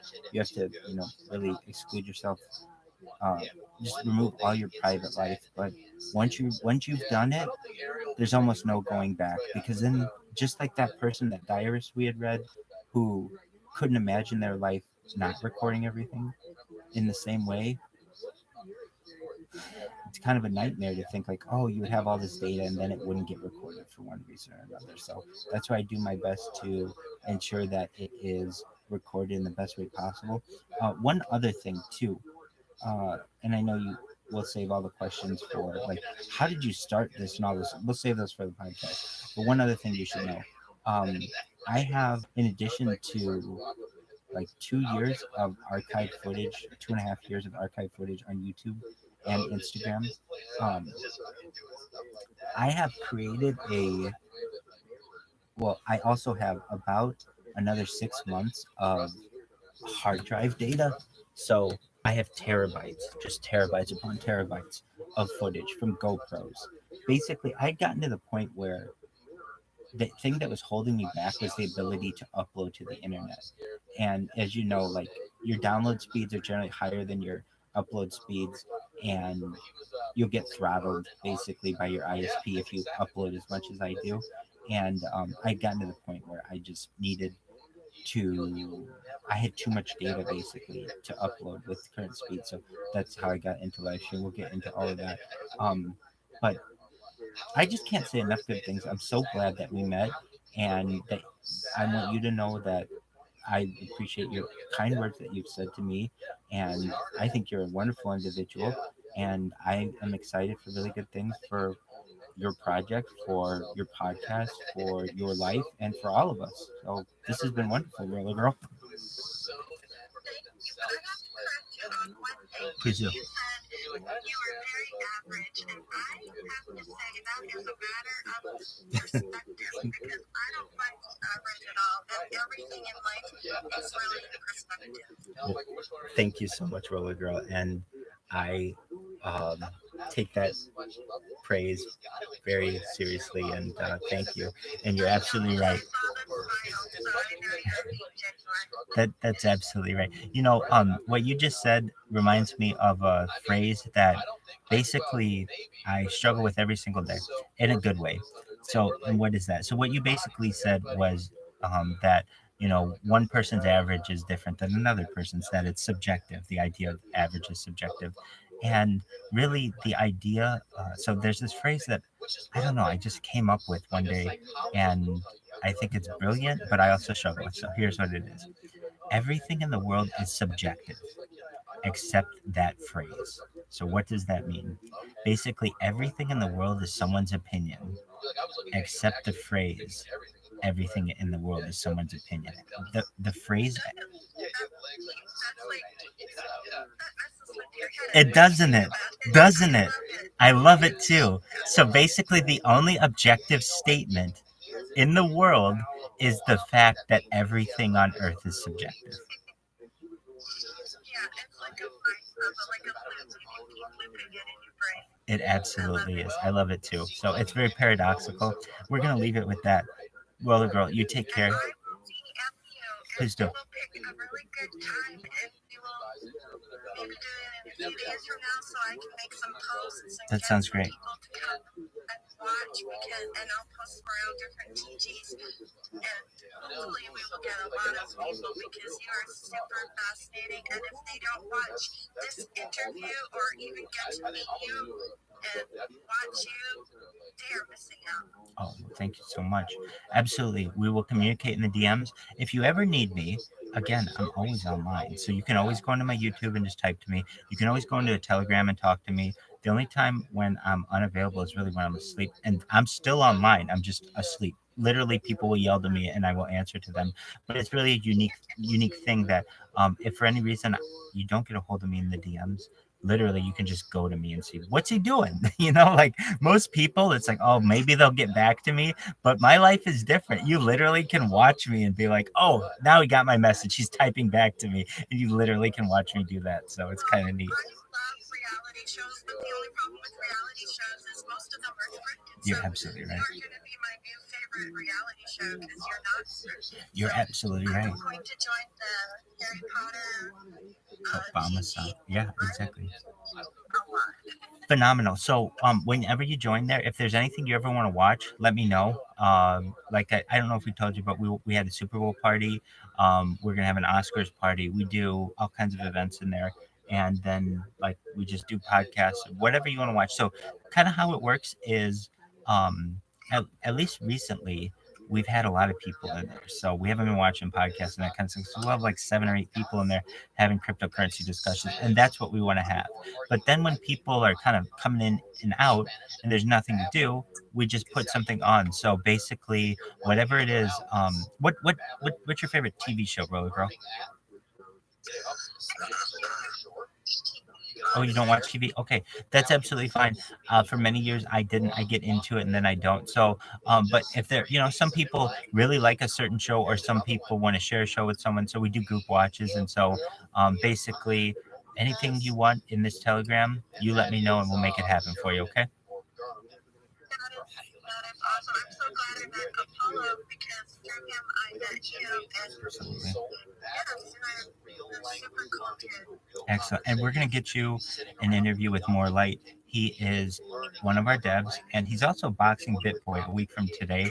And I'll get on my high horse to tell him, dude, you literally have nothing to do for a week except train. I mean, I'm not saying he doesn't have anything to do. He works and trains and things like that. But let's get a time together, and then we can perhaps, pump this podcast. Amazing. Because that's what I really like to interview people. It's the thing that I found that's my passion. But finding people to interview is a little bit hard. And crypto is also my passion and technology. So when I can get people in crypto and interview them, that's like, it lights up my life. It's my passion. Absolutely. Ideally, we should do a pre-fight interview and a post-fight interview. Yeah. Okay. Well, I mean, then I can talk to him about that and say, that's I think a good idea. I think he'd be interested in that. So, I'll talk to him today, meaning like over the course of the next 24 hours, and I'll update you when I have more information. And at worst, it would be I can see him saying, Rabbi, I only have like 5 days left to train on this. I've got everything set. Is there any way we can do this after? And we can certainly do that. But he's a really nice guy. The currency's been around since May. And really, if you know anything about our currency,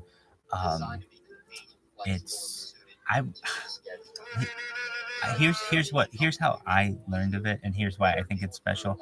I would host trivia in different people's Twitter spaces, different cryptocurrencies, and the Harry Potter Obama Sonic 10 Inu group was just far and above smarter than the other cryptocurrencies, and you could tell. So even though it has a crazy name and kind of crazy memes and stuff, the people in there are quite intelligent, and we'll love to have you there. And I think you'll learn when you meet one of our devs.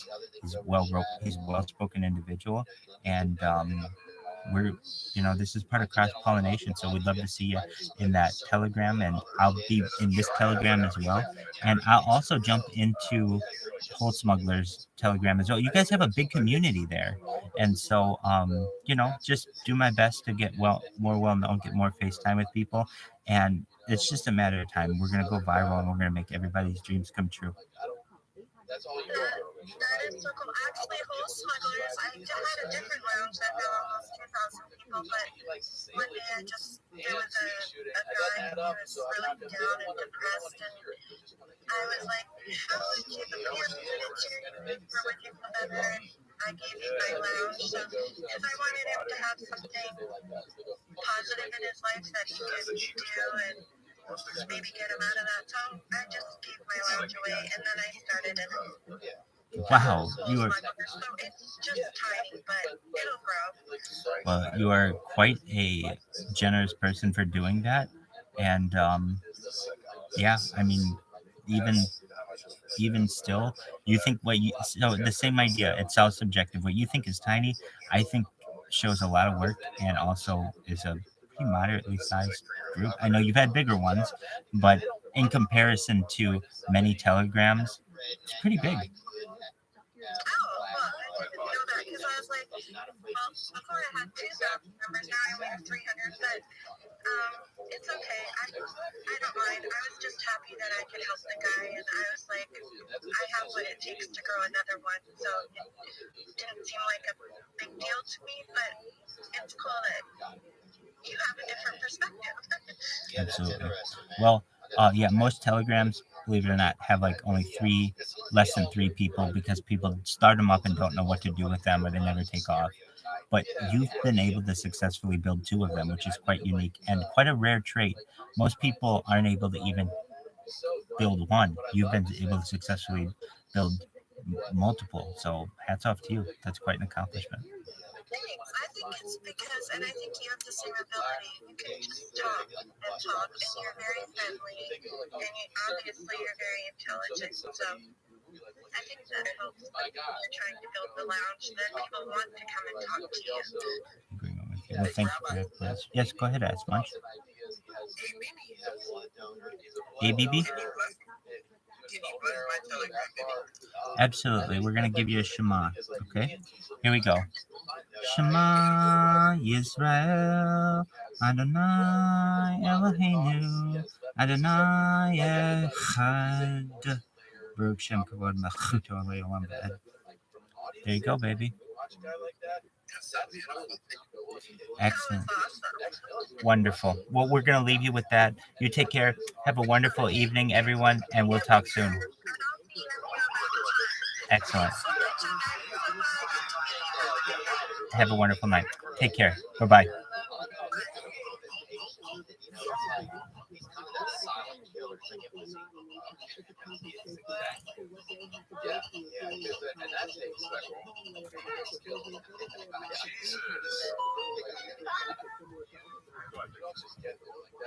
That's right. You can come in. Honestly, you take your time. It's like I bought this pass. It's one of the NFTs. That's a good stake. That's another Rob White. I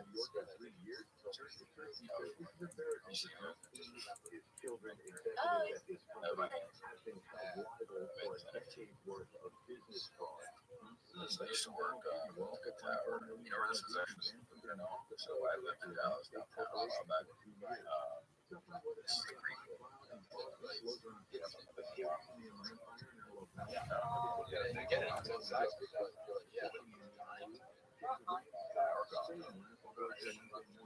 I'm sorry to interrupt your little discussion here.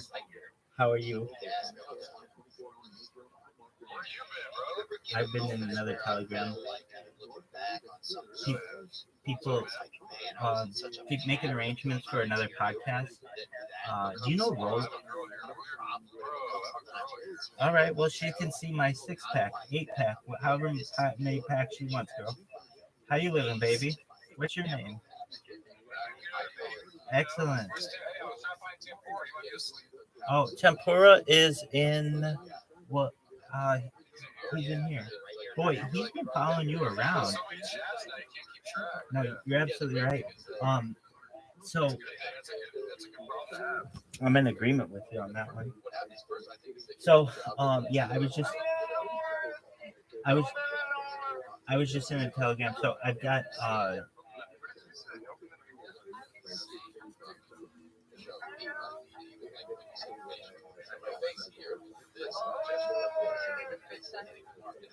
anyway, I'm going to be on a podcast this week, so I'm excited about that. Yeah, you can if you want. You can be comic relief. Yeah, so yeah, it did.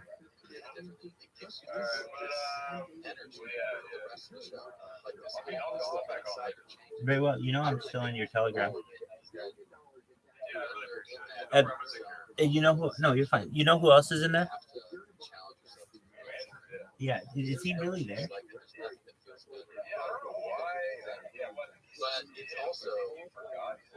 That's okay. He's a really good guy. He's like one of the most loyal.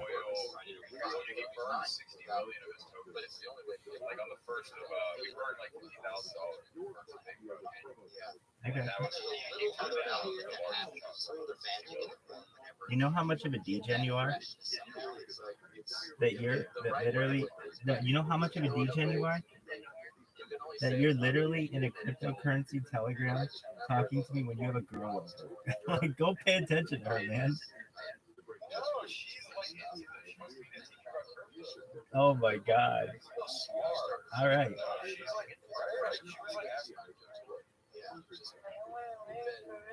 All right. You want to know about live stream? Girl, you want to learn about live stream in your life? You can make more with data than you can with cryptocurrency, girl. Crypto isn't worth as much as data is. Data's more valuable. She could be the female rabbi. Think about it. No. Actually, what I'm saying here.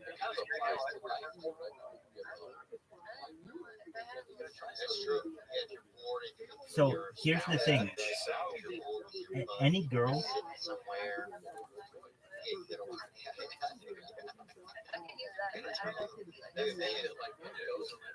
Any guy who. Any 13. I'm on 4 on four on YouTube, 2 on Instagram, and another 5 on Telegram, and another 2 on Twitter.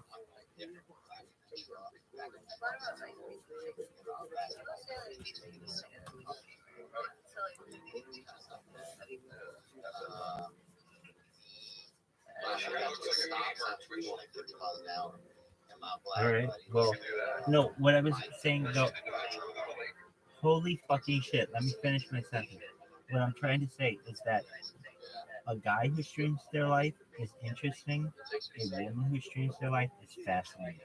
Meaning, if there's any woman out there who would actually open up their life to someone 24 hours, that would be a big thing. The one girl who does it pretty close is that redheaded girl on Twitch. You know who I'm talking about? Her name is like Amaran or something. She streams about 20 hours a day. But if a girl were able to do it 24 hours a day, she would be the most powerful woman on earth. So, girl, if you want a layup at life, start streaming like 24 hours a day and do it for a couple of years. You'll have more data than anyone else on earth. You'll be a very powerful woman. But even like before that, it was always like, that would be another time, but I would get like, thinking over, you got her thinking a certain. Well, no, it's true. I mean, basically, you're either a creator or you're a consumer. If you're not currently creating, then you're by default a consumer. So if you become things on ufology, things on anti-gravity, on antimatter, on alien species, on reverse engineering alien technology, on Roswell, on Area 51, on maglev trains, on underground tunnels. What kind of theories do you like, girl? I was on tour, and I was working out on tour. Hell yeah. Fuck yeah. Well, you got one. His name is Rabbi Rothschild.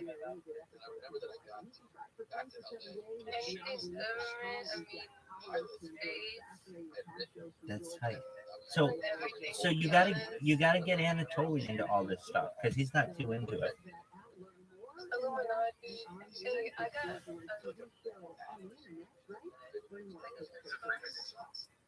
Can I ask you a question?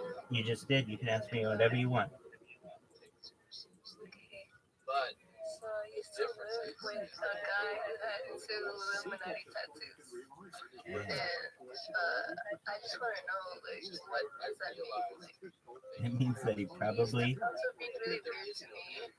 Yeah, it just means that he probably found designs that are common that he liked and wanted that art on his body, but that in no way makes him a member of the Illuminati. In order to be a member of the Illuminati, essentially you have to be in one of the top 300 families in the world, and the initiations, and it's a process, and it doesn't involve any tattoos.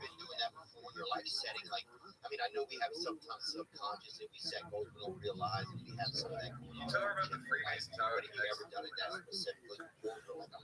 Yeah, they're basically different groups, certainly. The Illuminati includes women. Freemasonry is strictly men. The Illuminati also is different. It involves families. Freemasonry involves single individual men. So when we talk about the Illuminati, this is 13 families in particular that we want to name.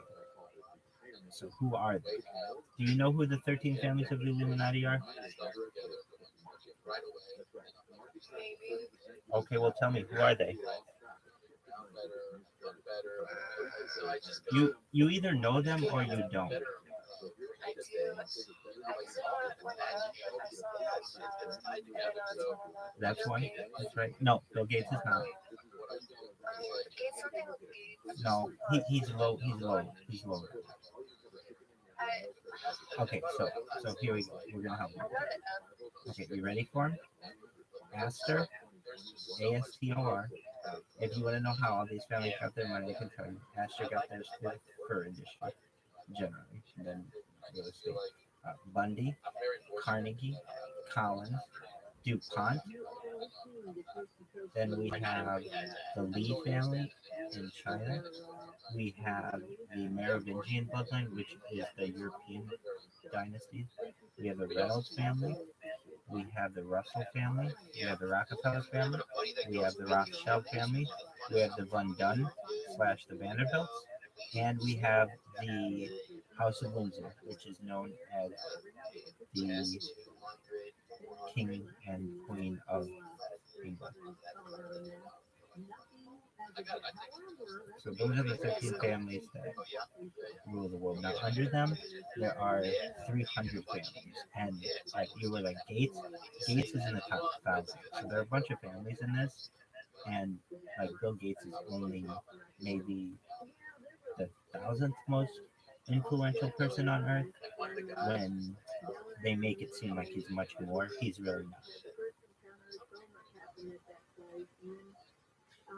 Meaning, So, the Windsor family's the weakest, right? yeah, that's absolutely correct. The Windsor family is just a puppet, and so they just hide the fact that they don't control the credit and banking of the British Empire. So basically, whenever anybody gets pissed off in England or in the United Kingdom and is like, "Oh, down with the bankers, down with the monarchy," doesn't really control their own country. The bankers do, and so it's another layer of protection for the bankers. And so they use the House of Windsor. While an important family, it is the weakest. And so Anatole, you're absolutely right. It's the weakest of all of them. Yet it is still the largest single landowner on earth. Meaning the single largest landowner on earth is yet the weakest of the most powerful families on earth. And if you're like, well, wouldn't that make them really powerful because they have so much land? Yeah, it does, but the other families have that land too. And in reality, the bankers are the ones who own the land. It's just the House of Windsor that has it in name only. My buddy and I met this kid, fella was a homosexual. He was a prize fighter, right? And nobody knew he was. He was just like he'd grown up fighting. So there people would just keep hanging around and beat the shit out of stuff. It was an insane combo, right? People weren't ready for it. Like you're saying, like you want to put you in your box. You're a fighter. Can't be gay. So we became buddies. We were both bus boys. And we became buddies and we started shooting up and we'd pull over on the side of the interstate and stuff like that and just douse each other up and just driving around. It was right around when Princess Diana had died too. It was just so fucking odd, but I remember we would do a bunch of steroids. And I remember the first day I was in class where I guess the teacher would give me like every quarter she had this stack of papers and she would turn them all back to the students. She gave me the stack and I had the stack before and it was usually kind of heavy in my hands. Yeah. And now she went with me, she gave me the stack. And it was like,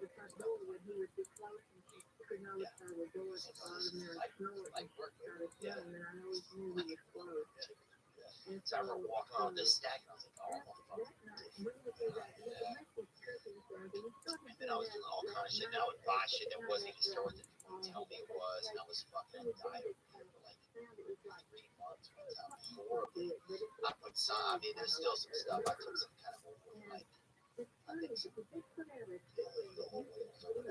there was some things that I wish I had taken, probably, but at that time it was so rare to get it. One time, we all went to Mexico for school year thing or something, end of school, and people bought it back in shampoo bottles, so then you fucking this sudsy, bubbly fucking, yeah, like you felt like slippery all the time, but you were still thinking, I wish I had never been scared to try. Yeah.